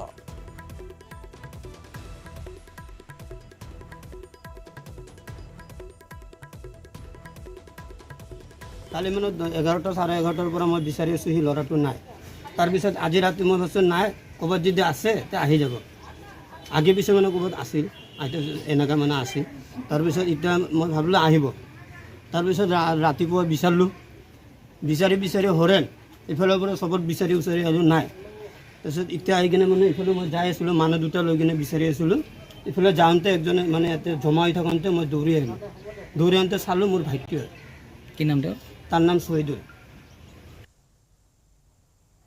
কলিয়াবৰত পুনৰ বাঘৰ আতংক সোণাৰী কামাখ্যা অঞ্চলৰ পিছতে এতিয়া বামুণীত ঢেকীয়াপতীয়া বাঘৰ মুক্ত বিচৰণৰ খবৰ দুটা পোৱালীসহ এজনী মাইকী বাঘে বিচৰণ কৰিছে বামুণী শাকমুঠীয়া অঞ্চলত ঢেকীয়াপতীয়া বাঘে নিধন কৰিছে কেইবাটাও গোধন বাঘৰ মুক্ত বিচৰণত আতংকিত হৈ পৰিছে অঞ্চলবাসী ইতিমধ্যে অঞ্চলটোত বন বিভাগৰ লোক উপস্থিত হৈ নিৰীক্ষণ কৰিছে বাঘৰ গতিবিধি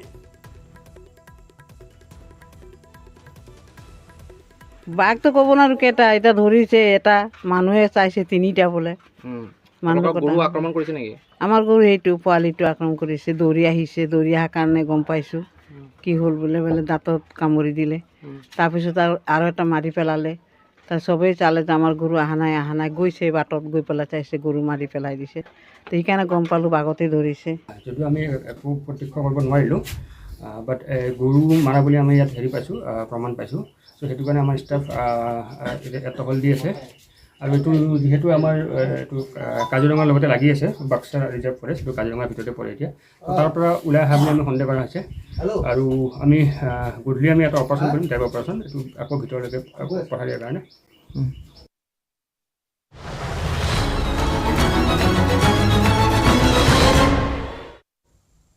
চৌব্বিছ ঘণ্টাৰ পিছতো কোনো সন্ধান নাই বিশিষ্ট সংগীত পৰিচালক ৰমেন বৰুৱাৰ ব্ৰহ্মপুত্ৰৰ পাৰত পোৱা গৈছে ৰমেন বৰুৱাৰ অন্তিম মোবাইল লোকেশ্যন ভৰা ব্ৰহ্মপুত্ৰত পৰি যোৱাৰ সন্দেহত ৰমেন বৰুৱাক বিচাৰি অভিযানত নামিছে SDRFৰ বৃহৎ দল CCTV ফুটেজৰ আধাৰত ব্ৰহ্মপুত্ৰত অভিযানত নামিছে NDRF SDRFৰ দুবাৰো ৰমেন বৰুৱাই ব্ৰহ্মপুত্ৰৰ দিশে গৈ থকা দৃশ্য বন্দী হৈছিল CCTVত ব্ৰহ্মপুত্ৰৰ পাৰত পোৱা গৈছে জোতাৰ চিন CCTV ফুটেজত ব্ৰহ্মপুত্ৰৰ দিশে যোৱা দেখা পোৱাৰ লগতে ব্ৰহ্মপুত্ৰৰ পাৰত জোতাৰ চিন প্ৰত্যক্ষ কৰি ৰমেন বৰুৱা ব্ৰহ্মপুত্ৰত পৰাৰ আশংকা কৰিছে আৰক্ষীয়ে সোমবাৰে নিশাও ব্ৰহ্মপুত্ৰৰ পাৰে কামাখ্যালৈ আৰক্ষীয়ে চলাইছিল অভিযান আৰক্ষীৰ লগতে মাজ নিশালৈও ৰমেন বৰুৱাক বিচাৰি অভিযান চলালে জুবিন গাৰ্গে নিশাই ৰমেন বৰুৱাৰ বাসগৃহত উপস্থিত হোৱাৰ পিছতে লাচিতঘাট কামাখ্যা মন্দিৰ শুক্ৰেশ্বৰ ভূতনাথ উজান বজাৰত জুবিন গাৰ্গে চলাইছিল অভিযান সোমবাৰে পুৱা প্ৰায় 10:30 বজাৰ পৰা নিখোজ হৈ আছে বিশিষ্ট সংগীত পৰিচালক ৰমেন বৰুৱা সোমবাৰে পুৱা 10:30 বজাত ঘৰৰ পৰা ওলাই গৈছিল ৰমেন বৰুৱা ঘৰৰ পৰা ওলাই যোৱাৰ সময়ত বৰুৱাই পৰিধান কৰিছিল বগা কুৰ্তা পায়জামা পথত সংলগ্ন CCTVত বন্দী হৈছিল ৰমেন বৰুৱাৰ খোজকাঢ়ি যোৱাৰ দৃশ্য ঘৰৰ পৰা লতাশিলৰ গণেশ মন্দিৰলৈ ওলাই যোৱাৰ পিছৰে পৰা নিৰুদ্দেশ হৈ আছে বিশিষ্ট সংগীত পৰিচালকগৰাকী সোমবাৰে পুৱাৰে পৰা অফ হৈ আছে ৰমেন বৰুৱাৰ মোবাইল ফোনটো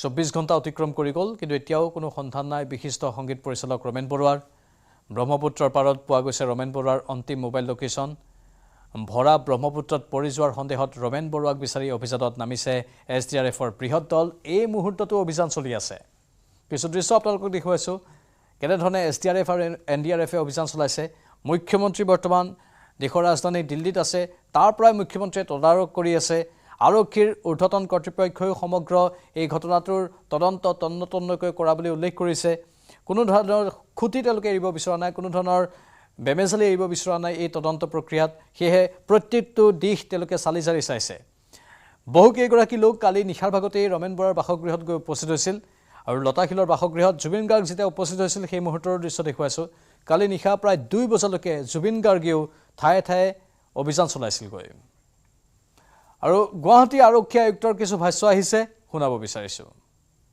এতিয়ালৈকে আমি একো ক'ব পৰা অৱস্থাত নাই লাষ্ট তেখেতৰ এটা ভিডিঅ' ফুটেজ দেখা গৈছিলে যিটো হাইকোৰ্ট বিল্ডিঙৰ কিনাৰেদি যিটো ৰাস্তা নদীৰ ফালে গৈ আছে সেইফালে খোজকাঢ়ি যোৱা হাতত পলিথিনৰ এটা মোনা লৈ সেইটোৱে লাষ্ট তেখেতৰ দেখা গৈছে সেইটো যোৱাকালি ৰাতিপুৱা 10:08 ফুটেজ আছিলে আৰু তেওঁৰ ফোনটো যিটো লাষ্ট লোকেশ্যন দেখুৱাইছে হাইকোৰ্ট বিল্ডিঙৰ ওচৰতে মানে ফোনটো ছুইচ অফ হোৱা দেখুৱাইছে তাৰ বাদে বেলেগ এতিয়ালৈকে একো তথ্য উভতি অহাৰ ফুটেজটো আমি দেখা নাই কিন্তু বেলেগ ৰাস্তাও আছে তাৰ পৰা ওলাই যাবলৈ গতিকে সেইফালেদিও ওলাই গুচি যাব পাৰে গতিকে আমি নিশ্চিতভাৱে একো ক'ব পৰা অৱস্থাত নাই কিন্তু আমাৰ ফালৰ পৰা যিখিনি আমি গুৰুত্ব সহকাৰে কামখিনি কৰিব লাগে তেখেতক বিচাৰি উলিয়াবলৈ সেই গোটেইখিনি কাম আমি হাতত লৈছোঁ মুখ্যমন্ত্ৰী ডাঙৰীয়াই আমাক নিৰ্দেশ দিছে আৰু তেখেতে খবৰো লৈ আছে যে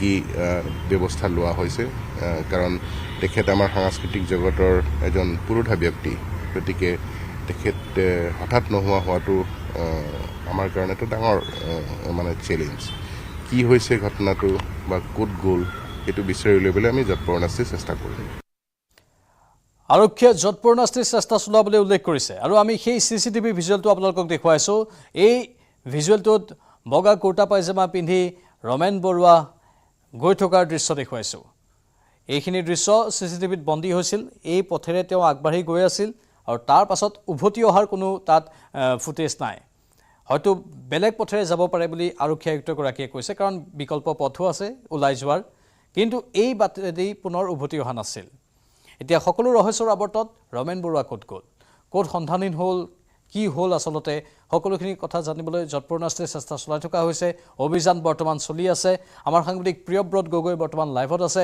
প্ৰিয়ব্ৰত এই মুহূৰ্তত কিবা নতুন খবৰ আহিছে হয় প্ৰাঞ্জল ছাৰ বৰ্তমান সময়লৈকে কোনো ধৰণৰ নতুন খবৰ আহি পৰা নাই বৰঞ্চ উৎকণ্ঠা তথা উদ্বিগ্নতা বৰ্তমান সময়ত অধিক বৃদ্ধিহে পোৱা দেখিবলৈ পোৱা গৈছে সকলোৱে আশা কৰি আছে যে ৰমেন বৰুৱা য'তেই আছে যেনেদৰে আছে কুশলে থাকক আৰু সুশৰীৰে ঘৰলৈ উভতি আহক আনদিনাৰ দৰে যেনেধৰণে ঘূৰি আহে আচলতে 12 বজাত ঘূৰি আহে বুলি কৈছিল